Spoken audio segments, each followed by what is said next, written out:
symbolism, helping you discover yourself and expand your consciousness into new realms of thought. I'm Harry B. Joseph, also known as Revival of Wisdom, and in this video, we're going to be discussing the symbol of the double-headed eagle, also known as the emblem to represent the 33rd degree Freemason. So let's jump straight into this.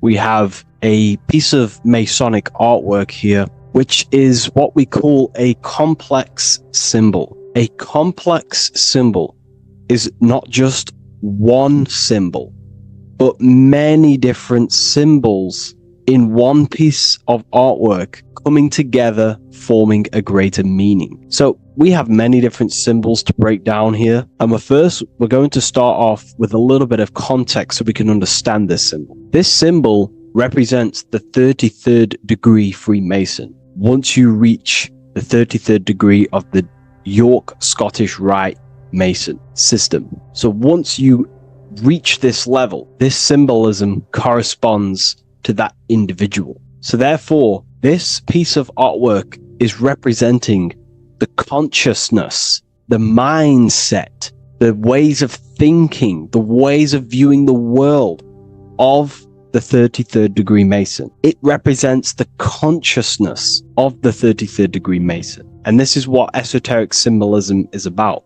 Esoteric symbolism is symbols and emblems representing states of consciousness and teachings within the forces of consciousness. So let's jump straight into this. The first thing that I see when I look at this piece of symbolism is the double-headed eagle, okay? The double-headed eagle. What is this eagle doing?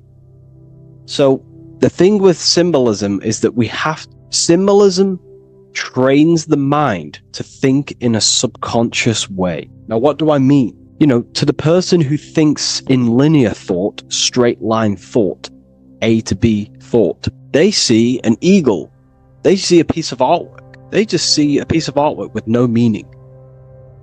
But to the person who is trained in the occult, these symbols are representing thought vibrations. One example would be in occult symbolism, what we're meant to do. These symbols represent thought forms in the mental plane, within the mind of the individual. Instead of me just giving you the answers, in the occult, they give you symbols.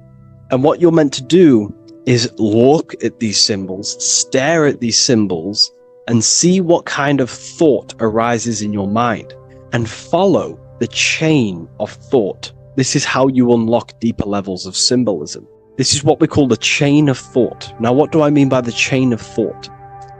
If I look at the eagle, I see an eagle on a basic level thought. But then that thought leads to another connection, because this is how thought works. Whatever the character of the thought we think is, or whatever the vibration of that thought, for example, the character of the thought right now would be an eagle, then that leads to another thought. For example, flying. Then flying is connected like a chain to another thought, higher perspective. So we follow the chain of thoughts until we unlock the deeper levels of the meaning of the symbol. And this is what the occult seeks to do. Symbols make and force the individual to go inward. You look at the symbol, it's not a direct meaning, but you have to go inward and start to think and follow the chain of thought that this symbol is connected to until you find its deeper meaning that relates to the individual, to you, to a teaching or a force of consciousness or a state of consciousness. Okay? It's very difficult to explain in words because symbols transcend the barrier of words. Okay? So what we're looking at here is a eagle. And what does the eagle do? Well, the eagle has the ability to fly above the earth. It looks down upon the earth. In allegory and metaphor, this represents a higher perspective of reality, a higher perspective of the world, of the self. So this is representing the consciousness of the 33rd degree Mason. They have a higher perspective of themselves. Why? Because they studied the mysteries. They studied the Kabbalah. They understand consciousness. They understand the human psyche. They understand the origins of consciousness. the forces of consciousness. They understand how the material world is created through the forces of consciousness. So the eagle represents higher perspective because it can fly above the earth. And here you have the earth, this circle here, this sphere. So it's flying above, symbolizing a higher perspective of reality, a higher perspective of the physical world, the physical body, and the self. Because ultimately this is what it's about. Freemasonry is about, of course, self-mastery, building a better self. That's what the craft is, but it's ultimately trying to figure out the mysteries of consciousness itself and the origins of reality. We gain this insight through Kabbalah, the study of the Kabbalah tree. So let's not get off track here. So the eagle ultimately represents a higher perspective of reality because it can fly.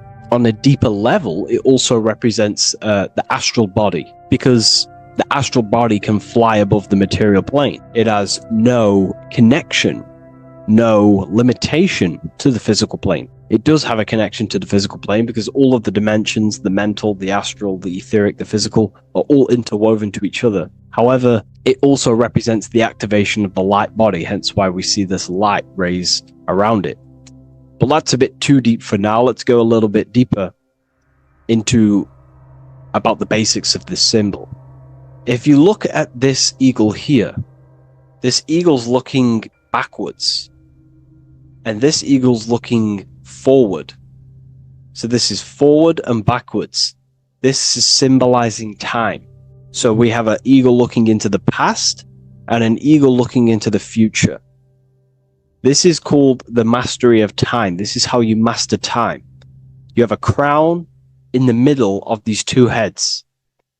A crown. A crown is something worn by royalty, and royalty has a lot of power. So this is symbolizing personal power and mastery. How do you gain your personal power and mastery over time, over the past and future? Well, it's very simple. In order to master time and master your future and master your past, you have to look at the forces in your past that have led you to this very moment. Here we have a triangle which represents the number 3. Remember, in this middle, which is the present. So you have to look into the past to see what thought, emotion, action, the number 3, the 3 expressions of consciousness. Consciousness expresses itself through thinking, feeling, and acting. That's how consciousness manifests itself in 3 different ways. You have to look into your past to see what thought, emotion, and action has led you to this very point in your life in the present moment. And what you can do now, which is your power, the present moment is your power, you can ultimately change your thought, emotions, and actions now to create a better future. You observe the past to see what thought, emotions, and actions created your present moment. You notice the mistakes and you change the now through thought, emotion, and action to generate a better future. This is how you master time.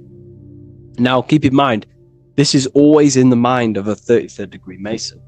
Someone who is highly, mastered, they keep this in mind. Just like they keep in mind what thoughts they are paying attention to. 33rd degree Mason has a lot of self-mastery power, and they hold conscious thought. Most people think unconsciously and without power. A 33rd degree Mason is trained, their mind is trained. Therefore, their mind thinks powerfully. They do not think randomly because they understand thoughts are the seeds to physical creation. All physical creation is a crystallization of thought. So ultimately, this double-headed eagle representing left and right, and the crown in the middle represents mastery over time. That's how you master time. Again, here we have the eagle standing on top of a sword. The sword is, of course, on a basic level, the sword represents power. Because if I hold a sword to you, I hold the power over you because you will more likely fear. But if we go even deeper, The sword cuts through the air. When you swing it, it moves through the air.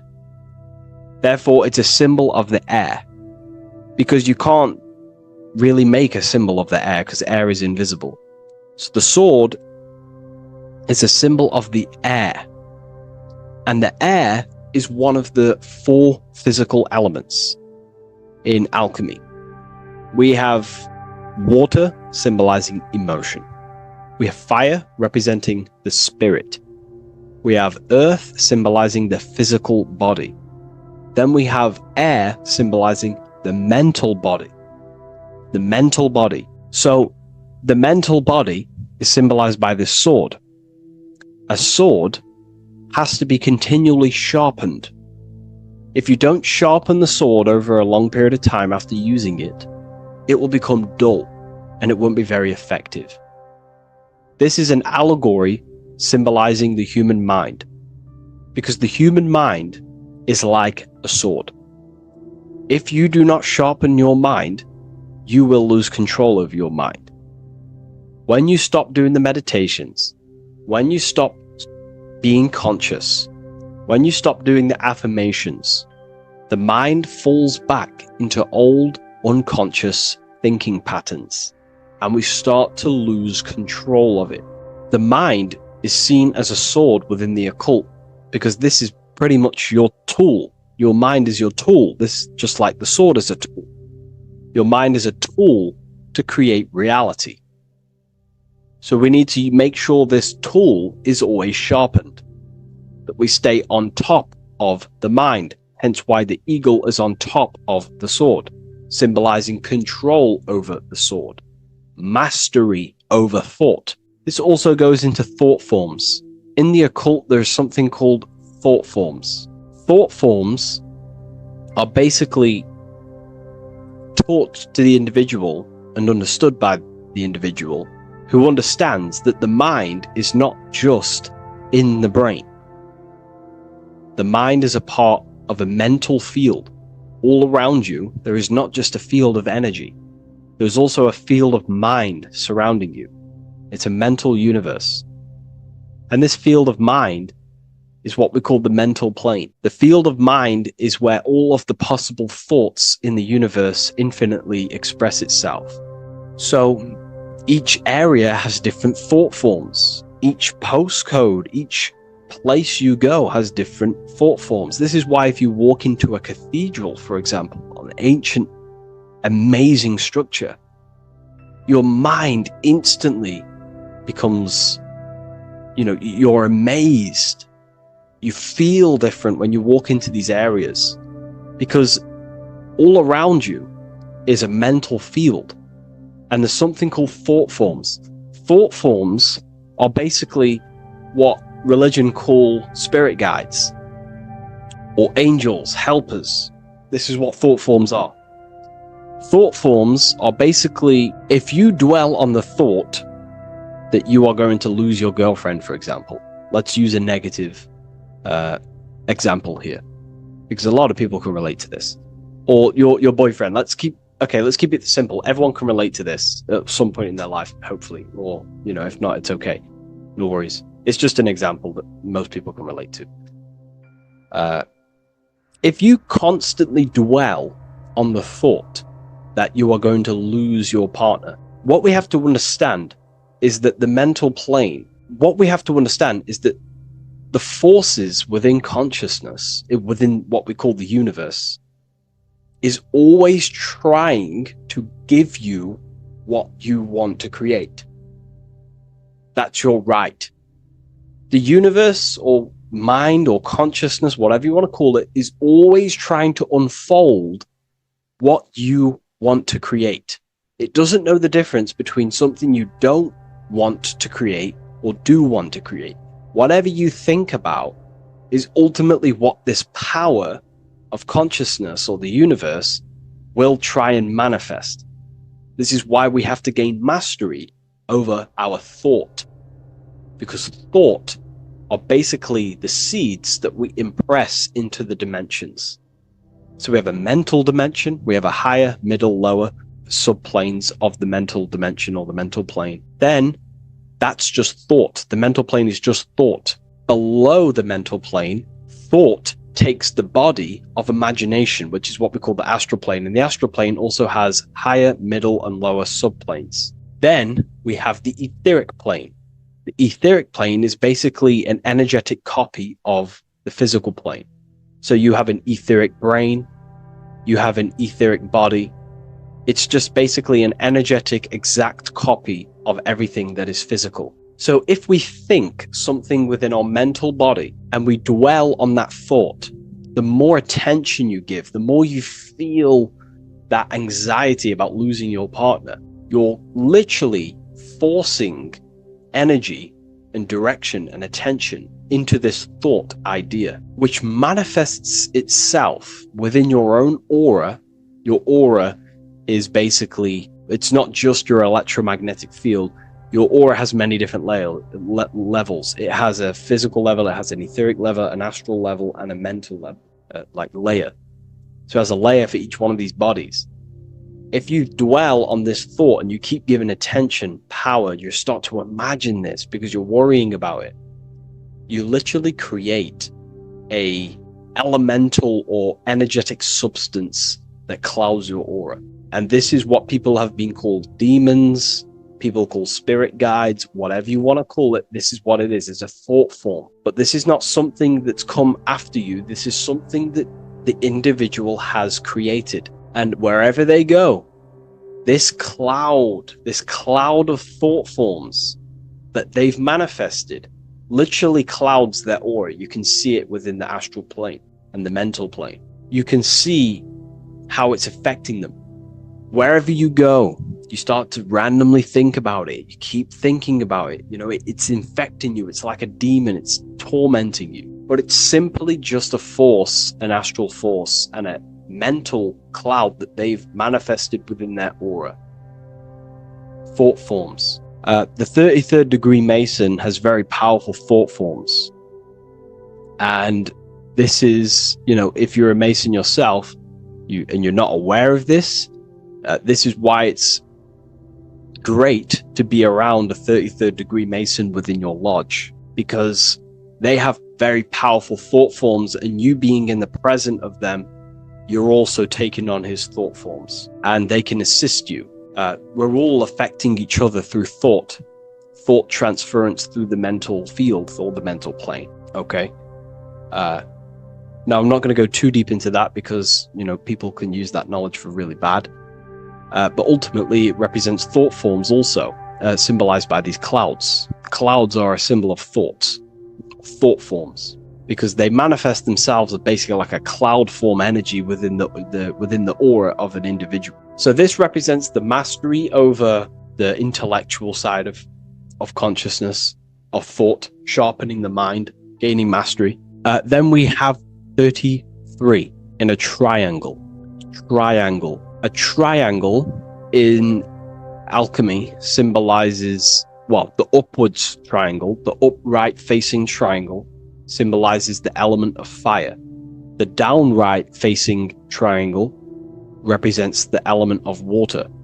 So an upright triangle represents fire. Fire is very transformative. If you place, I don't know, a pencil into fire, the fire will burn it down into its raw material. And this is ultimately what this triangle represents. It represents the consciousness of the 33rd degree Mason, who has basically transformed themselves from ego consciousness, only dwelling within the limits of their ego, their old belief systems of thinking they were the body, only reacting to 5 sense thinking, linear thinking, low base consciousness, not knowing right from wrong. It's basically transforming themselves. They have burnt themselves down to their raw soul form, and they understand that they are a soul, and they've experienced this, by casting off all the attachments to consciousness. This is why there is the number 33 within this triangle, because 33 is the age that Jesus dies. It's also the number of the Kabbalah tree, because the Kabbalah tree has 10 sephiroths, 22 pathways, and one hidden sphere called Dart, which all adds up to 33.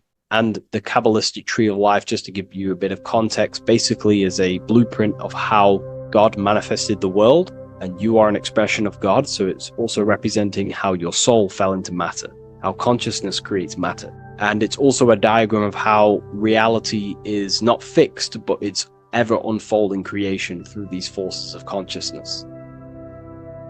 So the Kabbalah teaches a way back to source consciousness if you go from the bottom of the tree to the top. And in order to go to source consciousness, you have to die symbolically. It's the death of the self, the death of the ego, the death of the old self, the old belief systems that you had. That has to die. The old person has to die to give room to be spiritually reborn, so you can actually figure out who you actually are. Your ego has to die. Now, that's not saying ego death, but you have to basically give away all of your old belief systems to then be spiritually reborn. That's why Jesus dies at 33 and is resurrected. Ice melts from ice into water at 33rd degree. So it's symbolic of transforming. And again, the upright triangle is the fire element, symbolizing burning things to its base raw material.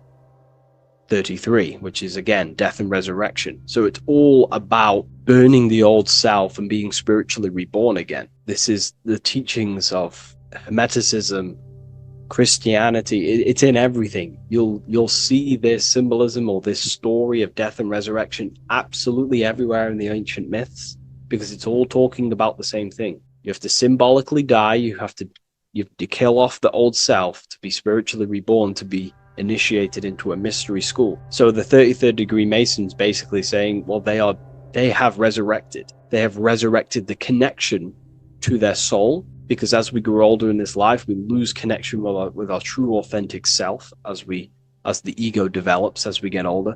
And if we don't stop developing the ego, we never actually connect with who we truly are, which is a divine, immortal, formless being who has the infinite power of creation. This is what you actually are. Okay, so it's also symbolizing the union of opposites, hence why we have a double-headed eagle here. It has opposites. Obviously, this is massive within the occult. You see this everywhere, union of opposites.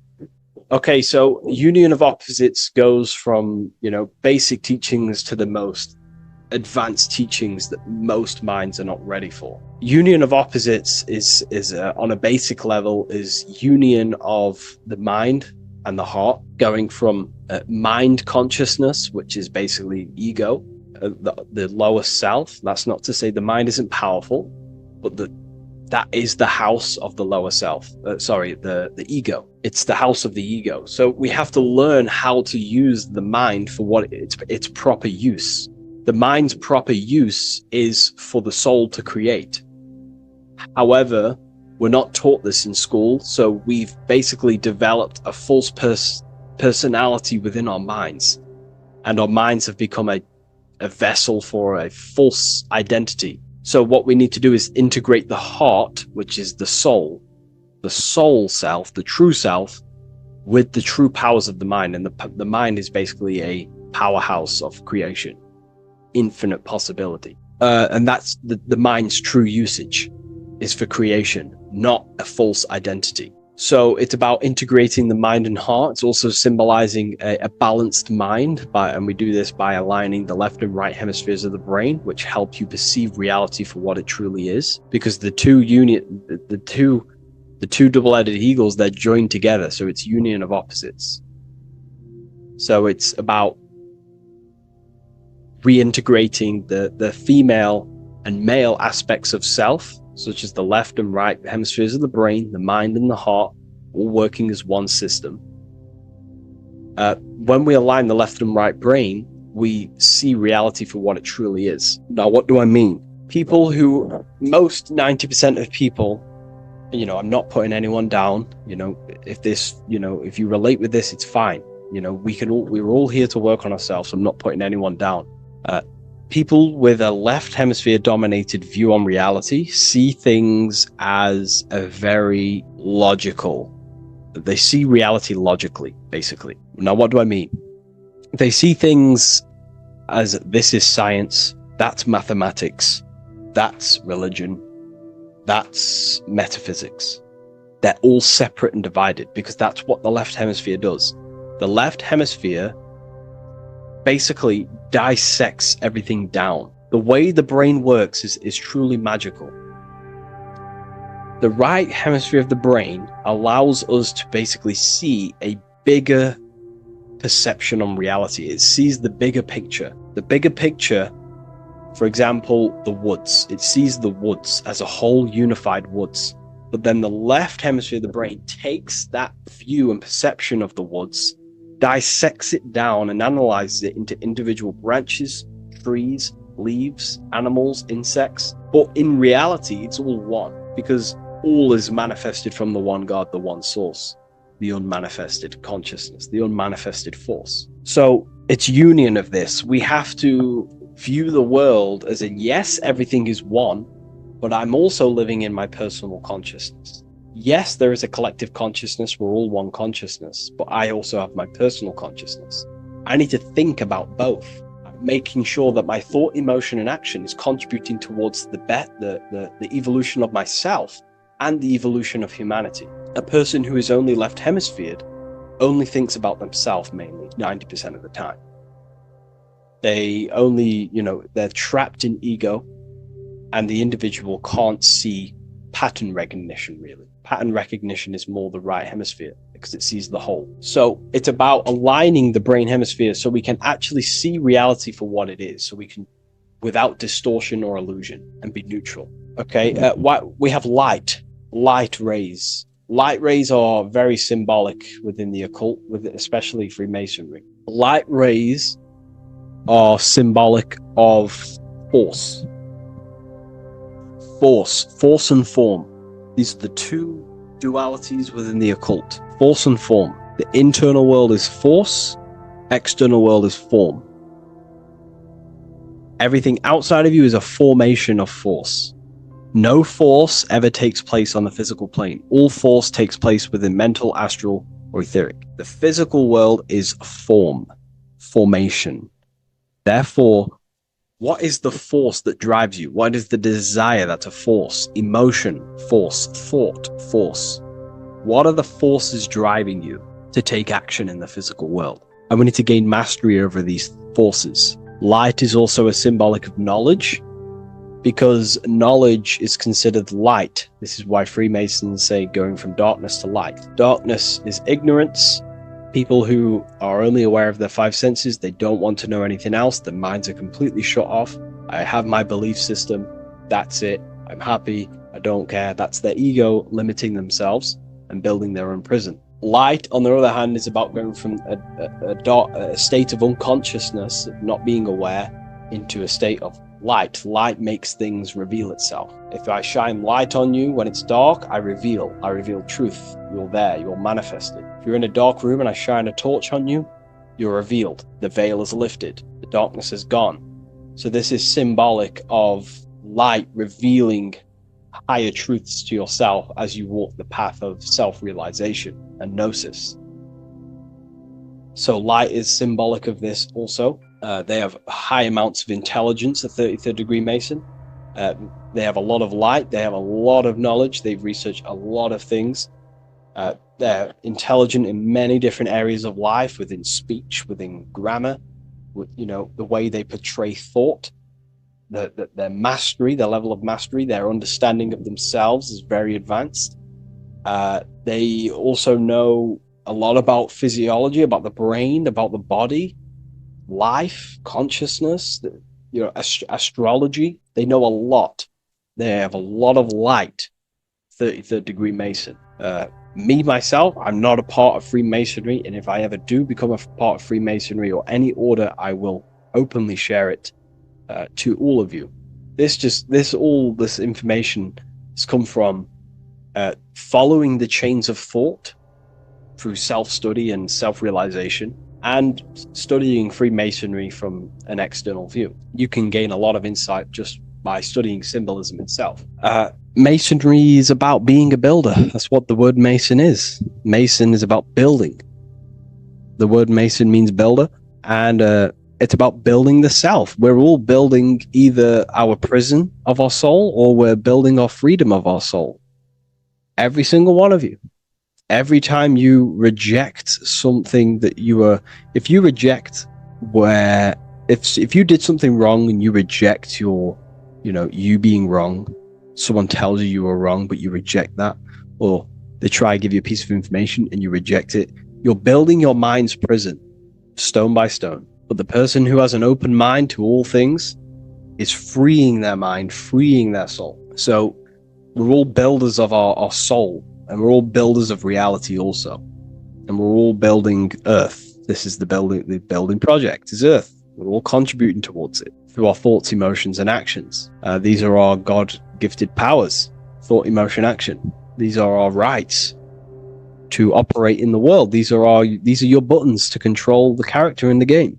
So I hope this information has given you a lot of insight about this symbol. Please leave a like, comment, and subscribe. And if you wish to go even deeper, because the occult goes deeper than you could ever possibly imagine, I have a whole private community filled with hundreds of hours of esoteric teachings, self-mastery, things. We have a whole library. If you wish to go deeper, the invite is there and the door is open. I'll leave a link in the description. Have an amazing day, everyone. Welcome to Revival of Wisdom. What is good, people? It's Revival of Wisdom. We're back with another video. Today we're going to be talking about the importance of Saturn and the occult. Let's jump straight into this. So Saturn is the god of the earth, right? It's the time of God, change, destruction, physical matter. He creates and destroys, because the energy of Saturn is the key to crystallization. It wraps things in physical matter, right? He creates everything, all life forms, and he takes things back, because the day that you're born, that's the day that your expiry date is coming. The time is ticking until Saturn takes your life. This is why he's known as the Reaper. Okay? As he's personified as eating his child here in this ancient Roman painting. As you can see, he's eating the child. We are all children of Saturn, right? He creates physical matter, our physical bodies, right? He's the god of time because he's the slowest moving celestial body. He's the Lord of the Rings, as you can see here. He's the last one on the ring. He's the slowest one moving, okay? So he is the Lord of time, destruction, and creation, okay? This is why his name is Saturn, Satan. He's the devil, okay? But I'm not saying Saturn's evil, guys. It's a part of life. Everything lives and dies, right? He's the key to crystallization. Now, as we have the clock here, our god Saturn, or Chronos in Greek, just means time. He's also the god of time, as I've already said. 60 seconds in a minute, 60 minutes in an hour, 24 hours in a day. Add 2 plus 4 equals 6. 60 seconds, 60 minutes, 2 plus 4 equals 6. That's 666. Okay? And as you see on the clock, 6 take away 12 equals 6. 7 take away 1 equals 6. 9 take away 3 equals 6. 6 is the number of Saturn. It's associated with Saturn, right? He's the god of time, of justice. Everything goes back to the Reaper in the end. Everything lives and dies. Now, the artwork of him, he's always got the Reaper staff. You see, it's personifying death. Now, when you see this, the Romans were not saying Saturn was a real person, a real god in human form. No, this is personification. This is what the ancients always did. They personified, just like the Bible. It's all personification. So the personifying Saturn eating its children because it eats, it's the Reaper. No one can escape the Reaper. No one can escape death. Now, Saturn is 666, which is in the Bible, the number of the beast, right? The number of the beast, Satan, 666, right? So on the North Pole of Saturn, you have a hexagon which makes a cube, right? Now this hexagon, when you join up all the corners, creates the six-pointed star known as the Star of David, right? In the Jewish religion. Now, as you can see, the six-pointed star has 6 points, 6 mini triangles, and a six-sided hexagon. That makes 666. And also, you have Saturday is named after Saturn, the sixth planet, the sixth day of the week, and has a six-sided polygon on its north pole. That's also 666. Now, this Star of David, this symbol goes back thousands of years, and it originates from Saturn. It's not the Star of David, right? It originates from Saturn. It symbolizes the physical and spiritual aspect combined into one, which makes us humans, right? Also symbolizes the male and female combined into one. These two sacred energies create the human. We consist of both male and female energy, also known as the Seal of Solomon. And we all know if Solomon was a real person, he talks about communicating with 72 demons. He could apparently, in the text, he could communicate with 72 demons, and this is sorcery. This is black magic. Now, this symbol is associated with hexing people. When you place a hex on someone, that is a form of witchcraft, which a hex is just a curse. When you're cursing someone, this is black magic. Now, the black magician would stand in the middle of the symbol and cast his spells onto other people. Now, this symbol is obviously on the $1 bill, twice on the $1 bill. And it's very, very ancient symbol. And it originates from Saturn. And let's keep going. So the cube. So I've just said how you see the cube on the North Pole of Saturn, right? The cube is limited. It's a 3D shape. It symbolizes limitations to the physical 3D dimension, the third dimension, the physical realm which we are in. Now, as you can see, the color associated with Saturn is black, right? Black is infinite potential. Black is the creation of all things before there was light. Light is born out of blackness, darkness, okay? Now, black is physical matter. And as you can see, the black cube, black symbolizing physical matter, the cube being limited, as the physical realm that we are in is limited. It's not like the fourth dimension where everything can exist in a thought. The third dimension is limited, right? And this is what Saturn is. It limits you to the 3D 666. Your body limits you to your physical body. Now, these black cubes are placed everywhere. As you can see, Australia, Denmark, Manhattan. There's one in New York. As you can see, the Apple have a cube. The Nintendo GameCube. Trump Tower is a black cube. This is worshipping the energy of Saturn, the god Saturn. Okay, it's not a god, it's a celestial energy.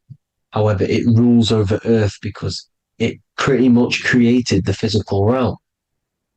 Now, as you see, when you go to a funeral, you wear black, a black suit symbolizing Saturn. which is the color associated black. And as you see in Mecca, they walk around the black cube in rings. As you can see here, they're stood around in rings, like the rings of Saturn. The Mercedes symbol. You probably wouldn't notice that, but yes, it's Saturn. And when you graduate from university, you wear a black cube on your head. This is all symbolizing Saturn. Okay. Now, as you can see, the Jews here have a black cube on their third eye whilst they pray. Notice how he's shutting his eyes into blackness, darkness, and he's wrapped around a black strap around his arm. This is symbolizing the wrapping of physical matter, of how physical matter wraps things into existence. And as we all know, the Star of David is a Jewish symbol. So he has the black cube and the Star of David, right? So all of these religions are secretly worshipping Saturn. Okay, this is all Saturn worship, Kronos, the god of time and destruction, the physical reality. Now, as you can see, it's symbolized everywhere in all major corporations. Pepsi, internet, that's obvious. NASA, of course, NASA. NASA means to deceive in Hebrew. Universal, Walkers, that one's so obvious. Nike, Toyota. So many different ways they symbolize it. You either see the rings of Saturn or the black cube, as I just showed you here, the Nintendo and the Mercedes, right? It's absolutely everywhere. Now, they also use 666 to symbolize it, as I've just broken it down to you. 666, the World Economic Forum. We all know how they're trying to enslave us into this new world agenda.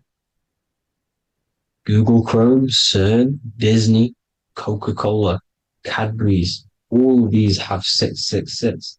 Now, every UPS barcode has 666. And even www.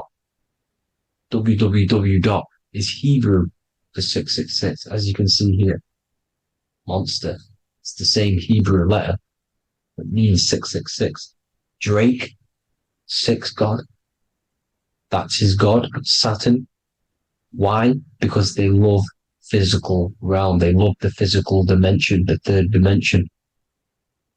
Because they can rule here through riches. They can build an empire here. It's not like the fourth dimension. They don't want to ascend. They want to stay down here in the physical realm. Okay?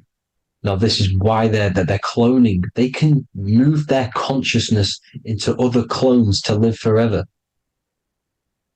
This technology exists. This is why they love the third dimension.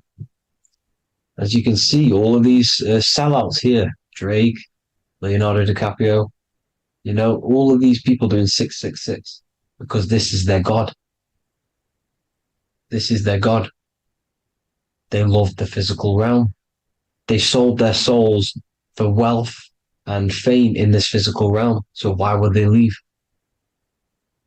You see? Now, this isn't all just evil, okay?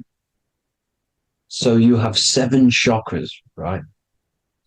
You have 7 days of the week, 7 solfeggio scale notes. These are frequencies, the solfeggio scale. Now, it's called the Saturn Moon Matrix because the moon symbolizes your mind because you're created out of the Holy Trinity, which is body, mind, and spirit, right? That's the triangle, the equal triangle, body, mind, and spirit. Now, the 3 main celestial bodies are Earth, Moon, and Sun. The Earth being your physical body, the Moon being your mind, and the Sun is your soul, hence why it's called solar. It's a solar soul.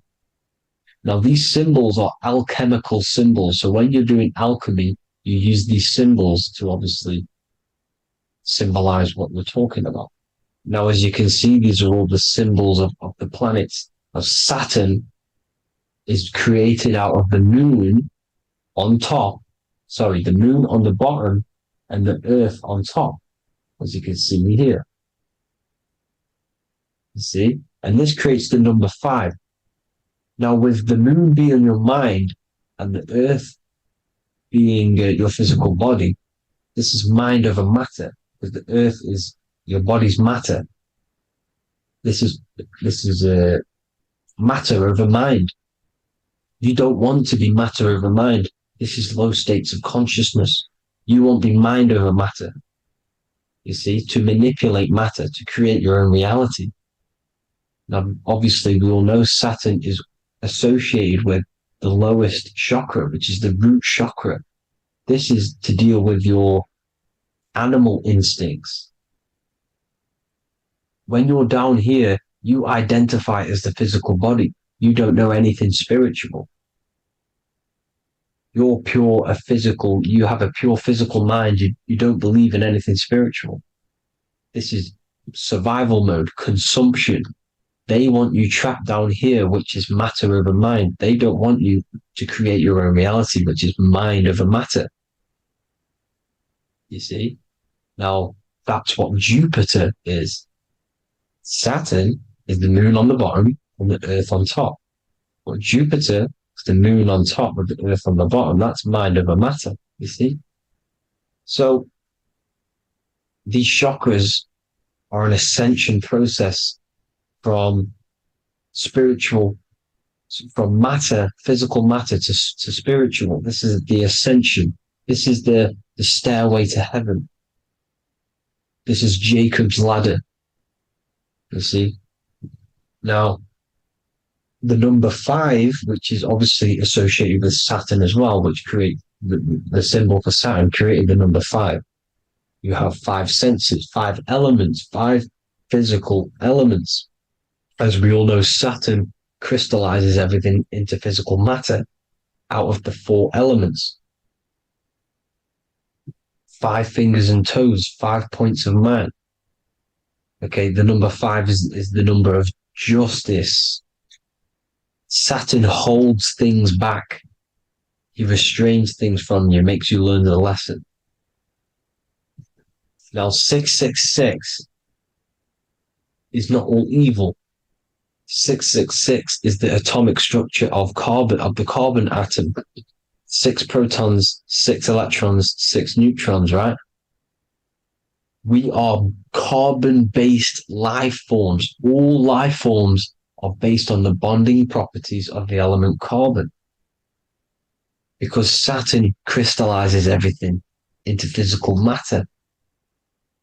Now, the Masons symbolize this with the checkered boards. They have the black square, which is obviously matter. As I just said, the black cube. And spirit is the white square. Because white is eternal light. White and light. You see?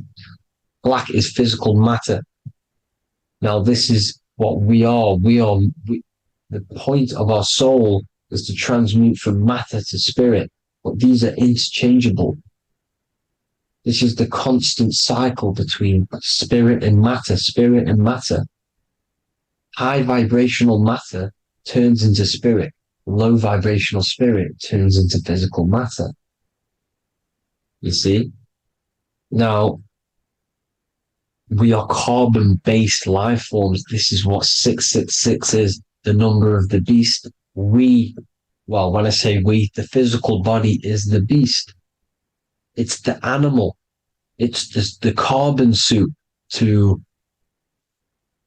operate in this physical dimension, in this physical realm. See? It's the vehicle used to operate in this physical realm. But your mind isn't from this physical realm, you see? The brain is the physical manifestation of the soul. Okay? So, as you can see here, the spine is an extension of the brain. Everything goes back to the brain. This is literally what your physical body is. You see, this is the nervous system, and everything reports back to the brain, and everything's controlled from this control center. And this spinal column, at the top of the spinal column is your third eye, which is known as the pineal gland. And this is the seat of consciousness. It's the center of consciousness. That is your true self, pure consciousness. This body is just a physical body. This body is mortal. This body runs out, but your consciousness lives forever. They don't want you knowing this. This is why they keep you down here in your lower chakra. They want you to believe everything is just physical. They don't want you to believe in the spiritual side of reality. Because this way they can manipulate you, right? They want you matter over mind because they know your mind creates reality. They know your mind is the root cause of reality. You manifest your own reality from the inside out. So this is why they control your perception of reality. They control your information in order to manifest their new world order. You, who are ignorant to knowledge and wisdom, you who are ignorant are manifesting their agenda because you accept their information and their perception of this reality. Now, this is why they tell you the globe model, the heliocentric model, to trap you into physical matter. Now, if you understood about this true form of this realm, you'd understand that there's a spiritual side behind everything. The spiritual side, something has to exist. The root cause of reality is higher planes of existence. It happens in the mind before it happens on the physical plane. You see? They don't want you knowing this. They want you matter over mind, which is the symbol for Saturn. Moon over Earth. The Holy Trinity.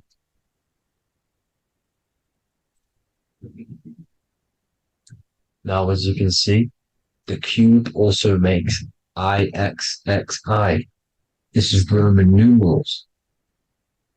This is Roman numerals, and when it's translated from 9/11. Yes, 9/11. This is the secret code of the One World Order. The two twin towers, when the two become one. Okay, when the two become one, this is how you reach the higher states of consciousness, the physical and spiritual. Now, as you can see, the 9/11 memorial are two black cubes. It's two black cubes. This is all Saturn worship. Now, I'm not saying that Saturn is an evil celestial body, right? No, everything has a good side and a bad side, right? It's duality. The spirits of Saturn on the dark side are the most evil demonic spirits. Now, these are the spirits that these are invoking through these rituals, right? Yes, 9/11 was a massive ritual. It's a satanic ritual, okay? Now, we all know Elon Musk. Elon Musk is coming with the mark of the beast. And English gematria, this equals 666, right? 666, as I said, is the number of the beast. You are the beast, your physical body. You see how the Bible twisted things up to make things more confusing, right? But it's there. You just have to have the knowledge to be able to read the Bible properly. As we all know, we had this virus. I'm not going to say the name because I'll get flagged. This virus adds up to 666 because this is all part of the New World Order. It's all part of keeping you in this physical dimension. Okay? Now, as you can see here, Novus Ordo Secularum on the back of his shirt, on Elon Musk's shirt, this is also on the $1 bill. Novus Ordo Seclorum. This means New World Order. Yes, New World Order. This is on the back of Elon Musk's shirt. And as you can see here, he owns Neuralink, which is the brain chip which they're going to be putting into implanting this onto your brain. This is the New World Order to connect you and merge your consciousness with AI. Neuralink and Meta, he owns Meta as well, which is the metaverse. These are going to be linked in, hence why they have the same symbol, but just in a different format. It's the infinity symbol. And the infinity symbol comes from the torus field, as you can see here, your electromagnetic field from around your body. Now, the end goal is for this New World Order is to trap your consciousness inside of an alternative reality being projected from the metaverse. Because the metaverse will be the reality, Neuralink will be the brain chip inside of your brain, projecting your consciousness into an alternative reality while they harness your energy of your physical 666 body. Now, this stuff gets real deep, people. Now, this is the end goal of the New World Order, is to connect you with AI. This is why they're trapping you and keeping you in these lower states of consciousness in the Saturn-associated root chakra, so you don't find out about the spiritual side of reality. Because if you knew the truth of this reality, you wouldn't connect to AI. You see, you have the power within you to travel to other worlds, the astral plane, for example. You travel to different worlds when you are sleeping. Okay? They want you to know it's just a dream. However, their end goal is to trap your consciousness and feed off your energy, spiritually and physically. Okay? I don't know why these people are just pure evil. As I said, evil love bondage. They love the physical dimension. They don't want to ascend to other realms. These evil love the third dimension. This is why evil spirits will inhabit bodies, exorcisms, because they miss being in the physical realm. They miss it. Evil love bondage. So this is why they're cloning and putting their consciousness in clones to stay in this third dimension, to stay as further away from the source as possible. Okay? This is why they're doing it. And this is how it's all linked in. So I hope you all enjoyed this video. Hope you gained some wisdom. Please feel free to join the Telegram. And please leave a like and a subscribe. Thank you all, people. God bless.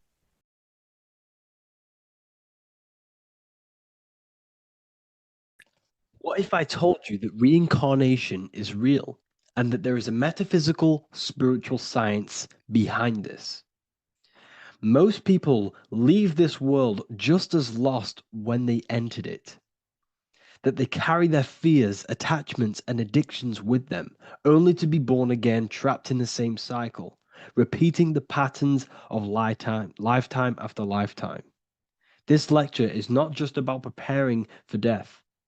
It's about mastering yourself before death, so you don't take them burdens with you.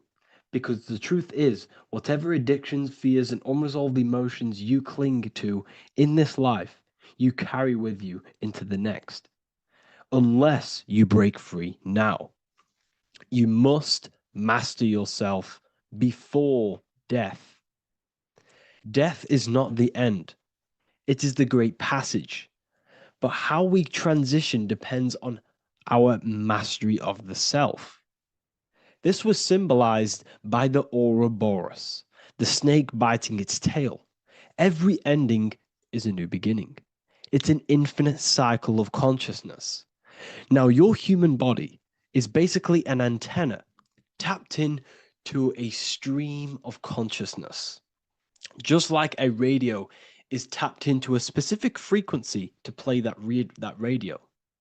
Your body is basically an antenna, a crystal picking up the consciousness of God.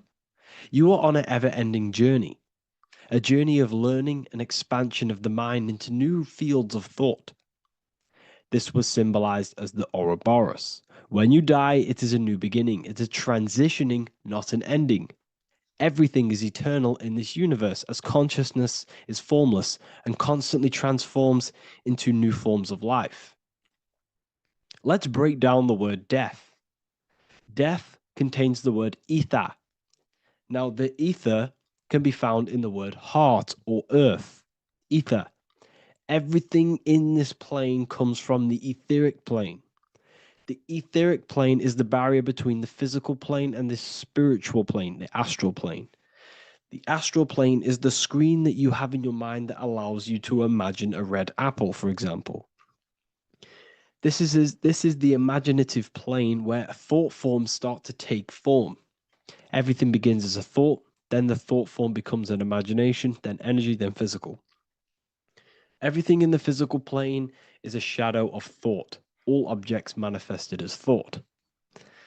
You came from the astral. You came from the stars. This is why we say reach for the stars. Or this is why you say you are a star. Cis star, miss star, fraud star, stir is star.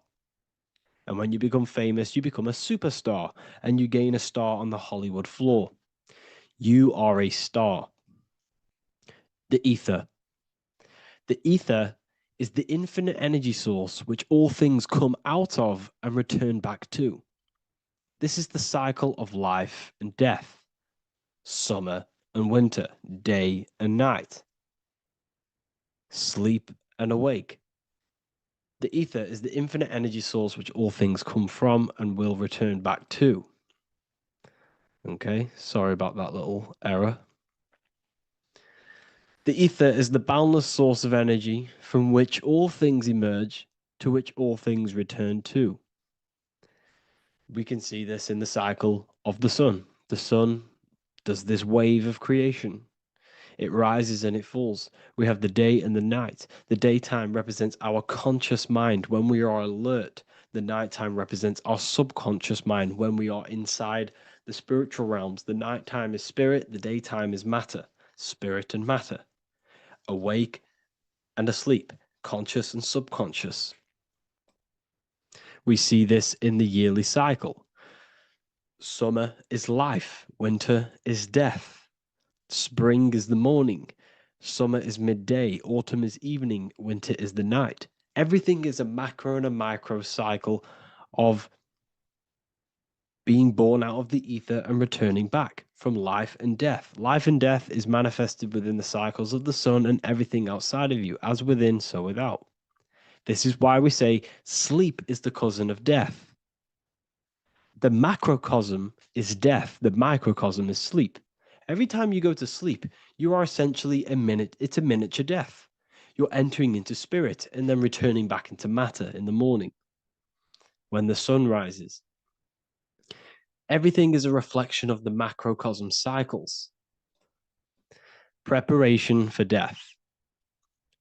The first thing we must do in order to prepare for death, for life after death, in order to stop being reincarnated in this cycle of materialism, in order to progress as a soul, because remember, you are a soul in a body.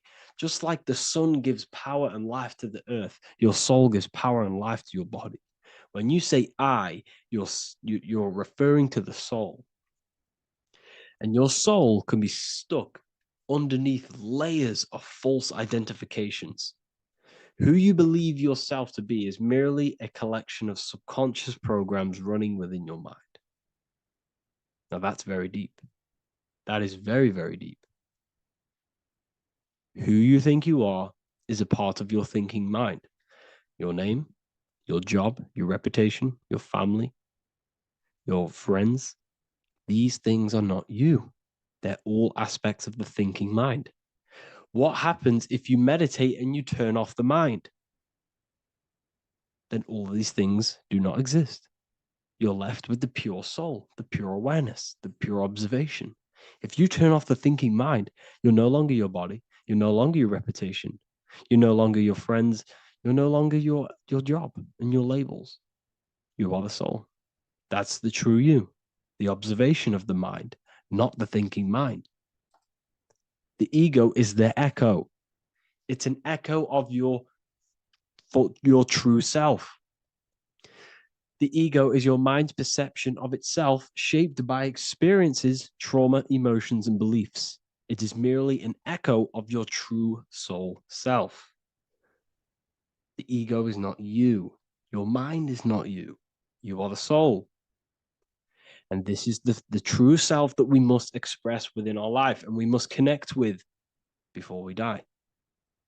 Because when we die under the echo, under these false layers of the emotions, the traumas, the experiences, the addictions, the emotional attachments, when we die underneath all of this, when we don't know our true self, the soul is still hidden.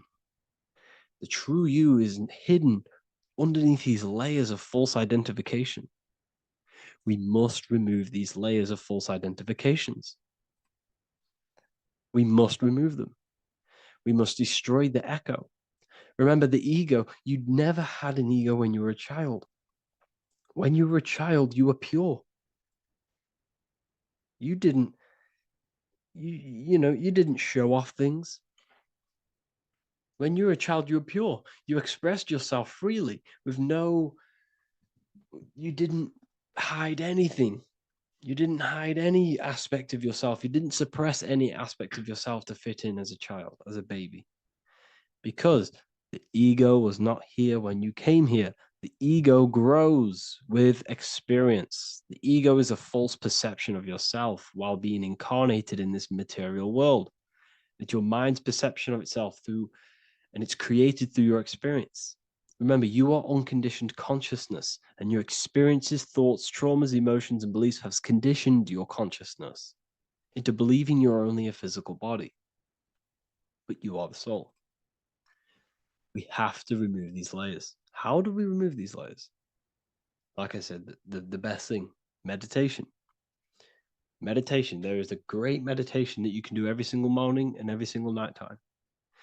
You can sit there and repeat over and over before you meditate. You can repeat that you are not this, you are not that, you are not this. You can label them one by one. Start with, I am not my body, I am not my job, I am not my name, and then detach from absolutely everything until you are left with nothingness. And when you start to meditate, detach from everything. Nothing matters. I am here right now. And what will be left? The only thing that will be left is the language that your mind is using. Now, this is very deep. Not many people will tell you this, but I've lingered in meditation many times. And I can tell you from experience that the only thing left once you detach from everything is the language that your mind is attached to. So whether that's English, Italian, French. Once you detach the language of the mind that that little voice in your head's using, you're left with the soul. Once the mind is switched off, you're left with the soul, and you have detached from all of these external things. You're left with the soul. That's you. That's the power. That's the source of all creation, where everything you've ever done has come from.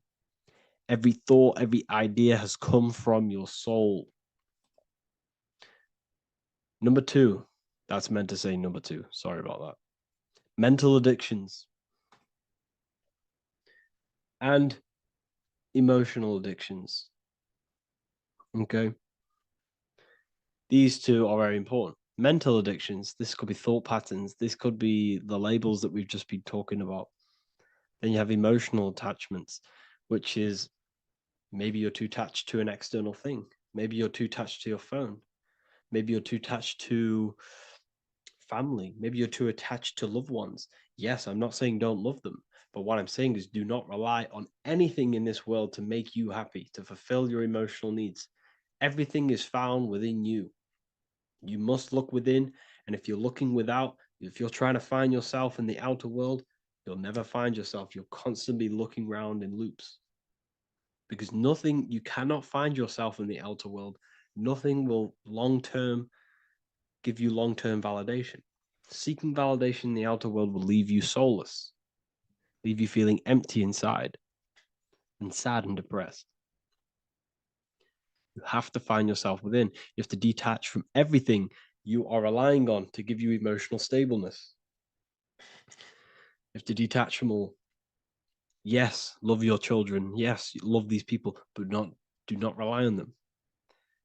Because everything in this world is temporary. Do not conform to this world. The Bible tells you this. Everything in modern society nurtures the body, but neglects the soul. They keep you addicted to as many things as possible. Smoking, you have to detach. Drugs, you have to detach. Alcohol, detach. You cannot rely on anything. This is why this path is very, very difficult to walk. But I'm showing you the way. These are the things you must do before death. You have to detach from absolutely everything. If you die and your mind and soul is still addicted to these worldly things, then guess what? You're going to reincarnate. You're going to reincarnate because your mind is still thinking about these material earthly things. And if you are operating in that vibration, you're going to project that vibration and come back here. You have to detach. You have to master the soul and master the mind.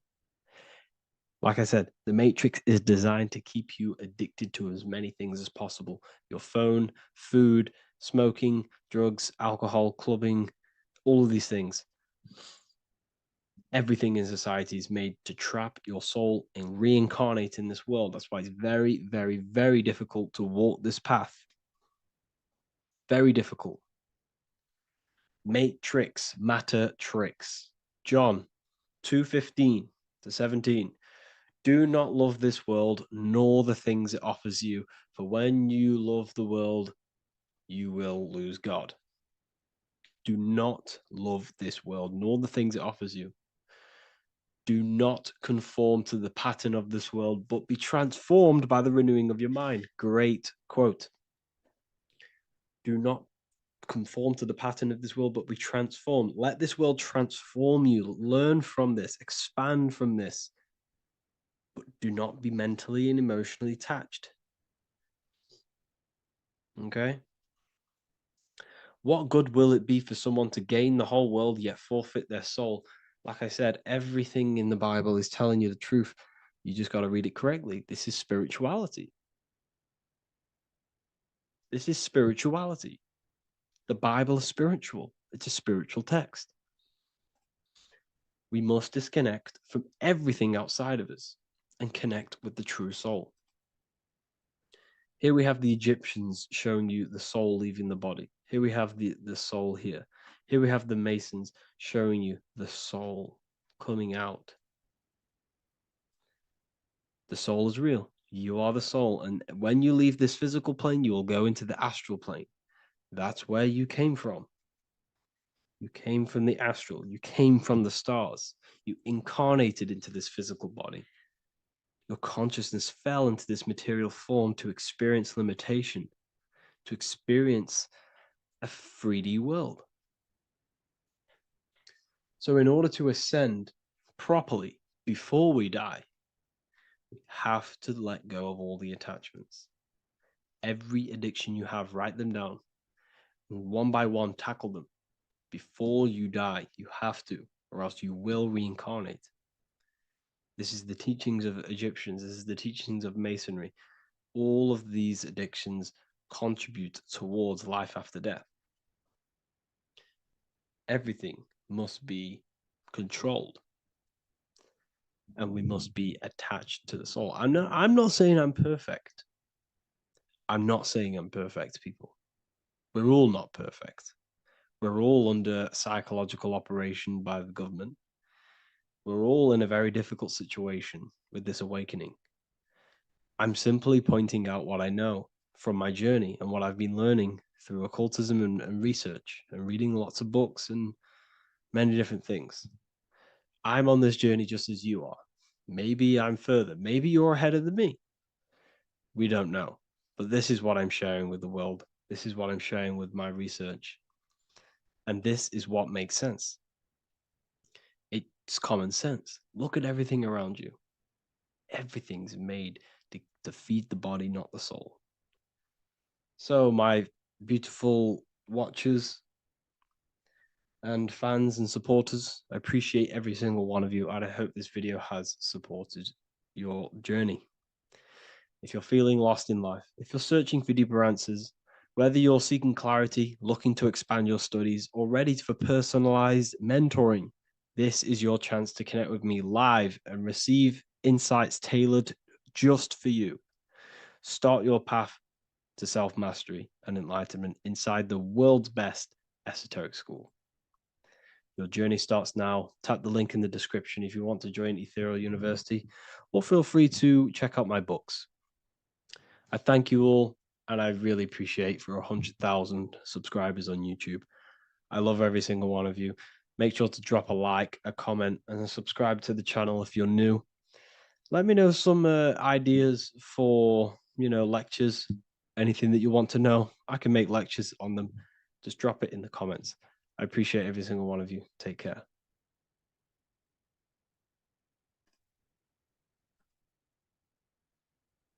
What is the difference between higher consciousness and lower consciousness? In this video, I'm going to be breaking this down in great detail so you can understand what higher consciousness actually is, because this word is thrown around a lot in the spiritual community. So I'd love to break this down and make this clear to you. My name is Harry B. Joseph, also known as Revival of Wisdom. I am the author of the Book of Wisdom, Volume 1 and 2. I've been studying the occult for the past 4 to 5 years and have personally been using the occult esoteric knowledge on myself and implementing it in my life. When I say the word occult simply means hidden. It comes from the Latin word oculus, which means eye. It simply means hidden from the visible eye, what you cannot see. So we're studying things of the human psyche, the things that we cannot see, such as thought, emotion, desire, the astral forces, imagination. We're studying the things that cannot be visibly seen, but they affect what can be seen in the material world. The most important thing that helped me understand life is that life is a mental game. It's a mental universe. Every object you see was first thought in the mind before it came a physical reality, which means mind and matter are not separate. They are one. Matter is the crystallization and the expression of mind. Therefore, higher consciousness corresponds to the mind of the individual. First, let's start off with lower consciousness. The external world is the effect. The cause is the mind. The internal world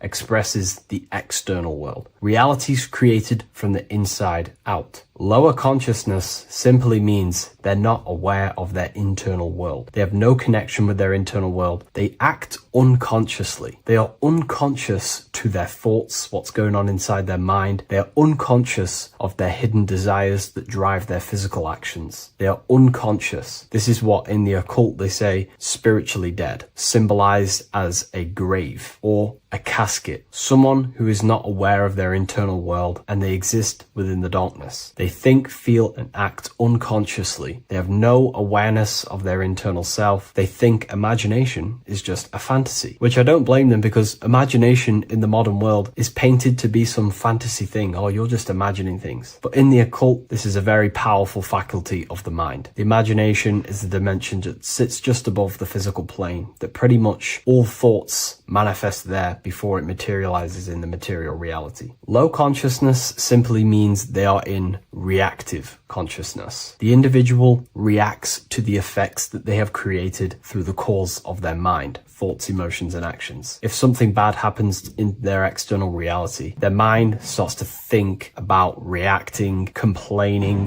which ultimately creates a negative cycle of manifestation. They're simply blaming the effects outside of them that are the causes of the individual's mind. They are in reactive consciousness, which pretty much has no personal power. A low consciousness consciousness also means you are emotional, reactive. You're easily triggered by situations or people. Anger, fear, defensiveness arises quickly, often before conscious thought. This is associated with the reptilian brain. The reptilian brain does not think, and it is the modality of consciousness that keeps the individual not critically thinking, simply just reacting to the world. They make decisions based on instinct. They make decisions based on fear. This is a low consciousness. Another symptom of low consciousness is that the individual only thinks in reaction to their five senses. They only think in the terms of their five senses. They sense something in their five senses and they simply just react and they think around the five senses. They do not use their spiritual faculties such as imagination, willpower. Low consciousness people are mainly stuck in their ego. The ego inside of the occult and esoteric teachings needs to be overcome. We have to face our ego because the ego tells us we already know everything. I don't need to know anything else. I have my belief system. I'm happy with believing whatever. Everything else is just a fantasy. I believe everything that's already told me within school. And the ego stops them from expanding their mind into the esoteric teachings or more things about life. They're ignorant to gaining more knowledge because they think they already know everything that has been given to them within institutions such as schools. In the occult, we have to face our ego and submit to it and say, we do not know everything. There is so much more that we need to learn about ourselves to expand as an individual. A low consciousness person or individual is reactive. Their thinking dwells in the past or worries about the future. The now is rarely accepted as it is. They're never in the now. They're either thinking about the past or the future. A low consciousness is also attachments to self-image, beliefs, opinions, roles, history, and is mentally rigid. Their mind doesn't want to expand. They're stuck on a certain belief, a certain thing, and they're not open to accept anything else inside their mind. And a challenge to them feels like a personal threat. And instead of being self-aware and responsible, they see others as the cause of their unhappiness and the negative things that they are manifesting in their reality. A low consciousness also seeks for validation outside of themselves. They try to cover things up with materialism or whatever it is. But now let's move on to a higher consciousness. This is what we call causal consciousness. Causal consciousness is a state where the mind of the individual is mastered. Their mind does not dwell on the effects of the external world because the individual who has a higher consciousness understands that the world outside of them is the effect. It is the world of form. Force and form are two dualities within the occult that are very important. Everything outside of you is form, everything inside of you is force. The forces inside of you create the form outside of you. The person with a low consciousness simply just reacts to the external world, creating a constant cycle of negativity. But the person with a higher consciousness understands that whatever happens outside of them cannot be changed. It is already manifested, therefore there is no point in complaining. If the person with a higher consciousness understands if they don't like something, they can change it internally. If they can't change it, then they change their mental attitude towards it. This is the law of polarity. Light and darkness are the same thing, but just different degrees of light, which means we have the ability to shift our mindset and perception towards things to make sure it's positive. The person with a higher consciousness, even though something bad may happen to them in the world of effect, they can change their mindset towards it and ultimately change their actions to change that reality. There's no point reacting. It's simply what we do to create the change. A higher consciousness means their mind is ordered and disciplined. They do not think random thoughts. The person with a higher consciousness and a trained mind in the occult has a mind of a powerhouse of control. They understand that the mind is the cause of all things, therefore we have to gain mastery and control over the mind, or else it will produce constant chaos. Their mind is ordered and disciplined. The person with a higher consciousness is always self-aware. This is very important. The person with a lower consciousness never is self-aware. They give attention to random thoughts. They give attention to negative thoughts. They give attention to negative imaginations. They start daydreaming about worrying about the future or the things that happened to them in the past. This is all useless. You're using the creative powers of consciousness for the negative. The person who is trained in the occult and has a trained mind with a higher consciousness understands that their mind is the cause, and they are always aware of the thoughts that they are entertaining inside their mind. There is a level of mastery where one can achieve the conscious awareness of every single thought in their mind every single day. Now, this is very difficult to achieve, but this is one of my goals personally. It is the thought that it is the seed of creation. And if we give random thoughts attention, these seeds can be planted in our subconscious and ultimately drive that effect into our reality. The trained mind, thought and intention manifest more effectively because they arise from unity, not fragmentation. You become the conscious creator rather than the unconscious reactor. Higher consciousness also means that you know what to do to produce a change in your reality. If there's something bad happening in my reality, I know that there's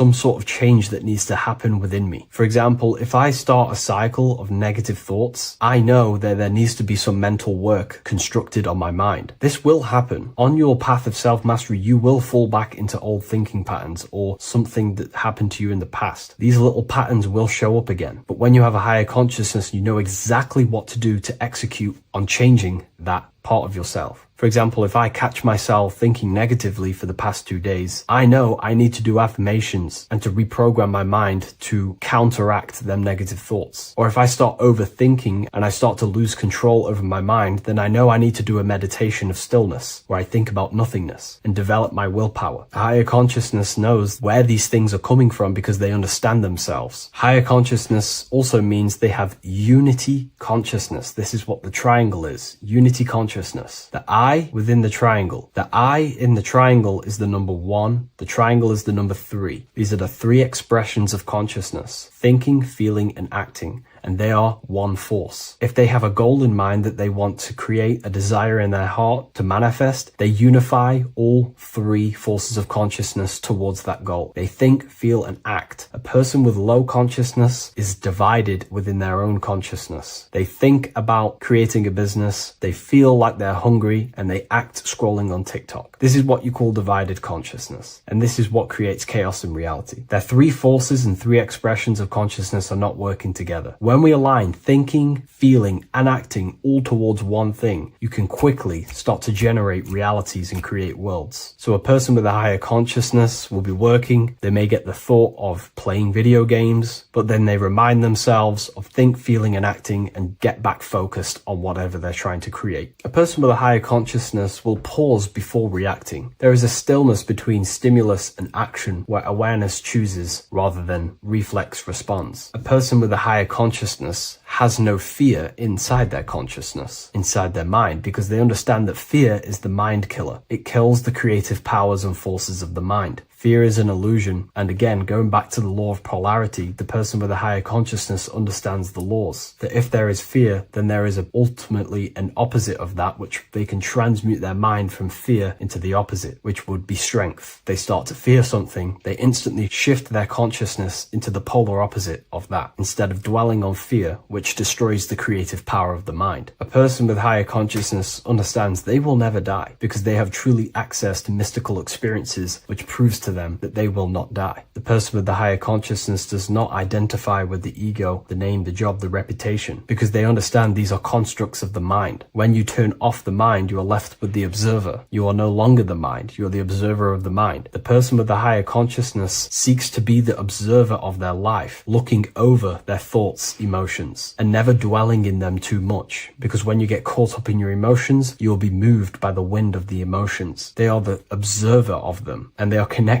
with their soul. They are connected with the observer. The person who has low consciousness is constantly in battle with their thoughts, emotions, and the things that are happening outside of them. Their emotions blow them away like the wind or the seas of the ocean. But the person with the higher consciousness understands they are the observer. They can watch over them. They are like a bird looking over the earth. Now, I'm not saying this is easy to gain this level of mastery, but now you can start to understand the mind of a person who has a higher consciousness and aim to become this person to ultimately live a better life. Higher consciousness is not this mystical, magical thing with, most spiritual teachers will paint in your mind. It's simply just self-control. And when you have control of yourself, life becomes a lot better. Instead of being caught up within the battlefield within your own mind and emotions, living in reaction and complaining in a negative state of mind, the person with the higher consciousness also understands that their dreams are showing them messages from their subconscious mind. Every person, every event, everything that was said, everything that happens in your dream is a materialization of something that's going on inside your subconscious mind. If there is a person chasing you in your dream and you are in fear running away, this means that the subconscious is showing you something through the allegory or symbol of that person chasing you. There's something inside of you that you are maybe running away from, and you need to identify that and change it. So I hope this video gives you some great insight and a bit of an idea what higher consciousness is. Again, higher consciousness is about having faith, because when you were in the lower consciousness like myself before all of this, I didn't know what higher consciousness is. Therefore, you have to have faith that it's going to lead you somewhere, that the work that you are doing to try achieve self-mastery is going to take you to another level. You have to have faith in yourself that higher consciousness is going to be better for you. If you do not have faith or the desire in your heart to generate that higher consciousness, it's not going to happen. Keep your eyes on the light, keep your desire on the light, and keep faith in your heart to generate this higher version of yourself. Thank you, everyone. I'll see you in the next video.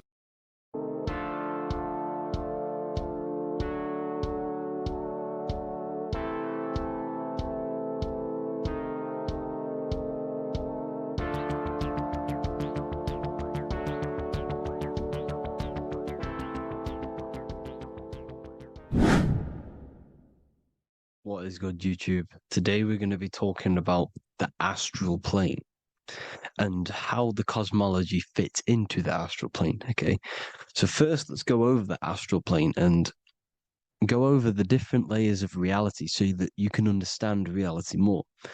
You are a multi-dimensional being. You are not in these, you are in all of these realities at the same time. They all interweave into one big reality. But there are different planes. They are different vibrational dimensions. There are different dimensions of reality. The mind is the root cause of reality. We're living in the mind of God. Everything is being thought into existence from the root cause, from the universal mind. This is why the ancient Egyptians said, all is mind. We're living in the mind of God. And we are a microcosm of this mind. This is why we all have the same mind. This mind is the world of thoughts. Now, this world of thoughts is just the thought alone. For example, it is the thought of a chair. But then when you start to imagine this chair and you start to mentally see the chair, you're now manifesting the thought, the singular thought, into some sort of form. So now you're imagining the chair. You're imagining the form of this chair, which is then manifesting into the astral plane. The astral plane is the world of thought forms manifesting. So when you are imagining something, you are seeing into the astral plane. Okay? Your third eye, it is an eye because it sees the astral plane. It is seeing the other side through imagination, through dreaming. Well, we'll go over dreaming later. So the thought of a chair is a singular thought. The imagination of the chair is the manifestation of the chair. And in the astral plane, it's basically the world of all the chairs that could ever exist. So you're thinking of the chair as a singular thought, which is the mental plane. The astral plane is the imagination of that chair, is the thought, the manifestation of it. Depending on the vibrational state of the thought will depend what level of the astral plane it will go to. For example, if you're thinking about a chair to torture someone on it, it's going to go on the lower astral plane. Or if you're thinking and imagining happy things, it's going to go to the higher astral plane. So wherever your mindset is, that we call it a mindset because your mind is setting frequencies to certain things. Thoughts are frequencies. And a mindset is setting your frequency. setting your mind to a certain frequency. So when you set your mind to a certain frequency and you imagine something in that frequency, you're going to match everything in the astral plane that are on that similar frequency, just like you would in the physical world. Because we're all in these worlds right now as we speak, but we can't see them with the two physical eyes. We can feel it though. When you're around someone and you've just met a new person, for example, you can feel their vibration. And if you're not on a similar vibrational match, you will not get along with that person, or you just won't not get along, but you won't connect with that person because you're on two opposing frequencies, not matching. And this is something you can't see, you can only feel because it's the astral plane. It exists within the astral plane. Everything in the astral plane is made out of vibrations. So if you do astral project, and if you already know how to astral project, you will see beings and people and things that are on the same frequency as you. This is why before you astral project, you need to sort your vibration out before you astral project, because you are projecting your consciousness into this. It's the mind. The mind is the bridge. It can move between realities. You are a observer. You are a observing soul which observes different realities. And the mind is the bridge between all of these different realities. The mind can choose. If you want to project into the astral, you set your mind to it, you can. Okay? So let's not get off track. The lower astral plane is where demons are. The higher astral plane is where heavenly beings are. Heaven and hell are kind of a real thing. The etheric plane is a powerful substance, the ether, the fifth element that they don't tell us about. If you type in on Google the five elements, they will try to remove it with wood or metal because they don't want you knowing about the ether. Ether is the energy double behind all physical objects. So the ether is very important. It is the fifth element. It is part of the physical world, but it's also part of the astral world. It is on either side. You see how they're showing you the truth in the language? Ether and either are the same word. The ether has 1 foot in the astral and 1 foot in the physical world. It's a substance that connects the physical to the astral world. It is the either. It's on either side of reality. It's on the other side. Other, either, same word. Ether is connecting the physical to the astral plane. It's the world of frequency. Frequencies, EMFs, torus fields are in the etheric plane. It is the energy plane. It's where energy moves through the ether. Okay. So then you have the physical world, the world of effect. Everything you see in the physical world is the effect of the higher planes. Each plane is a product of the plane above. So, and it melts into each plane. The physical plane is the lowest plane, it's the most densest, and the highest is the most fluid. This is the most fluid, this is the most dense. This is where we get the saying, as above, so below from. As above, so below comes from the different planes of reality. And magicians understand this. This is why magicians always say as above, so below. Because they understand if you manipulate the higher planes of reality, you manipulate the lower planes. Because the astral plane is a direct copy of the physical world, but in the astral plane. It is mirrored. The physical world is mirrored in the astral plane. They are both the same world, but there's different vibrational states of the world. Kind of. It's hard to put this in words, people. So just try and understand. The astral plane is the double. It is Whatever happens in the astral plane happens in the physical plane. This is why magic works. This is why demons work. This is why spirit communication works. Because if you manipulate the higher planes, you manipulate the lower planes. As above in the astral, so below. Leonardo da Vinci showing you to look up, pointing up. You got to look up. He's telling you to change the mind, you change the physical world. You change your emotions, you're on the astral plane, you change the physical world. You change your reality by changing the higher planes. This is the Masonic 11, the two pillars. This is the 11 also symbolizing the two hemispheres of the brain here. But the 11 symbolizes the two mirrors. 11. 11. 9, 11. 9, 11 adds to 11. 9 plus 1 plus 1 equals 11. The Twin Towers were in 11. Flight 11 was hijacked because it's a mass ritual within the astral plane. Now, we're going to go deep into that later, and I'll show you these rituals they do in order to manipulate the astral plane. So, this is what the 11 is. It's the mirroring of reality. If you contact spirits and conjure spirits, you can either summon or attract demons and spirits. Summoning is creating a spirit. You create demons. Okay. Like I said here, the mind is the root cause of reality.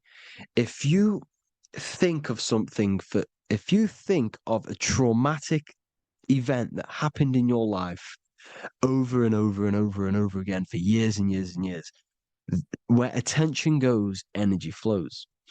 The mind is the director of energy. If you are directing energy into the specific emotion, the specific thing that is torturing you in your mind, that will manifest as some sort of being in the astral plane, which is called an elemental. And this elemental being that you have created through your thought forms and emotions will latch onto you and feed off this energy. So it's important that you get your mind right. Okay. It's important you sort that you file the mind and you discipline the mind. Make sure it's only entertaining positive things, because you are quite literally creating your own demons. Creating the word demon has the word mon in it. And if you've watched my videos to know, mon means moon. The moon is your mind, the sun is your soul, the earth is your physical body. Demon is mon means mind, moon is mind. You create demons with your mind. Summoning. Now, this is where the rituals come in. 9/11 was a ritual because everyone was thinking about this big fearing, the death of 9/11. Everyone was thinking about it. And all of their minds thinking about this horrific thing will manifest and summon a negative energy spirit elemental within the astral plane. That's how all of this works. This is why it was a mass ritual. Okay. Chris Brown, new album name 11/11. Release date on the 11/11. This will be my 11th album and contain 11 songs. All of these people know the occult. This is Hermes Trismegistus with the star of Saturn, the six-pointed star, as above, so below. The mirroring of reality, physical and astral. The two Masonic pillars. So as above, so below. What's above us? The stars. The stars are connected to the astral plane. This is why we call them stargates. When we dream, we are experiencing these different realities.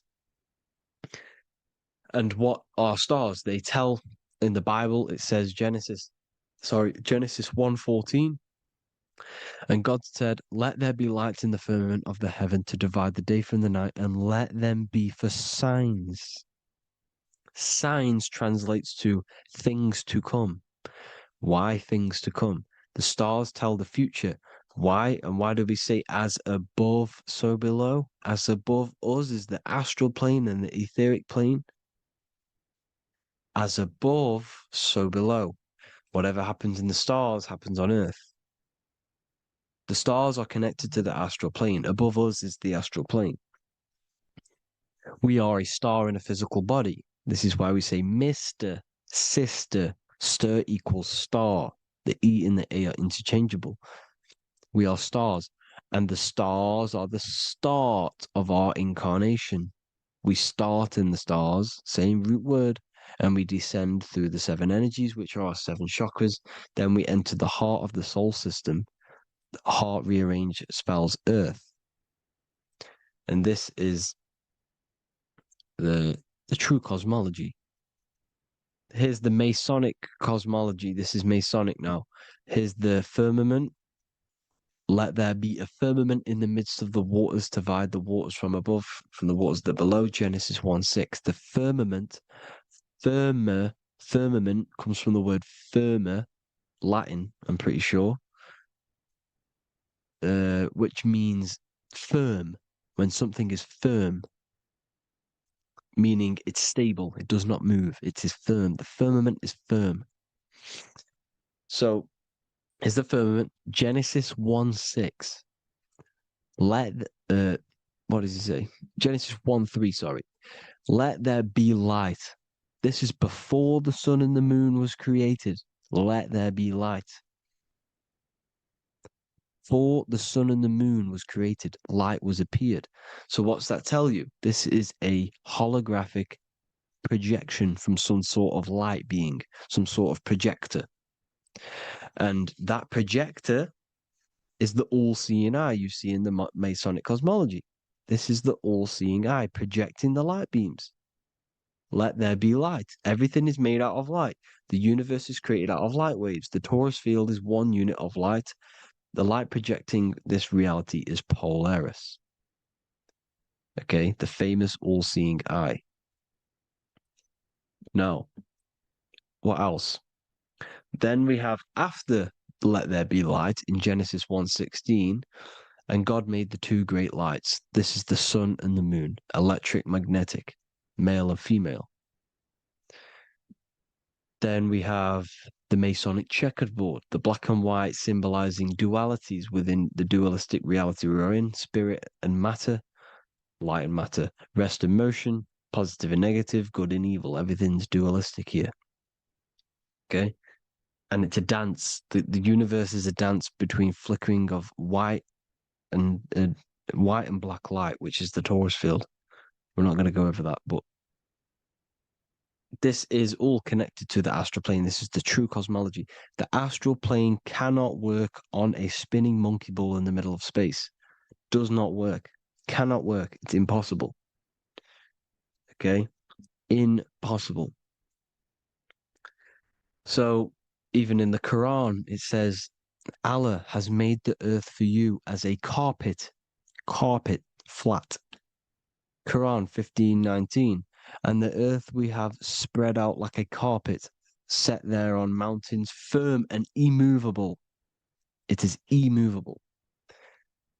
In the Quran, it also says 65:12, it is Allah who has created the 7 heavens of the earth. The 7 heavens, meaning the 7 layers of heaven, the 7 planets.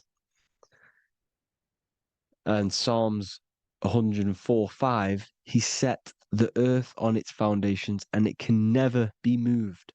Never. So here you see in Isaiah 40:22, he sits enthroned above the circle of the earth and its people are like grasshoppers. He stretches out the heavens like a canopy and spreads them out like a tent to live in. We live in a tent. This is the tent. The projection of light. Here you see an ancient picture here. Here you see the ethereal barrier, meaning the firmament, the etheric barrier. And here you see his head popping out. Why is his head popping out? Because your head is heaven. Your heel is hell. Your head has access to the astral plane. This is why your head is heaven. The pineal gland, when stimulated, has access to project itself, project consciousness into the astral plane. Here you see another ancient picture here with the Masonic Royal Arch, with the zodiac here. the zodiac on the top, arching, because there's a firmament above us. Here's God in the brain. Consciousness is God. Here you see the Masonic Royal Arch, symbolizing the firmament. George Washington above the Masonic Royal Arch. These are the stars. This is Polaris projecting reality. Here's ancient churches with the dome. Polaris projecting reality with Jesus. Disney World is under the dome. The seven layers heaven, ancient paintings, all depict the if you go and look at the ancient paintings, they'll all depict the firmament, the arch above us. This is where we get interesting. The Masonic Royal Arch has the 6-9, which is Cancer. The constellation Cancer, which is 6-9 is associated with portals because CERN is the 6-9. Okay, CERN is opening portals. They're trying to create a portal to the other side. Cancer has the word CERN within it, so there's a link between Cancer and the opening, the firmament opening above us to ascension. Here you see the Masonic art with the Royal Arch and the light and the opening. Here you see the light and the opening. This is the opening of the firmament. Here's the Hebrew cosmology with Sheol, the underworld, and the opening. So Cancer is definitely some sort of portal in and out of this reality. I'm just connecting dots here. Now, we're going to go change a bit now. These celebrities that you are seeing they have not sold their soul to Satan, okay? They have not sold their soul to Satan. Satan is a demonic, low vibrational energy that has been summoned over the thousands and thousands and thousands of years of evil occult arts. So since Babylon was summoning this demonic energy, and this demonic energy in the astral plane will grow and grow and grow. It has no form. It has no physical form. Okay? But you can see it in the rappers. If your third eye is open, you can see clearly that these people are demonic. You can sense the energy that they're manifesting. Selling your soul is not what you've been told. It is gaining, because your soul is pure love, okay? Your soul does not want to do anything bad. So when you sell your soul, you're gaining physical gain. You're gaining physical wealth, for example, like for these rappers, they will be given millions of pounds because the people in control of the music industry, which is the dark occultists trying to brainwash the masses, the people in charge, they're dark occultists. They understand Satan and the energy. They are satanic energy, which has been summoned in the astral plane. They see that they have influence over the masses, so they will go to them and say, "I will give you this amount of money forever if you manifest this satanic, demonic energy through the music and through social media to blind the masses, to brainwash the masses into this demonic energy." Because when you listen to music, music is frequency. Whatever you listen to, you become that frequency. So if you're listening to these people, they're throwing energy, this demonic, satanic energy that they sold out to. Soul, same word. When you sold something, you've got your soul involved.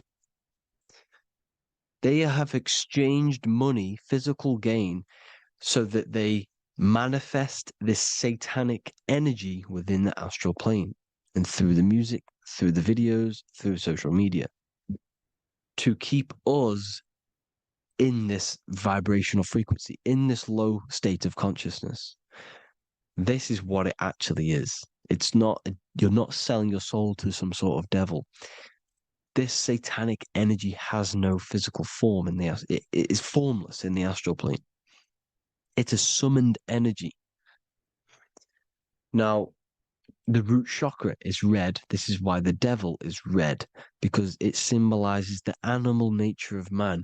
When you are operating off your root chakra, you will kill, you will fight, you will do anything to survive, because it's all about survival mode in the root chakra. They want you keeping in that fighting mode, that surviving mode, so that you are manifesting this low vibrational frequency, this satanic energy, this demonic red energy. This is why the devil is red. And the devil has a tail with the red arrow pointing down, because it symbolizes your light body. This is your Merkaba. Your Merkaba is your light body. Mer equals light, Ka equals spirit, Ba equals body. Merkaba, this is the devil's tail pointing down, the descension, your heel, up to your heel, hell. Ascension to heaven, head. You see, this is the all-seeing eye with the illumination coming off it, your head, when you're illuminated. The Merkaba is your celestial sphere to portray different planes of reality. It is the vehicle of ascension. It's your light body. It's in the word Kabbalah, Kabbalah, Ka, spirit, Ba, body, La, light. Same thing, Kabbalah, Merkaba. Same thing. It's all about the light body. This light body sees different realities. So when you see the goat in the music industry, it's this satanic summoned energy that's been summoning for thousands of years within the astral plane. When it becomes to the physical plane, it will manifest through different things. A goat, an owl, Satan, Moloch, Baal, same deity, same demonic energy that's been summoning in the astral plane. And this is why the Baphomet has a goat head. Drake's new album is the goat. The Polo G, the Masonic G, with the goat. And here's Rylo Rodriguez in the mirror with the goat in the mirror and him in his physical body. It symbolizes, the mirror symbolizes the astral plane, because he's manifesting the goat, the demonic energy. He's sold out to the demonic energy, and in the physical plane, he's his physical body. The mirroring, the Masonic 11, the mirroring of reality, the astral and the physical. And what do you call them when they're an amazing rapper, the best rapper? You call them the goat, because you're the goat because you're manifesting the goat energy, this satanic, demonic energy within the astral plane. So Baal, Moloch, all the same thing. Because in the astral plane, if you want to gain spirits to come to you and communicate you in the physical world, if you want to communicate with spirits, you have to gain their attention. You can either gain their attention or come together and agree to create some sort of being, which is Satan. Okay. You can, like I said earlier, you can create these beings, you can summon them or attract them. One way to attract them is sacrificing.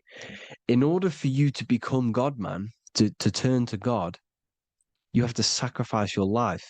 You have to sacrifice, not drinking, not doing things, not doing anything demonic, not doing anything bad, not eating meat. You have to sacrifice yourself to become the light. However, if you want quick, instant gains in the physical world, you can sacrifice something else to communicate with these spirits, because these demonic energies feed off demonic energy, your demonic energy. So these dark occultists will give away babies, they'll sacrifice, torture babies so that they gain, so that they can communicate with these spirits for physical exchange. Yes, you can do this. These powerful spirits, these powerful demons can give you powers. They can give you certain things. And this is what they are doing. They're summoning and attracting these demonic energy. This is why, trafficking is one of the most, Balenciaga. Baal is the demonic energy in the astral plane, which requires child sacrifice for his presence. Balenciaga, and they were trafficking children. They were trafficking, killing them, and offering them to the spirits. This is what they are doing. Balenciaga. It's in the name. Here you see, here, you can see here a stick man with two horns. The goat, obviously, it's all the same deity. Baal, the goat, Moloch, his Moloch, the owl, the Egyptian owl, because it comes from the owl of Moloch, which is Baal, which is Satan, all the same demonic energy. And it's on the dollar bill, a tiny dollar bill, tiny, on the $1 bill. All the same thing. Bohemian Grove, they worship the big owl, Moloch. It's all the same thing. It's all one big demonic energy which has been summoning in the astral plane. And it's trying to take over Earth, the physical plane. That's what it's doing. So I hope you all gained a deeper understanding of the astral plane and what's actually going on in the world. Please leave a comment if you can to help the algorithm. Drop a like if you like this content. And hope you all learned something today. And God bless you all. Thank you all.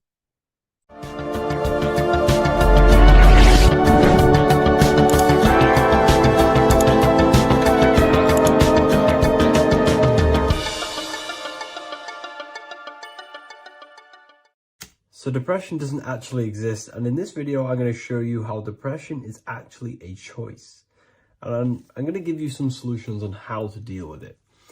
And this is probably going to change your life forever just by doing this alone. Okay, so the first thing you need to understand about depression is that it exists in your conscious mind. It exists in your thinking mind. So what is inside your thinking mind? You have your body, your name, your reputation, your trauma, your memories, your family, your worries, your interests, your bills, your passion, dislikes, goals, right? Most people identify their lives with this. They identify their lives with their thinking mind. They think they're their name, their job, their reputation, their memories. But this is not who you actually are. Who you actually are is the observer of that. What happens if you stop thinking? What is left? You're left with unconditioned consciousness. You're left with the self, which is what we refer to as I. We are the consciousness, not the thinking consciousness. You are not these labels. You are not your thoughts. You are not your job, your name, your reputation. Okay? And the reason why I'm telling you this is because it's very important, is that we are something beyond this body, beyond this name, beyond our thoughts. We are the consciousness. So depression exists inside of the thinking mind, the conscious mind. Okay? So if you want to get rid of depression, you must learn how to escape the thinking mind. And not only just escape, but that's step one. In meditation, you do meditations, right? We sit still and we have to learn how to control the mind and turn off the thoughts. And when we turn off the thoughts, depression goes out the window because there's no thought present in your mental field of consciousness to be depressed. Okay? You must understand, who is the one suffering from the negative thoughts? Who is the one suffering? Your mind is not suffering because the mind is producing the thoughts. Your body's not suffering from the negative thoughts. You are suffering. And who is you? You are a soul. You are that feeling. You are that person beyond the thoughts, beyond the feelings, beyond that. You are the one experiencing. You are that. Meditation gives us the ability to turn off the thinking mind. This allows us to escape our thoughts. Okay? And it gives us, over a long period of time after meditation, you'll be able to turn this switch. And this switch will be able to turn off your thoughts. And by doing this, we will be able to control our conscious mind directly by the hand. So when you notice yourself gaining them negative thoughts, we can then turn off the switch of turning off the conscious mind and rising to our authentic self and knowing the thoughts are just illusions. Now, let me tell you something that's very powerful. most of your thoughts are coming from beliefs. Most of your feelings are coming from beliefs. So if you have a feeling of lack, this is coming from a belief that you don't have much. If you are feeling alone, this is coming from a belief that you are alone. So what we must do is restructure ourselves. We must restructure the subconscious mind. And we do this in many different ways. We can do this with meditation. We can do this with visualization, visualizing our desired reality as if we are living it. We can do this with affirmation. Now, a lot of people think, oh, I'm trying to speak something into existence with affirmation. No, you're not using vibration to try and change reality with what a lot of these new age people will teach you. Vibration, your words will not have much an impact on reality. That's the truth. But what they do have an impact on is reprogramming and recrafting and refining your mind. If you repeat, I am wealthy all day long, your subconscious mind, that word will be lingering inside your subconscious, and you will start to mold that into your conscious. You'll start to be consciously thinking about this. Most of your thoughts are coming from your subconscious. So if you want to get rid of depression, you got to figure out the trigger. What are you depressed about? What are you feeling? What are the beliefs that are making you feeling and thinking this way? And that's what you must restructure. You must restructure your subconscious mind through visualization, meditation, and affirmation. You do these all the time. You do these every single day, and you will slowly, if not surely, restructure your subconscious mind. While by doing the practice of meditation, you'll gain the off switch as well. Sometimes depression comes from not living in your authentic self. You're not doing the things that your soul is telling you to do. We all know what we should be doing at all times. I don't care what you have on. We all know we should be doing something. We all know that we have there's a higher aspect of our mind that tells us, oh, we need to be doing this, but I'm actually sat here on my phone. Oh, I shouldn't be eating this, but I'm doing it anyway. There's always that higher voice. And that is the voice that has to be connected to. And when your body's not acting out the voice of the soul, then the soul becomes sadder, and suffers more and more and more. There has to be a connection between the soul, the mind, and the body. They have to work in unison. Okay? So I hope this video helps with depression, with whatever you're going through mentally.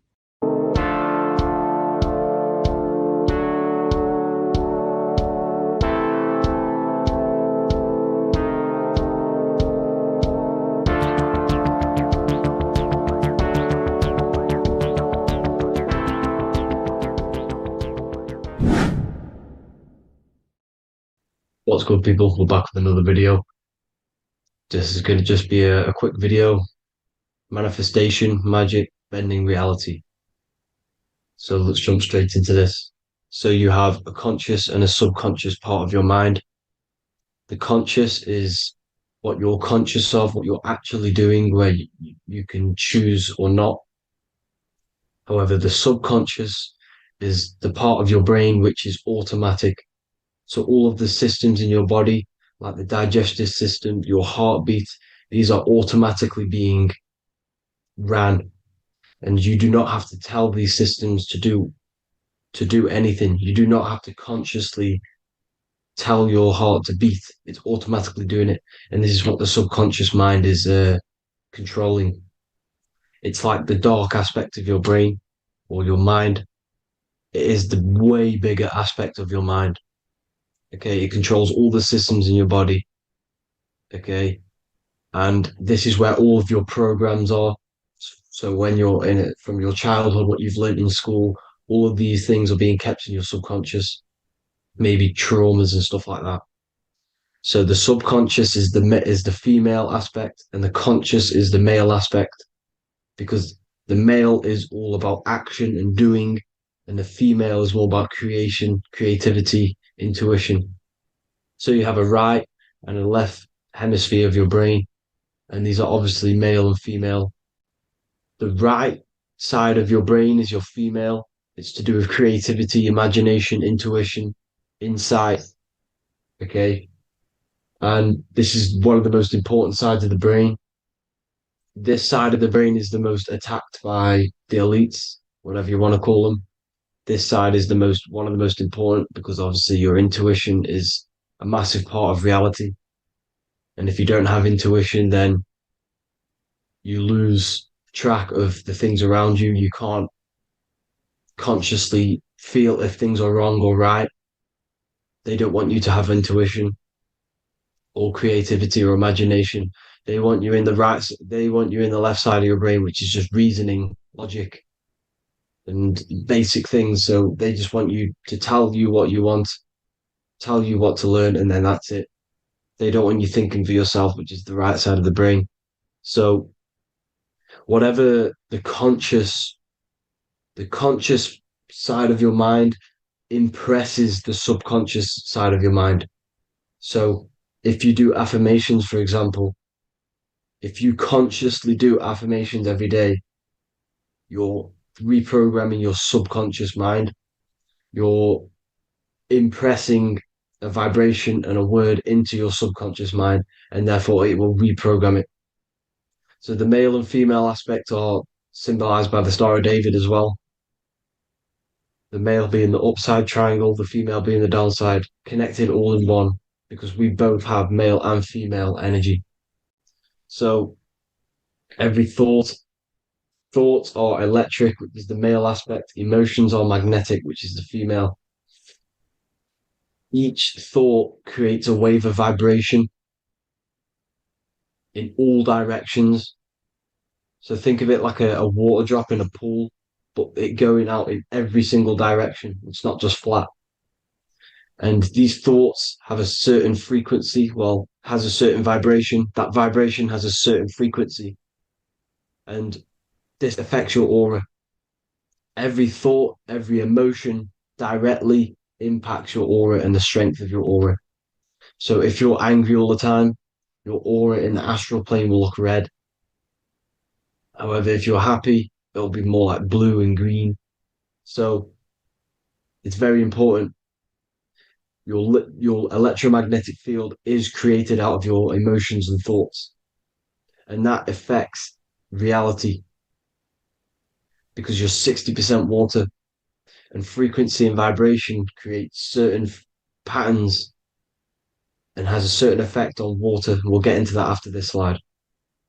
So each thought that people are thinking around you, you are actually subconsciously picking up these thoughts because it's emitting this vibration in all directions. So this is why you can pick up thoughts of other people on the odd occasion. However, when you're more in tune with your intuition, your right side of your brain, you can start to pick up on vibrations, thoughts, and other people's auras. You can pick up on the energy once your third eye is open, and you know whether you should be in that environment or not. This is what we call an atmosphere when we go into a room and you can feel the tension if someone's been arguing, for example. This is the atmosphere, this is the vibrations, these are people's auras emitting these certain frequencies and vibrations. Okay. So our aura is contained of multiple layers. Obviously, we have the physical body. This is the electromagnetic layer. However, you have the different planes of existence, the spirit, mental, astral, etheric, and then physical. The physical is the lowest plane of existence. And the physical plane is a product of all of the planes above. So the mental impresses on the astral impresses into the etheric, and then the etheric creates the physical object. So the mind is the root cause of reality. The mind is the cause of everything. Your consciousness is pure cause. There's no effect. Everything you see in this reality is the effect. Everything that you experience is the effect because the root cause was the mind. The decisions you made you experience that certain experience. And that decision was created on the mental plane. And this is just pure thoughts. And thoughts are things. If it exists in your mind, it is a thing. It's a certain frequency. So if you have a certain level of thoughts. If you're thinking positive, for example, you're going to have a strong aura, you're going to have a higher vibration, and that attracts like. Like attracts like when it comes to thoughts and vibrations and electromagnetism. So if you're thinking positive all the time, speaking positive, doing positive, you're then creating a higher vibration, and that's going to attract people on that similar frequency to you. Everything is electromagnetism, frequency, and vibration. Everything. You see, so this is why, for example, if I put my hand to a TV screen, if my finger was the same vibration as the TV screen, it would go straight through it. However, the particles in my hand and the particles on the TV screen are two separate vibrations, and this is what causes the friction to stop and not my finger to go straight through it. So, like I said, when you don't feel the vibe of someone, when you don't feel right, you don't really get along with someone, this is a vibration. Your vibrations are not matching, they're not similar, they're two complete different vibrations, and they're not aligning properly. So music has a massive part on this. Music is a massive, massive tool for the elites because music is frequency. And in 1975, the musical instrument are all tuned to 440 hertz. So Spotify, Apple Music, most of the music on YouTube is all set to 440 hertz. And 440 hertz is not divisible by 3, 6, or 9. And when you can't divide a frequency by 3, 6, or 9, it's not a natural frequency. As you can see here, this is 432 hertz. This makes a nice geometric pattern. However, 440 hertz is a distorted pattern. So when you listen to this, this actually shuts off the whole right side of your brain. Like I said at the start, this is the most attacked side of your brain. It's to do with creativity, imagination, intuition. When you listen to 440 hertz, it shuts off the whole right side of your brain. And obviously shutting off all of these forms of your brain. Music is very, very powerful tool for the elites because it's the only thing which can enter your soul or your ears without consent, your body without consent. Everything else has to be through consent. You choose whether to eat something, you choose whether to drink something, but frequency, you're going to hear it no matter what. This is why it's so powerful. And music influences the body in many different ways. It's the most powerful imitator of everything. It directly affects all listeners. It directly affects intentions, gestures, movements, and actions. It stimulates your mind, and certain songs, certain catchy songs, can reprogram your subconscious mind, invoking certain emotions. This is why when you listen to slow beat songs, it makes you feel more sad. When you listen to upbeat songs, you feel more energetic. This is because these frequencies have a profound influence on reality and on how you feel. Because, like I said, you are 60% water. And as you can see here, each frequency creates a different geometric pattern. And inside of you is 60% water. So, like I said, 440 hertz is going to make a distorted pattern in your water. And this is going to have a profound effect on your emotions and your reality. So, like I said, health is not just the body. It's you are made of body, mind, and spirit. You need to look after what you put in your body. You need to look after your spirit and look after your mind. It's very important to keep all these in balance because once one of these are unbalanced, it affects the other two. So if you're eating wrong, it's going to affect your spirit and mind. If you're thinking wrong, it's going to affect your body and spirit. These are all interlocked. You have to look after them all. So it's very important you understand music. Stop listening to low vibrational music. To be honest, you want to listen to music without any sort of speaking inside of it. You just want pure frequencies, which are the solfeggio scale, like one of these, for example, 432, 528 hertz. These are all good frequencies. It's called the solfeggio scale. And these frequencies make you more in tune with nature. 5 to 8 hertz is what the earth vibrates at. So it's very important. And the Rockefellers are the one who changed this to 440 hertz. The Rockefellers, one of the elite families. So if you want to manipulate reality, it's very important to have your chakras aligned and having a high vibration, because the higher your vibration, the more powerful your words and your intentions are on reality. So the lower your vibration, the harder it is to affect reality, because you're on a lower state of consciousness. You want, like I said, you have the mental, astral, etheric, and physical. Everything is a product of the one above. As above, so below. This is what Hermes Trismegistus was saying in the Egyptian days. This is where it comes from. As above, so below. If you affect above, it directly affects below. So, like I said, meditation helps on this, helps align your chakras. Think positive, feel positive. Like I said, your feelings are magnetic, your thoughts are electric. So once you combine these two together, you're then creating an electromagnetic frequency, and that will have profound effect on reality. So the law of cause and effect. Every law, so the law of cause and effect.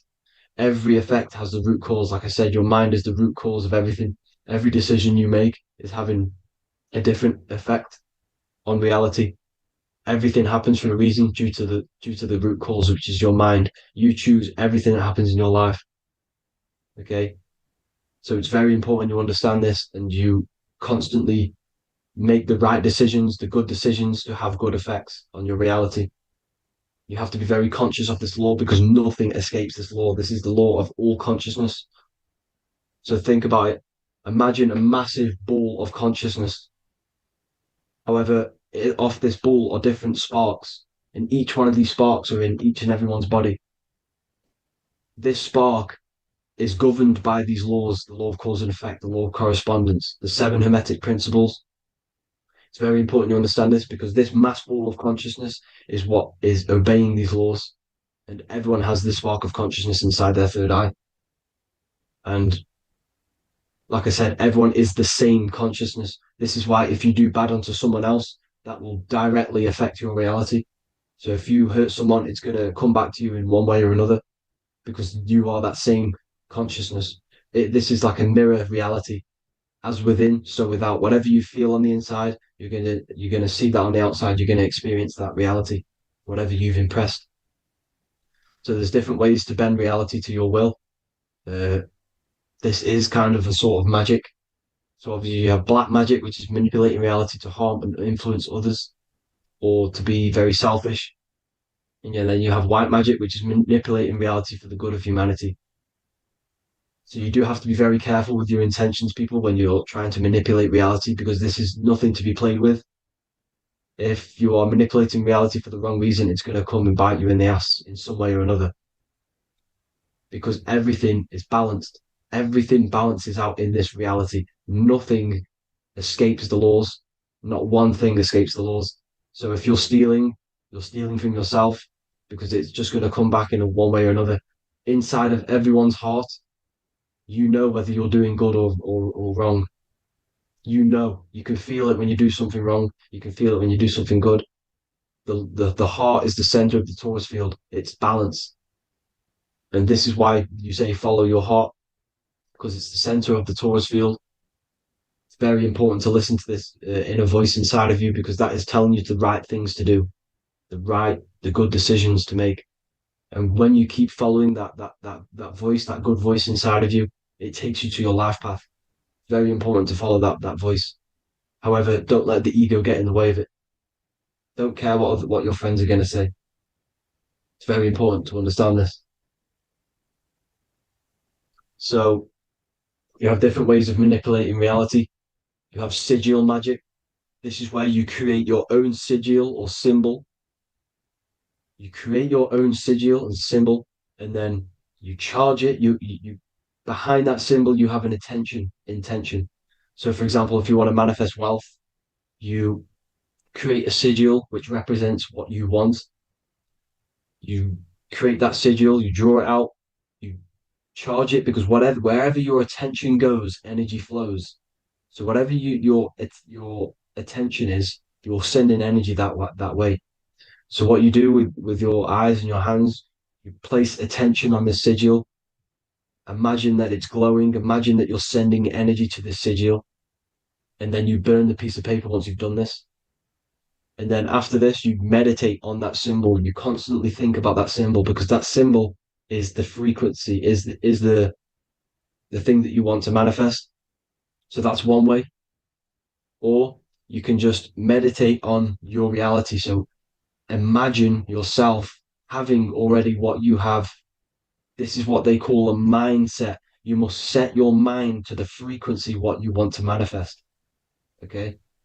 So if you want to manifest wealth, for example, imagine yourself being wealthy. What would it feel like? What would you be doing? Imagine a scene in your mind.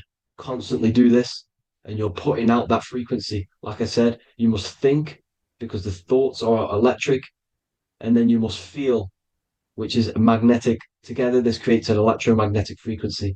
And this is how you attract things to you. You will attract the certain people to come in your life to bend reality to your will. Okay. Or you've got mirror magic. Stare yourself in the mirror, because a mirror reflects light. It also reflects energy. So you've got to be very careful with what you say to a mirror. You've got to be very, very, very careful, because whatever you send into that mirror is directly sent straight back to you. So if you're thinking negative, you're sending negative energy back straight to you, and that's going to have an effect on your reality. Affirmations are very important, because your words are frequency, your words are vibrations, and each word you say has a certain frequency. If it's positively charged, it's going to affect you positively. If it's negatively charged, because like I say, your brain and your mind is like the director of energy. That's what your brain is. And it directs energy into certain things. You can either positively charge it or negatively charge it. And this brain is creating your reality constantly. It's manifesting your reality constantly in the present moment. So this is what the government knows. The government know your mind is the root cause of reality. This is why they call themselves a government. Government. The New World Order is not being manifested by them.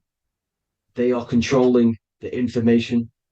They are controlling your perception of this reality. And they know the mind is the root cause of reality.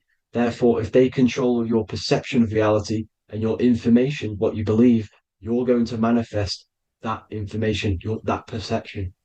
So we, the people as a collective consciousness, are the ones manifesting this new world order. You see, so this isn't black magic. They're actually tricking us into manifesting their own their plans, this new world order. You see, this is how smart these people are. They know how to get around the laws of reality. They know how to bend reality to their will without facing the consequences. They're getting humanity to do it. You see, there is a collective consciousness. As like I said, we all have that same spark of consciousness, right? So as a collective consciousness, we are on a very low vibration at the moment. However, we are waking up rapidly. There are more and more people waking up at the moment, and light always chases away the shadow. Light is a lot more powerful than darkness, you see. So one person waking up has a massive effect than one person being asleep. It has a profound effect. Because like I say, the light always chases away the darkness. It's more powerful. The light is always more powerful. High vibrations are more powerful than lower. So that's it for this, people. I hope you all enjoyed. This is a short, quick video. God bless you all.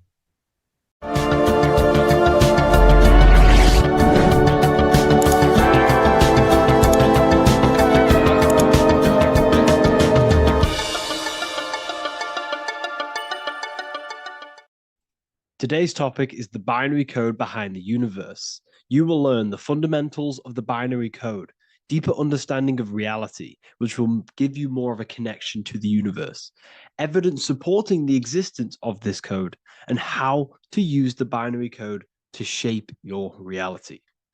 This is an important one. We have 0 and 1. This is the binary code of the universe. It underlies everything. It is the source of all creation.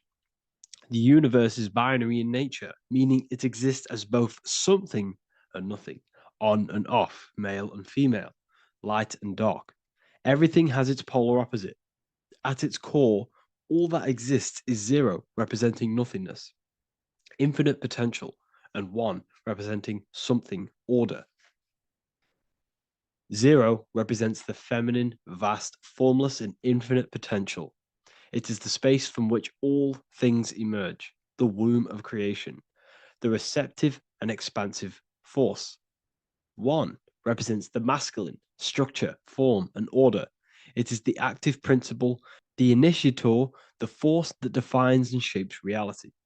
Together, they create the fundamental duality that underlines existence, the balance between chaos and order, the void and creation, yin and yang. We see this in the masculine and feminine bodies. This is deeply encoded into the fabric of reality. And once you see this, you will never unsee this. So please leave a like on this video if you love my content and you love the wisdom that I share with the world. So we see this with the masculine genital areas. Remember, this is the genital area. This is all to do with creation. These are the generative principles, the generative organs in the body that allow creation to continually outfold into new life. The genital areas are all to do with the code.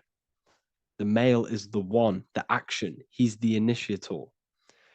The feminine is the 0, which is the infinite potential, the womb of creation. 0 and 1. This is why we have 10 numbers. 0 and 1. Masculine and feminine. We even see this in the bodies. The feminine body is made out of curves, which is 0, curves. And the masculine body is made out of lines. So please leave a like and comment if you love this. And if you have any lecture ideas, feel free and I can make a lecture on any suggestions that you have. So look at the word masculine. Masculine, line. Line is just one line, which represents order. 1. Feminine. 9. 1 and 9 equals 10. 0 and 1. The binary code of all creation. Why is feminine? Why the number 9 for feminine? Because the moon has to go around 9 times to create a human in the feminine's womb. And look at this image of nature. All nature is zeros and ones. Now you can tell. The stick is a 1. It's a line, and here we have curves. It's curves and lines. Curves and lines create reality, creates matter. Everything is 0 and 1. We even see this with the sky. The sky represents zeros. They represent curves, the heavens, the heavenly bodies, the sun. These are circles, the moon, circles, the planets, circles. Down here is matter, representing the square. We have the Freemasonic square and compass, representing lines and circles, masculine and feminine. We see this with Leonardo da Vinci, with the circle representing the spirit, the void, the womb of creation, and matter, which is the body. This is the soul in matter, infinite potential in matter. This represents spirit over matter. This represents the architect of reality, zeros and ones, spirit and matter. This is all the same thing. Understanding this binary nature of the universe, where 0 feminine represents the infinite potential and 1 masculine symbolizes order and structure, can benefit you in several ways. Manifestation and creation is the first way it can benefit you.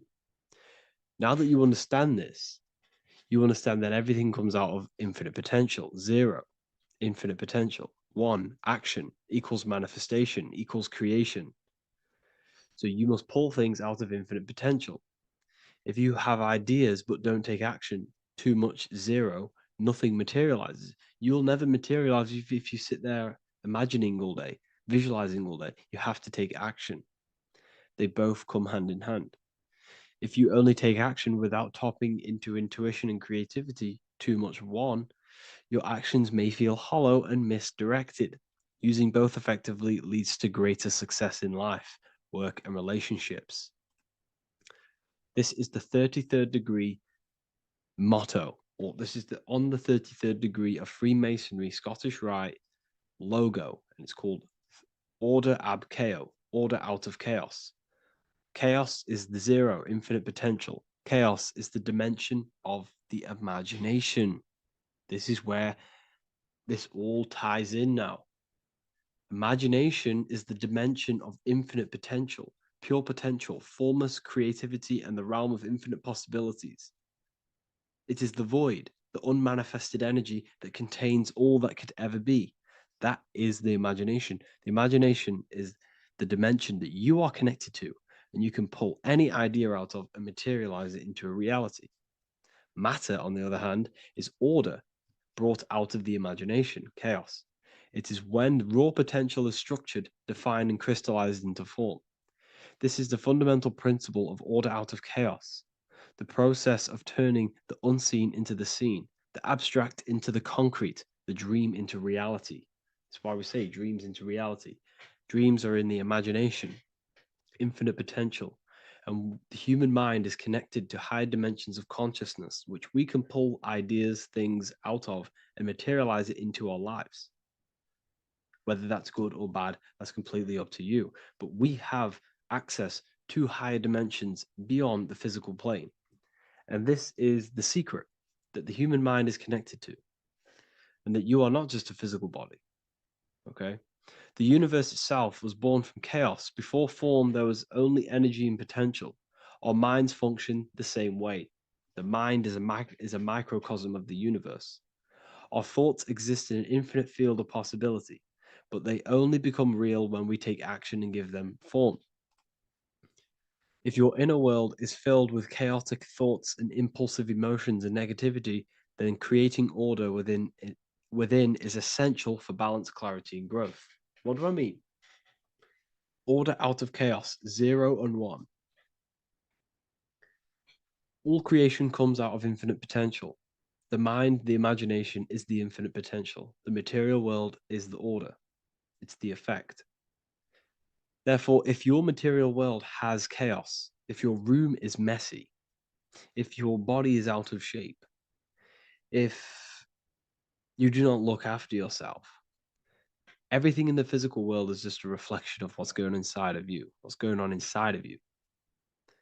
So if you have a messy room in a messy house, this reflects as a messy mind, a chaotic mind, and we must create order in our mind. So this applies to all realms of your life. This applies with your mind, it applies with your emotions, it applies with your manifestation, it applies with the physical world, with the masculine, feminine. Zero and 1 is heaven and earth. It's everything. It's duality. It's on and off. It's everything. So it applies to all realms of your life. Okay.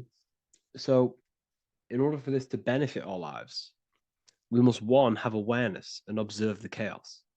Step back and observe your thoughts and emotions without reacting to them.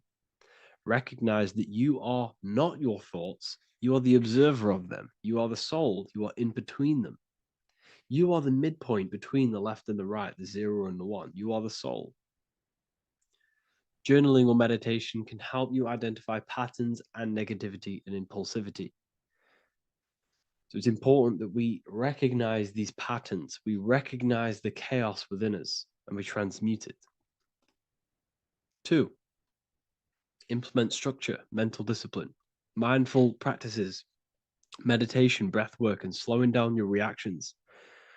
Cognitive reframing, replace destructive thoughts with constructive ones. This is so important. For every negative thought that you place attention to, place your attention onto 5 more positive. Never think about something that you don't want to manifest, because whatever you're placing attention on inside that mental field of consciousness, you're giving attention to it, which then can manifest into your action, and that will materialize into your world. Routine and ritual. Create daily habits that anchor you. Morning routines, exercise, or creative outlets bring stability. We must master the inner world of thought and emotion. We must bring chaos into order. In order to create anything in your life, you're turning chaos into order. Order out of chaos. You're turning 0 into 1.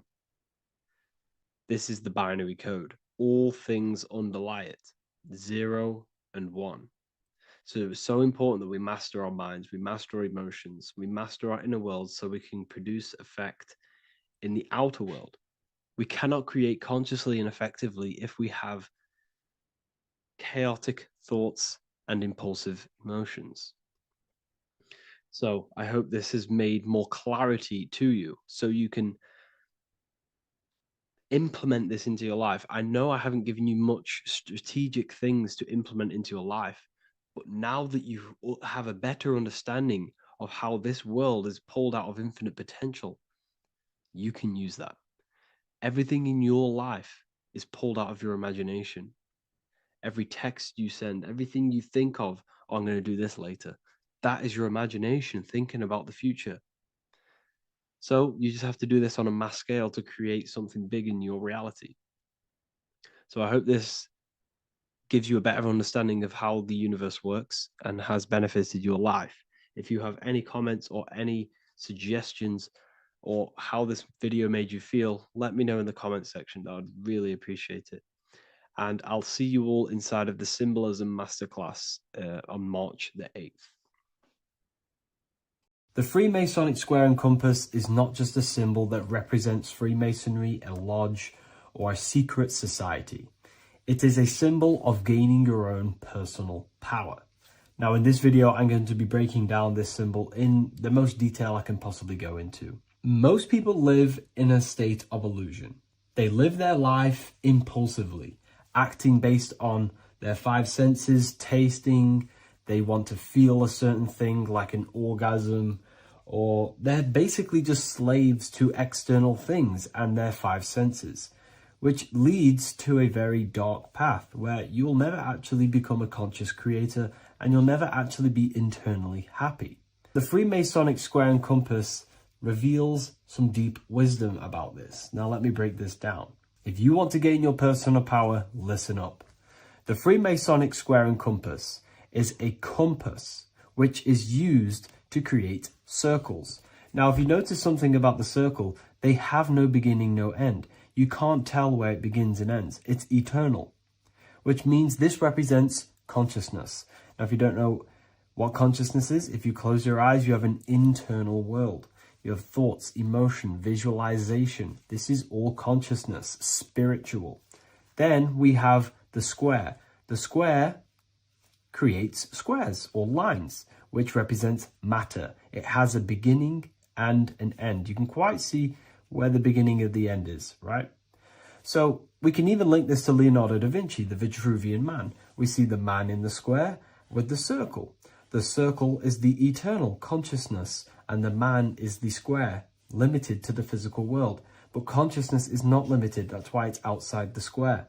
This is eternal. The body is mortal. The body will die. Consciousness will never die. If we look even closer at the symbol, we notice in this particular symbol, we have the compass overlapping the square. This is very, very symbolic. This represents spirit over matter, also known as mind over matter, consciousness over matter, the circle over the square. Like I mentioned earlier, most people are slaves to their senses. They go through their day and all they do is chase validation and feelings. They eat all day to feel good, which means they're slaves to their taste. They're slaves to their feeling. They masturbate, which means they're a slave to orgasms and external things. They're literally being governed by the external world controlling their internal world.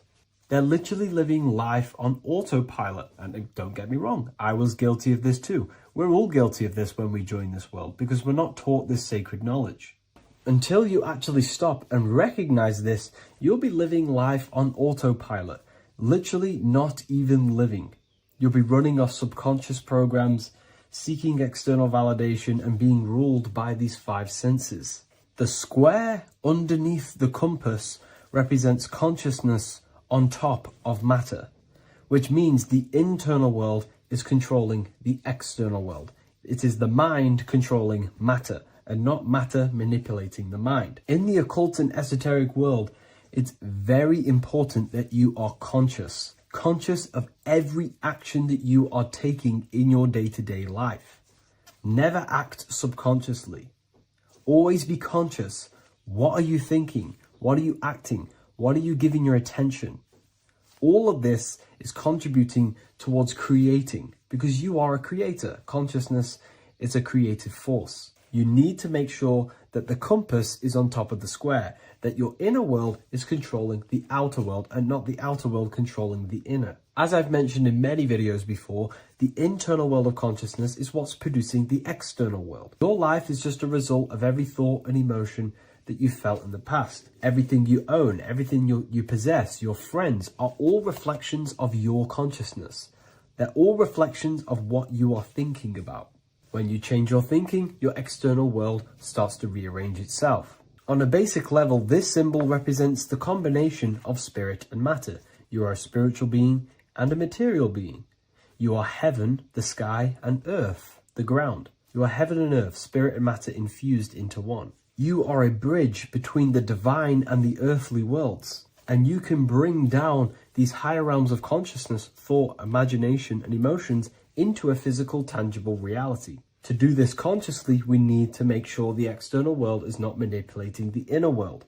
Because if your internal world is being controlled by external circumstances, for example, you have a circumstance happen in your reality, an emotion triggers inside of you, and that emotion is a command to create more of that. And the thoughts that you think are creating more of that negativity. So it's a constant cycle of negative manifestation if you let the external world control your internal world of consciousness. So we need to make sure the compass is on top of the square, that the internal world are commands and not reactions to create your external reality. And not only just to create, but to actually enjoy life. If we let the external world bother our internal world, this means that we have some sort of mental or emotional attachment to the external world.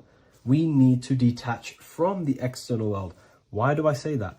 Because it's temporary. It's an illusion. We are going to die one day, and none of this will matter. You need to understand that everything in this world is temporary. You have to be okay with losing things, losing family, losing things in this world, because it's guaranteed to be temporary. We need to make sure the internal world is order and not chaos, commands and not reactions. Now, at the back of the Book of Wisdom, Volume 2, the book that I've wrote here, I go over the different meanings of the different arrangements of the square and compass. Sometimes we see the square overlapping the compass, which is the opposite of what we've just broken down.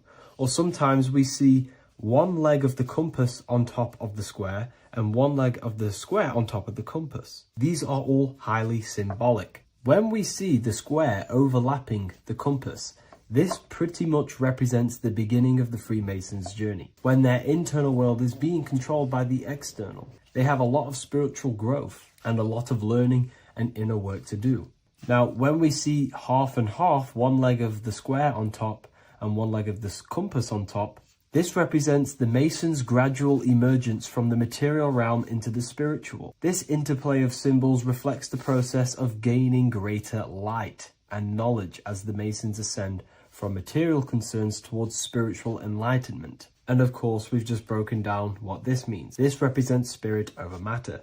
They're not chasing external physical things anymore. They're actually chasing and gaining validation and happiness from spiritual growth, more knowledge and deeper understanding of consciousness and themselves. Most people chase external material things, which actually don't make you happy in the long run. You could be given £1 million today. In a week's time, you would be back to the same original state of consciousness and actually chasing more and more millions of pounds. It's because nothing physical in this tangible world will ever satisfy your internal world of consciousness. So through spiritual growth, we can actually become happy and seek higher understanding, higher consciousness, which actually satisfies us eternally. So when we see the compass on top of the square, it symbolizes the triumph of spirit over matter. This arrangement not only signifies the mastery of spirit over the material realm, but also represents the resurrection, ascent, and dominion of spiritual principles over all earthly conditions. It's all about gaining personal power and spiritual growth. It's all about spiritual evolution, going from matter to spirit. The external world controlling the internal world, to the internal world ruling over the external world, where the mind becomes a powerful tool to actually create and command reality. The mind cannot create and command reality if it's being governed and tossed all over the place by external circumstances and thoughts. Here's a quick tip on how to know if your mind is controlling you. If your phone notification goes off and you're working on something and you instantly go to reach and pick up the phone as soon as the notification goes off, that is an indication that your mind is controlling you and you are not controlling it. The mind is the direction of consciousness. The direction, it directs the flow of your attention, your energy, your consciousness. So to practice to gain mind over matter is simply just meditation, allowing the mind to sit still and focus on one thing for long periods of time. And over time, this will gain mastery over your attention and your mind. If you are on your spiritual path, this should be your goal, your internal world becoming the master. The mind becoming a vessel for you and not a vessel controlling you. It needs to become a command center and not a reaction. Please like, share this with a friend, and subscribe to the channel if you're new. Leave a link in the description for the Book of Wisdom Volume 2. You are not breathing correctly. 98% of people only use a third of their lungs capacity, which is shallow breathing, which ages you, lowers your brain capacity, and also lowers your state of consciousness. So it's essential that you breathe consciously on a day-to-day basis, because this is what truly elevates your consciousness. I am going to give you the key for you to raise your consciousness just through breathing alone. Such a simple thing, but yet the most effective way for raising your state of consciousness and becoming more spiritually and mentally advanced. So tune in for this video and I'm going to show you exactly how to do it and the symbolism behind breathing. Air is more than just air. It carries electromagnetic energy. So now I'm going to give you the science behind this spiritual truth. This invisible force is what sustains all physical life, providing the life force energy essential for existence. Electromagnetism. Everything is fed off electromagnetism. Your body is an electromagnetic battery. Now, we can prove that air carries electromagnetism just by doing a simple test, a simple scientific experiment, by getting liquid oxygen and pouring it between a north and south magnetic pole, two polar opposite magnets. We see that the liquid does not fall straight through it. It is sucked, it is magnetically attracted to these two opposing forces, opposing magnets. This is proof that air, liquid oxygen carries electromagnetism. When you are breathing electromagnetism, the essential life force behind all living beings. This is known as energy or prana, chi, ether, or spirit. This is all the same thing. Air is not just empty space. It is energy. It is prana. It is life force. It is spirit. It is ether, chi, prana. You are an electromagnetic being. Your consciousness is in direct correlation with your electromagnetic aura or biofield around your body. Your state of consciousness is mirrored within this field around your body. Now, your breath, when you breathe in, you're breathing electromagnetism or life force. Breath is the vital link between the physical and the spiritual, bridging the body with the soul. Through breath, we connect with both tangible world and deeper, the unseen realms of energy and consciousness. Breathing deeply and properly elevates our consciousness, enhancing the brain's functions, heightening the sensitivity of our five senses. It also brings a profound calmness to the mind, creating a state of clarity and inner peace. Like I said earlier, breathing properly is the fastest way to elevate your consciousness. It is the fastest way. Because breathing, when you stop breathing, what happens? You lose physical consciousness. Your body will shut down if you do not breathe in this vital electromagnetic energy in the oxygen. If your body does not get this for 5 minutes or however you can last without breathing, this makes you lose physical consciousness. Your body will not survive without this essential life force energy. Therefore, air is one of the most overlooked things. This is why we see the symbolism of Buddha having a big belly. Why does he have a big belly? Because it's symbolizing breath work, proper spiritual breath work, the certain teachings of breath work, of when you breathe in through the nose, you have to breathe in through the nose. You don't want to breathe in through the mouth because the nose acts as a filter which catches dust particles and filters out the air before it enters the lungs. The mouth does not do that. The nose is for breathing inward.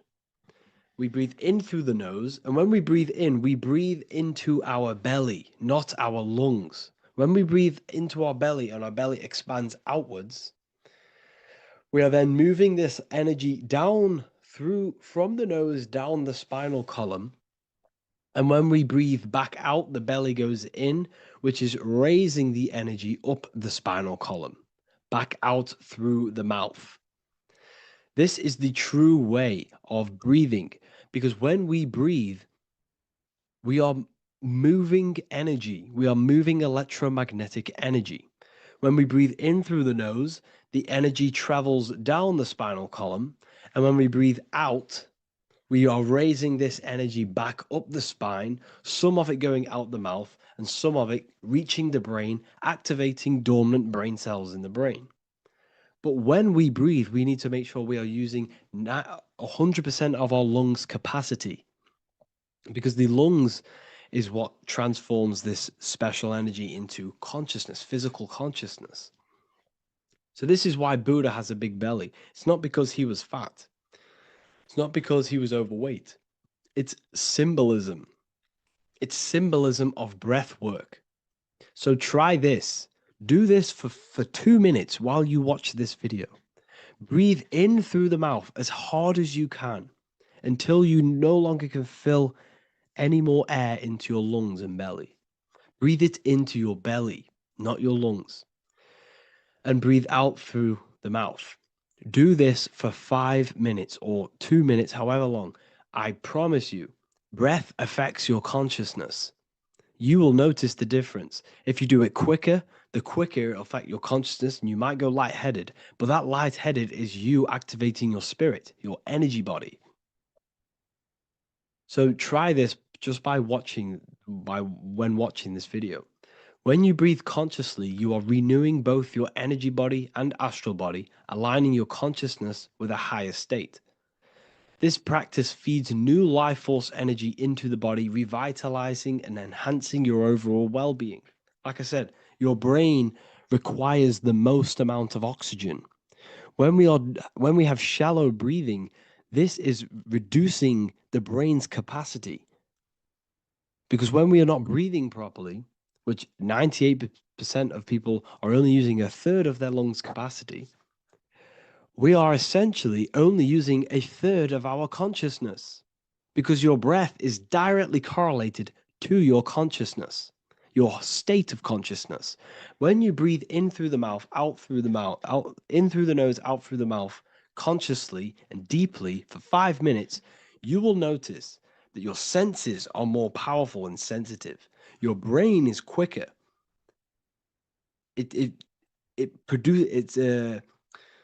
What's the word? It processes information quicker. You become quicker. You become a superhuman, and you feel more spiritual because it activates your spirit, your astral and energy body. So when we meditate, it's definitely important to breathe in through the nose and out through the mouth as deeply as possible to align with a higher state of consciousness. And this is the easiest way to separate your consciousness from the body. When you breathe in deeply for long periods of time, while meditating, while taking no thought, When no thought is present and you gain a rhythm of deep breathing, this is the gateway. This is the gateway to opening your consciousness. Because when you stop thinking, other aspects of your consciousness can open up. All of our lives we've been thinking, which is blocked off the higher states of consciousness. So breathing is very, very important. It affects our overall well-being. And this is Yahweh, the in and the out of breathing. When we breathe in, this is Yah. You can hear it. It sounds like Yah. And when we breathe out, that is Way. This is the name of God, apparently. But God is within you. You can connect with God. You can connect with source consciousness within you by breathing, by raising your state of consciousness through breathing and meditation. This is why the Bible tells you the Spirit of God has made me, and the breath of the Almighty gives me life. You are consciousness. You are God. You're an extension of God's consciousness. Job 27:3. As long as my breath is in me and the Spirit of God is in my nostrils. The Spirit of God is through breath. John 20:22. And when he said this, he breathed on them and said to them, receive the Holy Spirit. The word spirit means breath. In Greek, Hebrew, Latin, it all means breath or wind or air. The Holy Spirit is a certain way of breathing, a breathing technique that elevates your consciousness, that syncs you up to a holy consciousness, an elevated state. That is the Holy Spirit. That's why it tells you in the Bible, when he said this, he breathed onto them. He breathed onto them and said, receive the Holy Spirit. You must breathe to receive the Holy Spirit. When you breathe, you are renewing the body's energy.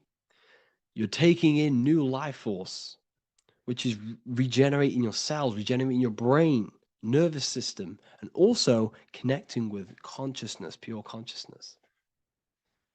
This is not something that we should be doing during meditation. Yes, it is.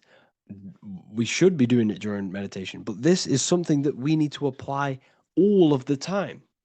This is the fastest way you can raise your consciousness.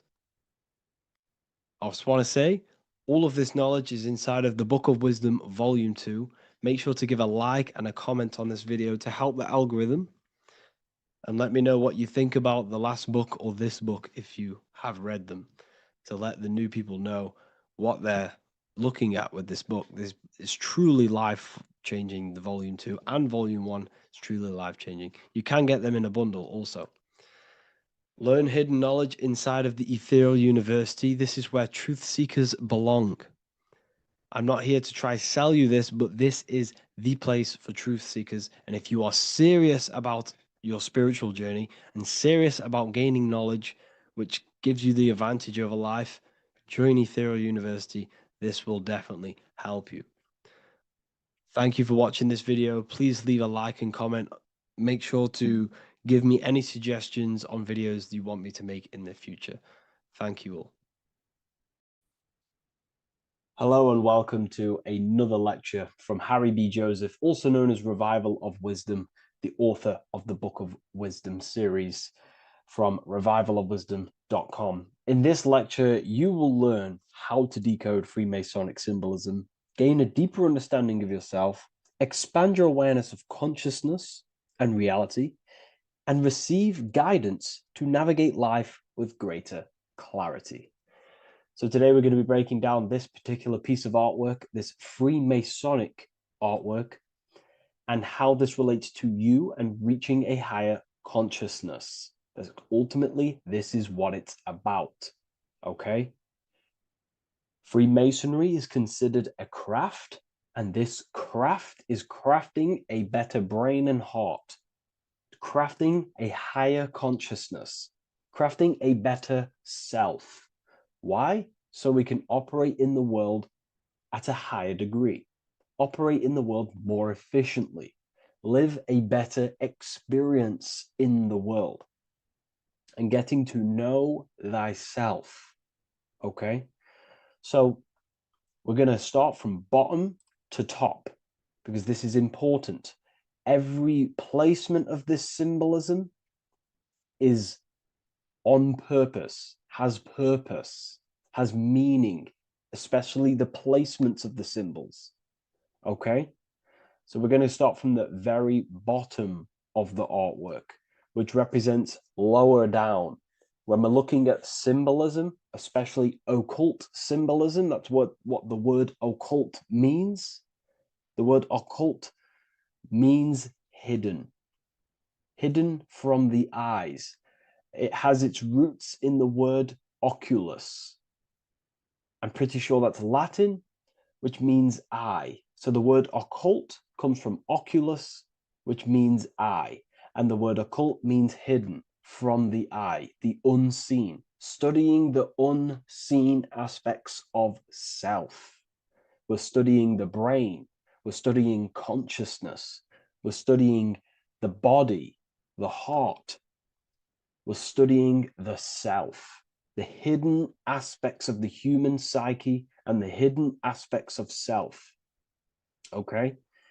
Because ultimately, this is what gives you power in the world, depending on how you use that power, whether for good or bad, depending on the consciousness wielding that power. This is why we say knowledge is power. But I would actually say knowledge of self is power. Because when you know how you function, you gain power. You gain personal power. You gain mastery. Ultimately, this is what Masonry is about. Self-mastery. Crafting a higher consciousness. So at the very bottom of this artwork, we have a checkered board with a coffin. The coffin is the beginning of the artwork, the very base. This is the foundation of consciousness. The coffin symbolizes unconsciousness, the state that myself was in, maybe yourself, before we woke up and before we came conscious of our spirit, before we came conscious of ourselves. That ignorant state of acting without purpose, acting unconsciously, experiencing the world and not actively living in the world, simply reacting to external circumstances. This is an unconscious state where one is ignorant. 80% of the world is in this unconscious state. And this is symbolized as the darkness, the tomb. Look at how the tomb is fully blacked out, representing dull, no emotion, it's dark. This represents the darkness of self. The spirit is buried. The spirit is in the tomb. They're not even aware that they possess consciousness. They think they're the material body flying on a ball millions of miles per hour through space, and the sun is, they think they're a monkey evoluted. They've never questioned themselves. They stay in ignorance. They're in the spiritual darkness, okay? And they're furthest away from the light. Look at the top. This is the light sources. They're in the darkness, okay? They're in spiritual darkness. They're in ignorance. And they're in division. Their mind has no power. Their thoughts contradict themselves. They say they're going to do something, but then their mind tells them, oh, I'm going to fail. Or I want to do this, but my mind says this, and I believe this about myself. They want to, they want to write a book, but their actions are scrolling on TikTok, and their emotions about, feeling about their past person in their life. That's division between the self. That's divided consciousness. They also have a divided brain hemisphere. They do not see reality through a true lens, because the brain acts as like a lens on how we perceive things. And if the brain hemispheres are not aligned, then we cannot see reality the way it actually is and truly presents itself, neutral. If we're left hemisphere dominated, we see everything as divided. Nothing's interconnected, nothing's a whole. But if they're, right hemisphere dominated, they see everything as a whole. We need to look in the middle of that, okay? So we'll go into that a bit later. But ultimately they're in a divided state of consciousness. They're in ignorance. But the tomb is symbolic of that. The tomb is, you're not even aware they are divided. They think everything's right in that state. I was like that. My family is like that. They're not even aware of themselves, and you try and say something to them, and they don't even know they're in division. They don't even recognize that they're in a bad, low, earth base consciousness. Okay? So when we get out of the tomb, which is representing by a spiritual awakening, we get out of the tomb, we realize, wow, I possess consciousness. I've woken up. You're waking up to the things in the world, and you wake up and start to see the world for what it truly is. When you become aware and you rise out the tomb, you're born again. You start looking within. You start to become conscious of your thoughts. You start to become conscious of your actions. You start to become conscious of the evil in the world. You start to become conscious of the things. You rise out the tomb. You start to become conscious of your intuition. You then step on the checkered board. The checkered board is now you realizing you're in a divided state. Okay, so you're now putting down the ego, because remember, when you're in the tomb, the ego is fully in domination over consciousness, over your consciousness. It doesn't allow you to say that you are wrong. It doesn't allow you to think that there's evil in the world. It doesn't allow you to believe you have a spirit. It doesn't allow you to see that there is maniacs running the world and trying to control you. The ego is so stuck.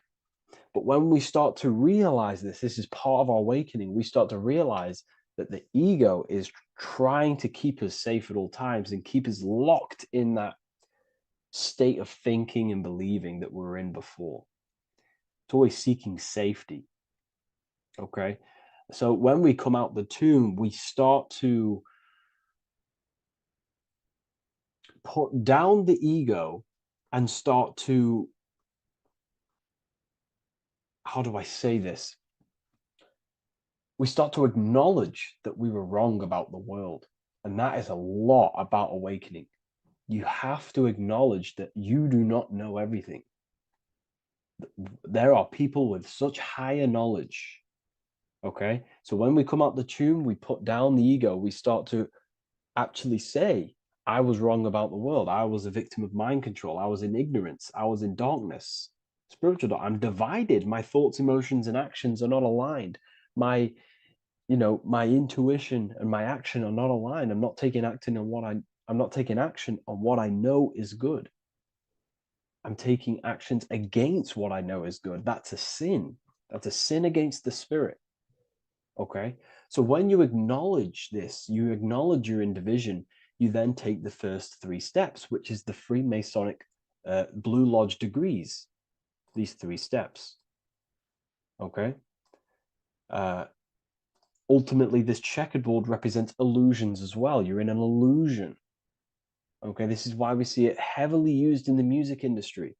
It represents base consciousness, base level awareness, 5 sense thinking. It represents you versus me thinking, walking down the street and thinking everyone's trying to hurt you, and it's always you versus me, judging people in your own mind. That's low thinking, lower thought. And not to notice squares. Squares are an unnatural state. They're an unnatural shape. We do not see squares or 90-degree angles in nature. It's the lower mind. So it represents base consciousness, base level awareness, only aware of the physical body, only aware of the 5 senses, never looked within. That is the base. And this is the foundation we have to rise up to the light from, up to higher consciousness. So this gives us a strong foundation when we realize this about ourselves, that we were in division. Our thoughts, emotions, actions were not aligned. Our brain hemisphere was not aligned. I'm not thinking with love of the heart. Okay? So that is the state we're in. Now, hopefully that's cleared things up about the chessboard. Before we move on, please leave a like, maybe a comment if you wish for me to discuss anything in the further lectures. Please smash the like button, and it would really help me out. And share this with a friend who is interested in the occult. Okay, so the steps are the first steps of the Freemasonic degree, the 3 Blue Lodge degrees. Now, this can be represented as the number 3, a very powerful number, a very symbolic number. Number 3 is the 3 expressions of consciousness. How do we express consciousness? How does consciousness express itself? Well, there are 3 ways. We think, consciousness thinks, consciousness feels, and consciousness acts. They are the 3 expressions that we express our awareness and consciousness.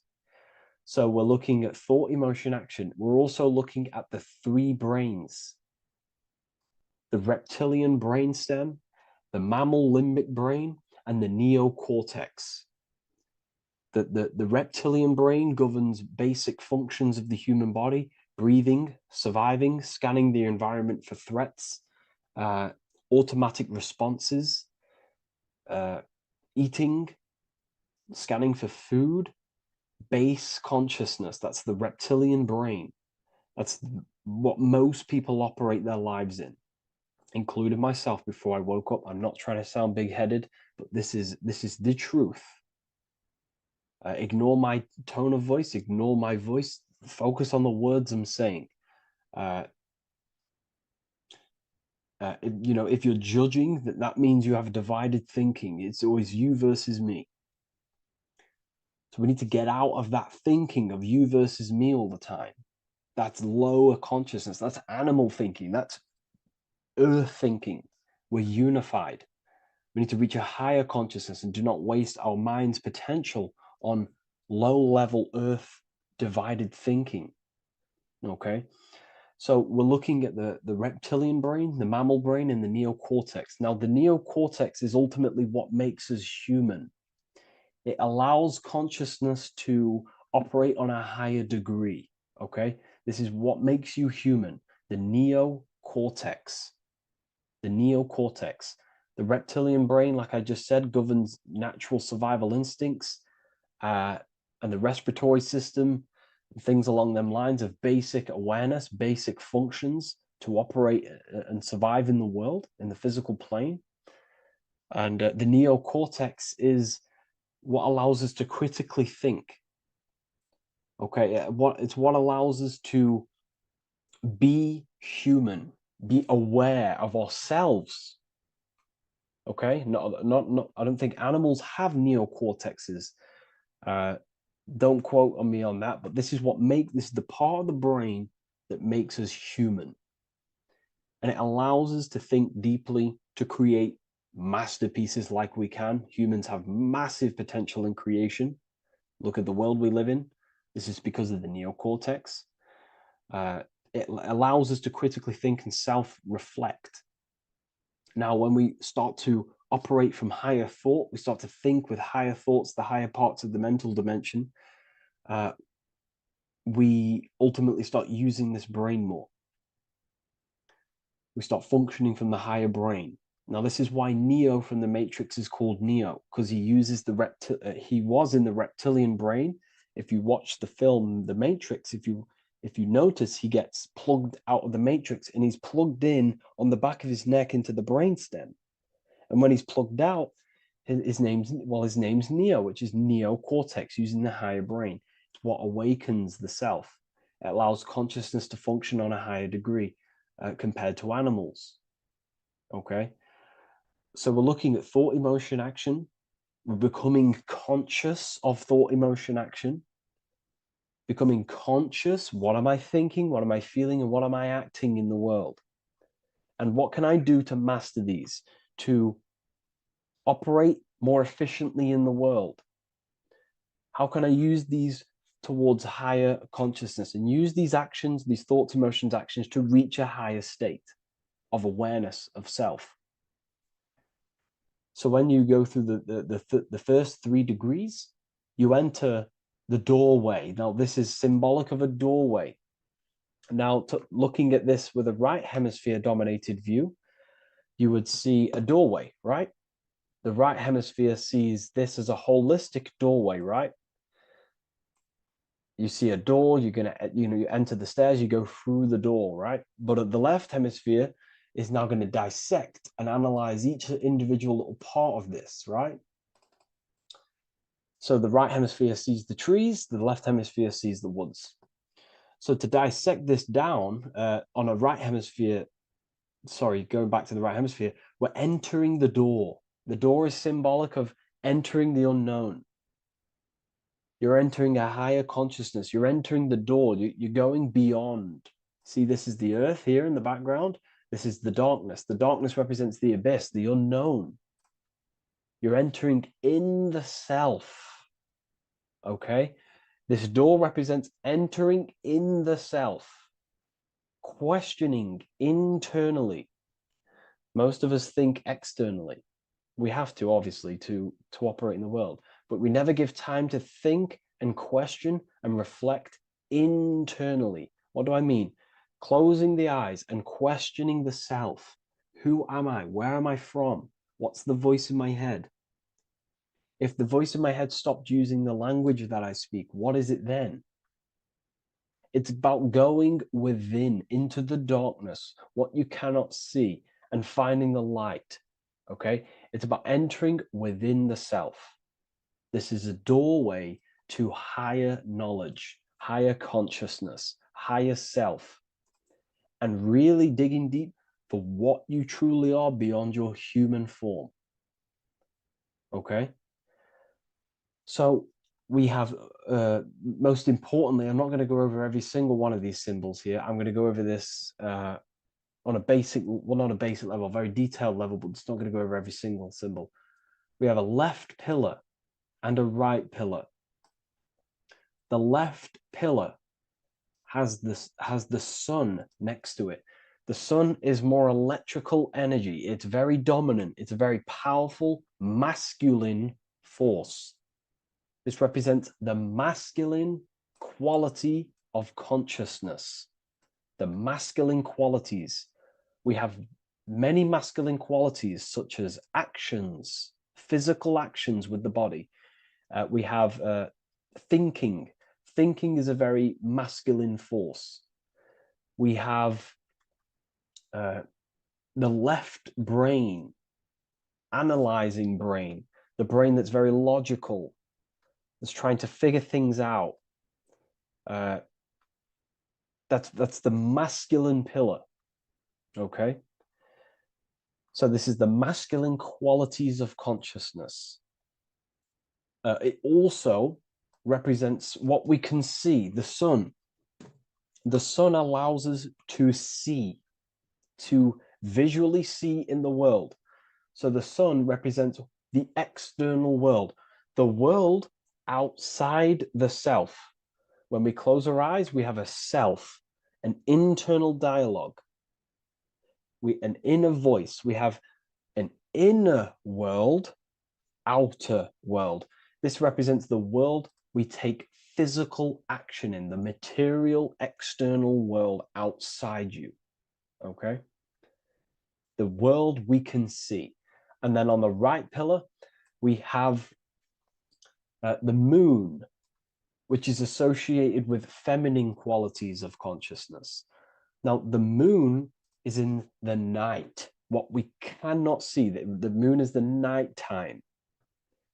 The darkness symbolizes what we can't see. So it's representing the internal world, the world of the self, the immortal world.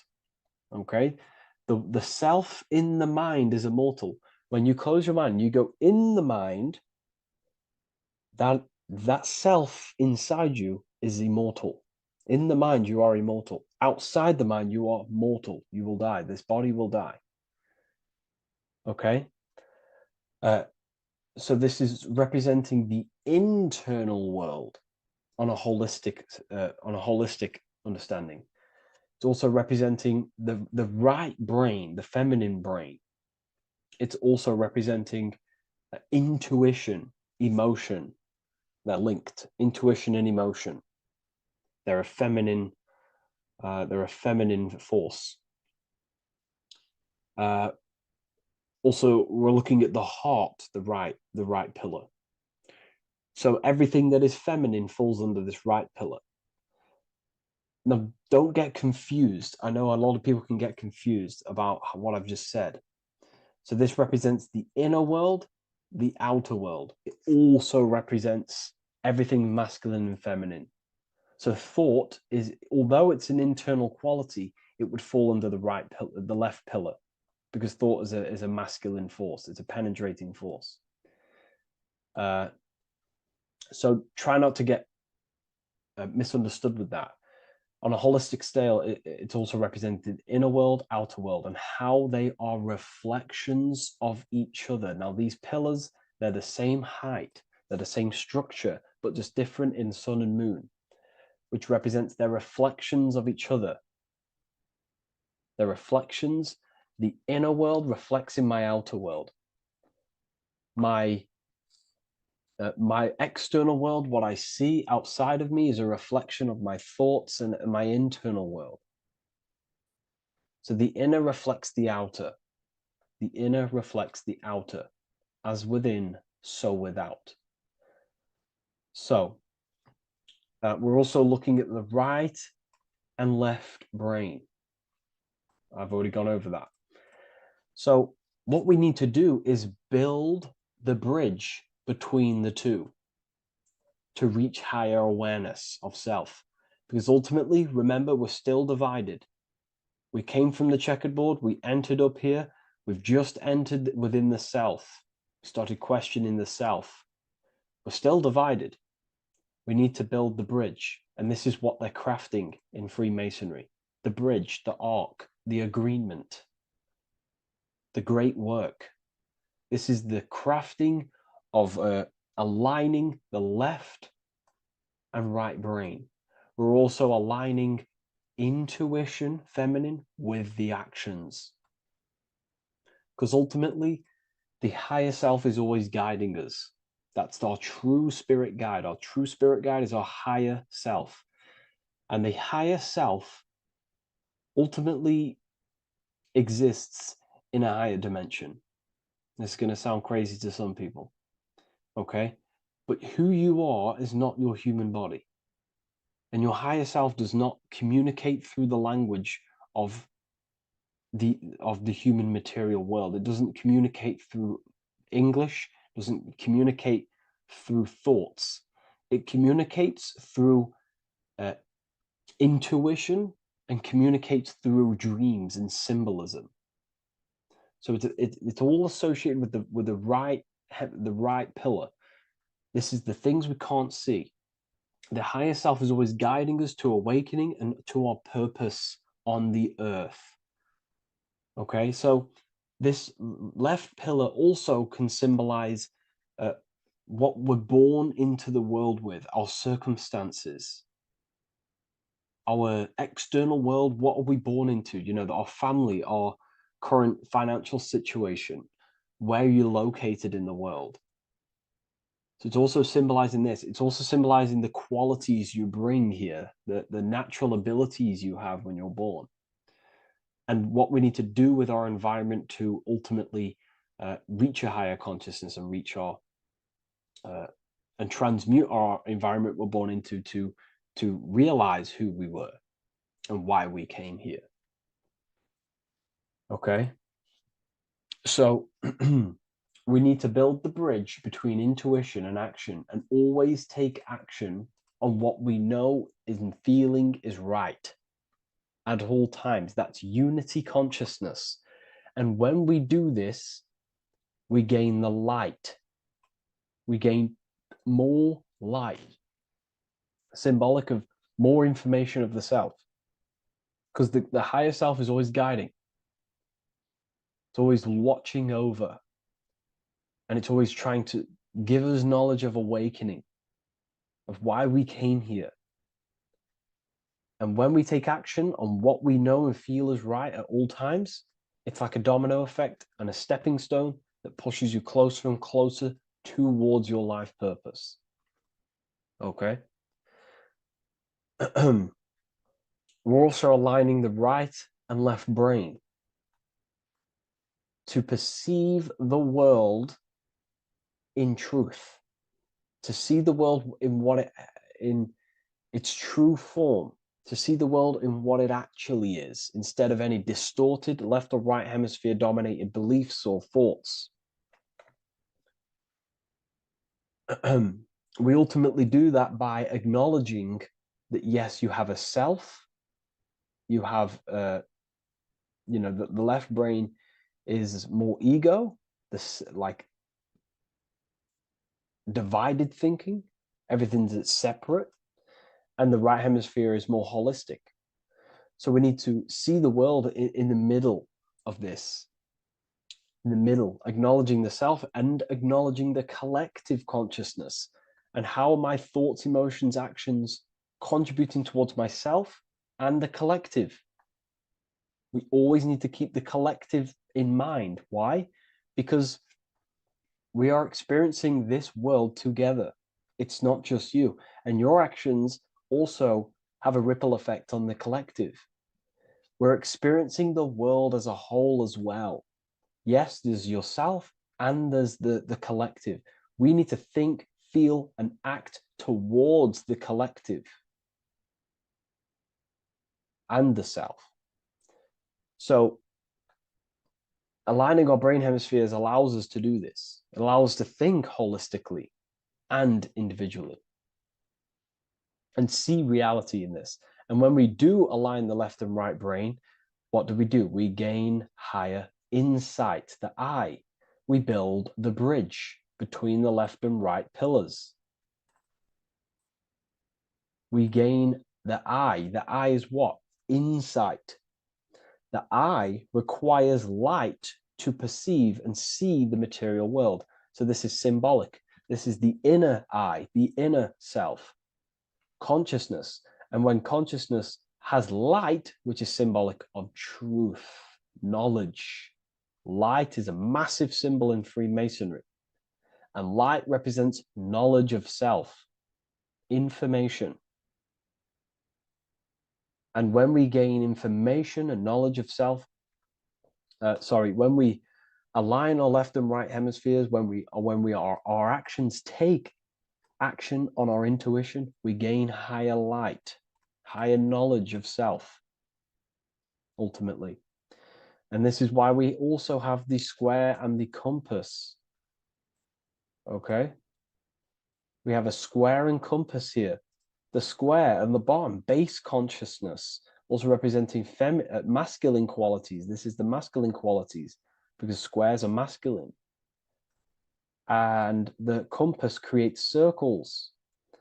So we have the circle on top of a square. Circles are divine. This is oneness. The circle is one line. The square is 4 lines. It's divided. So we need oneness over division. We need to unify the masculine and feminine qualities. Masculine, feminine qualities, okay? This is in the middle because the compass would fall on the right pillar and the square would fall on the left pillar. And it's unifying. It's representing unification of these 2 pillars of masculine and feminine qualities of self to ultimately rise towards this light, out of the darkness and into the light. Okay? Let's go back. The G. This is very important. This is one of the most important teachings I could possibly give you about the G. The G is the generative principle, is what generates things. And the force within you that generates things is care and the heart energy. The heart ultimately expresses our actions. We think, if we care, we act. Everything in your external world is in front of you because your heart cares. You care about the video and gaining knowledge. You're now here watching this video. That's the care energy expressing actions. So in order for us To truly get out of this divided consciousness, we have to go through the G. We have to go from base consciousness, the square, divided, through, we go through the G, because we have to care. And if we care, we'll reach the higher mind and gain higher self-knowledge and master the self. You cannot do this if you do not care. And if you do care, you will take action towards it. If you're watching this and you don't actually truly deeply care, you won't take the action, you'll just gain the knowledge, which is ultimately useless. You have to take action on this knowledge. And if you do not, there's no point watching the video. It's difficult. It's difficult. It's not easy. And things, you know, throw us off our path sometimes. I understand. You know, I'm not saying I'm perfect, but we ultimately have to give care towards reaching higher knowledge. Seek and you shall find. If you have the care about reaching higher knowledge of self, you will seek it and you will take actions towards it. Okay. We see this everywhere, and I mean everywhere. The Temple of Solomon has the two pillars, Jachin and Boaz pillars, feminine and masculine qualities. Sol, O, Mon. Sol is sun, Mon is moon. It's building the temple, which is, the temple is the inner self, ultimately. It's symbolic. The temple's not a real place.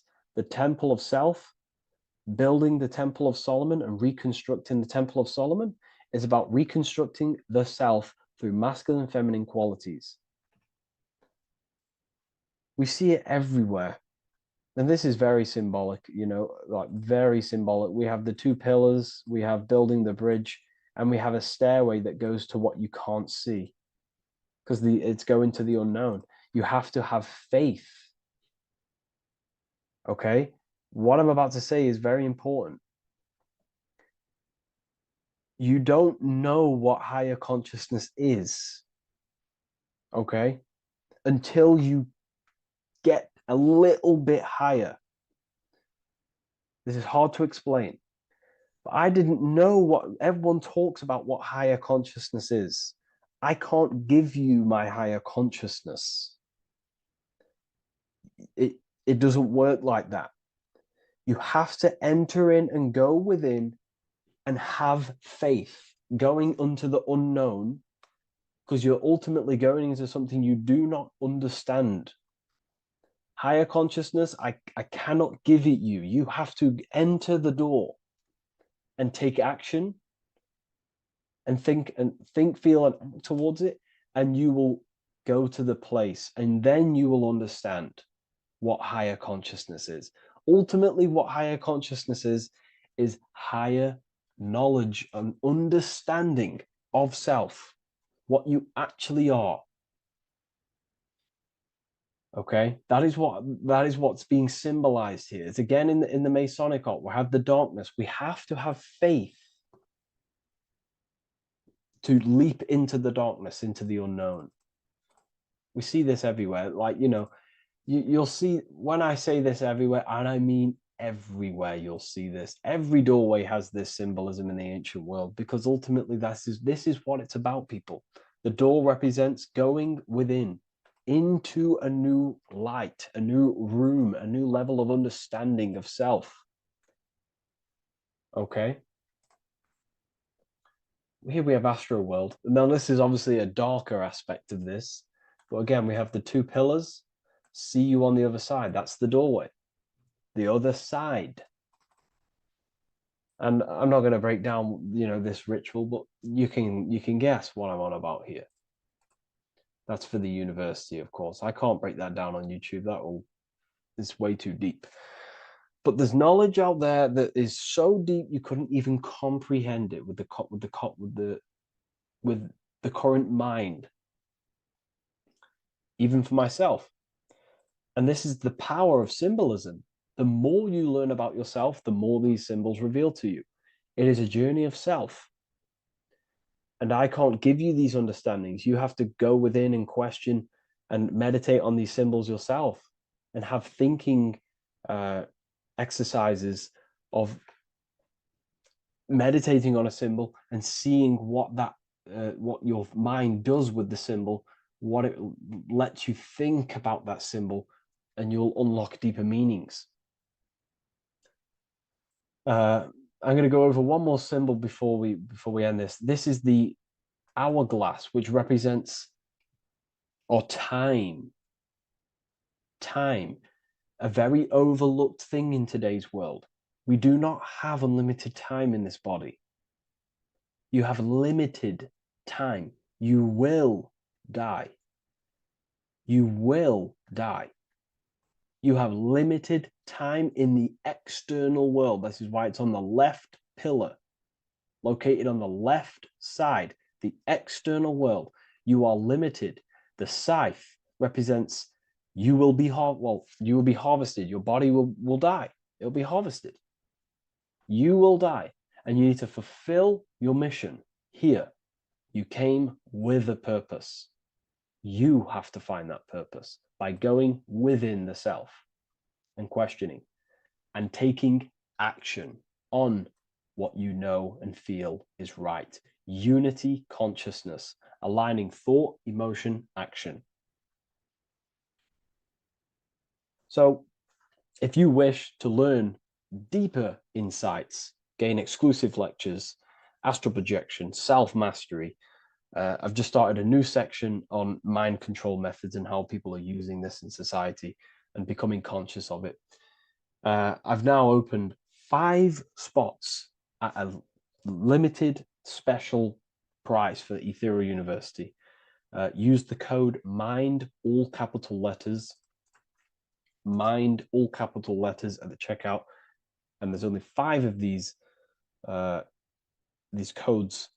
Whoever uses them gets them. It's ultimately going to give you 20% off the university for as long as you're subscribed to the university. We go so much deeper in the university. Remember, social media is just the tip of the iceberg. Tip of the iceberg information. There are certain things I can't talk about, but I'll see you inside, and I hope you enjoyed this video. Please leave a like, comment, and a subscribe.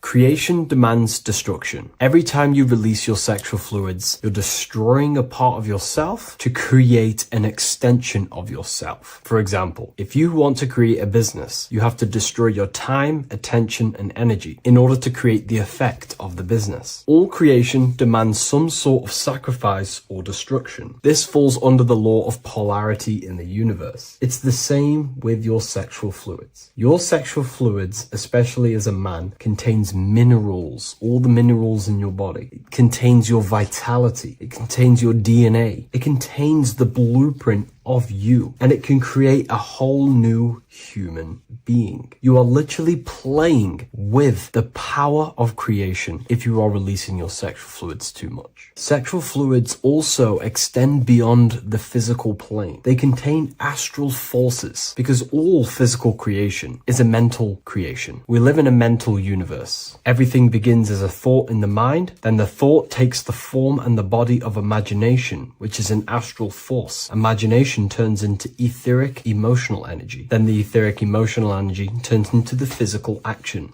and the physical manifestation. We live in a mental universe. Therefore, these dimensions do not exist separately. They are permeating and mixing in with all. Your physical body has an astral body. Everything physical has astral forces behind it. Semen is known as the astral fluid of the soul. It feeds nerves, the channels of life force and consciousness within the body. And every time you release it, you're destroying a part of your vitality, your brain, your nerves, your energy levels, your creativity, and your DNA to create an extension of you. Therefore, it is a sacred fluid within your body and not something to be played with and to be released too much. Think about it. This is a very creative energy, your sexual fluids. It can create a whole new human being. This is how powerful it actually is. It is the power of creation, and the misuse of this power can destroy your own vitality and your life of your body, because that life you are giving in order to create an extension or a child is the same life you could keep inside of you and not waste to recycle and regenerate the body. Sexual energy has been for thousands of years associated with regenerating the body, longevity of life, and maintaining youth.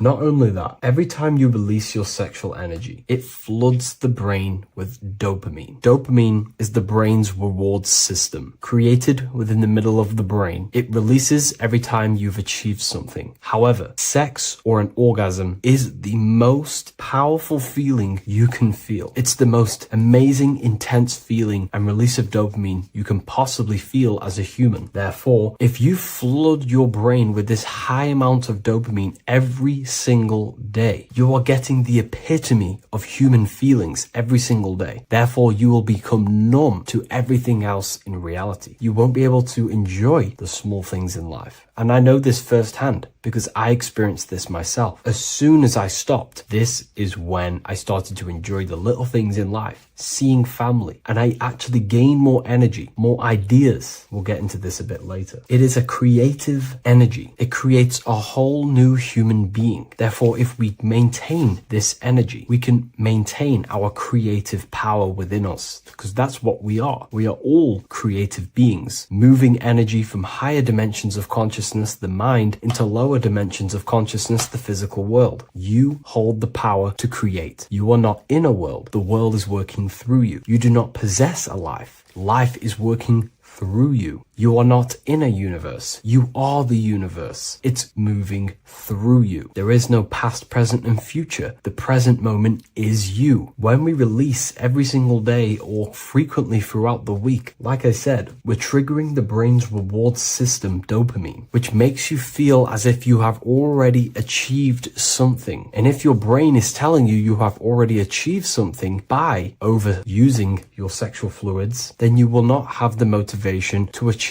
other things in your life. I know this firsthand. I became very lazy. I didn't want to work. I didn't want to do anything because subconsciously my brain felt as if I've already achieved. If we look at the symbol of the Baphomet, we notice the Baphomet has horns and a goat head. Now we look at the word horny. When you become sexually aroused, it's known as horny, which is the horns, representing the lower mind. The lower mind is the mind we use for our animal instincts. We have two parts of our mind. A higher mind, which is contained of higher thought, which chases spiritual things such as love, wisdom, knowledge, and God. Then we have a lower mind, which chases the things of the material world closely associated with the ego, chases validation, material gain, status, and physical sensation, physical pleasures. It is these physical pleasures that can keep you in an endless loop, making you feeling empty inside, because nothing material can ever satisfy our internal world. Nothing. You can achieve millions of dollars. You can achieve your dream house, your dream car, your dream watch. And if that is the only thing you are chasing, you will feel empty inside when you achieve it, because nothing of this material plane can satisfy you. Nothing of the lower mind can ever satisfy you. This is why we must sacrifice the lower mind and overcome the lower mind and the lower instincts. One thing I found amazing when I mastered my sexual urges and my lust is that my mind became a lot more clear. The thoughts and the time and the attention that I used in my mind to go towards lust, sex, and chasing these things was taking up a lot of mental space, time, and energy. But as soon as I removed it and mastered it, my mind became an open vessel for higher thoughts to be received from the higher mind. The mind is like a radio antenna. Whatever we attune it with, that's what we receive. If we're constantly thinking about lust and low-level pleasures, we're going to just receive low-level thoughts. But once we remove all of the lower mind and we conquer our physical body and physical urges, our mind becomes an open channel for divine thoughts and spiritual thoughts. This is what most people call today as downloads. You receive wisdom from your higher self. Not only do you receive more wisdom, you just receive more power to create. The male and the female come together to create a child. That's how you were created. Now, the law of correspondence teaches as above, so below. It refers to everything in the universe. Therefore, in order for you to create a reality, to give birth to something, you have to bring together the masculine and the feminine. Your masculine forces are willpower and actions. Your feminine forces are emotions and imagination.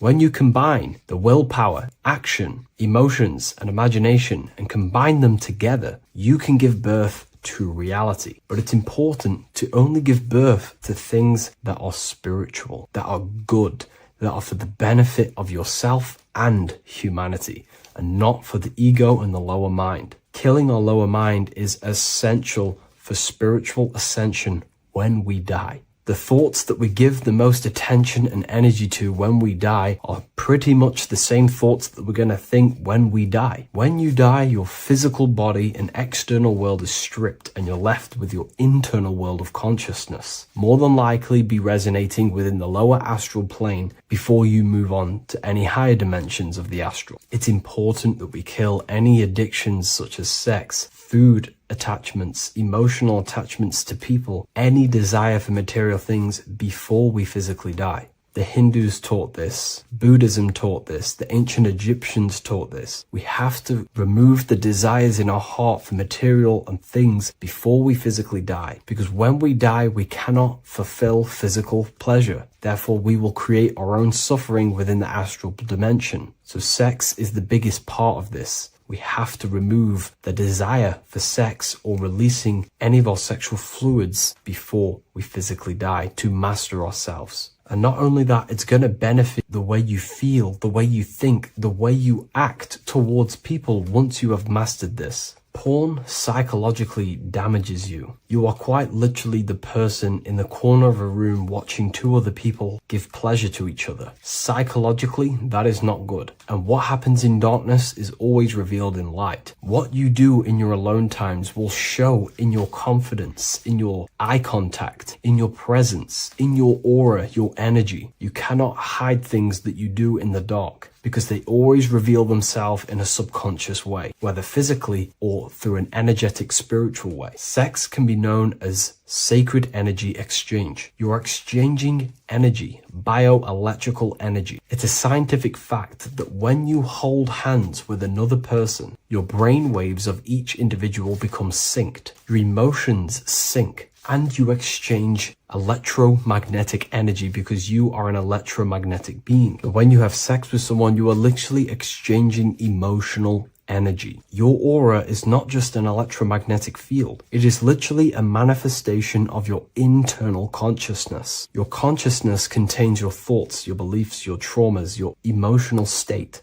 And this manifests externally through the vortex of your heart into an energy presence around your body. This is why you can feel sad when someone else is sad next to you, because their energy is merging with yours. When you have sex with someone, you are quite literally exchanging consciousness, beliefs, traumas, emotions, feelings, vibrations, and your consciousness merges with their consciousness. So be careful with just having casual sex. Now, I'm not here trying to say never release, never have sex with your partner. I'm not saying that. I'm saying take caution with these things. Take my teachings with a pinch of salt. If it benefits you, that's great. I'm not here to tell you how to live. I'm simply giving you my research and the things that have helped me in my life on my esoteric research, awakening, or spiritual path. I don't like calling it a spiritual path, because it's not spiritual. It's simply just life, the knowledge of consciousness and the self. So I hope this video helps. If you'd love to read this book, I'll leave a link in the description. This book I wrote myself called The Book of Wisdom, Volume 2.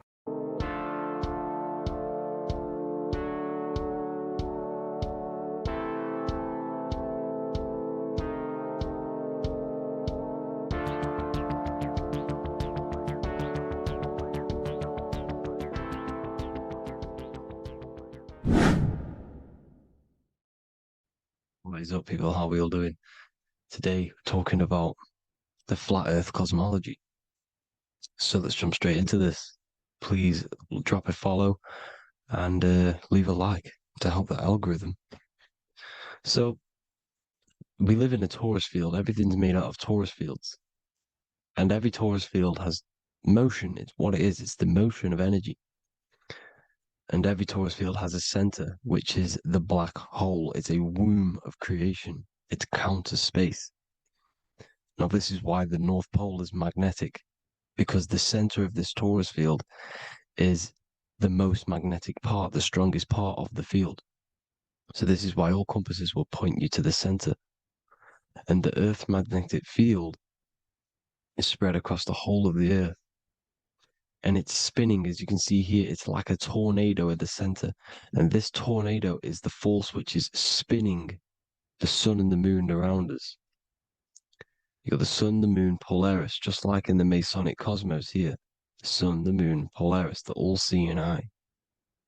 Now we'll get into Polaris a bit later, but the sun is the magnetic force. Sorry, is the electric force, because every field is electromagnetic.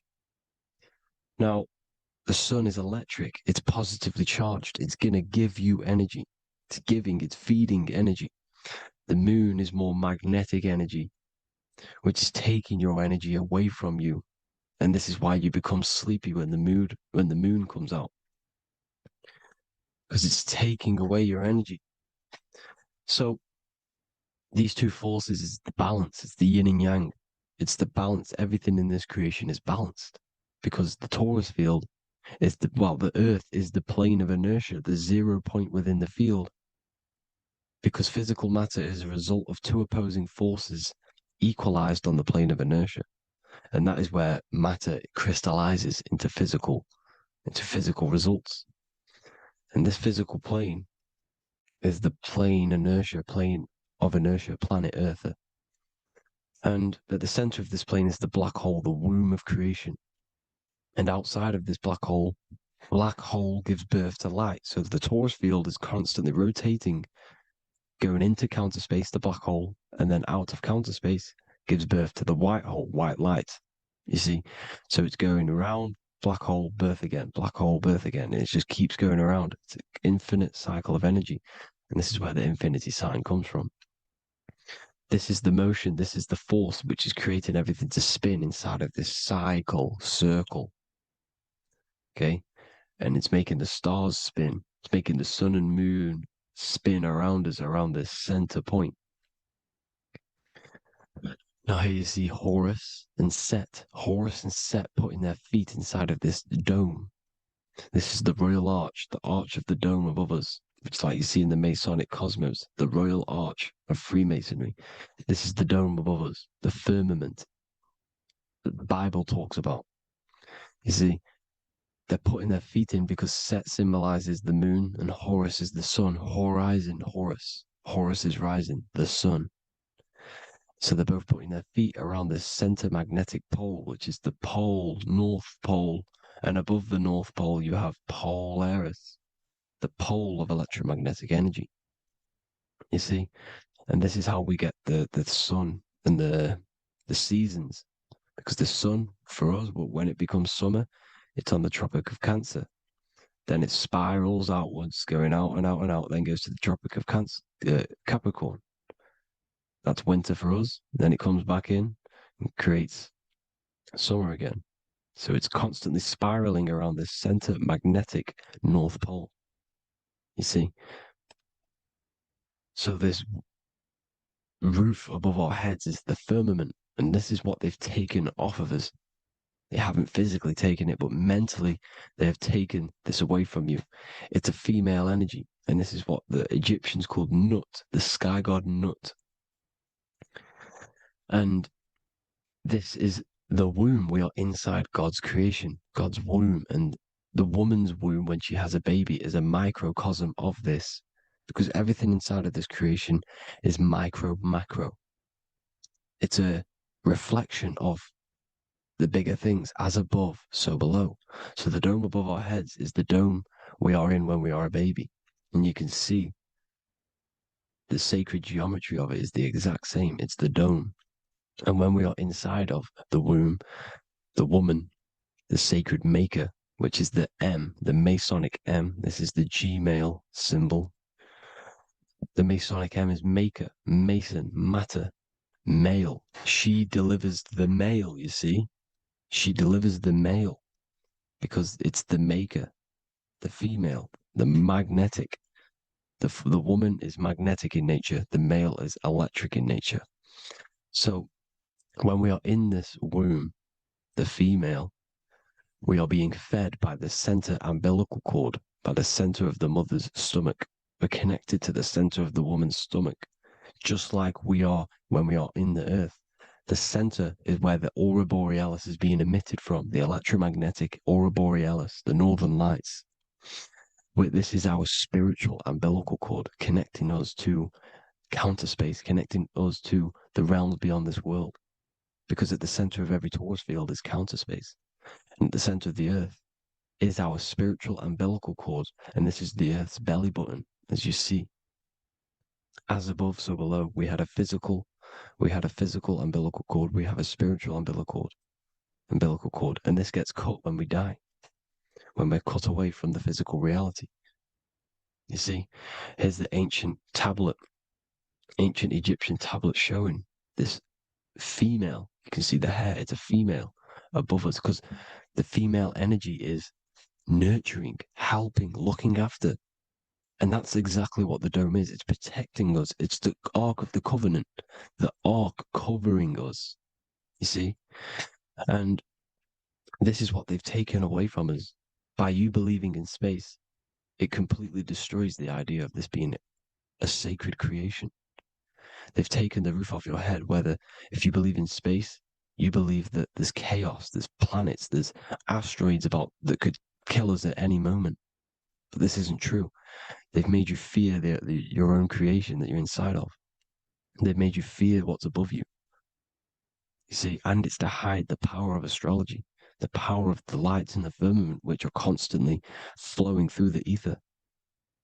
These powers which are above us are sending rays down to the earth, which are influencing our psychology and how we behave. And this is what astrology is. It affects human consciousness. It interacts with our consciousness. And there's a different energy every day because the planets are in different houses, different alignments. And this is, we'll go into this a bit deeper later on. So the world tree, this magnetic north pole, the pole of electromagnetic energy, was symbolized as a tree, the great tree at the center of the earth. You see?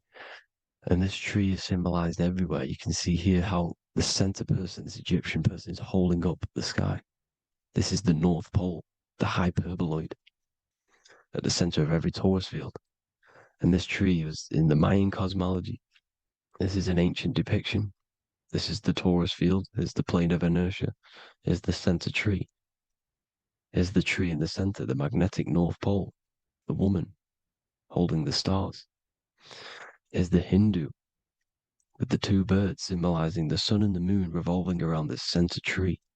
The Mayan tree, his Horus and Set around the North Pole. They all knew this flat earth cosmology. They knew these secrets. It's so sacred you understand the creation that you're inside of. Because if you don't, you'll be led astray. You don't know where you are. You're lost. See?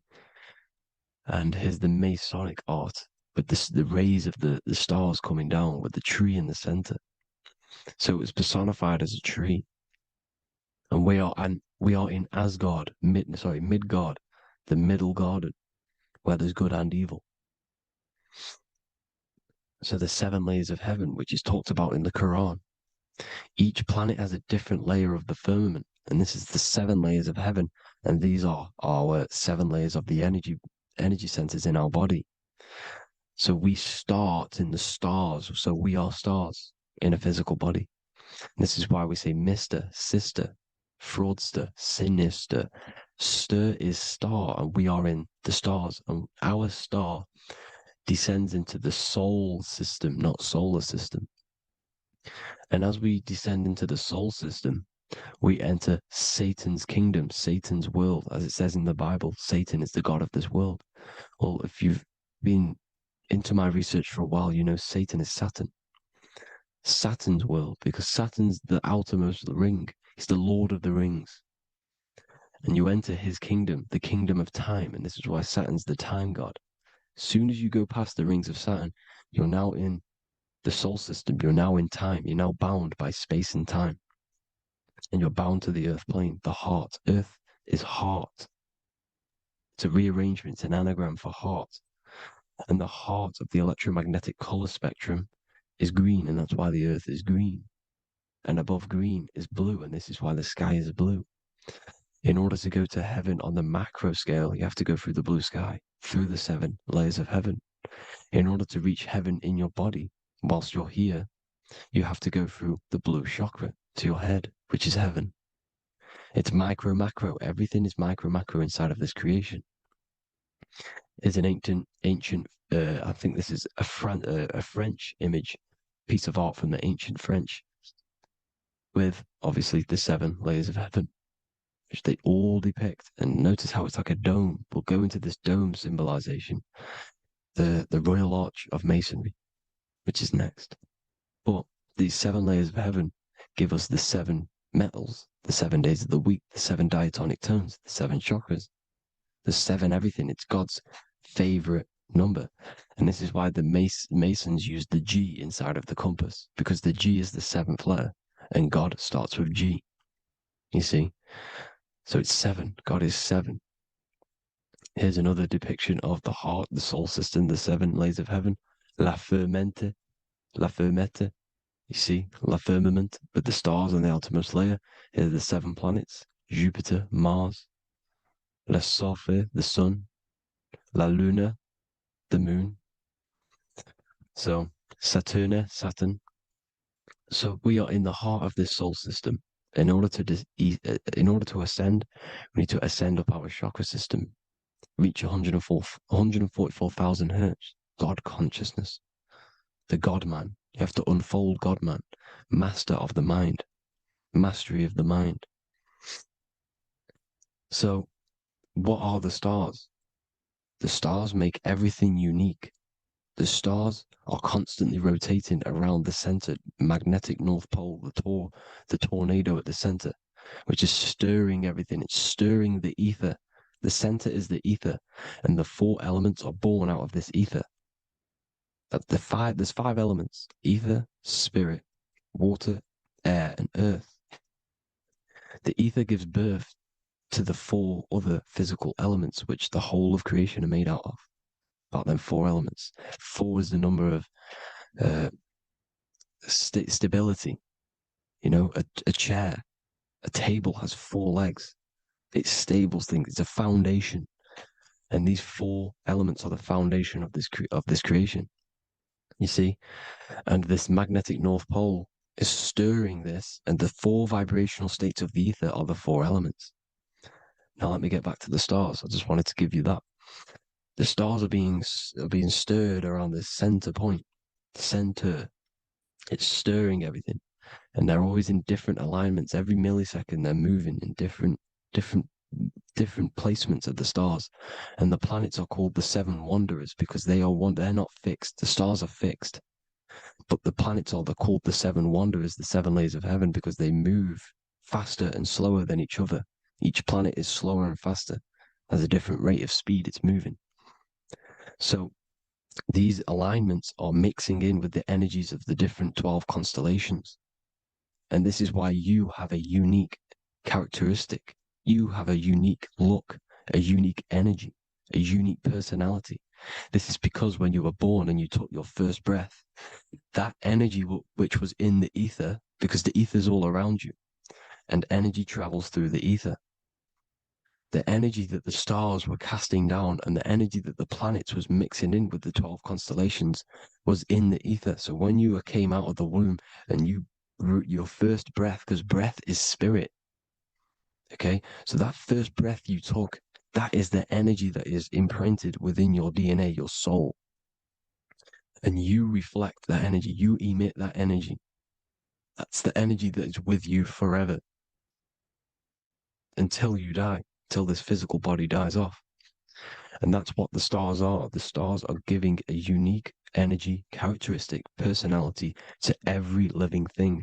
Every dog, every cat, every animal has a unique personality because it was born at a different time and place in the sky. Okay? The stars are your destiny. Now, the stars are constantly changing as well. If you look at stars through a telescope, they're constantly changing and forming different forms. You can see here, it looks like water. It looks like light through water because it's the ether above us, a sea of ether. And this light is being emitted through it, and it's just constantly changing, giving different energies, each star. So this is why this is what the zodiac is. It's the expression of energy. It's the expression of the stars.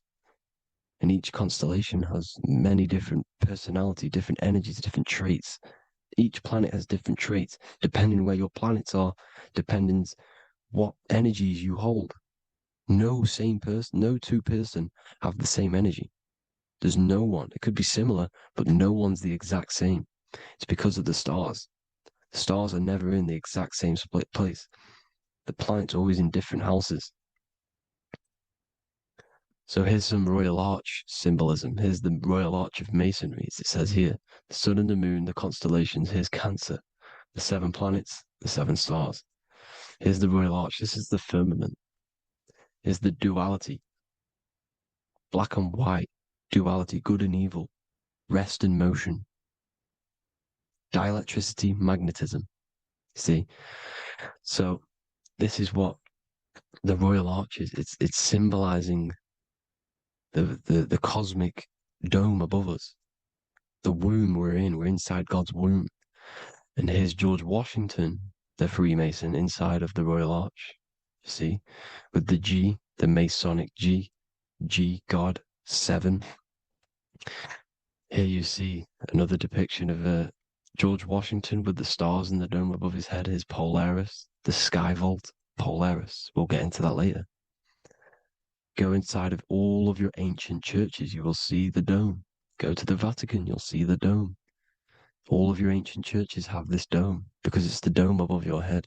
The ancients knew this. This was known. We did not live in space. It was known back then. They all knew. This is Crown Court, which is one of the most important courts in the UK. You can see it's clearly so much Masonic symbolism. You've got the 4 pillars of Masonry. The Royal Arch is like an arrow pointing upwards to Polaris. His Disney World is under a dome. In his Polaris, the sky vault. You see? And also 666 in the symbol. Here's more 7 layers of heaven. Here's an ancient depiction. The firmament. Here's the astral plane outside of the firmament. The Royal Arch. You see? It's everywhere. Here's Polaris, the 8-pointed star. Polaris is in between the sun and the moon. It's at the center of the Taurus field. And Polaris corresponds with the pineal gland as well because it's the all-seeing eye. See? So is Polaris, the 8-pointed star, which is at the very top. It's the very center. It's on top of the North Pole. And it's an 8-pointed star that's always symbolized as an 8-pointed star. Here you see the Vatican. The Vatican is a giant key with an 8-pointed star.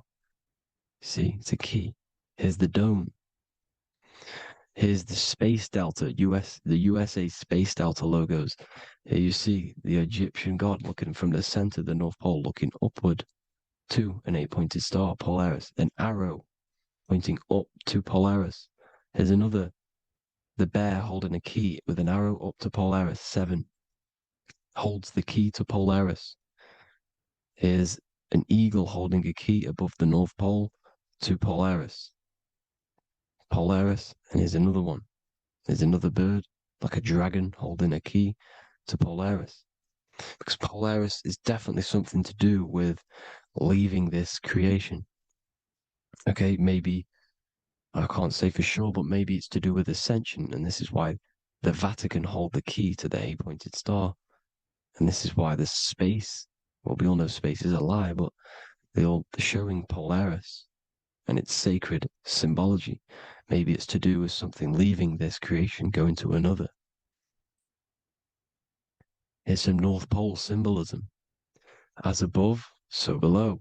You see the four seasons of the Big Dipper constellation going around Polaris. This is Polaris, this is the Big Dipper constellation, and this is the swastika, this image gives us the swastika, because all the symbols we use are created in nature. They're created somehow in nature. This is how we get them. As above, so below. This is the map of the North Pole with the 4 rivers, looking like the Big Dipper constellation.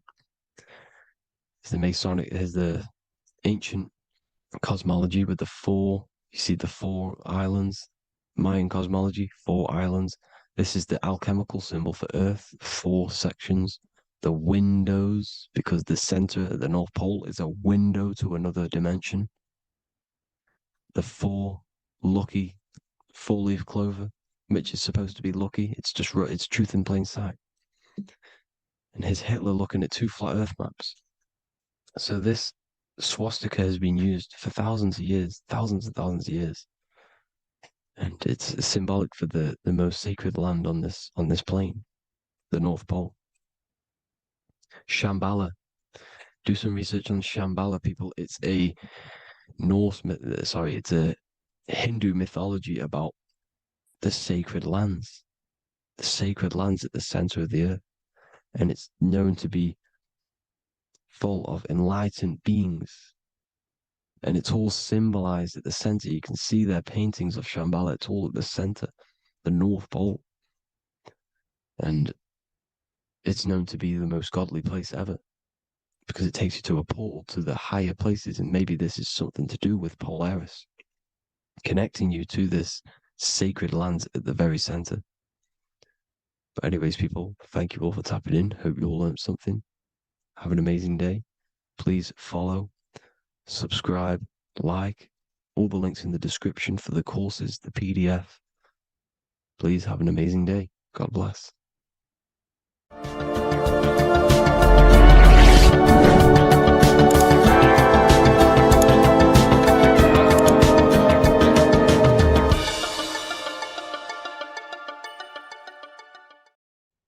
What if I told you many people around you have probably sold their souls? It's more popular than you think, and it's very easy to do. Selling your soul is not something that you can just go and meet the devil and do it. It doesn't work like that. But before I tell you exactly how you can sell your soul and how not to sell your soul, what is the soul? So looking at Jesus, we always see 2 lights surrounding his head, one surrounding the heart. And as of course, if you've been watching my channel, you know Jesus represents you. He represents the divine essence of the universe made in human form. Each one of us possess a fractal of God's infinite consciousness. We are all God. We are all God experiencing himself in a 3-dimensional divided form, separated from his oneness. God wanted to experience himself, so he made this world. So each one of us possess a soul, and the soul is the spark of God's infinite loving consciousness, filled with God's loving moral law. So the reason why Jesus is always have a light above his head and a light on his heart is because this represents the brain and the heart. The brain is not the mind. The heart is not the soul. The brain is the physical manifestation of the mind. It is the physical mechanical computer for the spiritual mind. The heart is the physical manifestation of the soul. The heart is a brain. In fact, it contains 40,000 specialized cells, which are the exact same cells found in your cranial brain. Yes, your heart is an emotional brain. Your cranial brain is a thought brain. It's a computer. Okay? Everything that exists physically exists non-physically. This is what the ancients called spirit, just means invisible force. The mind, the thoughts are not made of atoms. You can't touch, you can't find tangible thoughts, imaginations. These things exist spiritually in metaphysical counter space. It's the same with your emotions. The emotions are spiritual. They are not physical. You can't touch them. So thoughts are the language of the mind. Emotions are the language of the soul. Sometimes we can become eluded by thought and we can become eluded by emotion. If we are led purely by emotion, we can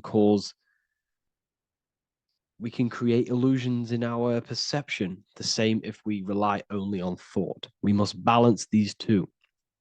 Okay? So the mind is the creator. The soul is the operator. Every thought we think is being judged by our soul. The soul is the judge. The soul tells you what is right, what is wrong.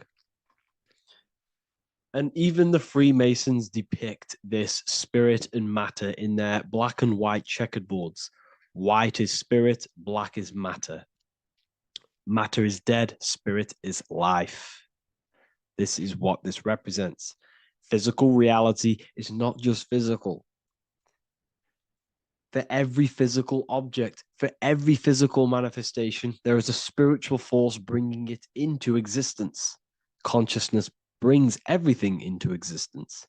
Before you kick a football, there is a change in your inner consciousness before you take that action of kicking the football. Everything exists in spirit before matter. You existed in spirit before you were physical.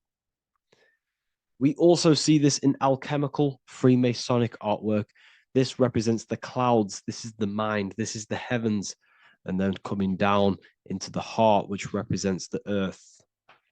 The light entering the mind into the heart, because every thought we think is being judged by the heart. The heart speaks to you through emotion. The soul speaks to you through emotion. Every thought you think, your heart is telling you that is right, or it's telling you that is wrong. Why? Why is this? Emotions can guide us, okay? Emotions are the language of our soul. Our soul guides us to our soul purpose. Each one of us contains a purpose in this physical life. There is a reason you are alive. There is a reason why you came from spirit into a material reality. Your jealousy reveals where you need to be in life. If you are jealous of someone, this is your soul saying you need to be there. That's where you need to be. Your fear reveals your greatest growth in order for you to reach your life's purpose. If you fear something, this is your soul telling you you need to overcome this in order to reach your life purpose. This is the next obstacle. The soul, your life purpose is not found in your passion. It's found on the other side of your greatest fear. The soul's always seeking, it's always seeking truth. It's always seeking to expand, to learn. The soul must go through pain in order to overcome, in order to grow. That's why we are here, to grow and expand and create. We also see this in alchemical artwork. Again, the mind in the clouds, the heart and the soul. They must work in unity. Each one of us contains the spark of the divine, which is the soul. Okay? Which is the soul. This is the operator. G-O-D, generator, operator, destroyer. The generator is the mind. The operator is the soul. The destroyer is the body. Everything will generate, everything will operate, and everything will die. That's the Trinity, the Father, the Son, the Holy Spirit. There's always a Trinity, Brahma, Vishnu, Shiva. Okay, so each one of us contains God's law, and it's encoded within our consciousness, within our soul, within our heart. That is what's judging everything you do. Every time you hurt someone, you can feel it. If you've ever punched someone, you can feel it. You know it's wrong. If you've ever stole something from someone, it doesn't matter what you've learned in the past. If you steal something, you know deep down within your soul it's wrong. This is because each one of us are encoded with God's law of love and integrity. I don't care how tough you think you are and how hard you think you are and what you've done in your life. I don't care. You know what is right, what is wrong, because you are encoded with love. Does not matter how far your mind can take you away, how corrupt your mind can become. There is always a spark of love and empathy in your heart, in your soul. You know this when a child. When you're a child, you're not racist. You don't want to hurt anyone. You don't want to steal. As a child, you're pure love, you're pure awareness, you're pure. You would never think about being racist. It's the corruption of the mind that leads us to corruption. Our soul always wants to do good. So the soul is encoded with God's law. And when we go against this law, this destroys our body. Yes, because your body is electromagnetic, and that's being casted from your heart. So every time you go against the heart's guidance in moral law, we weaken our electromagnetic field, which weakens our body. If you've ever looked at someone who's very negative, you can see them. You can see that they are aging quicker. You look at Scrooge, for example. If you ever watched Scrooge, look at how corrupt he looks. That's his heart. You can see the people's hearts on their face. People who do negative things and have negative thoughts, negative emotions, you can see it in their eyes, in their face. It's because it corrupts you. It corrupts the body. It ages the body. Goodness is life. Okay? So can you sell your soul? You cannot sell your soul physically. But what you can sell is your conscience. What you can go against is that moral law. And you can exchange physical material things such as money, fame, cars, houses, business, in order for you can exchange that to go against your inner dialogue. For example, these rappers, celebrities, what are they doing? They're not selling their soul. You can't sell your soul to some entity on the astral plane. But what you can do, you can take money to say, I'm going to go against my heart. I'm going to go against my inner moral law. I'm going to take that money and I'm going to do something wrong. It's basically going against your soul. It's selling your soul's guidance of moral law. That's what selling your soul is. And that's what these rappers are doing. That's why they're so sad. You know, this is why all these rappers are on drugs, doing all sorts of things to escape, to short-term escape what they've done. They're going against their inner guidance for money. And yes, short-term pleasure may be happy for now, but in the long run, it will leave you feeling voidless because nothing material can ever satisfy your soul. Nothing.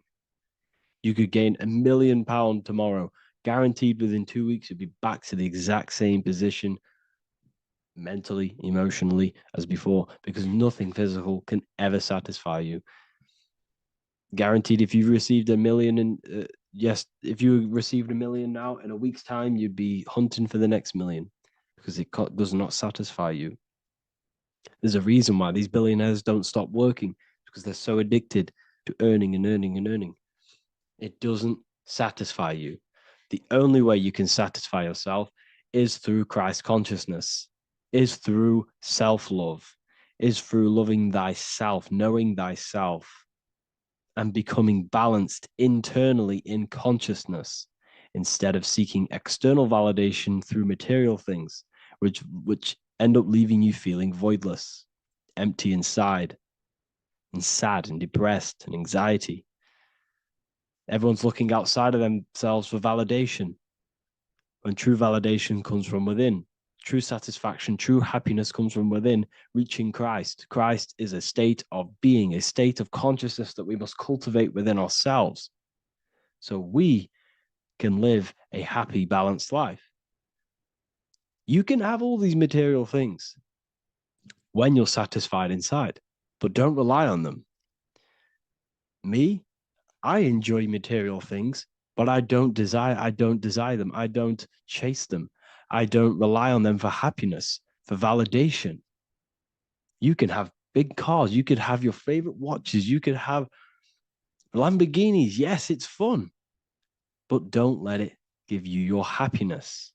As long as you're happy on the inside, it's okay to have these things. You should seek balance with your inner world and outer world. Okay, so this is what they are doing. Rappers, celebrities, actors, Hollywood, this is what they've done. They've exchanged their inner integrity, their inner law, their inner moral compass for exchange for material wealth, fame, money, and cars. That's what they've done. And power, it corrupts you. They slowly corrupt you. So yes, you cannot sell your soul. And if you wish to learn more, I'll see you inside Ethereal University with my community, where we are learning every day to master ourselves, to expand our consciousness. If you want to lucid dream, astral project, master yourself, create the desired reality you want, learn about human consciousness and your full potential, then Ethereal University is for you, and I'll see you inside. The link will be in the description. Thank you for watching. What if I told you that the seasons don't just change the external world, they also change your internal world? They have a psychological and a spiritual effect on your consciousness. If you're new to esotericism, you may not really understand this. But if you have some deep understanding of as above, so below, you already know this. But today we're going to be explaining it in great detail. So tune in, take a pen and paper, maybe make some notes. So we have 4 seasons. The sun is the main source of life on the earth, and it changes the circumstances on the earth in 4 different ways. Of course, we have spring, summer, winter, and autumn. These are the 4 states of the earth due to the sun's cycle. Not only do they take place on the earth, they also take place on you, your body, your mind, your spirit, your consciousness. They change things internally and externally. The first thing we need to understand is that we have a dual nature. We have a mind, and in that mind, we have an internal self. That's what we call the spiritual self. It is the individual that exists within their own mind, within their own consciousness. It is the self that imagines, thinks, feels. That's the spiritual self. And internally, that self is the true self. When it's detached from the false identifications, of course, such as the ego. But the true self dwells within the mind, and that's the immortal self. That's the self that will never die, never perish, that will always be there, and it always has been there. The internal self. But on the other side of the mind, the outside of the mind, we have this, what we call our physical human body. This is our external physical body. So outside of us is a physical reality, but inside of us is a spiritual non-physical reality. Inside of us cannot be measured. Outside of us can be measured. So we have an internal world and an external world. I think this is the reason why the word individual has the word dual at the end. Dual meaning opposing or two. We have a dual nature. Inner world, in the mind, and a self out the mind. And the mind acts as some sort of doorway. It is a doorway into ourself. So in esotericism, this is what it's all about. It's about we work with the internal world. We try and figure out who we are from the inside out, not who we are outside of us. Because we realize that the external world is nothing but a crystallization of what's happening inside of us. Our lives are a result of every single thought that we thought in the past. So let's not get off track here. Let's carry on. As I was discussing the seasons, we have an internal world in the mind and a self outside the mind.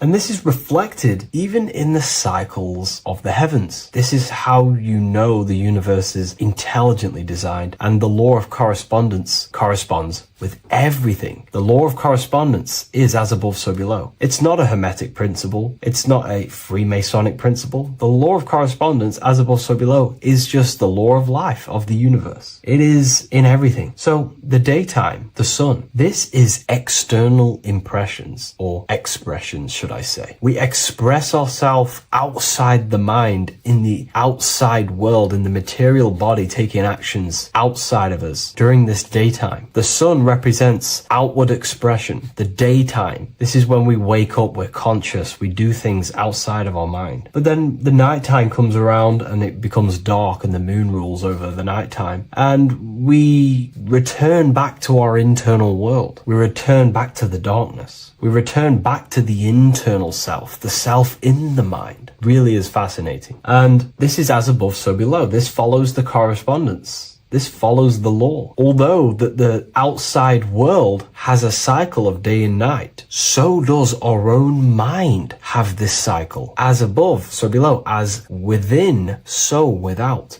What's happening outside of us is also happening inside of us. The mind is also going in a cycle. Because in the daytime, the mind wakes up and we express things externally. But when the sun goes away and the electromagnetic rays of the sun are not very strong, our brainwave decreases, our body activity decreases. It slows down and we return to the internal self. The body switches off and we return to the internal self in the mind. We enter in the doorway of the mind and return to the internal, the spiritual self. And when the body is less active, this is when we are more connected to the internal world, our spiritual true self. So as above, so below corresponds with the day and night, the sun and the moon. The moon represents our internal world, the world inside our mind, the self inside the mind. And the sun represents the external self in the external world. So not only are these cycles happening in nature, the darkness outside of us when the sun goes away is the same darkness that we go within ourselves when we go to sleep. It's the same cycle. Our bodies are in the cycle of the external world also, as above, so below. But then we can even take this even further. This fractals down even further. If we look at the cycle of the yearly cycle of the sun, which is what we call the 12 zodiac signs, we notice that these 4 seasons also take place in every single cycle of the day. So a yearly cycle can be seen as a big version of a daily cycle, or a daily cycle can be seen as a smaller version of a yearly cycle. For example, if we look at Aries, which is spring, this is when the sun springs everything back to life in the spring. This is when the crops start to spring up and start to grow again. But we could see that at 6 a.m. in the morning, when the sun rises and just cracks over the horizon and starts to bring light into our day. Aries is associated with the morning time also as spring. Morning time is a smaller version of spring. Then we look at the summertime. The summertime is midday, when the sun is at the top of the middle of the sky. This is when the sun is most powerful, most radiant in our day. This could be seen as the summertime. Then when the sun starts to set, this is associated with autumn. Autumn time is the sunset. Then the winter time is associated with the nighttime, the midnight, when everything's very dark. So a daily cycle is basically a smaller version of a yearly cycle. And just how I explained how the cycle of the sun outside of us also happens inside of us with our consciousness falling asleep when the sun goes away, is also happening to us on a yearly cycle also. So the daytime is associated with the summer and the nighttime is associated with the winter. The winter is like the inhale. The summer is like the exhale. It's the breath of the universe, just like how we breathe in and out of our lungs. Everything takes this rhythm and polarity, okay? So winter is associated with the self and the world inside of ourselves, inside of our mind, the spiritual self, the internal. Because the winter is when the sun's rays, electromagnetic rays, are not very powerful. And this decreases brainwave activity, making us more connected to our internal world, inside the mind. But the summer's the complete opposite. The summer is when the sun is very, very powerful.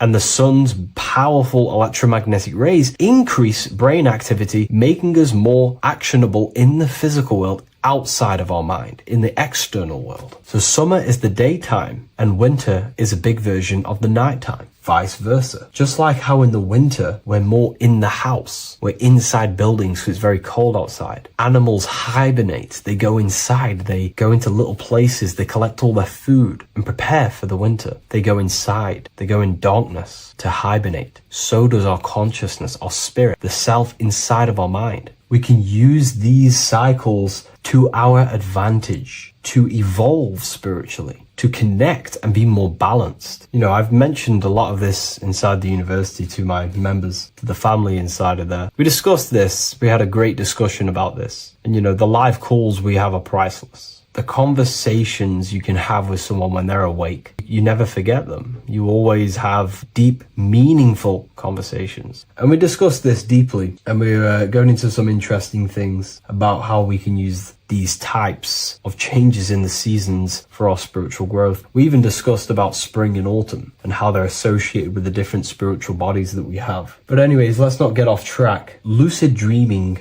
dreaming itself, and astral projections, I find are more easily accessible during the winter and the night times. Like I said, because the brain activity is decreased due to the sun being not powerful, we are more reconnected with the self inside the mind, the spiritual self, the immortal self. Wintertime is a great time to work on yourself, to start to gaining discipline, to meditating, to really working on the subconscious. Because spiritual work is harder than any physical labor. You really got to dig deep within yourself and be honest and true with yourselves. I think this is the reason why, you know, a lot of people convert to spirituality from religion. They come into spirituality and then they go back to religion because they realize spirituality is it's difficult. You have to be honest with yourself. You have to really face the traumas, the negative aspects of yourself, the dark side of yourself, and bring it to light and transform it. And that sort of work is a lot more difficult to do than any physical labor. So the winter time is the time that we go inside ourselves. We reflect a lot more. We need to work on ourselves, on our mind, on our negative habits, on our dark traits, on our things that we have been pushing away and not controlling. The winter time is that time we can really start to connect with the internal self, work on our imagination, work on our mental willpower, work on all of these things like lucid dreaming, astral projections, and purifying ourselves, removing any mental barriers, any negative belief systems that may be subconsciously holding us back. It's easier to access the subconscious in the nighttime and in the winter, especially the winter. That's why I made this video, because we're in autumn now. We're transitioning into the winter. So I thought I'd share this with you all. And it's important to understand that you are a microcosm of God. Like I said, the law of correspondence associates with everything in the universe, people. Everything. And that's the best thing with the law of correspondence. And I've been using this for the past 3 to 4 years, right? The law of correspondence has determined and filtered out so many lies that was given to me, that's given to you, that's given to everyone in the world. The law of correspondence is like a filter. If someone gives you a piece of information, for example, gravity, and it does not apply with the law of correspondence, then you know it's a lie, because it's a universal thing. What happens inside of me also happens outside of me. What happens in my astral world happens in my material world, more than likely. As above, so below corresponds with everything. The same structure in my veins, in my nervous system, is the same structure in the trees, in galaxies, in everything. As above, so below, the universe is a fractal universe. Therefore, the point that I was getting at is that you are a microcosm of God. The same mind that God manifested things through thinking. He thought the stars, the earth, nature, the human body, designed everything with the God mind. He thought everything into existence. And that mind then powers that God used to manifest everything into physical existence through the power of thought is the same mind that you possess, but on a smaller scale. God manifested the macrocosm through thought, as the universe is a mental universe. Everything you see around you was thought, then manifested into physical reality. God manifested the macrocosm, the world, through thought, and that same force of thought you use to create the microcosm, to create your own world. You think your life into reality, your world into reality. Your body is a microcosm, a miniature universe. Every thought you think commands 50 trillion cells in your body, and your cells religiously execute on every command that you give it. You're in charge of 50 trillion cells. You're literally commanding a whole civilization inside your body. And this is how you are a reflection of the divine. The God mind created the macrocosm, the world, and you create your own world inside that world using the same power as thought. Very powerful. So everything that happens outside of you is also happening inside of you. The law of correspondence is the most important, the law that you could possibly learn, because it makes everything so clear for you in the universe. Makes life so clear. You see reality for what it truly is. It's a reflection of the higher dimensions. Just like how reality right now is a reflection of what's happening happening inside of people's minds and consciousness. We can't blame the elites for all the negative things that's happening in reality, because all the negative things that's happening in reality is the negative things that's happening in people's minds. We need to take control of ourselves. So with that being said, thank you all, everyone. If you wish to read more, 90% of you watching this video have already got this book. I want to say thank you for your support. It means the world to me. It makes me research more and write more books. And the book of symbolism is coming very soon. So thank you, everyone. I'll leave a link in the description for the university, for the live calls, and for the book if you wish to join. Have an amazing day. Greetings, everyone. It's Revival of Wisdom. I facilitate human enlightenment through occult and esoteric teachings. I hope this video expands your mind into a new field of thought. In this video, we're going to be discovering the true esoteric meaning of the 7 planetary energies. So let's jump straight into this. In order to fully understand this, you must understand that esoteric teaching is as above, so below, and as within, so without. Our inner world is mirrored into our external material reality. We have a physical voice, which you are hearing right now, and I also have an inner voice, which no one else can hear. The inner world is invisible, and the external world is visible. In other words, the inner world is the spiritual world, and the outer world is the material world. The inner world of ourselves reflects and projects our outer world, which means everything in our external reality is a somewhat reflection of our internal self. You are made in the image and likeness of God. You yourself are the universe experiencing itself in a 3-dimensional physical form. The Newtonian science has programmed you to believe that you are a physical being inside of a physical universe. They did this to limit your mind to only believing there is a physical universe and that you are separate from the universe or God.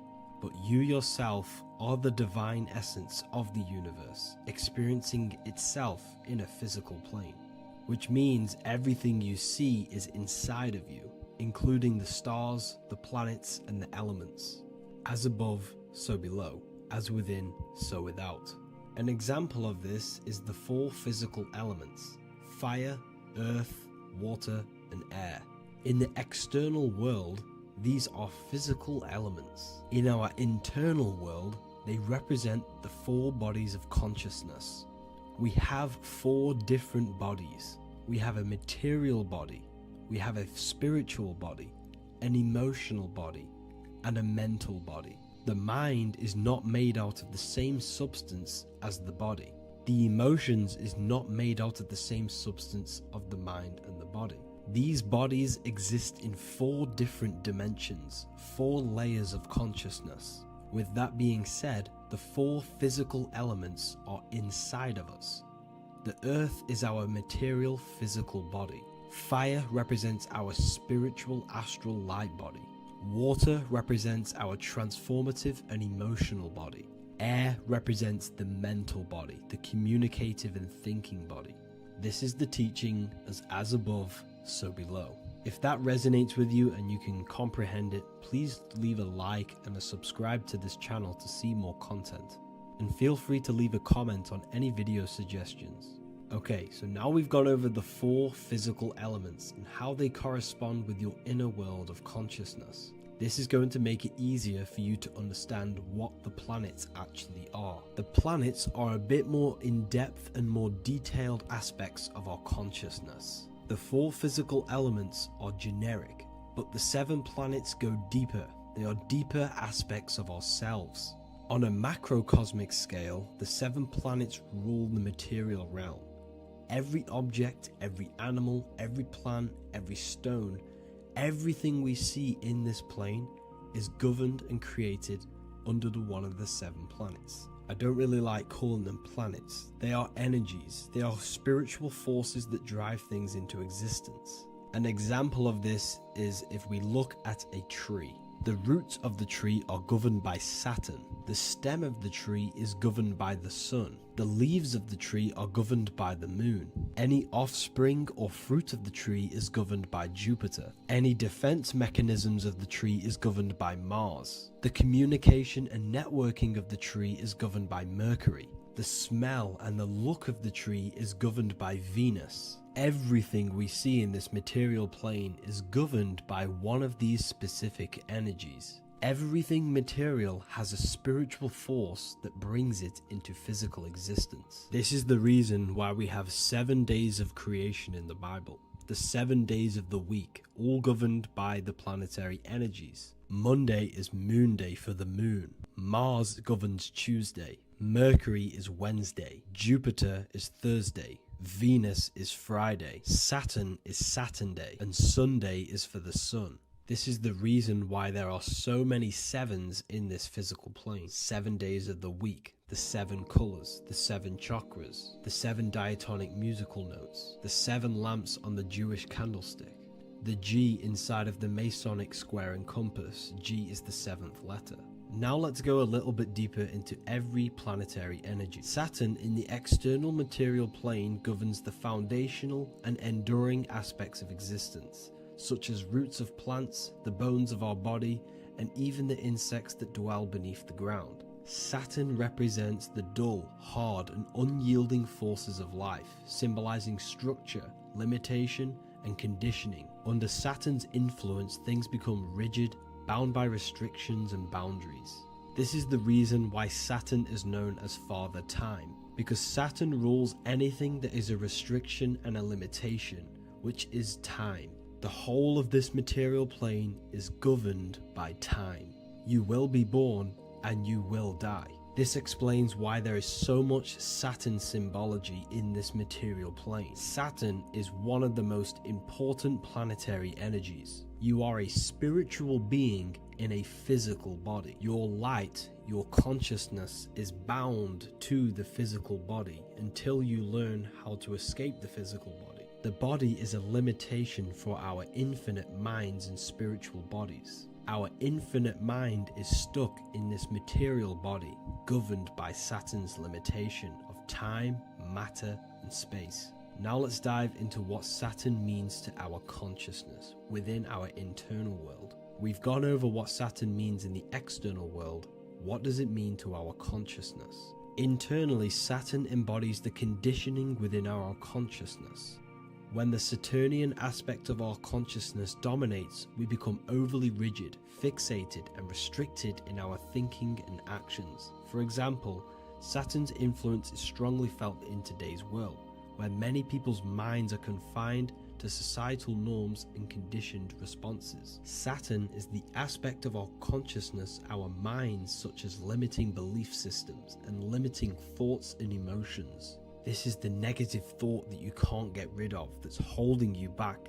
This is a Saturn aspect of our consciousness. However, this is not a negative thing. The Saturnian aspect of our consciousness is a great teacher, guiding us through difficult life lessons that ultimately lead us to growth and expansion. Saturn's energy allows us to experience and overcome fears and limitations so our minds can expand into new fields of thought, into new life. Although Saturn's energy is harsh and often challenging, it helps us develop resilience, discipline, and wisdom. However, in the modern day, this Saturnian energy has overpowered the minds of the masses, fostering excessive rigidity and limitation. This is why we see so much Saturn symbolism. It's literally everywhere because our minds are being dominated by the Saturnian limiting aspect of our consciousness. Now, let's move on to the moon. The moon, or lunar energy, in the external material macrocosm plane governs the elements of water, influencing the natural cycles such as the ocean tides, which rise and fall in harmony with the moon's phases. Beyond water, the moon also guides instinctual behaviors such as animal migrations. Birds, insects, and other creatures rely on the moon's subtle energies to navigate their journeys. For example, dung beetles use polarization patterns in the moonlight to orient themselves and travel safely home. The moon creates the months. M-O-N is moon. There are 28-day cycles, and this 28-day cycle of the moon is reflected in the woman's body, known as the menstrual cycle. The moon is a feminine energy, governing the feminine elements such as water and the feminine cycles of the body. The moon is the womb.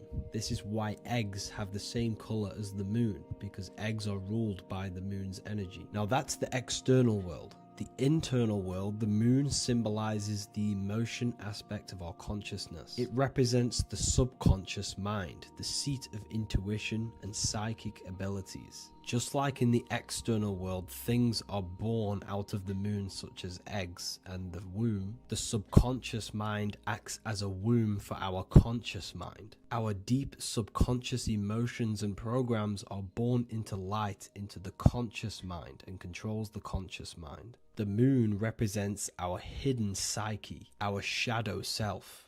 Now let's go on to the sun. The sun represents the life force. In the material external world, the sun is ruling over pretty much all life. The sun gives life to all things. Without the sun, animals could not exist, the human body could not work, and plants would not grow. The sun is the life force. It's the soul of the world. Now, in our internal world of consciousness, the sun represents our passion, our drive, our conscious mind. The aspect of our internal world that wants to drive things and give life to physical manifestation.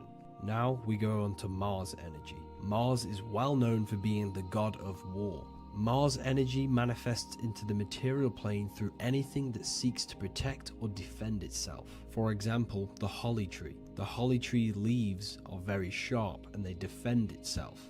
Anything that is protective in the material world has Mars energy and is governed by this specific aspect of consciousness.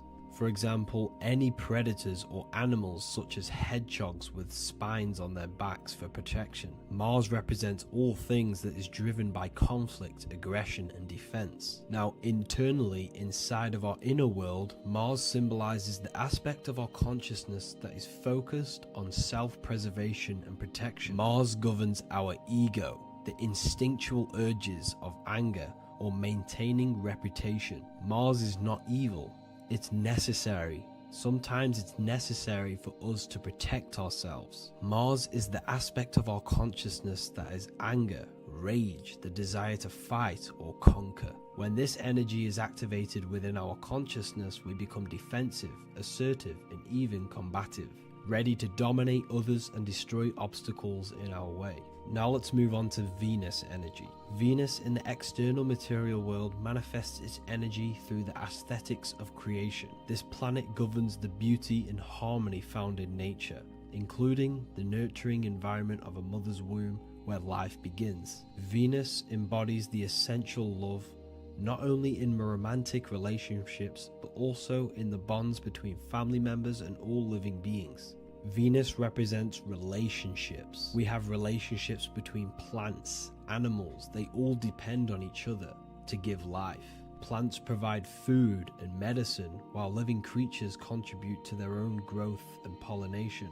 Internally, Venus represents the aspect of our consciousness that yearns for relationships and connections with others. This is an aspect of our consciousness that encourages to care for our physical appearance and embracing beauty. Aesthetics play a role in our interactions and self-expression. This is why there is a beauty brand called Venus. Now let's move to Jupiter energy. Jupiter in the material plane manifests its energy as forces of fortune, abundance, and wealth. This energy manifests itself as plants, as fruits that we can consume and eat in abundance. Anything that is nourishing and cultivated by the earth for humanity and animals. Jupiter embodies the giving energy that provides for and sustains life, fostering growth and ensuring that resources are available to all. Its influence is seen in the natural cycles of abundance, where fruits must grow and ripen before they are enjoyed, symbolizing the importance of effort and patience. Internally, in our spiritual world, Jupiter represents the aspect of our consciousness that yearns for abundance and seeks growth in various aspects of our lives, including wealth, knowledge, and personal development of the mind, spirit, and the soul. This is the aspect of our consciousness that wants to gain wealth, that wants to gain expansion and abundance in our lives. However, when Jupiter's energy dominates our consciousness excessively, it can lead to feelings of stinginess and greed. It represents material possession. The last planet is Mercury. Mercury in the external world governs the vital elements such as seeds, air, communication, education, and electricity. Known as the messenger of the gods, Mercury rules over intellect, communication, and the transmission of knowledge. Mercury's states of consciousness manifests itself in the material plane as the network between trees and plants, how they all communicate together. It represents the intelligence behind all physical things. It's the intelligence behind the seed that allows it to grow into a plant. Mercury's creative energy is manifested in the nervous system of the human body and all living animals, the intricate messenger that transmits signals from the body to the brain and then to the mind. This intelligence within us allows us to facilitate thought and movement. Internally, in our spiritual aspects of consciousness, Mercury is the state of consciousness that seeks knowledge, understanding, and intellectual growth and expansion. This part of us is curious, eager to learn, and driven to communicate ideas and information. It represents our mental body. The Roman god Mercury is often depicting flying because this symbolizes the air. Air represents our mental body. When the Mercury aspect of our consciousness dominates, we become highly intellectual, constantly seeking information, analyzing situation, and communicating our ideas. While this can enhance our understanding and ability to interact with the world, an excess of Mercury's influence can lead to overthinking, excessive analysis, and focus on intellect over emotions or intuition. Okay, so they are the 7 planetary energies in the external world and your internal world of consciousness. These energies are manifested in the Roman mythology as human beings. They are depicted as human beings, but this is nothing but symbolism. These gods never existed physically. They represent aspects of our consciousness and spiritual forces that govern the material plane. Every material object, every intelligence, every piece of life in this universe is governed and brought into existence by one of these spiritual forces. Now, I hope this video has expanded your mind into a new realm of thought. Make sure to leave a like, a comment, and subscribe to the channel for more occult and esoteric information. You can read more about this topic and many more occult and esoteric teachings inside of my books, the Book of Wisdom Volume 1 and the Book of Wisdom Volume 2. I honestly advise that not everyone reads these books. These are books which will completely transform your view on reality. You will feel a lot better reading these books because you will find a connection with yourself and the universe. Understanding truth and knowing thyself gives you a sense of well-being. Like I said, this is not just a book. This is a beginning of your journey of expansion and growth. Reading them can be life-changing. Inside my university, I host live calls where you can ask me questions, and you can watch all the pre-recorded live calls. You also gain the ability to manifest your own reality through the Manifestation Mastery course. There is also a library with all of the PDFs that I've read in the past of occultism, symbolism, and esotericism that you can gain access to. There is a whole lecture section where you can watch all of my occult lectures. This is a place of transformation. The price of the university will be going up very soon. If you join now, you will gain a free sexual alchemy course which will teach you how to transmute sexual energy into creativity. I'll leave all the links in the description for the university and also my website where you can get my books. I hope you enjoyed this video. Take care. As above, so below. This is one of the most crucial teachings within esotericism, occultism, or what we like to call it today, spirituality. I don't like calling it spirituality because it's not spirituality. I teach human consciousness. I teach the science of you and your consciousness alone and your being. And in order to fully understand you and this world around you, you must understand this number one principle of as above, so below. There is many misconceptions of this, and there is many simple teachings of this, but I'm going to break it down today from the most simplest to the most complex, and you will see the connections between all things. This is the most important lesson you could ever learn, and I'm going to teach it you today. So what you must understand is with the term as above, so below, it applies with everything you see in this world and about yourself. We have something called the macro, which means the bigger scale. On the bigger scale, we have the whole earth. If we look down from the sky on top of rivers, this is what we see. We see this tree pattern. Then on a smaller scale, we see trees have the same pattern. Then we look even closer. We're going smaller and smaller into the leaves of the tree. We see the same pattern. Then we go even more micro into the human brain and look at the human brain cells, and we see the same pattern. This is proof this is a fractal universe, and everything is in the micro is reflected in the macro. As above, so below. As within, so without. On the macro is a reflection of the micro. So now that you understand this, we can go a bit further. A yearly cycle of spring, summer, fall, winter is a macro. A micro is a daily cycle. So a day is a mini year. The summer is the midday. Autumn is the evening. Night is the winter, and spring is the morning. This is a macro, a reflection.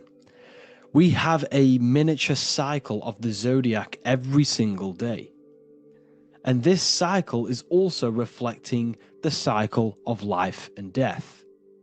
We live, we are born, which is the spring. We live, which is the summer. We then age, which is the autumn. And then we die, which is the winter, and then we are reborn again. This is the cycle of life and death, and you do this every single day. You see, death is a macrocosm of sleep. This is why we say sleep is the cousin of death, because you die every single night. You do this process of life and death every single day. As above, so below. What's in the micro is in the macro. So when you go to sleep, you are essentially dying. And then in the morning when you wake up, you are then born again. This is a fractal cycle that we live in. Everything in this whole world is fractal. Everything applies to as above, so below. We have the sun, we have the moon, we have the day, we have the night. We have the life, we have the death. We have the conscious, we have sleep. As above, so below. We have the conscious mind, because now we're diving into as within, so without. As above, so below more refers to the external world. As within, so without is referring to your inner world and the outer world. What you must understand is about yourself. You exist in two realms. You're an individual. The dual nature of you. You exist in two realms at once. You have an inner world of your thought, emotion. This is the inner world that no one else can see but yourself. And you have an outer world with a physical body which everyone can see. So you exist in two worlds. You have the inner voice, you have the outer physical voice, which I'm speaking to you with now. But I also have an inner voice, which no one can hear, only but me. So you exist in the light and you exist in the darkness. The sun represents your external self, your physical, conscious mind. The moon represents your shadow self, the inner self, the psyche self, the spirit self. There is an as above, so below. The sun is within you. The moon is within you. Everything is within you. Now that you understand as above, so below, what is your body? Your body is a miniature earth. Let me repeat, your body is an earth. Your body is the earth. Okay? Because like I say many times in all of my videos, you are not in the world. The world is you. You are the universe. Your brain is a computer creating this reality. What you see with your eyes is produced in the back of the brain called the visual cortex. You don't look into the world, the brain produces the world. The body produces the world. When you touch something, you're not actually touching something. This is the electrical nervous system. When you touch something, what you feel is actually electrical signals on your nervous system reporting back to your brain. Therefore, when this body dies, you leave the earth because this body is the earth. Okay? As above, so below. You have the mental plane, the astral plane, the etheric plane, and the physical plane. This is essential for understanding reality and the teaching of as above, so below. Everything in this material plane began in the thinking mind. For example, the microphone I'm speaking into, the phone you're watching this video off, or the laptop or iPad. Where did this begin? It didn't begin in the factory. The first ever place this item begun was in the mind of an individual. The invisible realms of mind is where all physical things and physical items begun. Essentially, this physical plane is the effect of the thinking mind. This world is the world of effect. It's the world of outcomes. When you see something, it is already manifest. It is already being manifested. It is an effect. And in the effect of the cause, which is the thinking mind. Therefore, the mind creates thoughts, which is the mental plane. Then after thoughts creates imagination, which is the astral plane. These two are spiritual. They are non-physical. So spirit kind of means non-physical. Then you have the physical planes, the etheric and the physical plane. As above, so below. What happens in the mind is manifest on the physical plane.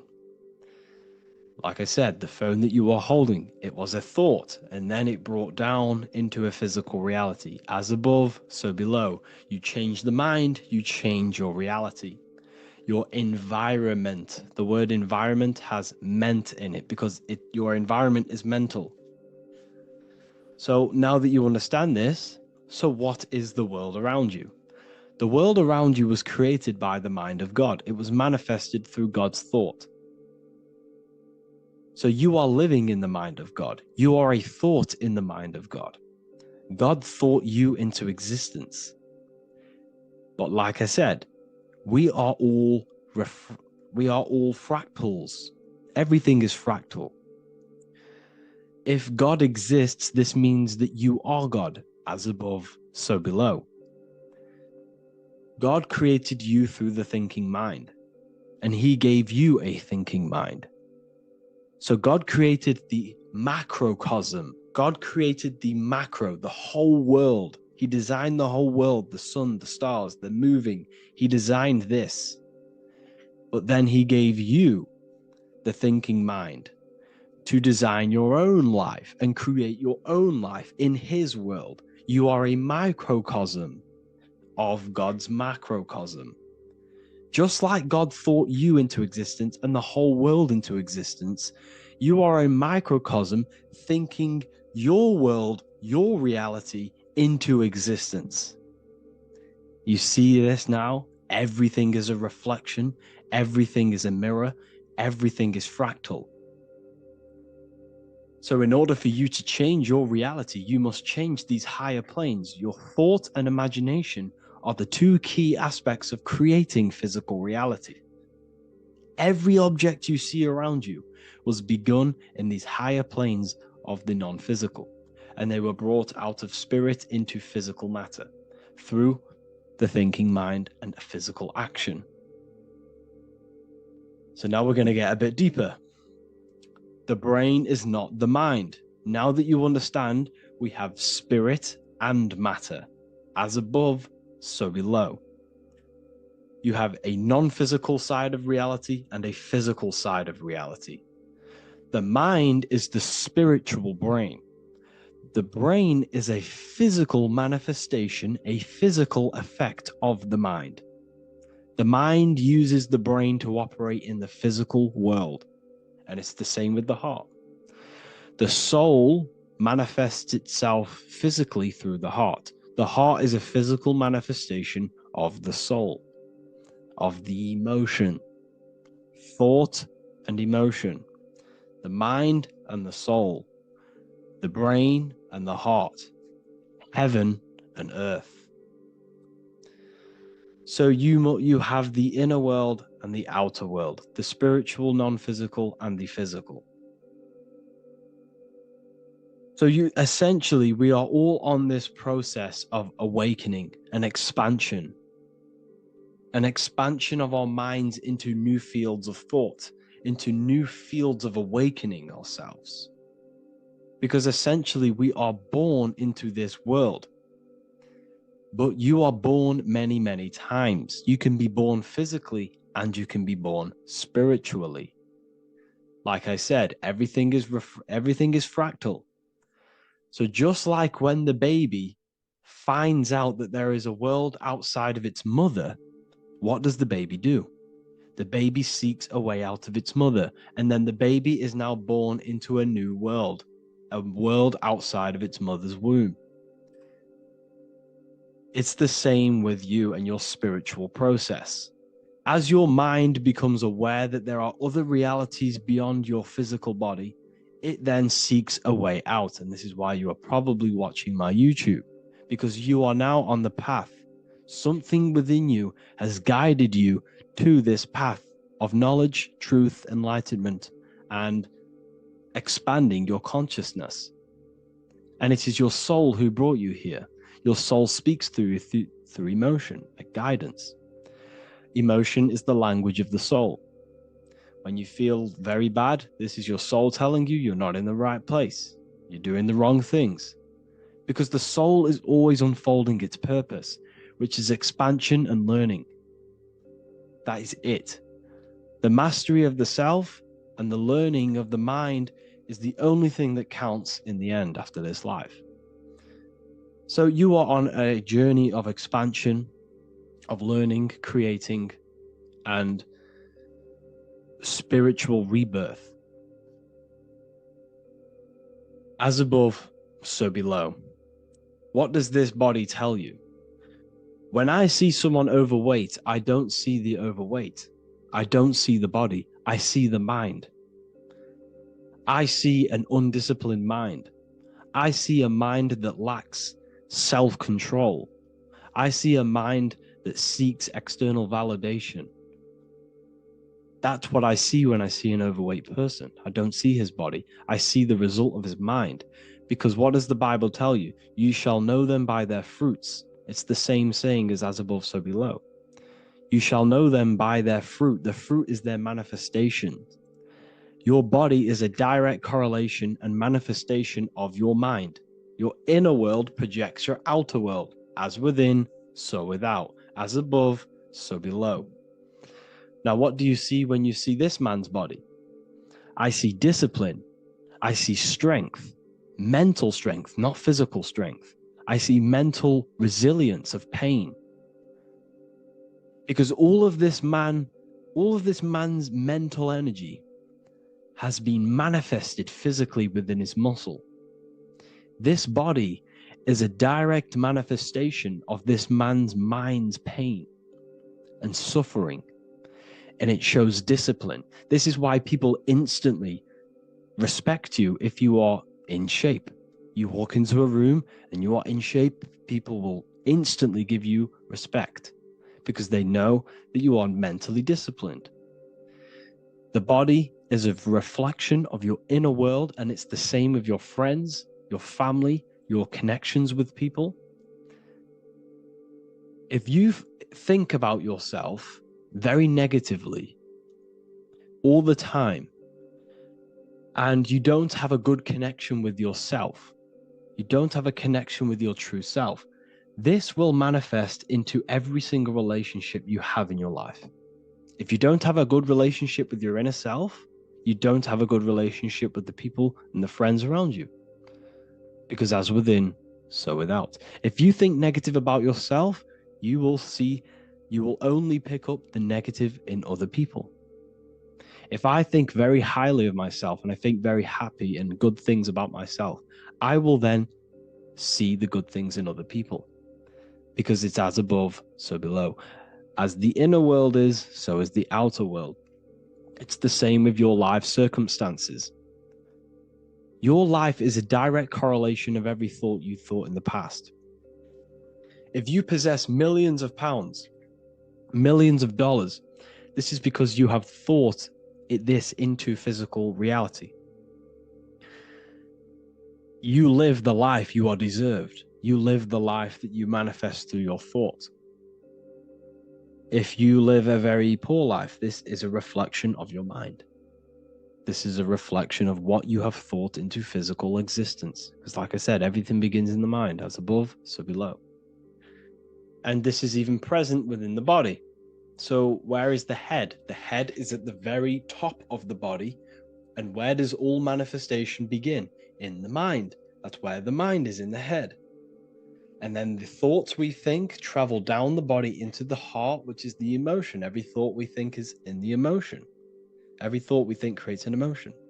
This emotion then drives the action. Where does the action come from? The feet, because the feet move our body.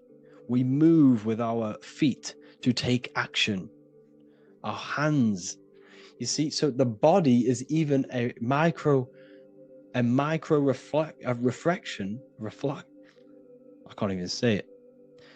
Reflection of the order of manifestation. This blew my mind when I figured this out. You see, the head, the thoughts begin here. This is the beginning of all manifestation. Then it comes down to the heart. This is the emotion. Then you take the action. The thought and emotion then sparks the action, which is taken with the hands and the feet. And where's the lowest point on the body? The feet, and that's touching the physical earth. So the head is where the thought is, the non-physical, and the lowest point on the body, which is touching the physical earth. So the head represents spirit, the feet represent matter, spirit and matter. Your room, if I walk into your room and I see a messy room, I don't see the room, I see a messy mind. The room is a reflection of the mind. If you have a messy room, this is your mind. It's an externalization of your unsorted mind, undisciplined mind. So like I said, we are all God, and we must find the God self within us. And I teach all of this inside the Book of Wisdom, Volume 2. This is not just a book, this is a revolution. This is the beginning of a new age with this book. If you have read it, I congratulate you. You should feel very proud of yourself if you have an open mind. You should feel proud of yourself for watching these videos, because not many people have an open mind. Remember this, people.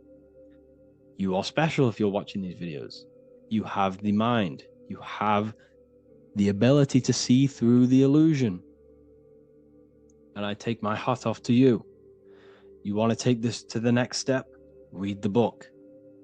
Or if you want to take it to the serious levels, join the university. The university, you gain access to every piece of my material that I've ever done. All of my books, all of my lectures that are hidden from YouTube, that are hidden from everywhere else. The lectures that give you real power. And if you feel alone on this journey, we have a conscious community where you can connect with like-minded individuals, because I've been there. I've been there when you feel lonely, because you feel like no one else is thinking the way you are feeling. You can't talk to people about these things because people just think you're crazy. That's why I put together this, so we can connect, so we can unite, so you can connect with people, so you don't feel crazy about thinking about this stuff, learning about this stuff. And if you truly want to level up your life, people, and take your studies serious, this is for you. We do live calls, we do lectures. There's a whole library filled with books you can read. It's the perfect place for the truth seeker.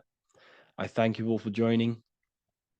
Please leave a like, a comment, a subscribe. Let me know any future videos you want me to make in the comments. Thank you all. Have an amazing day.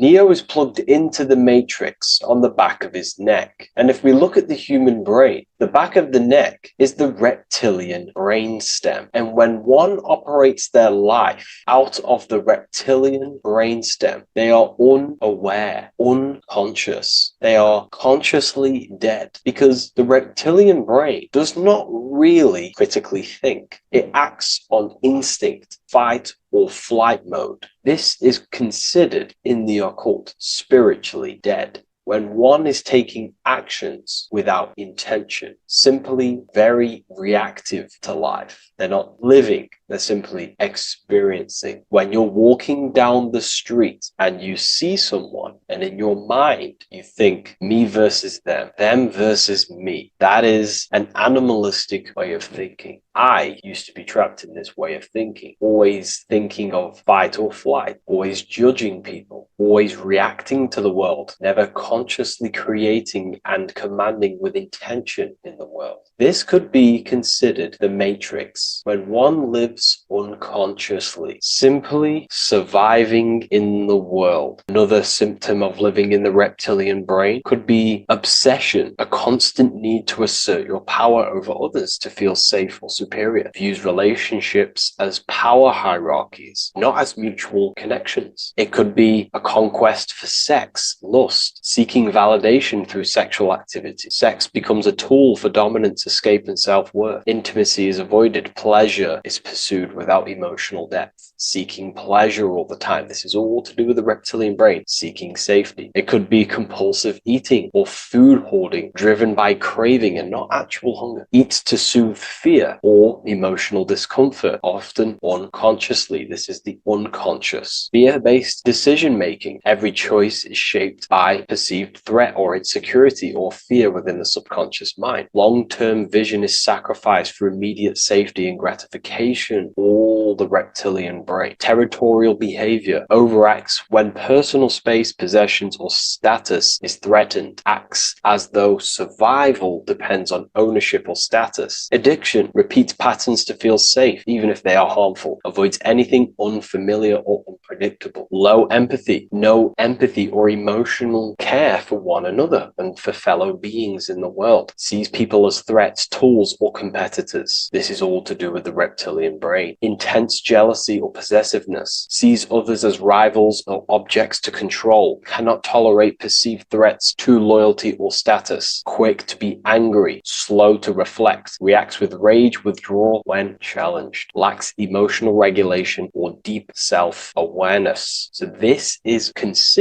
brain could be considered the matrix, hence why Neo is plugged into this brain. He's operating the life out of this brain, unconscious, simply navigating life like an animal. I was in this state, and you can only really realize this when you come out of this brain and you start to function from the higher regions of the brain, which we will discuss very soon. And my life was chaos because there was chaos operating internally. I was never thinking about the future. I was always operating life out of fear, out of lack. Never had care for another person. When you operate life out of this brain, the matrix, things outside you, can easily control you. This is why they keep us in a constant state of fear. So we operate life out of this. So we never gain full control over our reality, over our actions, over our thoughts. So Neo is called Neo, and he works at a place called meta cortex, very symbolic of the neocortex, the higher region of the brain. Now, this brain makes you human. It ultimately allows you to hold control over the animal urges, okay? The neocortex is the brain that allows you to have self-mastery, that allows you to control your urges, your instinctual survival urges. So humans can overcome their reptilian animalistic state and start to operate their life in a conscious mastery state. And Neo is plugged out of the reptilian brain, and he starts to use his neocortex, the human brain. This allows one to learn to have self-control, allows one to create, allows one to think about others. It allows one to critically think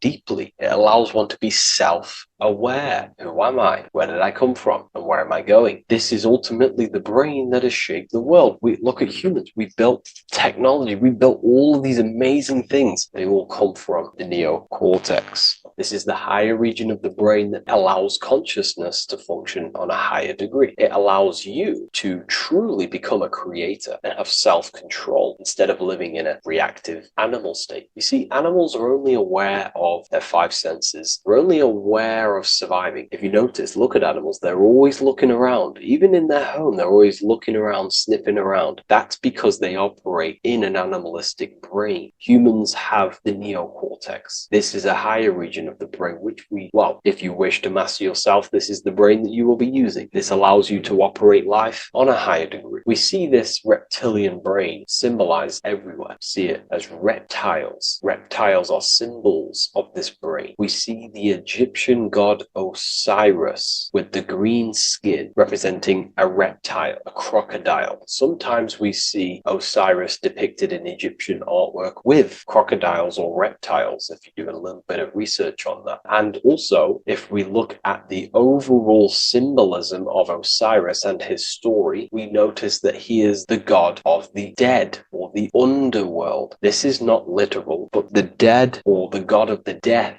the god of the death of self, the dead of consciousness, because you are a divine being with limitless potential to create. And ultimately, to create, we have to master our reptilian brain. But when we function from this reptilian brain, we are dead to our higher powers of creation, of imagination, of actually gaining control and operating life from the higher mind, operating life as the divine being as you are. But if you operate life in Osiris, he is the god of dead. You are spiritually and consciously dead. You act unconsciously. You are dead, not physically, but mentally and spiritually. So what we're looking at here in the Egyptian artwork is the reptilian brainstem. We have the left hemisphere and the right hemisphere of the brain. Notice a curve. The feminine body is very curvy. This represents feminine. The masculine body is very liney. So if we study geometry, we know that lines are masculine, hence why the word masculine, line, and the feminine body is,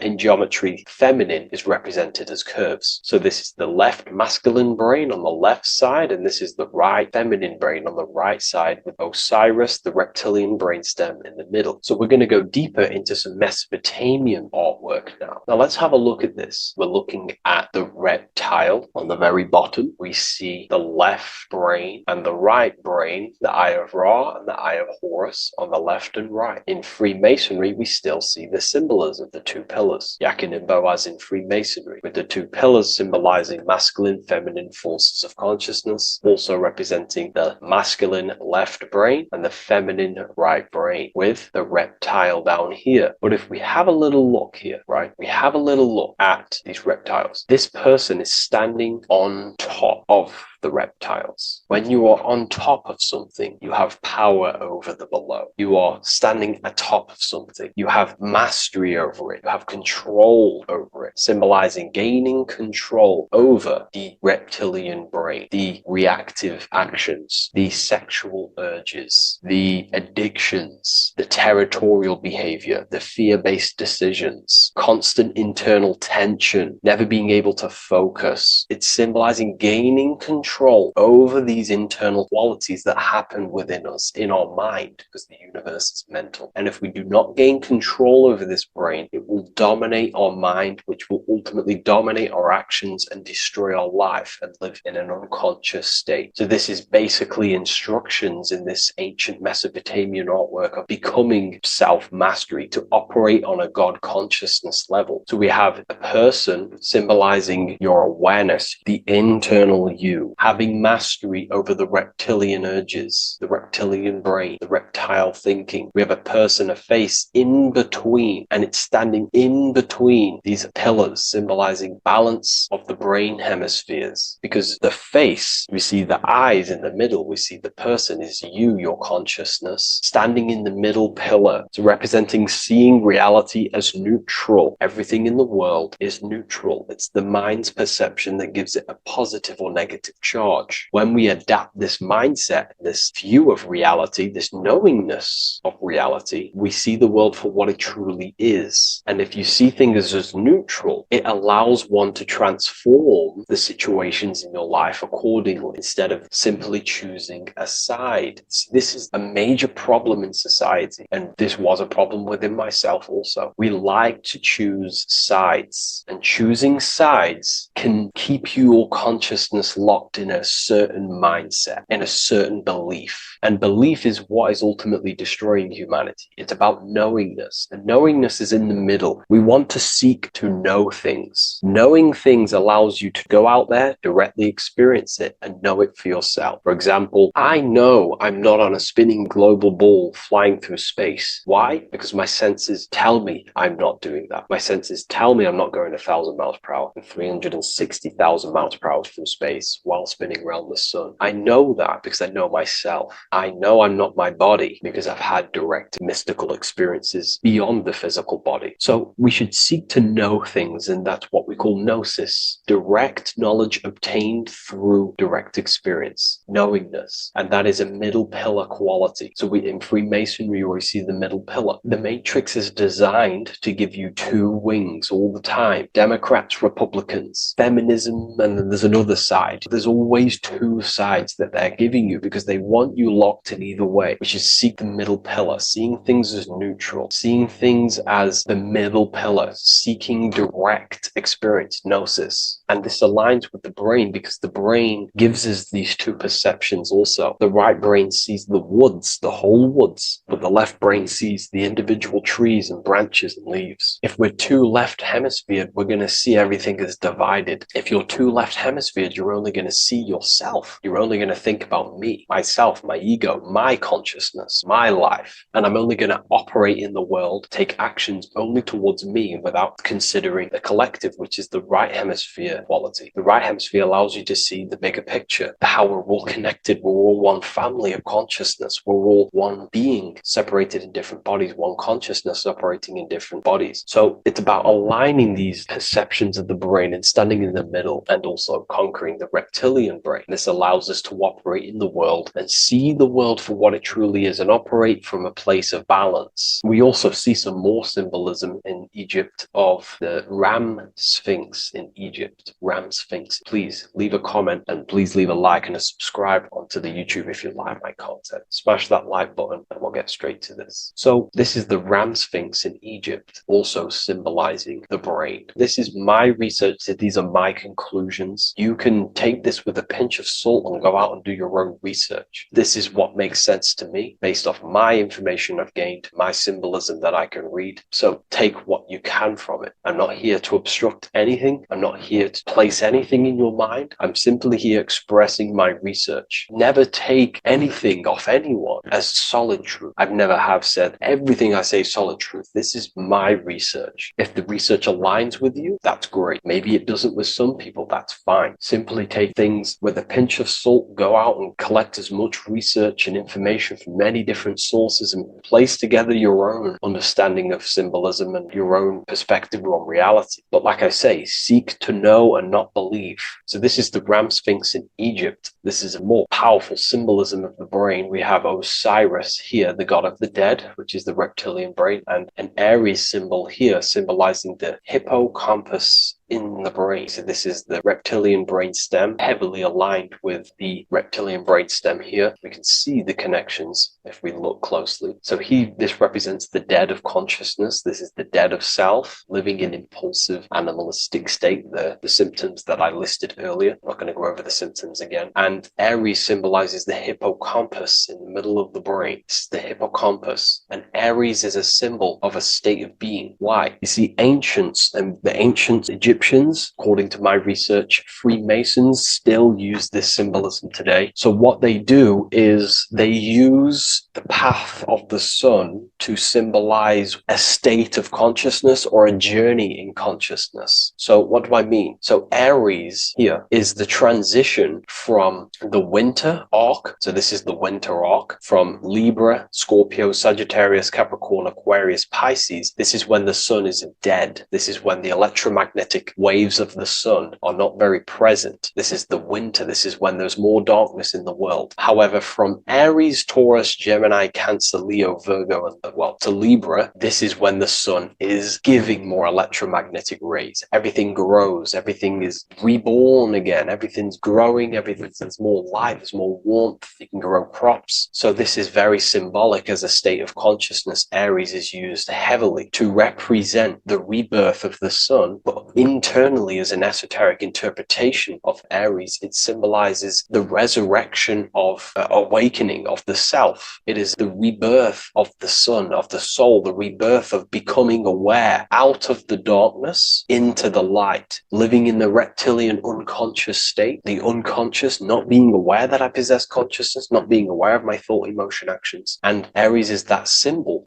of the rebirth of the spirit, the rebirth of the self, becoming self-aware. So that's what we're looking at here with the Ram Sphinx. We're looking at Osiris, dead, the reptilian brain, operating life in an unconscious state, not really thinking, not self-aware of thought, emotion, actions, not aware of the soul, not aware of good and evil, not aware of the laws that are in the heart of love, not aware that there's always an intelligence in the heart telling us what's the right thing to do at all times, not aware of anything, just simply reacting to the world. But then we have a symbol of Aries above, which is the resurrection of self. So again, this is symbolizing by the Egyptians, to me and my research, going from darkness to light. This is the resurrection of consciousness when we start to deepen our self-awareness, which is ultimately what I'm doing to you in these videos. Hopefully I can awaken some people's minds and make people think deeper. And that process of internally what's happening within you that's what Aries represents when you're starting to say, wow, my mind's going deeper and deeper into the self, and I'm realizing more. That is what Aries symbolizes. When the sun returns, it's also a symbol of a sacrifice, because obviously when the sun returns back to Aries, we're sacrificing the winter, when we're transitioning, and all transitions require sacrifice. So in Aries, the Jews celebrate the Passover. It's the Passover of the sun, and what do? They eat lambs in the Passover Aries, because it's all symbolic of this internal process. In Aries, Christians celebrate with Easter, which is the resurrection of Jesus, the resurrection of the sun. Remember, it goes deeper. There's deeper layers to this. It's the resurrection of the self and the mind deepening into a deeper awakening. So again, we're going from the lower regions of the brain, and when we start to critically think and become self-aware, we're starting to use the mid part of the brain, and the mid part of the brain then expands into the neocortex, which is the resurrection of the self. The mind is no longer functioning in just the reptilian brain, but then it's going into the light of the higher brain, the neocortex, and this is the reptilian brain. This is the midbrain, what we're looking at here with the Ram Sphinx. Yeah. So this is the resurrection. It's the transition point of going from the reptilian brain into the midbrain, into the neocortex. We're now resurrecting ourselves. Now, this is not putting anything negative on the reptilian brain. Without the reptilian brain, we wouldn't be able to live. We need the reptilian brain, but it's an abuse of the reptilian brain that can keep us in a very low state. It keeps us stuck in an unconscious state. But the reptilian brain is what's allowing you to breathe, to eat, to scan the environment for any threats. If there are threats, we do need the reptilian brain. That's not to say it's evil, but what I'm saying is an abuse of this brain, which is what most people are stuck in. They're operating their life out of this brain. And this is what the Egyptians, I think, are symbolizing, trying to tell us, to resurrect ourselves, to become self-mastered, to become the highest version of yourself, to actively create in the world. Because when we are only operating from this brain, we're unconscious, well, then other people can use you as a vessel to create their reality. This is how the world is at the moment. The ones who know how to use the mind are controlling the other ones who do not know how to control the mind. So I hope this makes sense to you. Let me know if you have any video recommendations, and I'll see you inside Ethereal University. If you wish to take your research to the next level, I have things inside of there that are very powerful. We happily invite you. I'll see you inside of Join. If not, I'll see you in the next YouTube video. By the end of this video, you will understand the 3 expressions of consciousness, how to use them to create the life you truly want. You'll discover the hidden meaning of the word God, the secret power of the number 3, and how consciousness itself is the key to your reality. We have 3 main expressions of consciousness. We think, we feel, and we act. God is 3-fold. It stands for generator, operator, destroyer. The generator is the mind. This is what thinks, generates ideas. This is the beginning of all creation. This is the first expression of consciousness. It is the first form of consciousness, not a physical form, but a spiritual form. Then we have the operator, which is emotion. When we think something, if we have care or any emotion towards it, then we take physical action. The body, the destroyer. We think, we care, we act. Thoughts and emotions are the two spiritual forces which merge together and give birth to actions. Think about it. Why are you watching this video? Because you had a care to watch the video. Therefore, the reality in front of you is because you had a thought, you had a care, you took action to express that reality. Everything goes through this threefold process. This is why we say follow your heart, because the body does follow the heart. We think something in the mind, we feel something in the heart, and the body takes action towards it. Everything operates on the care energy of the heart. The body follows the heart. If you do not care about something, then you do not act towards it. It is the care energy that guides our actions in this world. Going back to the generator, the mind is a part of the mental plane, the infinite dimension of infinite information. There is no limitations in the mind. Everything already exists as a piece of information or a thought. This is the beginning of all creation, the spark of creation itself, thought, the mental plane. And our mind exists like a radio, our conscious mind. This is why we call it a mindset. What we set our mind onto through attention, mental attention, whatever we set it on, we receive thoughts that are very similar to what we set it on. The mind is like a radio, and whatever we tune that radio to, we receive that frequency and play that song.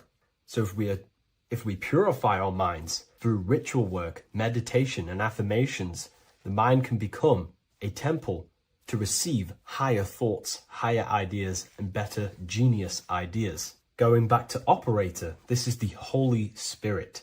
This is what we care about, our emotion. This is the feminine side of consciousness. Thoughts is masculine, the Father.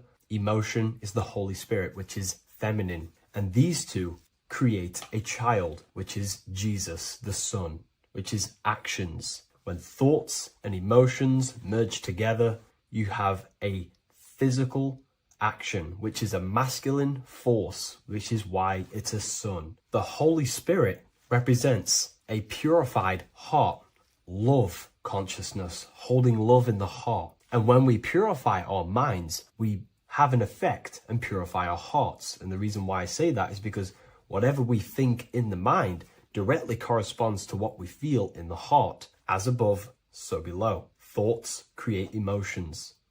If we think something and our heart tells us that is bad, we have a feeling that that is wrong, then we should not take physical action towards it.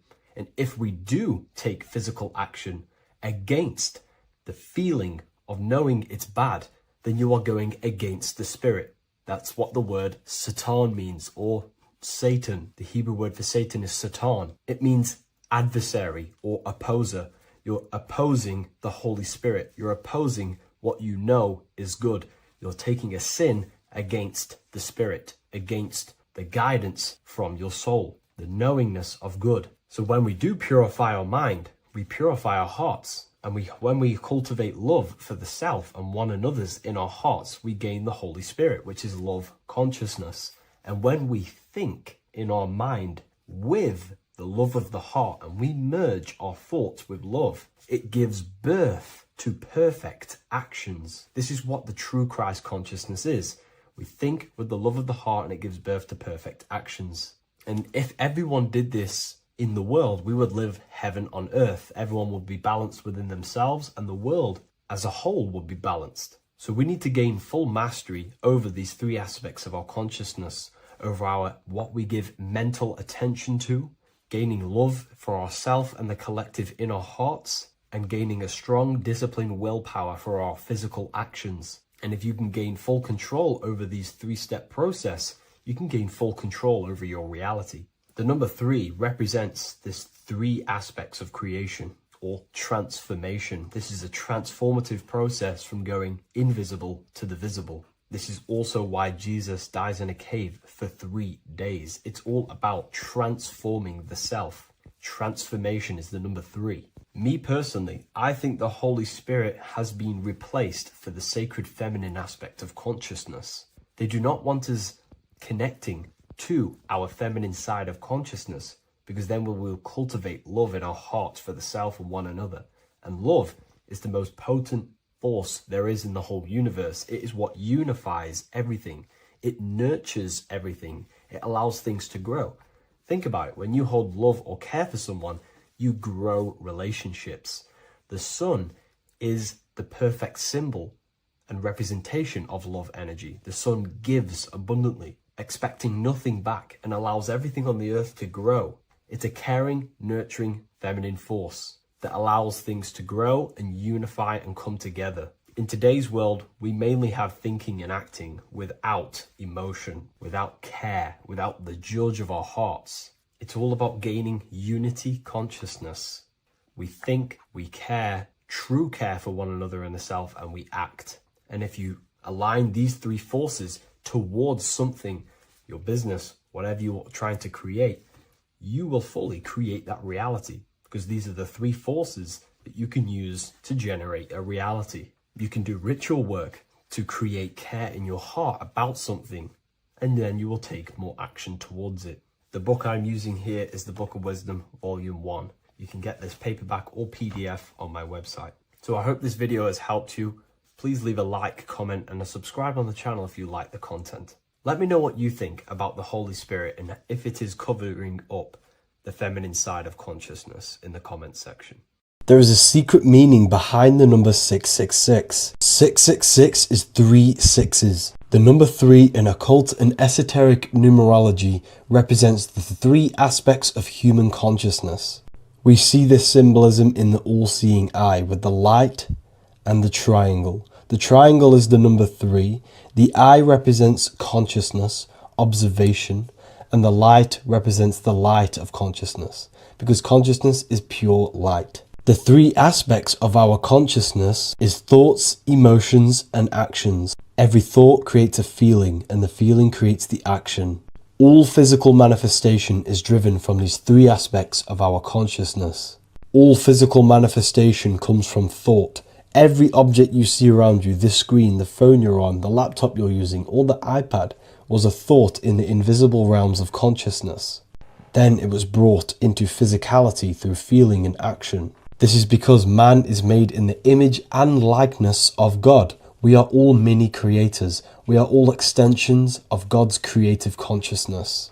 Therefore, the number 666 represents 3 sixes. 3 is thoughts, emotions, actions. The number 6 represents the cube, because cubes have 6 sides. This material world that we experience, everything has 6 sides. Everything's created by cubes. We can move forward, we can move backwards, we can move left, right, up and down. This is the cube that we are stuck in. Therefore, 666 represents our 3 aspects of our consciousness, thoughts, emotions, actions, all contributing towards our physical self, material world, material pleasures, completely cutting ourselves off from our spiritual, true, divine self, which means 666 is representing a state of consciousness. A state of consciousness where we only operate from a place of material needs and survival things. As humans, we possess a physical material body in the physical material external world, but we also possess an invisible inner world, which is what we call spirit. When we disconnect ourselves from our inner world, we become lost in this materialistic way of thinking and acting, which can lead to no life purpose, a feeling of emptiness and voidness in our hearts. Humans possess the ability to transcend our animal instinctual natures and turn to the divine mind, to the spiritual inner world. It is our inner world that is projecting our outer world. The outer world is just an effect of our inner state of consciousness. It's important as we go through this human life to not lose ourselves and look for our validations outside of ourselves. The external world is simply just a mirror, mirroring with mathematical precision what happens inside our consciousness. When we change our inner world, we produce effect in the outer world. To get back on track about this number, this represents when we are lost in our material self and we are completely cut off from our true divine self. The devil is always having goat horns, which represents a ground animal. This is the lower animal self of man.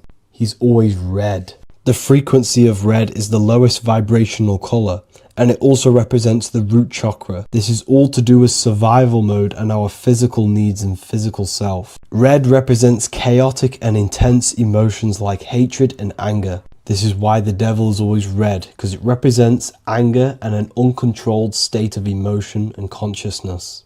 You see, we've been taught in the church and all through religion indoctrinations that the devil is an external deity which influences humans. And in fact, this is nothing but a metaphorical story. The devil is a character which represents an aspect of the human mind, the lower aspect of the human mind, a facet of our own consciousness and psyche. The voice that we have in our head that tells us to do these negative things is not an external deity pushing us to do something bad. This is an aspect of our own mind. Jesus and Satan are just two characters which represent the two voices that we have in our own consciousness. In fact, the word devil was never present in the early Gospels. Instead, what was mentioned was a spirit of evil. A term spirit of evil was not meant to denote a specific deity or being, but rather any force of negativity, whether it manifests as a destructive thought, emotion, or action. The spirit of evil represents the darker sides of our mind, the part that leads us astray and brings forth negativity in our lives. The reason why they want you to believe in a devil is because they don't want you taking responsibility for your creations. They don't want you to realize that the external world is truly a mirror of your inner state of consciousness. Instead, when something bad happens in your life, you blame it on some external devil or Satan who tempted you. Everything is your creation in your life. When you realize this, you take full control and you begin to reshape your external world by changing your inner state of consciousness. The Pope is supposedly opening 5 portals on Christmas Day. Now, I know this video is a bit late, but I'm going to be commenting on what I think this symbolism and this ritual truly means and what they are trying to do to society with this symbolic ritual. So the first thing we must understand is that everything these people do on a mass scale, all of these major events that they take place on, are all symbolic. They're all ritual. They all have purpose. Okay? So when we look at the locations of these 5 doors that are in Rome, we actually see the sigil of Lucifer when we connect the dots of all of the 5 door locations. This is the sigil of Lucifer. Lucifer is not what you think.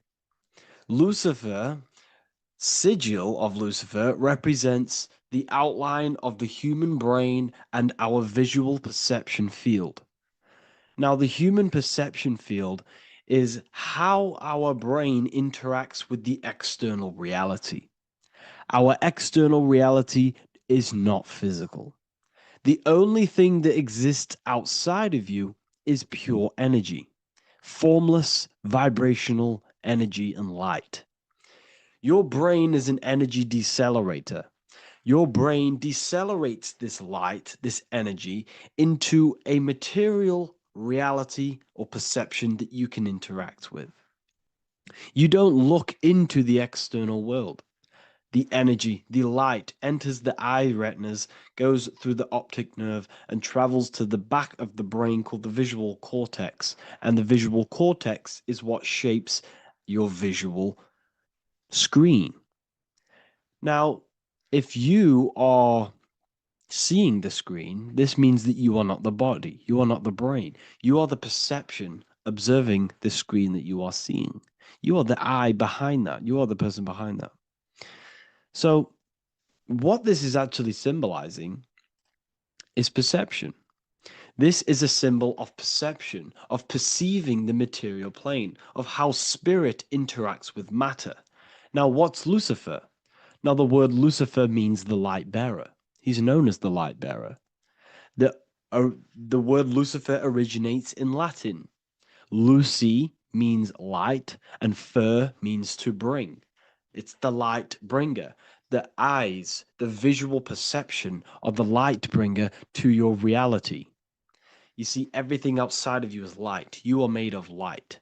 The word hue man means light. Hue means color, which is a form of light. And man means manifest. We're light manifested into material form.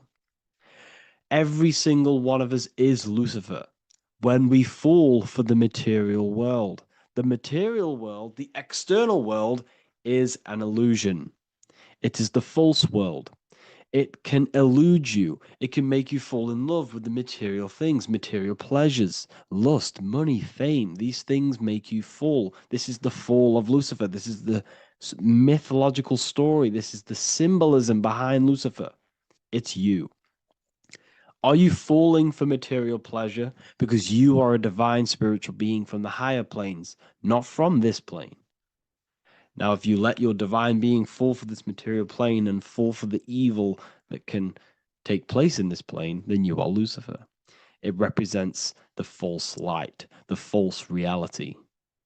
This symbol, the sigil of Lucifer, it symbolizes the interplay between light, consciousness, and the perceptual experience of the physical reality. The external world is truly internal. What we visually perceive is essentially light waves carrying information, which then gets processed by our brain, the central computer of our nervous system. Okay? So, how many doors are open? 5 doors. So 5 is the number of perception as well. 5 fingers on each hand, 5 points on the human body, 5 toes on each foot. We have 5 senses. 1, 2, 3, and 4, they're spiritual numbers. 6, 7, 8, and 9, they're material numbers. 5's the gateway. 5 is the middle bridge of how our spiritual self interacts with the physical self, how spirit interacts with matter. So this ritual is symbolic of perception. This is maybe bringing in a new perception. A new event will happen after this, a new perception of the world. Or personally, I think this ritual was to obviously shape the collective consciousness, because your reality is an externalization of your inner consciousness. It's simply just a mirror. Your material life, your material world outside of you is simply a mirror reflecting with mathematical and geometric precision of your internal consciousness. Your consciousness is creating and causing the effect called reality, physical reality. Your life is a result of every thought you thought in the past. Therefore, with that being said, everyone who perceives this ritual of, the Pope's opening 5 spiritual portals, who's letting in demonic energy into the world, they're going to let demonic energies and demonic spirits all in the world. Well, what if I told you the only portal they're opening is a portal in your own mind for negativity? By you believing in negative forces coming into the world and going to possess everyone, that's opening up your own mind. The collective spiritual community has been brainwashed in thinking there's going to be demonic energy. Therefore, what will happen? There will be demonic energy. Not because the Pope opened up a portal to the demonic energy, it's because everyone opened up their own minds to the demonic energy. Therefore, we as a collective consciousness shape the external world on a macrocosm scale. For example, the microcosm is your personal life. Your personal life. You have created it through consciousness. Your belief system is just externalized in your world. But on a collective scale, we all believe in money, for example. And because we all believe in money and we believe that this piece of paper holds value in our minds, okay, in the mental plane, This has an effect on the physical plane by shaping the physical plane by being ruled by this belief on a macrocosm scale. Yes, I know that money doesn't exist. It's just a belief in my mind. But that doesn't have an effect because the collective consciousness believes that money has effect, has power. When it doesn't, it's just a piece of paper with a belief behind it. If the collective consciousness stopped stopped believing in money, then the collective consciousness would have broke the spell and we would have no longer had a material plane ruled by money. You see, our beliefs is ruling and shaping our physical plane. This physical world outside of you is truly just an effect of the mind, an effect of our consciousness, our inner world. So I believe this ritual was done to change our perception, to make us think the Pope is bringing this spiritual energy and negative forces into the world. And it's just simply us creating the negativity in the world by believing in this, by thinking this. Remember, they have the power to send messages into millions of people's minds through media. And then messages are then believed, and that belief is shaping our world. What have I told you? That the New World Order is not manifested by the elite, it's manifested by you and us. We're all manifesting the New World Order. They can't manifest it. We can, because we are the ones believing it. We believe it. It is reality. It shapes our own prison. We're all shaping our own prison by believing in the prison, by believing in money. So this ritual was all to do with perception, creating a new perception, creating fear in our minds to, of course, distract us from what's really going on. This is all a ritual to implant messages in your own mind. So I hope you all understand this video, and I hope you all gain some insight, and I'll see you inside the university.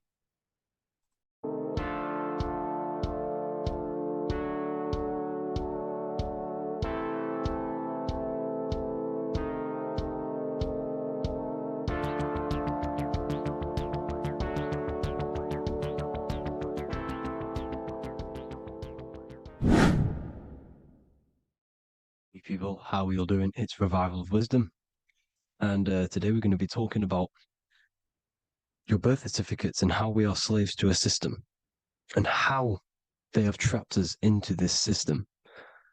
Okay, so the first thing you need to understand about this system is there are two types of laws.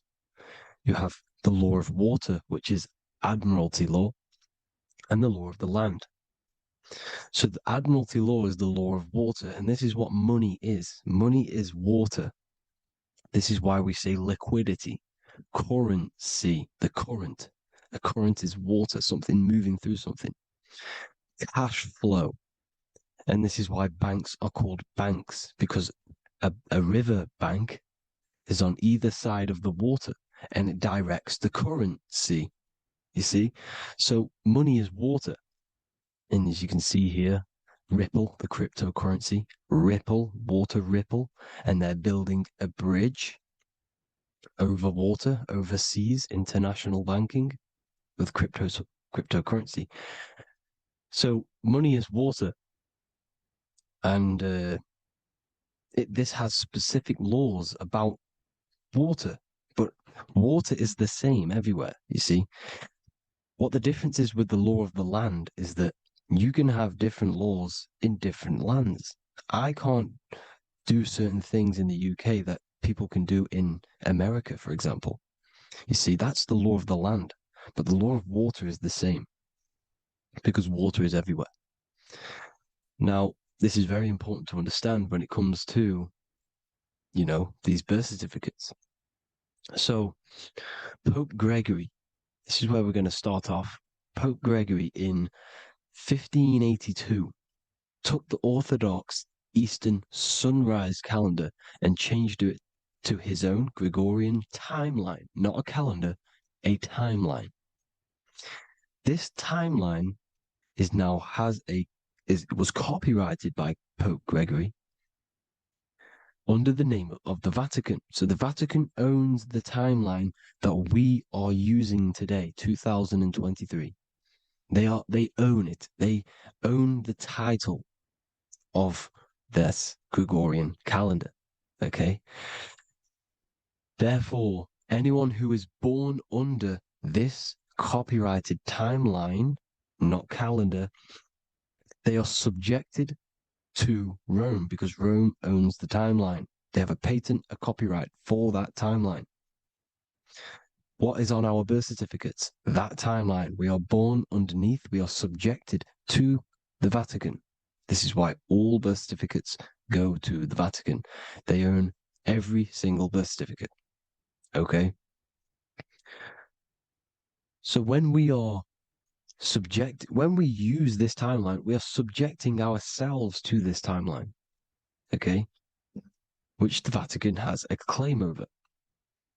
This calendar or timeline is set to sunset, not the sunrise, which is associated with death, darkness, and the moon, lunatics. You see, so this is a sunset calendar timeline. Okay, this is now, they've changed a couple things, right? They say that the new year is January the 1st.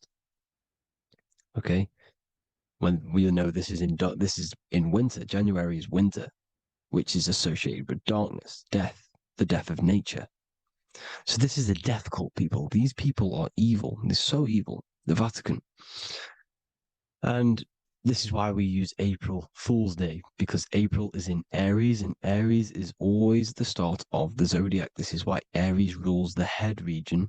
12 zodiacs, 12 systems of the body. Each zodiac is associated with each part of the body, and this is why Aries is the head, cerebrum. But we're not going to talk about in this video. But yes, that is what April Fool's Day is. They're putting it in your face. April Fool's Day is the real start of the year, when the sun starts to rise again, when the risen Savior is resurrected, when it's born again. This is when the Jews celebrate the Passover.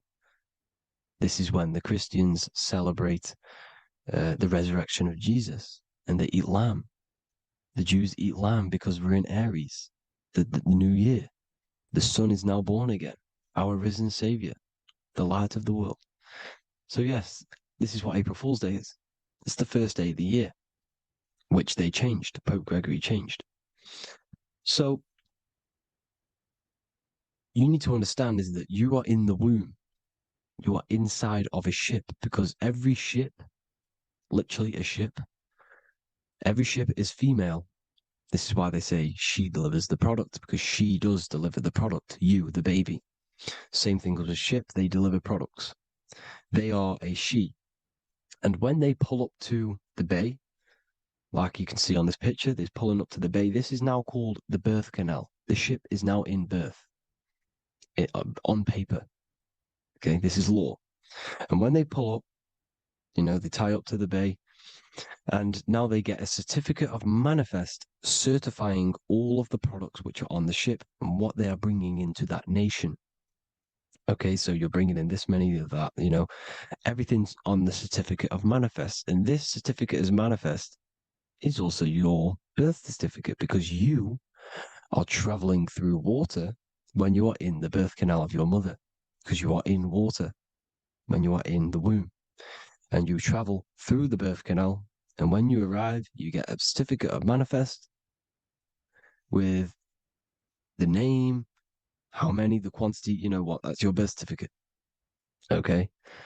And this is what it is. We are a we're not a corporation, but we represent a corporation, which is your name in full capital letters. That is your corporation. You cannot physically tax a body, but you can tax a corporation. This is why we get charged. This is why we get taxed, because it all goes down to the corporation, which our name represents, which we are subjecting ourselves to. We are my name, I am subjecting myself to this name, and that name has a corporation which I represent, which I subject myself to. You see? This is how we are attached to this straw man, this character that they have built on paper. So it's a character which is on paper. This is what we represent. So when the woman gives birth, she delivers the baby, and then she has another substance. Now I'm going to break down how they attach this name to us, how they do it. Okay. Our mother is carrying us the product in the womb, the water. And it goes, for example, it goes from the United Kingdom into a state-owned, corporate, federal-owned hospital, which is government-owned.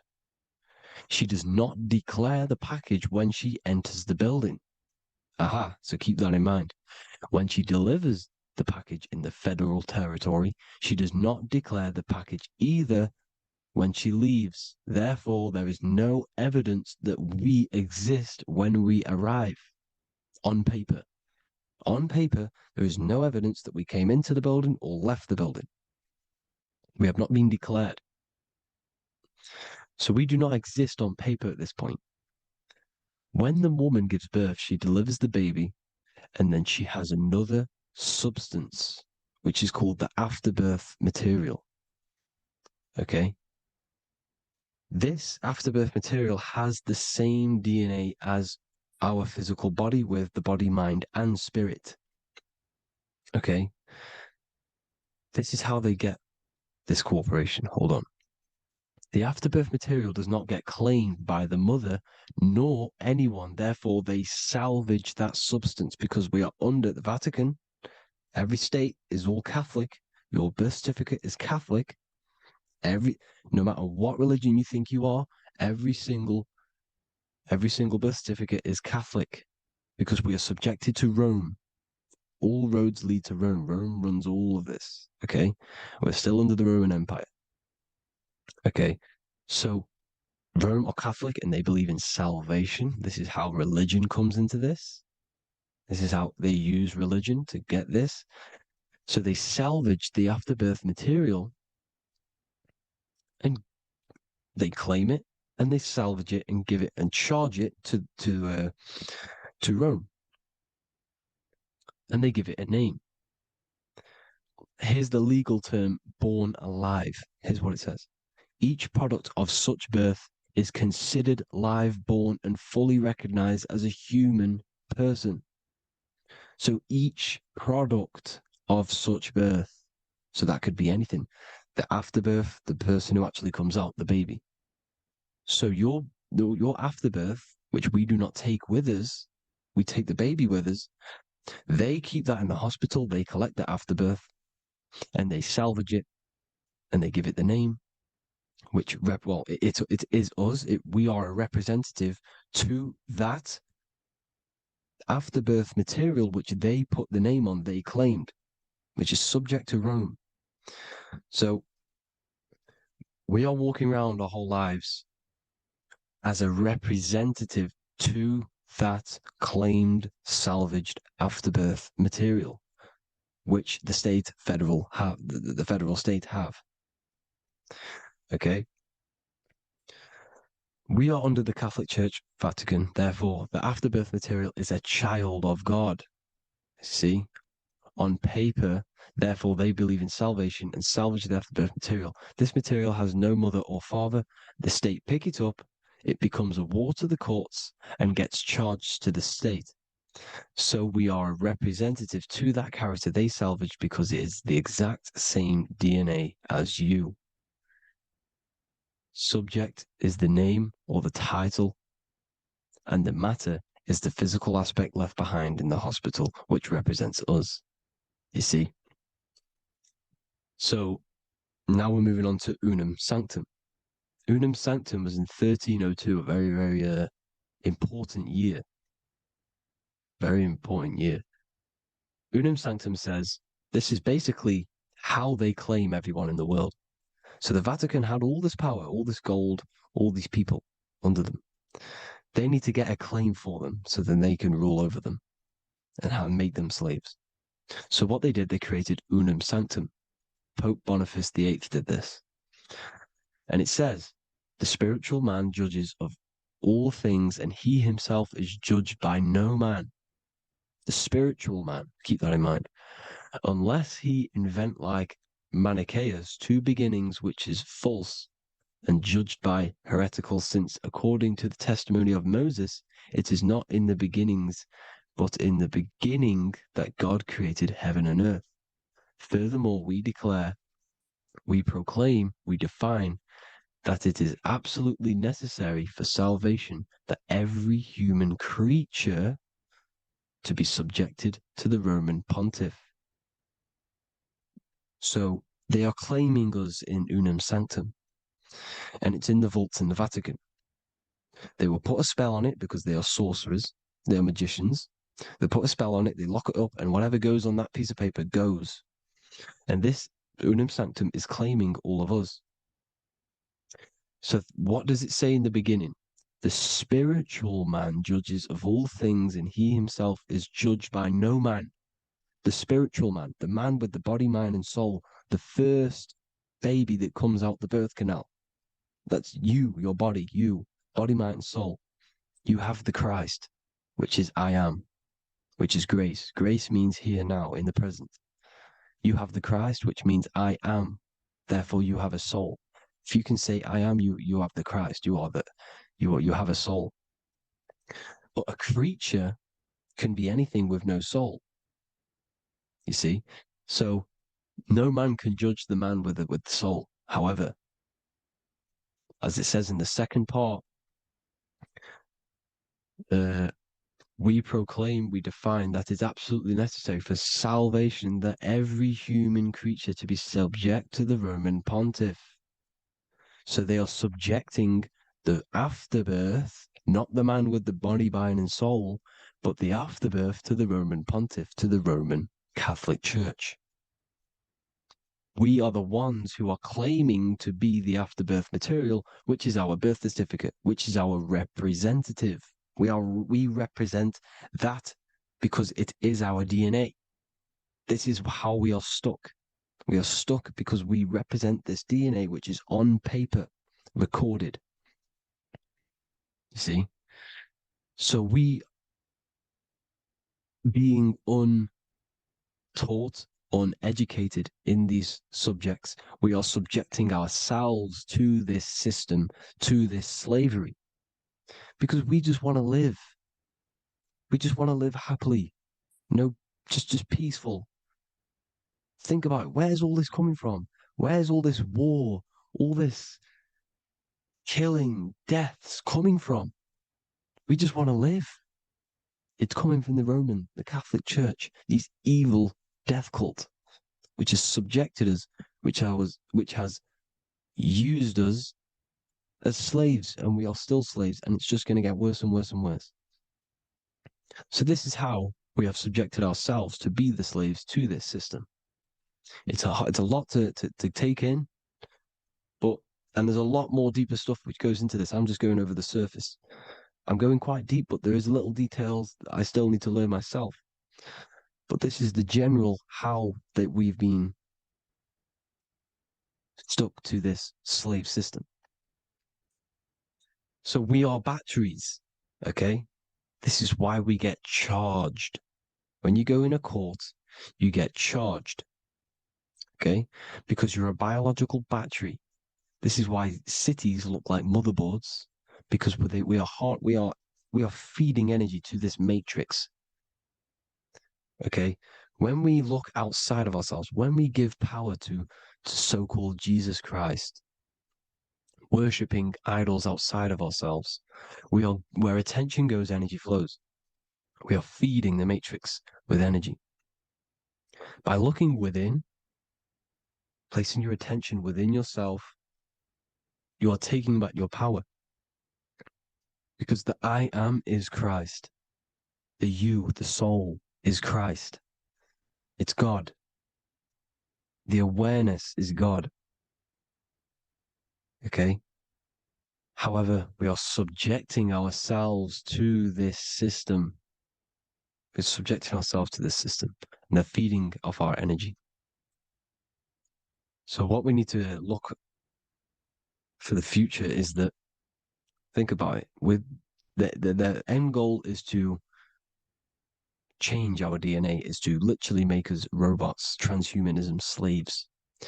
This is why we have smart cars, smartphones, smart watches, smart meters, smart cities. And all of this is going to be connected by the smart grid, which is 5G. This is why 5G is rolling out.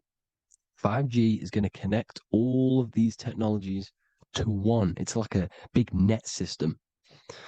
And you know why they're doing this? It's because all of this is going to be connected through AI, through this 5G, and that 5G is going to be controlled by the elites. So you say anything wrong, you do something wrong, you say the wrong thing online, they'll turn off your car, they'll turn off your phone, they'll turn off your smartwatch, they'll turn off your TV, because it's all going to be connected and controlled by the smart grid. And this is what the Great Reset is, people. But they're going to trap us inside of these 15-minute smart cities so we can't leave the area, because they're going to use climate change as a tool to enslave us to not travel because of so-called climate change and the fumes that we are putting into the air, which is all BS. They're doing this to push these new cities, to push all of it. But listen, they're trying to get inside of your body. The only way they can do that is to get you addicted and using this technology. First, they got on the body with the smartphone. Well, first of all, we use the technology. We get used to it with it in our hand. The next step for them was to get on the body, which is the Apple Watch, as you see down here. They have now successfully got onto the body. The next thing is to get inside of the body. This is the brain chip. You see how they've slowly lured their way in, slowly got you addicted to this technology, got you dependent on this technology. And what they're going to do is that they're going to mold society to be dependent on the brain chip. So in order, for example, if you want to go and pay for food, you're going to have to get a chip to pay for the food, because it's all going to be digital money. And that digital money will be connected to the chip, and you'll need the chip to pay for things. You see? So this is how they're slowly transhumanizing us. These phones, these apps, these things which are all we are all using was created by Freemasons. Mason means traveler, because they travel the depths of the mind. They understand human consciousness. They understand the brain. They understand the mind. By the deepest root cause, they understand it. This is what Masonry is. It's the occult. So these technologies is designed by these people. This is why they're so addictive, because they understand how it works. They understand how to get people addicted, because they understand human consciousness, the brain, the body, and the mind. So this is the advantage Freemasons have over us. And these secret societies, which have gone through the orders of Freemasonry and progressed onto these secret societies, which are the evil side, because I'm not saying Freemasonry is evil, okay? But the societies which they go beyond Freemasonry, because you can go beyond the 33rd degree into these secret societies, and they use this knowledge for the bad, to enslave people. And this is what's going to happen. Transhumanism. So I hope you all learned some insight for today. Please do a bit more research on, the birth certificate and stuff like that, the straw man. And have an amazing day, people. Please like, comment, and subscribe. Peace.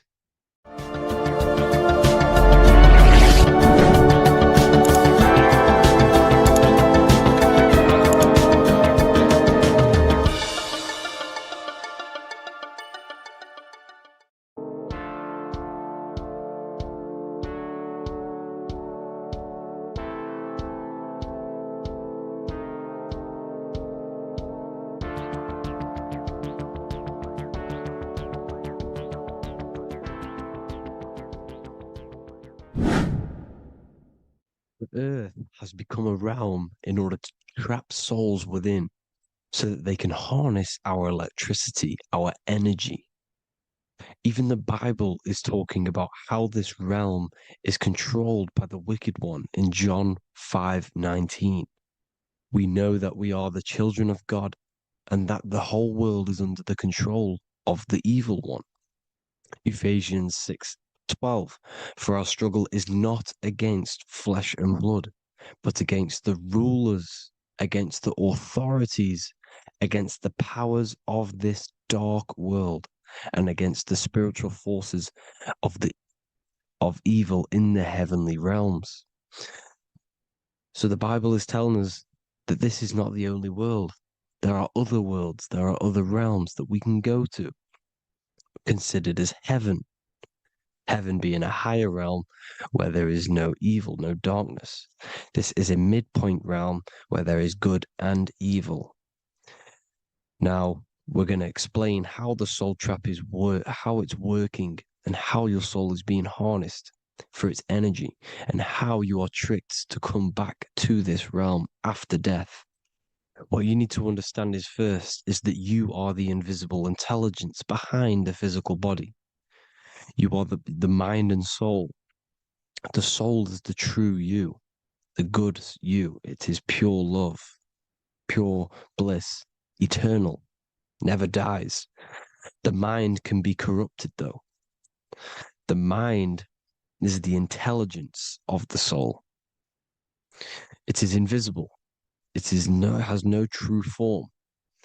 The intelligence inhabits the brain.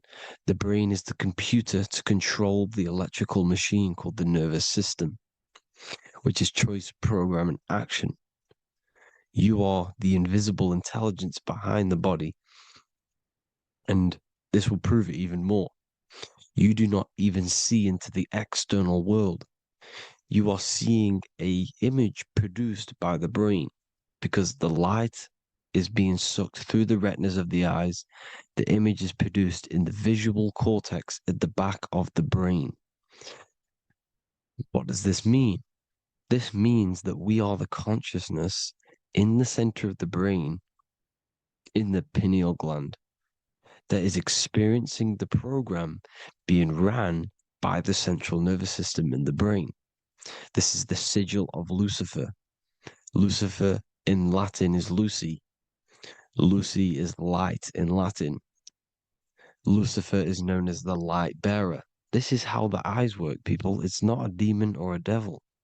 The sigil for Lucifer is how the eyes work and how the left eye is controlled by the right brain. The right eye is controlled by the left brain. There is a crossover. It's the same with the body. The left side of the body is controlled by the right brain. The right side of the body is controlled by the left brain. There's a crossover with our hemispheres in the brain. Now, this empty chamber in the center of the brain is where this universal cosmic intelligence is held, known as the most holy place in the Bible, the throne of God. Okay, this is above the 33 vertebrae on the spine. As you can see here, you are the being in the center of this point. All of the nerves are being sent back to this one particular point, which is the seat of our invisible intelligence. You can see it's an empty chamber. Our consciousness, our intelligence is not a physical thing. This intelligence is the true voice inside of your head. This is why your head is heaven, your heart is earth, your heel is hell. Your head is heaven because this is the seat, the throne of God. God is in heaven because the consciousness, this divine intelligence that's controlling the body, is sat in the center of the brain. The brain is taking commands of this invisible intelligence. When you close your eyes, you can feel your awareness, your consciousness, your intelligence is all in the brain. Your awareness is not in the feet, the heart, the legs, the arms. It's all in the center of the brain. Now, if you meditate deeply, you will find that you are beyond the mind. You are the being observing the thoughts. You are the soul observing the thoughts. Now, with this being said, you are the consciousness experiencing the program being ran by the central nervous system in the brain, because you're not seeing into the external world. It's an image, it's a simulated image produced by the brain and the central nervous system. You do not experience the external world. You do not feel the external world. You feel electrical impulses on your nervous system. Your nervous system is decoding what you are feeling. So the only thing that you truly feel is the electrical impulses on your nervous system. This is why the nervous system is the tree of knowledge of good and evil, because it gives your invisible intelligence, your mind, the knowledge of good and evil. It can detect good things, it can detect bad things. If it's hot, if it's warm, if I need to go, the nervous system is doing this. It is the tree of knowledge of good and evil. Okay? Now this universal intelligence is symbolized as the single eye. Okay? Matthew 18:9. It is better for you to enter life with one eye than to have two eyes and to be thrown into the fire of hell. What does this mean? It's symbolic, it's metaphorical, people. It is metaphoric. Your universal intelligence is the single eye, the one eye. It's the balance between the two poles, between the left and the right, the good and the evil. It knows the right thing to do all the time. This is our inner guide. The inner self is the inner guide. And when you are operating your life off duality, using your two eyes, you'll be thrown into the fire of hell, lower states of consciousness. Because you're split. You need to live in oneness, even, balance. Matthew 6:22, the light of the body is the eye. The light of the whole body is the eye. You are a light being. Human. Hue means an attribute of a color. Man is the word manifested. We are light manifested into physical form. Depending on your vibration is depending on what color that you are vibrating on, which is a hue, a human. If therefore thine eye be single, thy whole body should be full of light. Again, it's talking about the single eye, oneness, completeness. When you balance the hemispheres of the brain, we'll go over that later. But anyways, the body is the earth. This is what we need to understand, people. The body is running the simulation, the program that our consciousness is experiencing. So when we leave the body, during death and astral projection, we leave the earth. This is how it works. The body is the vehicle for the earth, for this realm. Everything exists within our mind. You have the soul, mind, and body. The soul is the observer, the watcher, the true being. This is why she has many different heads, because the soul inhabits different bodies. This is the serpent, which means knowledge, which is the mind, wisdom. And this is the body, soul, mind, and body, Brahma, Vishnu, Shiva. The mind is the bridge between the soul and the body. So what do I mean? When you astral project, you are using your mind to project your awareness, your observing consciousness outside of the physical body. The mind is the projector, projecting consciousness. By using your mind, you can project your consciousness outside of the body, which is known as the astral realms, which is known as walking on water. Jesus was never walking on physical water, people. It's metaphorical.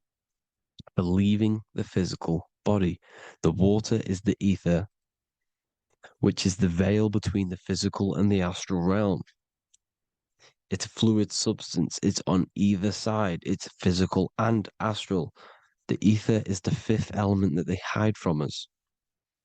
Why? Because they're trapping you in the physical. They are hiding all of these realms. Etheric, astral, and mental. People think their mind is their brain. It's two separate dimensions. These are completely different dimensions. The mind is way more intelligent.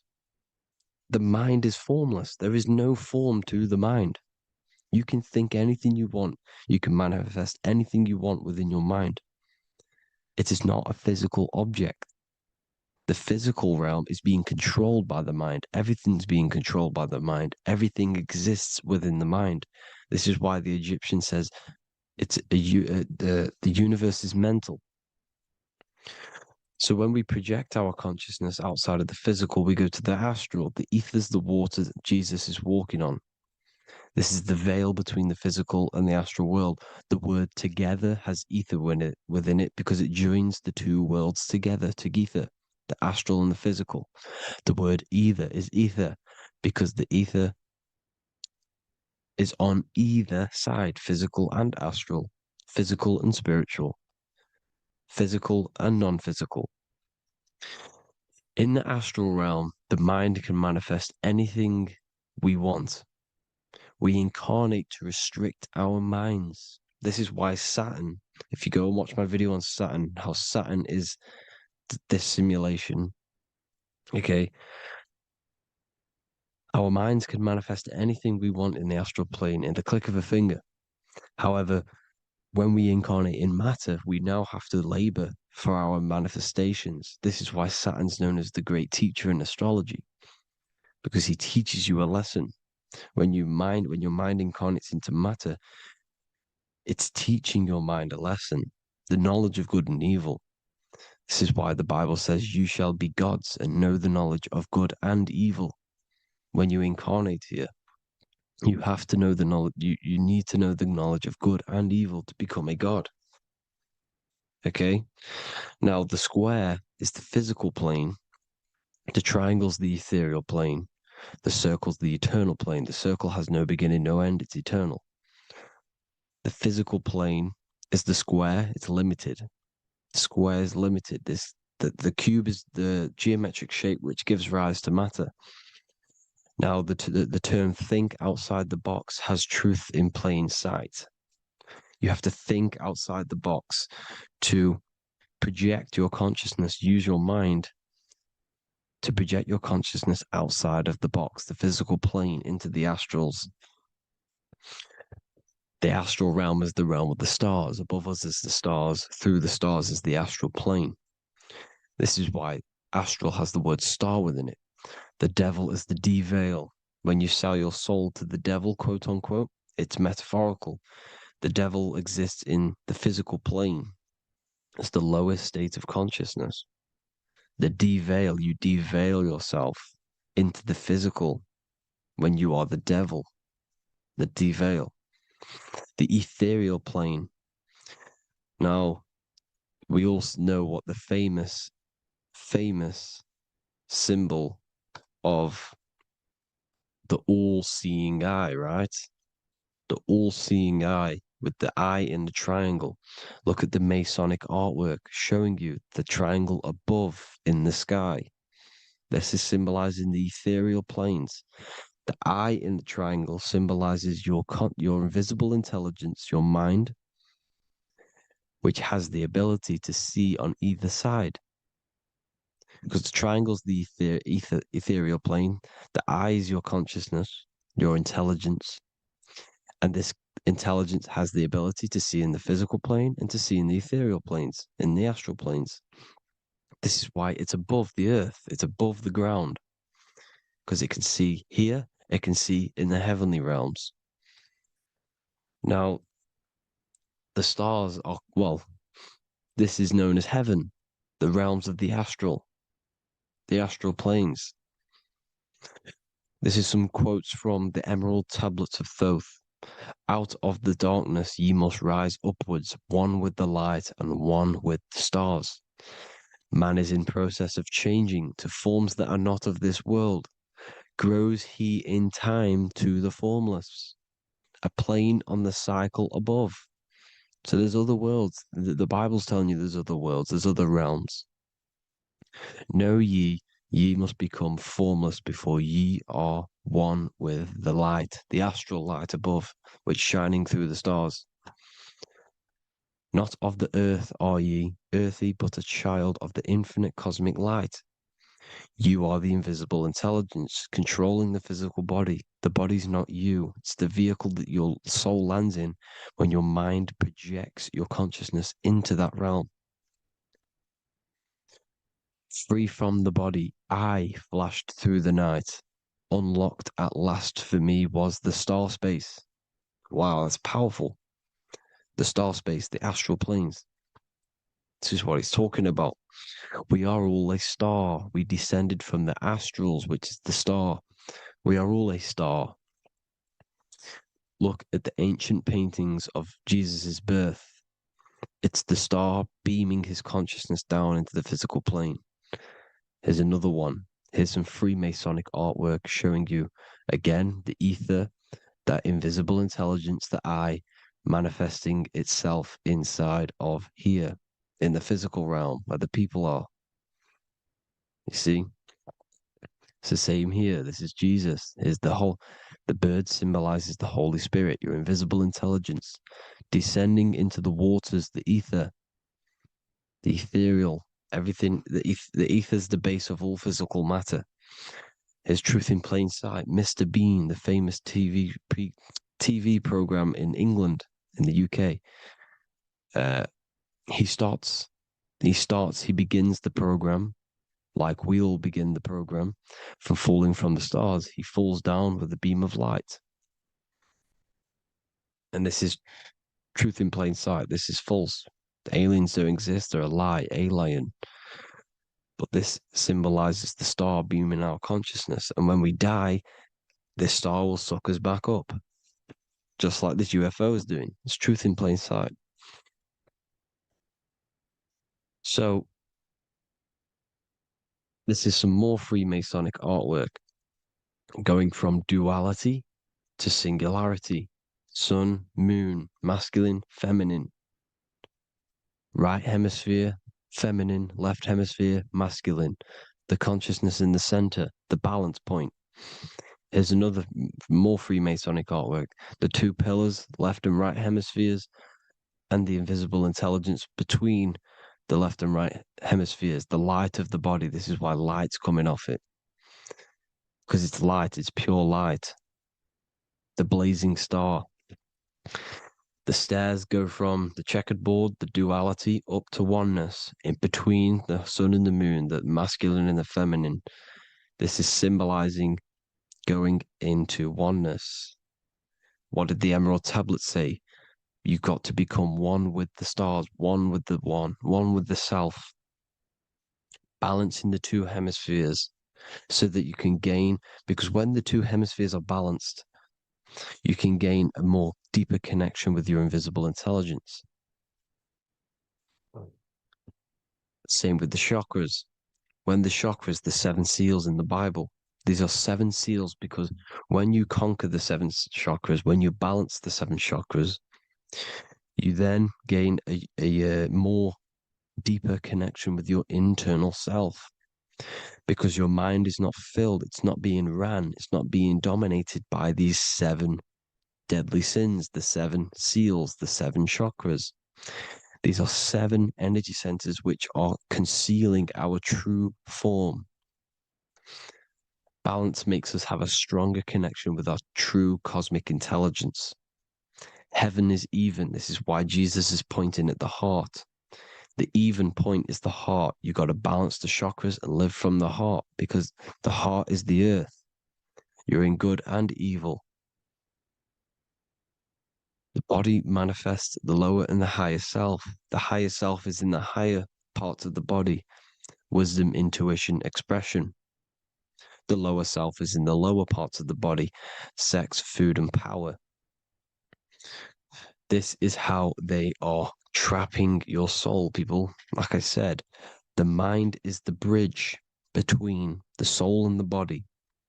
So by tricking the mind, not giving it the right knowledge, and keeping the mind stuck in the lower three senses, thinking about power, food, and sex, this is low vibrating energy.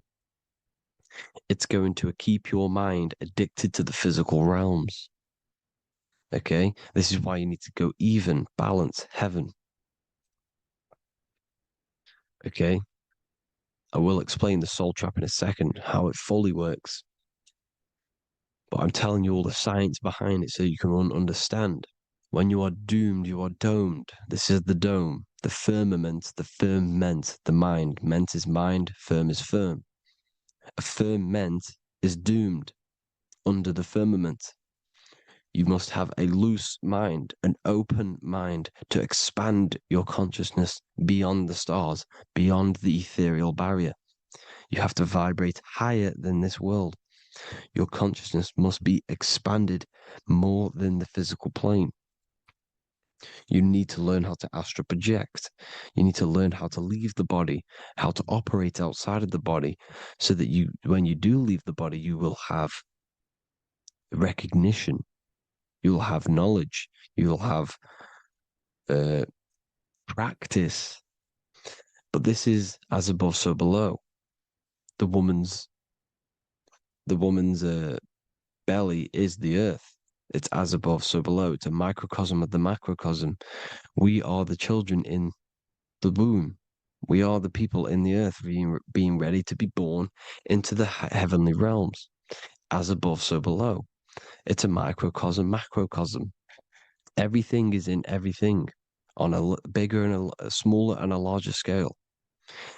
Now, when the baby figures out that there is a world beyond its mother, what happens? The baby starts to move around and tries to get out of the mother.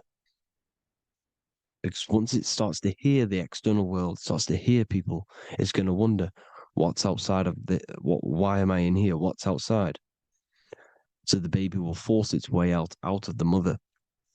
It's the same with our minds, as above, so below. When our minds figure out that there are other realms beyond this world, we will seek a way out. This is the womb, the mother earth, mother nature. It's the mother. We're in the womb. We can be born out of this world, which is being born again in the Bible. When you are doomed, you are domed under the dome, under the firmament, the firm mind. The firm mind will keep you under the firmament. Due to the law of polarity, there has to be other realms. There has to be. Because the law of polarity works in this world, and it will work on every scale possible. It's universal laws. These are universal laws. The law of polarity means that there are other realms polarizing this realm. There is a hell, there is a heaven. There is a midpoint, which is Midgard, which is the one we are in now. Earth, heart. Earth is the heart. Heart is the center, good and bad. The balance between good and bad.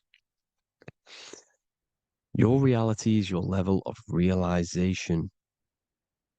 Your mind realizes other worlds, you will seek a way to them worlds. It's that simple. The soul trap is to keep you stuck in this physical body, which is the earth. This body is the earth. It's running the program, like I said at the beginning. It's running the simulation that your consciousness is experiencing. You are an electromagnetic being, and you're hidden in a cage, your rib cage, and you're stuck in cells, a prison cells. Look, you're in cells. We produce electromagnetic energy. Your soul produces this energy. And by trapping your consciousness inside of this physical realm, they harness this energy within the astral realms. They're using you to manifest demons, because your mind creates demons through emotions and mental thought energy, which is a whole nother video. I can make a video on that. You're manifesting everything for them because they're trying to create a hive mind. This is why they want everyone to believe in one belief system, one government, one belief system, one religion, because they're creating a hive mind. This hive mind will manifest and be summoned within the astral planes, because the mind manifests the astral plane. The astral plane is the realm of imagination. The mental plane is the realm of just thought alone. The etheric plane is the energy. The physical plane is the matter. So all of our minds together are manifesting these demons within these subconscious realms, the astral. Now, how are they keeping you stuck to this realm? Well, when you die and you're stuck in your lower three chakras, okay, when your mind and soul detaches from the body, which is the earth, when you leave the earth, you're still going to have these mental addictions to the food, the sex, the materialism, the phone, the cigarettes, everything. This is why they get you addicted to everything possible. The TikTok, the YouTube, they get you addicted to as many things possible. Because when your mind is addicted to these things, and when this mind leaves the physical body, you're still going to have these addictions. Okay? You're still going to have these thoughts. And you will be manifested into the lower astral realms because you're thinking materialistic, you're thinking negative, because your level of realization was your reality. You were manifesting hell on the earth. When you leave the body, you're going to manifest hell in the astral planes, which means you'll be vibrating on the very low, which will put you in the lower astral realms. So guess what? You're going to come back. You're going to come back into materialism. You're going to reincarnate. Because you haven't prepared for life after death. You must detach from the external world. Okay? Moon is mind. The sun is the soul. The earth is the body. The moon is the mind. This is why we say lunatic. In your mind, you have a specific mood. Moon. Money, M-O-N, is the moon. Money exists in the mind. They get you addicted to the money. The Bible's telling you this. Do not conform to the pattern of this world, but be transformed by the renewing of your mind. It's telling you. Of this world, but be transformed by the renewing of your mind. Who knew that the Bible was this deep? Matthew 16:26, what good will it be for someone to gain the whole world yet forfeit their soul? James 4:4, don't you know that friendship with this world means enmity against God? Therefore, anyone who chooses to be a friend of this world, of the world, becomes an enemy of God. John 4:4, dear children are from God and have overcome them, because the one who is in you is greater than the one who is in the world. It's talking about the invisible intelligence. It's greater than the physical world. John 2:15, do not love this world, nor the things it offers you. Because this world will create you to, if your mind has attachments to what this world offers, sex, money, and power, pretty much, you will reincarnate here. You will come back here. Because when you leave the body, your mind will still have these addictions. Do not love the world, nor the things it has to offer you. All of this is in my newly published book. The paperback versions are now available. Finally, for all the people who have been waiting, the Book of Wisdom. All of this knowledge is inside of the Book of Wisdom. The paperbacks are available. There's worldwide shipping. You can get it anywhere, pretty much, any country. My new website, it's amazing. There's going to be some amazing products coming on the new website. But I thank you all for the support. Before I leave, I need to explain what is going on with the soul trap. Like I said at the beginning, the mind's the bridge between the soul and the body's the realm. By tricking your mind with false knowledge, they are keeping your soul stuck to this realm. They get you addicted to all the physical things, and that is it. As soon as you're addicted and you die, you're going to come back. So by tricking your mind, which is the bridge between the realms, they keep your mind stuck within this body. They keep you in physicality. They deveil you, the devil, the deveil.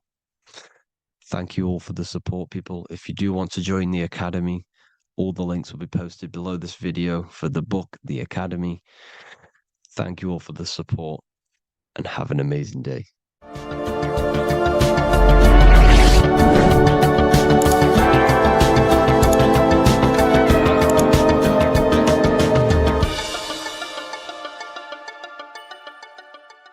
Religions were made to hide the truth about yourself, God, and the universe. You see, religion teaches there is a God separate from you. He created the universe separate from himself. They did this to truly disconnect you from consciousness, from God, and from yourself. Now let me explain. It's going to be very difficult to understand this from a left hemisphere dominated perception. The left hemisphere sees everything individual. The right hemisphere sees the whole. For example, if you're walking through a woods, the left hemisphere sees individual trees, leaves, twigs, and branches. The right hemisphere sees the interconnectedness of the whole woods. We've been trained our whole life to be trapped in the left hemisphere, to think logically, scientifically, with evidence. This way of thinking traps you in illusion, division, and separateness from everything. Plus, in science, they teach you the universe exists outside of you. You exist in a universe, and the universe exists whether you exist or not. This is completely false. You are the universe experiencing itself. There is only one person in the universe. There is only one awareness in the universe, and that is God. That is your consciousness. Not your name, your job, your reputation, your thoughts, your beliefs. That is not God. God is the infinite awareness that you are, the alertness, the essence of life. You are an individual. You have a dual nature, an inner world, consciousness, and an outer world, this physical body. The inner world is the immortal, consciousness, awareness. This physical reality is for the immortal within us to experience and enjoy. And the immortal consciousness, the immortal self, the individualized expression of the only thing that is truly real, which is God, consciousness, is seeking a way to understand itself through infinite vantage points. The same consciousness inside of you, inside of the dog, the squirrel, the plants, the stars, the same awareness is in absolutely everything. Only the right hemisphere can see this connection. The universe is one mind separated into the infinite bodies and life forms. This is why scientists tell you that the universe is forever expanding. It's truth in plain sight, because the universe is the mind, and the mind is always seeking more vantage points to understand itself. And the mind is always expanding into new realms of thought. The mind cannot be filled up. It does not exist in space. However, human awareness, human consciousness is very sacred. And the reason why I say that is because humans possess a two-way consciousness, unlike a dog, an animal, or a squirrel, for example. The dog looks in the mirror. It is not aware of itself. It doesn't look in the mirror and see that it needs to improve something. However, humans, we can look in the mirror and say, who am I? Where do I come from? And I need to change this aspect of me. I'm lacking in this area. Dogs do not have this awareness. They function only on their immediate surroundings, on survival and instinct. Human awareness is special because we have the ability to reflect on the self. We can question our consciousness. We can question, who am I? Where do I come from? And where am I going after this? The human mind has no limitation. We can surpass our animal nature and rise to a godly nature. This is the whole purpose of reaching Christ's consciousness, which is just an ideal consciousness where we have control over self and we know who we truly are. Humans have been given the tools to awaken. Our five senses are locked only to perceive the physical world. but the mind holds the gateway to understand the unseen aspects of reality. The mind holds the secrets to the universe and consciousness. We just have to study ourselves to understand God. We are all individualized aspects of consciousness. There is only one pure consciousness in the universe, but we're fractaled into infinite life forms, experiencing this consciousness in a different form, molding this consciousness into individual egos and individualized consciousness. Me and you are made of the same fabric. However, I have thought different things, believed different things, experienced different things, which has conditioned my consciousness to be my own individualized aspect of God. And that's what makes me, me, and you, you. God is the creative power within us to turn thoughts into physical reality, to create things. We are a creator. Each one of us is a miniature earth, creating and building in this physical 3D reality. Our consciousness holds power over the 3D reality. We can mold it and create anything we wish. However, we have been conditioned to live like an animal, living in our animal nature, eating, surviving, lusting, and these low-level desires keep us trapped from figuring out our creative power. This is why the ancients always depicted God inside of the brain. Even in ancient Christian artwork, William Blake, Anton Raphael, all depict God inside of the brain. Why is this? Because God is our creative power. The spinal column acts as a type of ladder of consciousness. If you just think about sex and act on sex, eating, consuming, and living in a survival animalistic state, then your consciousness is functioning on the lower end of the spinal column, where your reproductive organs are and your gut organs are to consume food. In order to activate the God within us and to us to truly know God, we have to be aligned with the God consciousness. We have to unlock the God within us so we can truly actually experience God and understand it. However, God exists beyond our personal consciousness, beyond our human identity. In secret societies, satanic rituals and satanic societies, they are seeking a way to escape the human identity through ritual work, meditation, and trance-like states. A trance-like state is like the state that you enter just before you fall asleep, where there is no thought present in your mind, because you are not the mind, you are the observer, you experience the thoughts. And when we escape the human identity through rituals, meditation, or trance-like states, we can actually experience beyond the veil of this material world. However, satanic rituals do this in a negative way. Satanic rituals include ways to make the human mind tap out by pushing the human minds to the limit through pain, suffering, and even torture, to allow the mind to pass out so you can temporarily pass on the veil of the physical world and escape the limitations of the human identity and the human thinking mind. Now, you do not have to do it this way. You can experience the divine and beyond your human identity through many different ways, such as deep, deep meditation, rising above your thoughts, and setting 3 alarms, one for 6 a.m., one for 6:30, and one for 7:30. And when you wake up at these times, what you need to do each time you wake up is allow your mind to stay awake but your body to fall asleep. And you will enter this trance-like state. And you can gain ideas, experience lucid dreams, and maybe even astral project. All of these rituals in secret societies and satanic societies is all about escaping the human identity and experiencing the divine planes beyond the physical. To wrap all of this up, this is all about consciousness.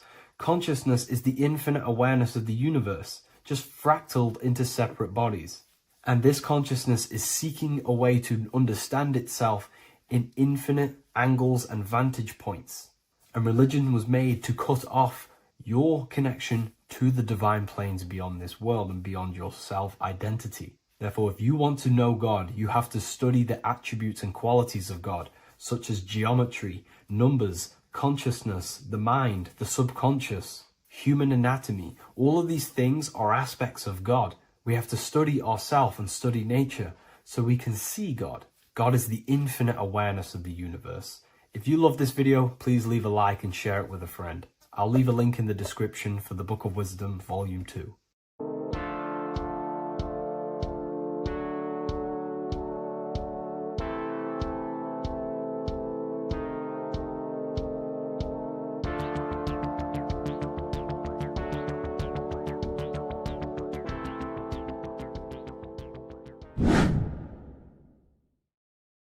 How are we all doing, people?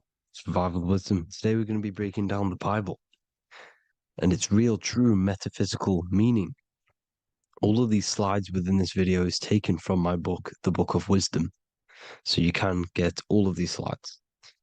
So the Temple of Solomon, you are body, mind, and soul, which is the Holy Trinity, the moon, sun, and earth. The sun is your soul because the sun is its infinite source of energy. It is its own source of energy. And that is what your soul is. It's its own source of energy. The moon is mind. This is why you call people a lunatic. You're a lunatic. Luna means the moon. And inside of your mind, you have a specific mood. Mood is moon. And mind in German is Mond. And the word Mon means moon. And earth is your physical body because your body contains of the four elements, the four physical elements. Well, the Temple of Solomon is the temple of the soul and the mon, the soul and the mon, the soul and the mind. And it's the temple of the Holy Spirit in the Bible. Everything leads back to one singular point in the center of the brain. The brain is not the mind. It's mind over matter. Okay? The brain is the physical manifestation of the mind. The brain is the electrical computer which decodes the light waves given to it by the mind. This is why everything in the body leads back to one singular point. And we'll go over this in a minute. But this is controlling the physical body. This is the within. If you rearrange within, it spells high twin because within you is your twin, your true self. And it's just an entity in the center of the mind. And if you shut your eyes, you can feel it. Your awareness is in the center of the brain. So there's just an empty chamber in the center of the two cherubs, the two brains. They are two separate brains. They're two hemispheres. And the empty chamber, when scientists chop it up and see it's just an empty chamber, well, because you can't see in that plane of reality. You cannot see the mind. You cannot see thoughts. It is invisible to the human eyes, to the visible light spectrum, to the two eyes. The reason why we call it the third eye in the center of the brain, it's not the third eye, it's your true self. It's the mind and soul. It's an eye because it does see. It's the all-seeing eye that you always see here. There's some Masonic artwork showing the two pillars, the two cherubs, the two hemispheres of the brain, and the inner eye. This is the eye that sees all things. What do I mean by seeing all things? Not physically. It sees the mind. It's what, because your soul is watching the mind. You can observe the mind. You are not the mind. And if you meditate deeply enough, you can go beyond the mind.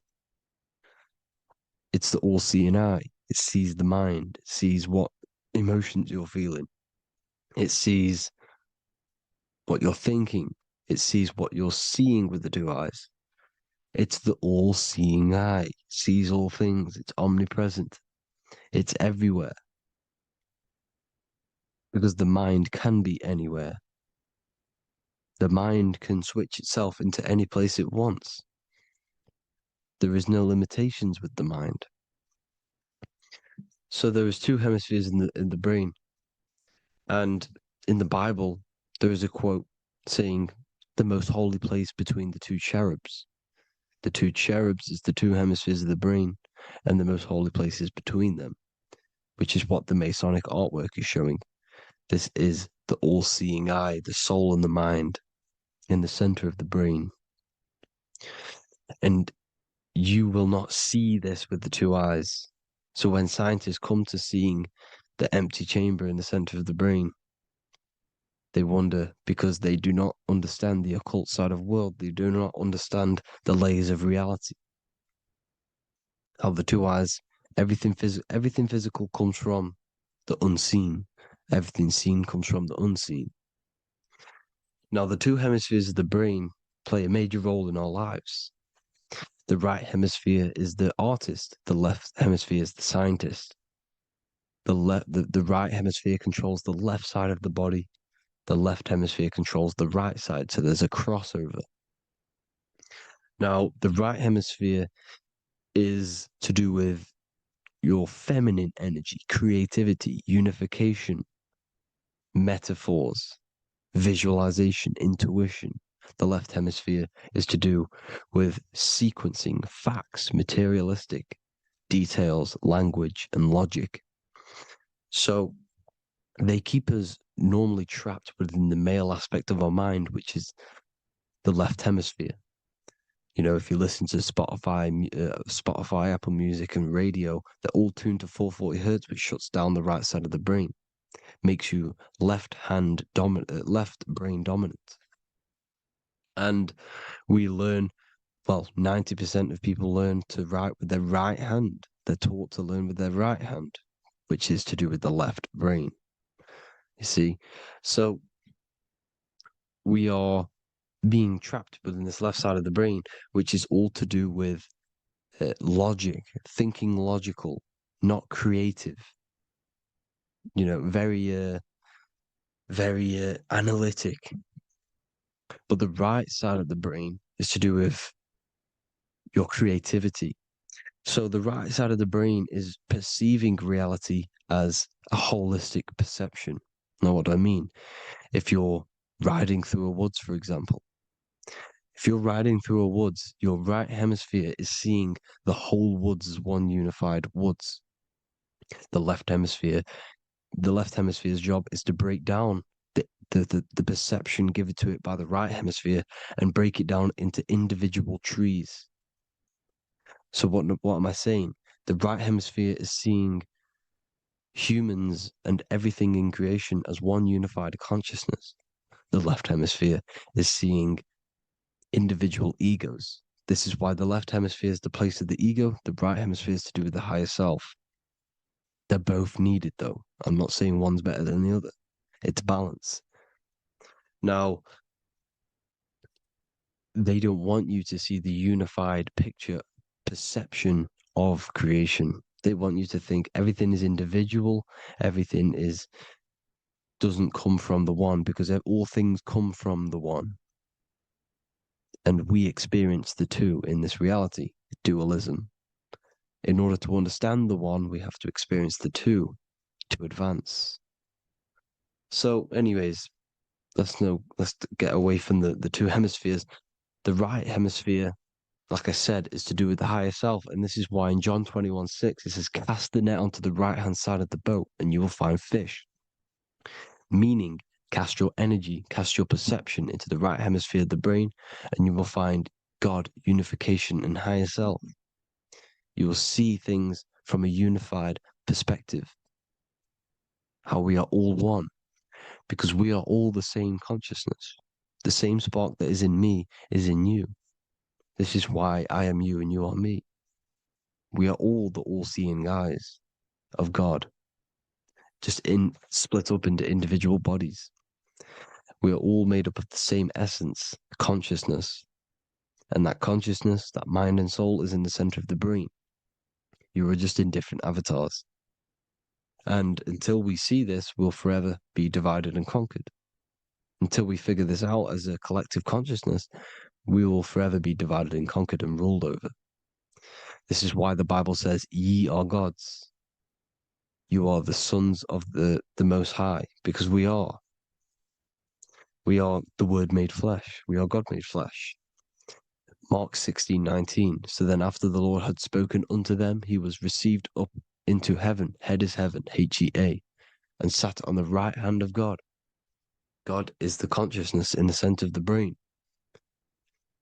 Heaven is the head, and the right hand of God is the right hemisphere of the brain, meaning he sees things in unification, creativity, intuition, the higher mind, the higher brain.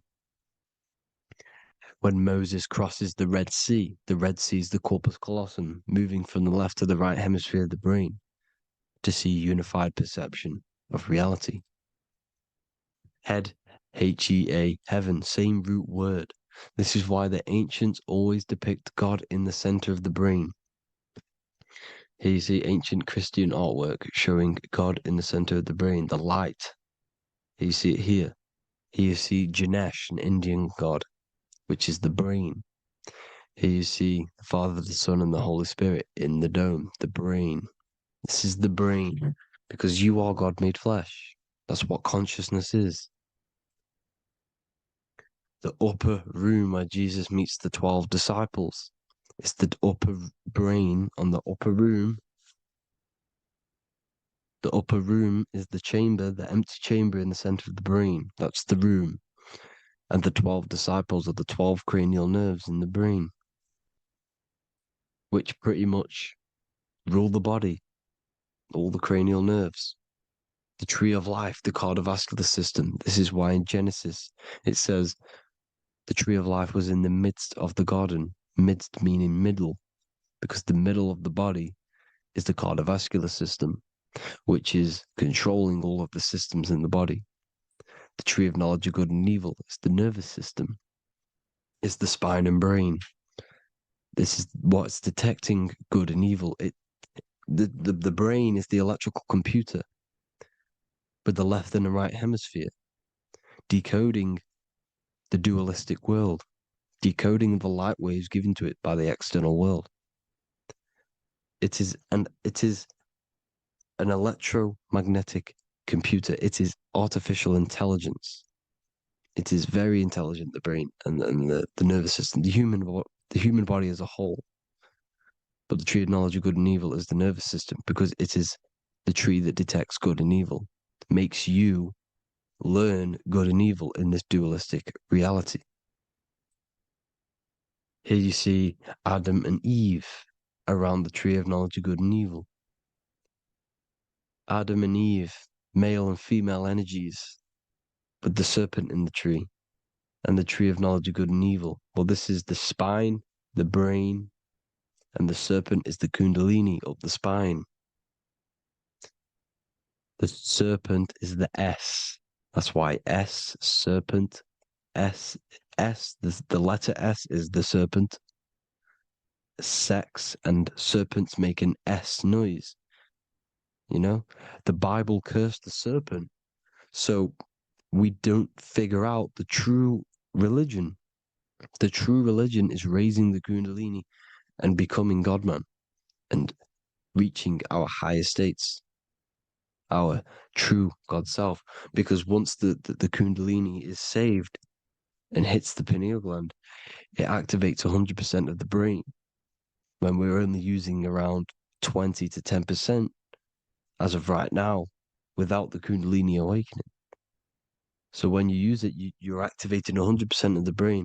You're activating all the dormant brain cells. You're regenerating the body. And this is the serpent in the tree of knowledge of good and evil. This is the spine, brain. This is Adam, Eve, the male and female energies. The light of the body is the eye. Therefore, if thine eye be single, thy whole body should be full of light. Matthew 6:22. This is the single eye in the center of the brain. It is not the pineal gland. It is what's inside the pineal gland. You have to go beyond the physical world, and there are no words to describe things that are not physical, metaphysics. And the whole body should be full of light. Well, this light is the same pyramid that you see. You are the pyramid with the all-seeing eye on top. This is why the ancients built the pyramids with the stairs in the middle symbolizing the spine, because once you open all the chakras and balance them and raise the kundalini, you activate all of the brain, which gives enlightenment. The word enlight in ment. Ment means mind, light in the mind. Enlighten the mind. And this is enlightenment. We are the temple. And Jacob called the name of the place Peniel, for I have seen God face to face. Within spells high twin. Within you is the God self, which you need to manifest into the external world. And he's seen God in Peniel, the consciousness. He's seen his true self, consciousness, in the pineal gland. Genesis 28:10, Jacob's ladder. Jacob, he took a rock there and laid his head on it to sleep. Jacob had a dream. He dreamed there was a ladder that was on the ground and reached up into heaven. Head is heaven. The rock he fell asleep on is the sacrum bone, because he's symbolizing the oil that comes down the spine, hits the sacrum bone and rests there, falls asleep, and it looks up and it sees the ladder to heaven. Because when you raise this oil, you become God-man. You become God in heaven. You can leave the body at will. Do you not know that your body is the temple, that your body is the temple of the Holy Spirit? Corinthians 16:19-20. Or do you not know that your body is the temple of the Holy Spirit within you? Your body is the temple of the Holy Spirit, the soul and the mind within, the center of the brain, the temple of Solomon, temple of the soul and the mind. Romans 8:10. Christ is in you. It's not external. When you give where attention goes, energy flows. When you give your energy to external things, your attention, your worship to external things, you're giving energy, meaning it's draining you, and you're feeding something within the astral plane, a mental thought within the astral plane. So with you realizing that the Christ is in you, that you don't have to worship anything outside of you, this means that you're internalizing your energy. You're not giving your energy, because where attention goes, energy flows, which means you become more present. You become healthier because you're not giving off all of your special electromagnetic energy that's charging you. This is why the religions run by the Vatican is all external. They're exoteric. Exoteric means external teachings. The esoteric is the internal, the hidden teachings. In Psalms 82,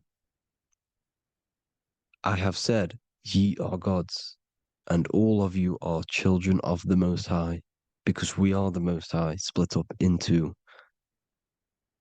individual bodies. That's what consciousness is. Consciousness is the Most High, and we have to raise ourselves to the Most High. Brahma, Vishnu, Shiva, the Father, the Son, and the Holy Spirit. Why is it always a trio?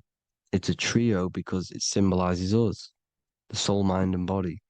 The mind is the bridge for the soul to be in the body. What is the soul? It's the life force. It's the watcher. It's the all-seeing eye. The soul sees into different realities, and it gives life to the body of every reality it goes in. This is why you always see light around the all-seeing eye, because it is the energy, the life force, the light, life, L-I. Life is light, and it's the eye because it sees into the different realities. It sees into the dream world. When you're going to sleep at night and you dream, it's not a dream. It's another reality. You're a multi-dimensional creature. We live in a multiverse. There's infinite amount of yous. And there is a version of you which is the highest self in a reality somewhere. And this I has the ability to switch realities, which is exactly what astral travel is. Astral travel is the ability to switch reality beyond the 3D construct of this world. The Father, the Son, and the Holy Spirit, Brahma, Vishnu, Shiva. The Brahma, the soul, inhabits different bodies. This is why they have different heads. Vishnu, the mind, symbolizing gnosis, meaning knowledge. This is the serpent. The serpent symbolized knowledge. Shiva, the body. Father, the Son, and the Holy Spirit. The bird, the soul, because the bird symbolizes the soul. This is why you have here the Egyptians showing you the soul leaving the body. Here you see here with the twin head, the same head, and it's a bird. This is the soul self. This is the ego self. The Egyptians knew this. They knew all of this. Of course they did. Now, the whole story of Jesus is all metaphorical for the process which goes on within your body. Your neck and head is the holy grail which the sun and the moon creates. Sorry, the sun and the moon creates the fluid within the holy grail, the brain, the skull. And the moon creates the milk. Sorry, the moon makes the milk. The sun makes the honey, the land flowing with milk and honey in the Bible. The land flowing with milk and honey is the center of the brain in the Holy Grail. Here you see the Masonic artwork showing you the sun and the moon creating the fluid in the spine. Here's the serpent. Serpent symbolizing the two Kundalini channels, the Ida Pingala up the spine. Here's the furnace raising the Kundalini, raising the oil, heating it up, and rising it to the crown. You see? So here you see more Masonic art, seeing the sun and the moon creating the holy fluid in the brain, in the cup, filling the cup. This is why it's a cup, because it's the Holy Grail. This is the holy oil in the center of the brain that gets released down the spine, which is Jesus coming down from heaven. It comes down the spine, down the River Jordan in the Bible. This is when Jesus goes from Nazareth to Jerusalem. He comes down the River Jordan, and Joseph and Mary are in Nazareth waiting for Jesus' return. Joseph and Mary symbolize the pineal and pituitary gland, which produce the two oils created by the sun and the moon. And he returns. When he returns, he gets crucified at 33, because there's 33 vertebrae at the back of the spine, and it crosses the vagus nerve. The crucifixion of the oil past 33 vertebrae creates God-man, and it creates your higher self, and it activates 100% of the brain. And you turn into spirit, you turn to your spirit self. This is why Jesus dies. He didn't physically die, it metaphorically dies, and becomes his higher self. The ego self is left behind. It's the same with the whole story of Jesus. Jesus comes down from heaven, which is the oil. He dies in a cave for 3 days, which is the oil hitting the cave. Here's the cave, and resurrects after 3 days. If you resurrect the oil, comes up and gets crucified at 33 in Golgotha. Golgotha translates to a place in the skull. The three wise men from the east.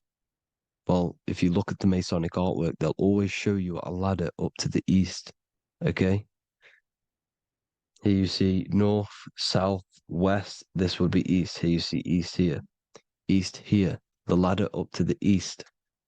The east is the top, up. Three wise men from the east. The thalamus, pituitary, and pineal gland in the center of the brain.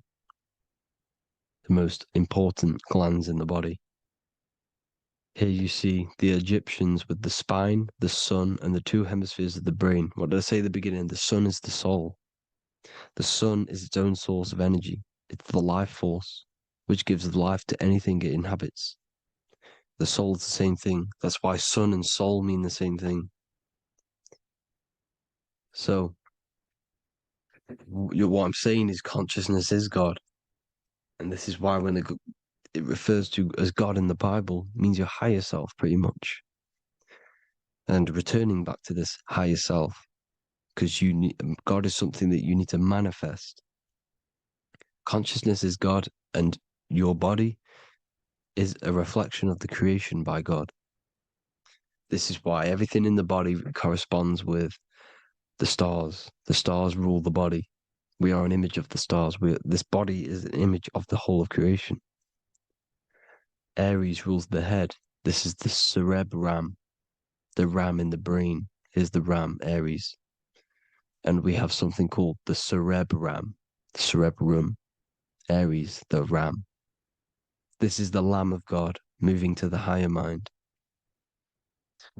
Taurus, which is the lower brain and neck, the cerebellum, the bull Taurus, the lower mind. And the cerebrum and the cerebellum, the ram and the bull, is what makes you ramble on. Ramble meaning walking. The higher mind and the lower mind working together makes the body ramble. Ramble is what makes you walk along. Thank you to Santos Bonacci. Gemini, the two twins, rules the two arms, the hands, and the lungs. These are the two twins of the body. Sagittarius, the horse, which rules the hips. Hips means hippo. Hippo means horse. Hippopotamus means water horse. Hippo means horse, and this is why we call them hips, because horses have massive hips. Capricorn, the kneecaps. Pisces, the two fish, the 2 feet. Then they make us swim. We are an image of the stars, people. Well, the body is anyway. Consciousness is God, and the body is the image of the whole of creation. It's a reflection of the whole creation, as above, so below. 12 systems in the body, 12 cranial nerves for the 12 constellations, 12 cell salts. The body's made out of 12 cell salts. So, this is where it gets kind of deep. You know, this is where we get deep. And he said Jesus was known as the fisher of man.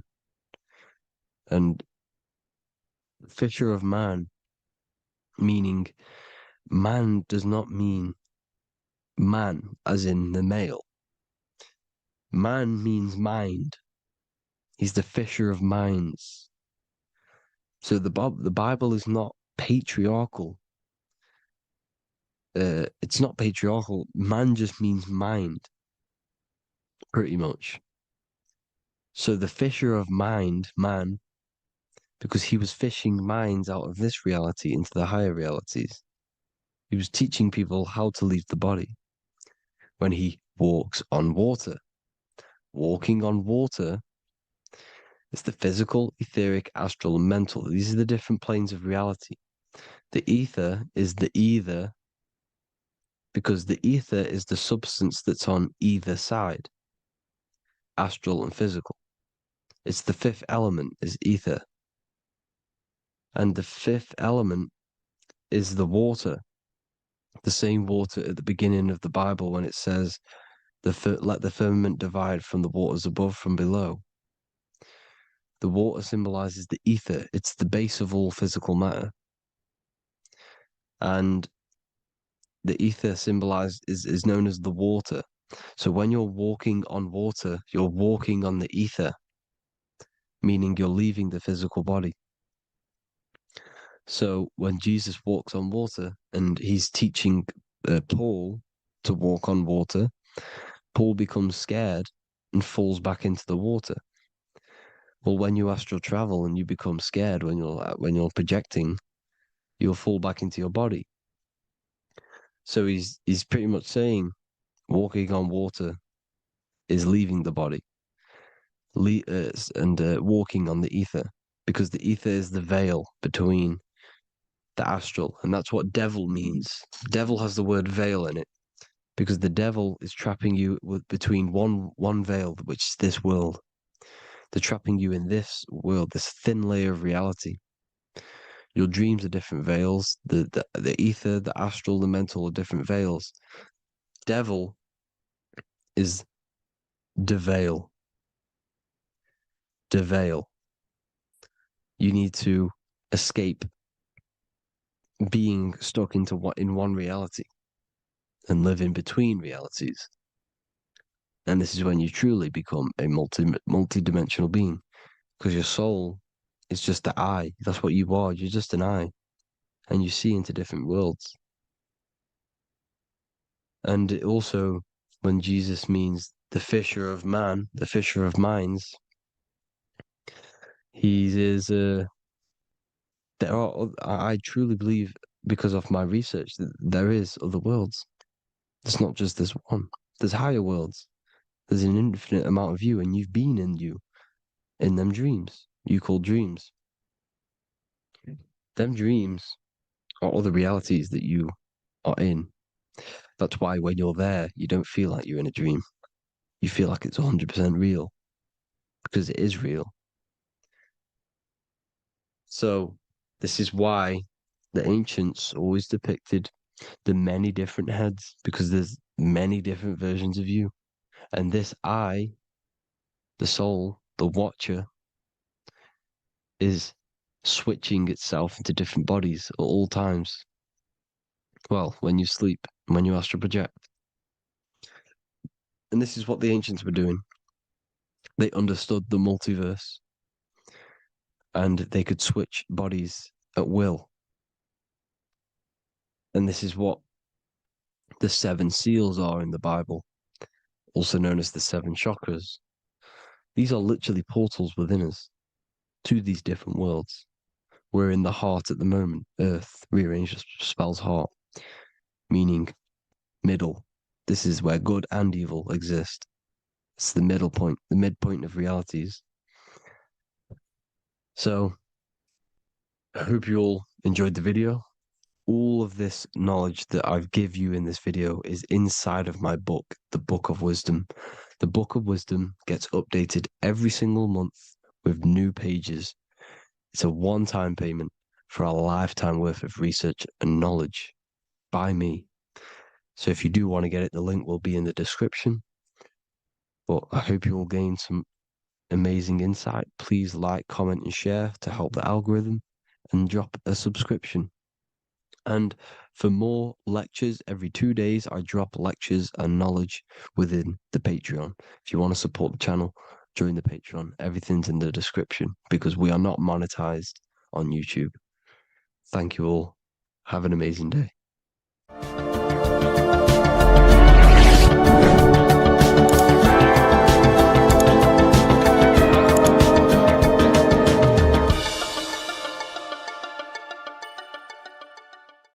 What if the word Yahweh is proof that God is embedded in our very own being? Stay with me, because what I'm about to show you might change the way you see yourself forever. Today's topic is decoding the mystery name of Yahweh, the sacred name of God from the Hebrews. By the end of this video, you'll uncover the true meaning of the word Yahweh and how your connection to it unlocks your own personal power. When we look at the word Yahweh in Hebrew, we flip it on its side. We're actually looking at the human body. These are the legs, this is the torso, here are the arms, and here's the head.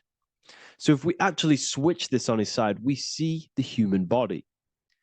The Hebrew name Yahweh often translates to I am, the I am. Now, what is the I am? The I am, when you say I, you're referring to your highest self. Everything with the letter I in the beginning, most of them words are referring to our inner self, inside, intelligence, internal, in.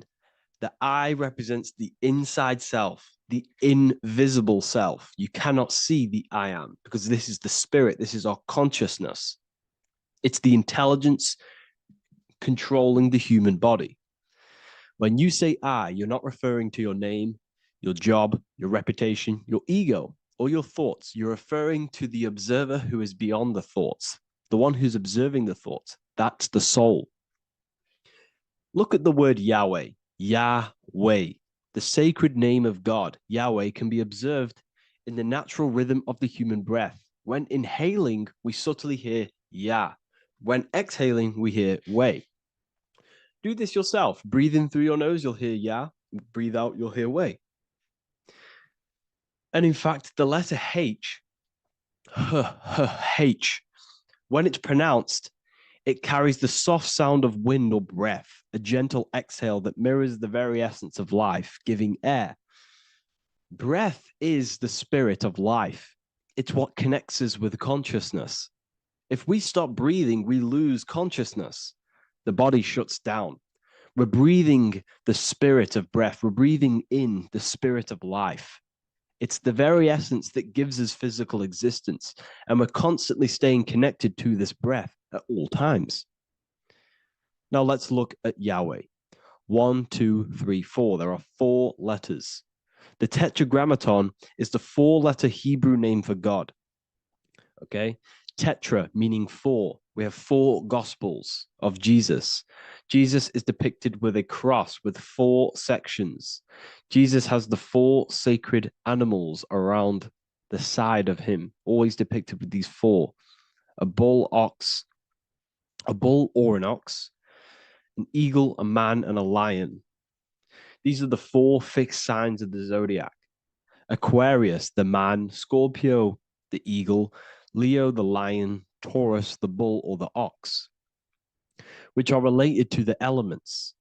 Leo is a fire sign, Aquarius is an air sign, Taurus is an earth sign, Scorpio is a water sign. These are the 4 elements. And the 4 elements correspond to the 4 bodies of consciousness, as we see here. This is fire, this is air, this is water, this is earth. So we are made out of the 4 elements, which represent the 4 bodies of consciousness: mind, emotion, spirit, and body. The soul is incarnated into 4 sections. Hence why Jesus has 4 gospels. Hence why Yahweh is a 4-named word, because we are tetraform. We have 4 bodies of consciousness. There are 4 pillars to reality: the mind, emotion, spirit, and the body. So what we're actually looking at here is the name of the very essence of the self. Yahweh represents the universal consciousness that we're all tapped into, because the body is like a radio. The body is basically a radio antenna, which is picking up the stream of consciousness, and we're all the same consciousness, just experiencing it in a different body. And Yahweh is the name for this intelligence that we're all acting out, that we're all manifestations of. So now let's look at the word Yahweh, where we read it this way in Hebrew, which is 10565. 10565 in the Hebrew letters and the numerical values. And the DNA is made up of 4 bases. These 4 things which create the DNA. This basis is the genetic code for all living things. Each DNA strand is held together by sulfur bridges that appear in a repeating pattern of 10565. This pattern matches the numerical value of the Hebrew letters of Yahweh, Yod, He, Vah, He, which are 10565. This means the structure of DNA, the code of life, follows the same number sequence as the sacred name of God, Yahweh. This is a factual observation. So we're looking at 10565. So let's look over this one more time. Yahweh represents the breath, Yahweh, inhale, exhale. It translates to I am. It's written in our DNA. The word Yahweh on its side looks like the human body. Now, this is where things get a little bit deeper. 10565 adds up to 26. The number God, well, the word God adds up to 26. Allah adds up to 26. There are 206 bones in the human body, 26. 26 adds up to 8. 8 is the number of infinity. We are all the infinite consciousness. Consciousness will never die. It's immortal. It's infinite. We are all infinite. We are not these skeletal structures. We are Yahweh, the universal consciousness. The creator of all things is our essence. We're all God with individual identities, but the highest versions of ourselves is God. The ego is our own personal experience of God. Does this make sense? So in conclusion, Yahweh is not the name of a separate God from us, but rather the reflection of the divine consciousness manifesting through the human form. The human body is like a receiver acting as an antenna that tunes into the infinite intelligence and life force we call consciousness or God. This means that rather than being external, the divine presence is within us, expressed through our very existence. It's very interesting when we look into this, and what religion has done has flipped all of this knowledge. All of this sacred knowledge has been externalized. They've externalized God so that we worship God and we view God as something separate from the human experience. They do this so that we don't find the God within us, so that we don't find that we have the power of creation. The mind is the creative force of God. The body is the will to act out that thought. They don't want us to figure out that we are creators and we're all creating our own earthly experience. We're all projecting this reality. And they don't want us connecting with the divine intelligence within us because they want to be the creators. They want to keep this knowledge. They don't want the masses to wake up to this powerful knowledge. So what they've done is that they've taken the scriptures, they've externalized it so that we start worshiping and giving away our power to these external things. And when God is external, we start to fear God because we start to think that God has power over us. He can send us to hell or heaven. So this is what's going on. They've been externalizing this for thousands of years to keep us in a suppressed state. Okay. Humans are very advanced because we possess self-awareness. We possess the ability to move our awareness and our thoughts outside of the instinctual nature. For example, a cat or a dog. These things can only live in their instinct. They live based on instinct. They smell, they eat. That's pretty much what they do. But humans, we have the ability to rise above that nature and turn to our infinite selves, our higher selves. We can move beyond our instinctual nature and create very advanced things. That's why humans are made in the image of Yahweh. We are literally God in human form.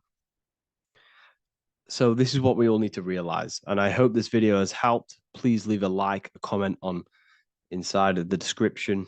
I'll have some links to my books and my university. The people who have read them have just absolutely changed their lives. You could probably see that in the comment sections if someone leaves a review of the book. We also have Trustpilot. But yeah, I thank you all. And I'll see you in the next one.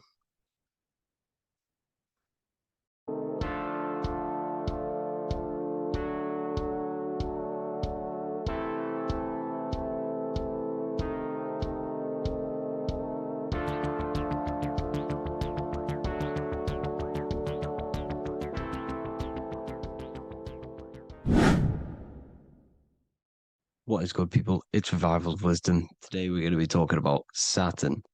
I've done this video in the past. However, this video is going to contain a lot more in-depth explanation of Saturn. So the 33rd degree Mason, Manly P. Hall, said, Saturn is the key to crystallization, physical matter. Light is matter, matter is light. They are interchangeable. Low vibrating light turns into matter, high vibrating matter turns into light.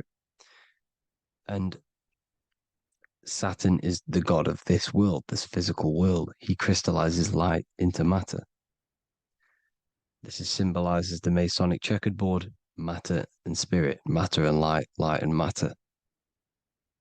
He's also the god of time, destruction, justice. He creates and destroys because all things in time die. He creates and destroys you. So, because we live in this physical world, which is the electric world, this is why we say electricity, because it comes from the root word of El, Saturn. They used to call Saturn El, E-L. This is why we used to say Elohim is God. The real God of this world is Saturn, but it's being hid. This is being hid. Jesus is Saturn. All of this is Saturn. It's all Saturn worship. It's the real God of this world, So, physical matter is a result of two opposing forces equalized on the plane of inertia, because everything is created out of electromagnetic toroidal fields. And these two poles equalize on the plane of inertia, which gives you planet Earth, plane of inertia. The plane of inertia is what Saturn is. It's the ring around the center of the plane of inertia. Thank you to Walter Russell saying, Physical matter is a result of two opposing forces on the plane of inertia. This is what Walter Russell says, so please check out his work. He's got many books, many books on light and electromagnetism and stuff like that. So I advise you to check him out. So the torus field gives you the binary code 0 and 1, the female vagina and the male phallus. This is the code for this world. Saturn crystallizes physical matter. Now Saturn is the most outermost layer of the 7 layers of heaven, where it says in the Quran, it says, Allah, it is He who created the 7 layers of heaven. Saturn is the outermost layer. He's the top. He's the most high. So when we say the most high, we're referring to Saturn. He's the most high before the firmament, before the stars.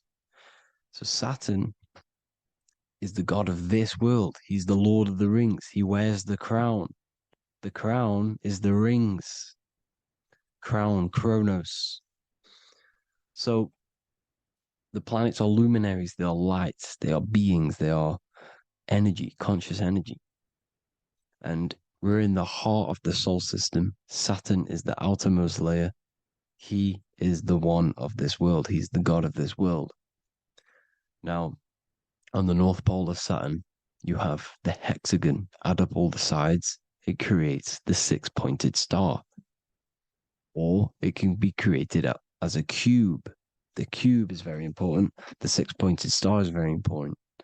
6 points, 6 triangles, 6 side, 6, 6, 6. Black cube adds up to 6 in gematria. Now, what did I say in the beginning? Saturn crystallizes the physical world. He creates physical things out of light. You are a light being. This is why we say human. Hue means the light spectrum. Hue, man, we are light manifested into physical forms. Human. And we are incarnated through Saturn. Satan, same thing. The number of the beast is 666, and the 666 comes from the 6.6 triangle, 6 sides of Saturn, 666. We are all known as carbon-based life forms. Carbon, the atomic structure of carbon, is 666, 6 protons, 6 electrons, 6 neutrons. We are materialized into our physical bodies through Saturn, through the number of the beast. These bodies are the beast, it's the animal. The divine, the Christ, is the consciousness within, because you are a physical, spiritual being combined into one, hexed into one. Hexagram. This is a hexagram. You're hexed into physical matter, spirit and matter, light and dark, combined into one. Now you contain of the mark of the beast, the mark of your body. Your body's the beast. It says in the Bible, Satan, who is the god of this world. This world. There are many different worlds, but this world is run by Saturn, and it says that in the Bible. Saturn is Satan. It's the same thing. And look at the crown of thorns wrapped around the heart. The soul is in the heart. The mind is in the brain. The soul is wrapped around the rings of Saturn. You're wrapped in physical matter. This is what it's showing you. This is symbolizing the rings of Saturn wrapping you. And the cross on top is the cross of the cube. The cube, the black cube of Saturn, unfolds into a cross. So Satan, who is the god of this world, Corinthians 4:4 in the Bible, Satan, who is the god of this world, has blinded the minds of those who don't believe. Saturn blinds your mind, because the god of this world materializes you, and he blinds your mind when you incarnate into physical matter.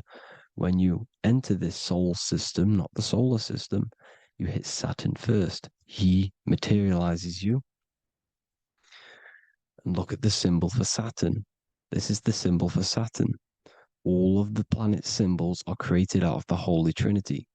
The Earth, Moon, and Sun. body, mind, and soul. The sun is your soul, the moon is your mind, the earth is your body. Your body's made out of the 5 elements. The sun is your soul because the sun is life force, gives life to everything. Your sun is a soul. Your soul is the sun of your body. The moon is the mind. The moon is the moon of your body, the mind of your body. Intelligence. So all of the symbol of the planets are created out of these.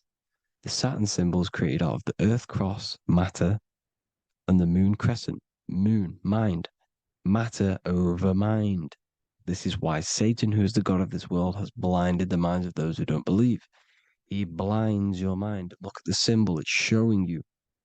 The Saturn symbol is matter over mind when it should be mind over matter. So we descend into a soul system, into our 666 Saturn carbon suit bodies, and we are matter over mind. Then we have to move up the spine to go back up to spirit, to mind over matter, where you manipulate your own reality. Now look at this. It creates the number 5. 5 is the number of change. You're moving from this side of the number sequence over to the right side. You're moving from the spiritual into the physical world. You're incarnating into the 5 elements, the 5 senses. So the cube, the black cube of Saturn, is another major symbol. Very important symbol.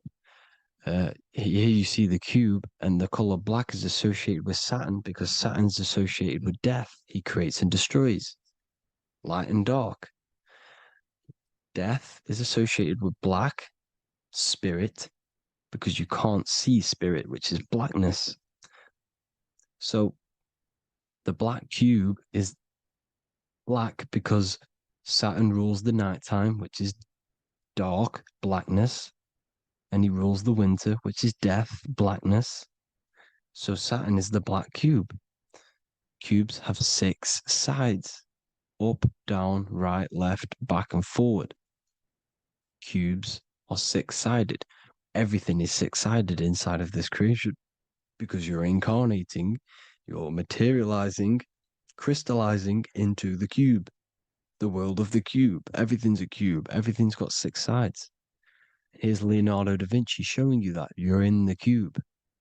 Leonardo da Vinci did this famous painting. You're in the cube, you're hexed into physical matter, where you're incarnated into the 3rd dimension, the 3-dimensional world, which is a cube, 3D. And black cube adds up to 6 sides of the black cube. The Kabbalah means cube god in Arabic. And look at what they do. They worship the cube, the black cube, and they stand in rings like the rings of Saturn. Australia, Denmark, Manhattan, Santana all have these black cubes. You go to New York, you will see the black cube there as well.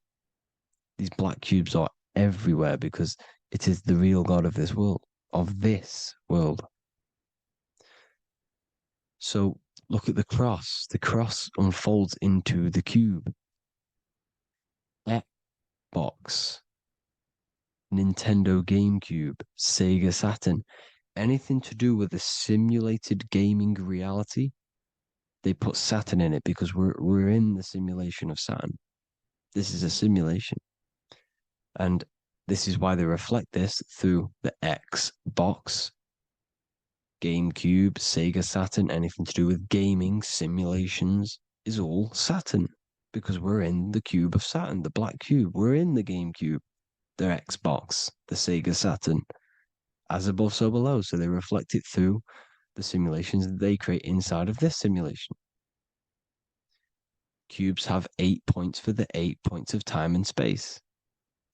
8 is the number of time. Everything's cycling, infinity.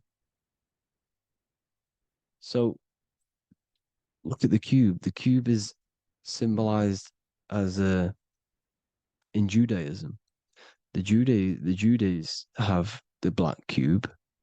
They wrap themselves in a black band and they cover their eyes into blackness. The black cube, for the black cube of Saturn, they use the star of Saturn. and they worship their god on Saturn Day because it's all Saturn worship. And look how the Saturn god is wrapped around with these thorns or leaves, just like Jesus is wrapped around his heart. And Jesus on the cross is us on the cross. We are in the cross. We are in the cube.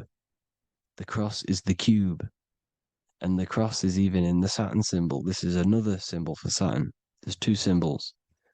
You got this one, the one I've just broke down. Then there's this one.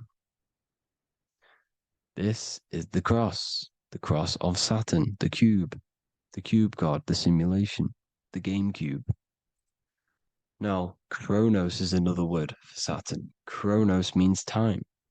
When you clock into work, you go to the Chronos machine. Well, I did anyway. And I'd tap my card on the Chronos because Chronos is time. Anything to do with time is Saturn. He creates and destroys.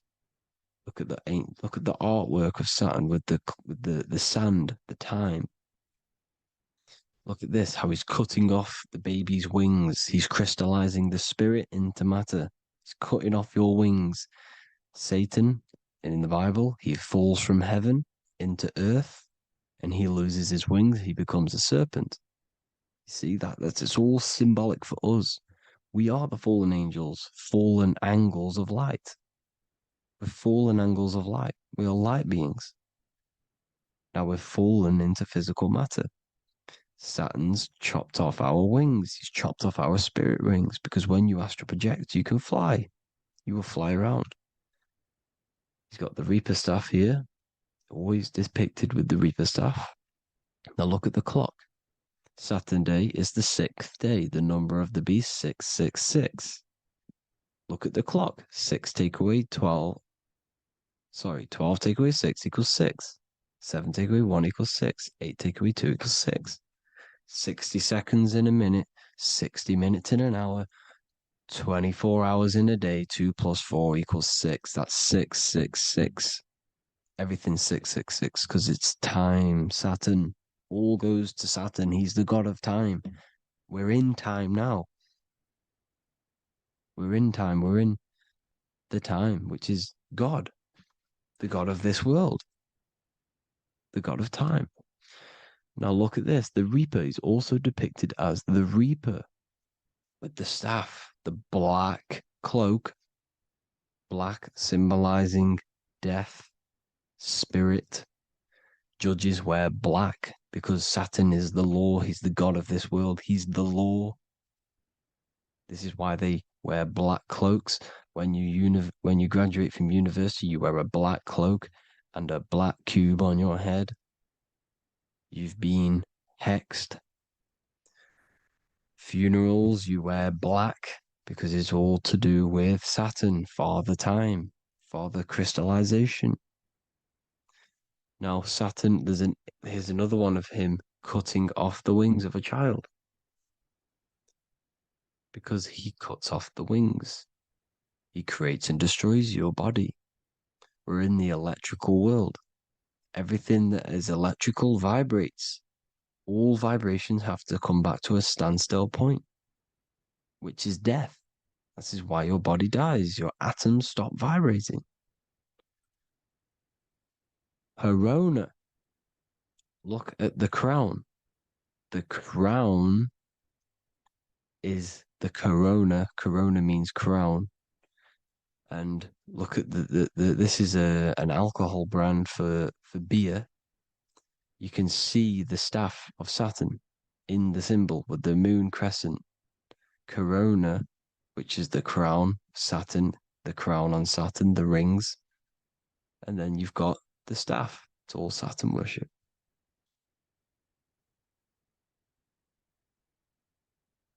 Is the black cubes of 9/11.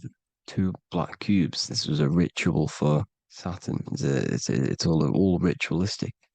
And look at the Star of David, the Star of Saturn. It's not the Star of David. Creates IXXI, the sigil of Saturn. IXXI means 9/11 in Roman numerals. 9/11. It's all a ritual for Saturn, and they have the 2 black cubes of Saturn.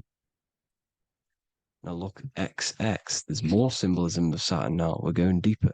XX is more symbolism for Saturn. The sigil of Saturn is XX, as above, so below. Same with the Star of David. You split it in the middle, as above, so below, as above, so below. XX, this is a Knights Templar cross of Lorraine. XX, Knights Templar, high order of Masonry. They all worship Saturn. Well, Saturn's the real god of this world. X Eon with the XX. XXL magazines, which is all to do with famous rappers and stuff like that. When you die, you put XX on the eyes because it's Saturn. He's the Reaper. Is Jesus with the XX crown with the thorns around his heart, around his soul, with the cube on the top, the cross cube. Lucifer with the XX cross of Lorraine. Jay-Z with his alcohol brand, XX cross of Lorraine. The X Factor with the rings of Saturn. All Saturn worship. The seal of Melchizedek is also Saturn. This is the cube. This symbolizes the cube with the 8 points for the 8 points of space and time. And this is the cube. It's another ancient symbol for Saturn. Here you see the star of Saturn with the Melchizedek symbol around it, which is all to do with Saturn. Here you see an altar, the Holy Grail, the Melchizedek symbol on it, and they're worshipping it. This is why we wear rings, wedding rings for the rings of Saturn. It all goes back to Saturn. Earrings. The 8-pointed star of the ancient Sumerians is all Saturn. It's all Saturn. So the ancients, the symbols of Saturn goes on forever. It's in all of the major corporations. You can see it everywhere, the rings of Saturn. Toyota is an obvious one. Internet, Nike, Target, Sega, Saturn. It's all Saturn worship. All Saturn worship. Because he is the real god of this world. Here's Kanye West's album with a Saturn here. Here's Michael Jackson's album saying X, escape. There's the X again. The X, escape. You have to escape this reality. Maybe that's what he's pointing at. Here you see it on the dollar bill. The star of Saturn. Here you see it again on the dollar bill. So that is it for today's people. I hope you all gain some insight on Saturn. Please like, comment, and share if you can. Subscribe if you like the channel. Please have an amazing day. God bless.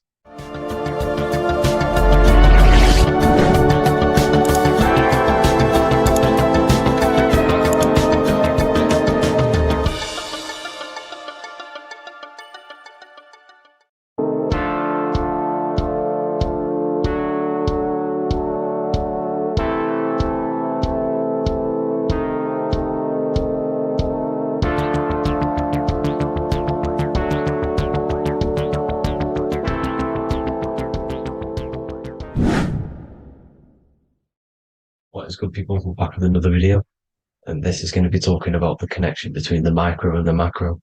You know, you are the universe, everything is inside of you. So the first thing you need to understand is that the law of mentalism, we are a thought in the creator's mind, everything's being thought into existence.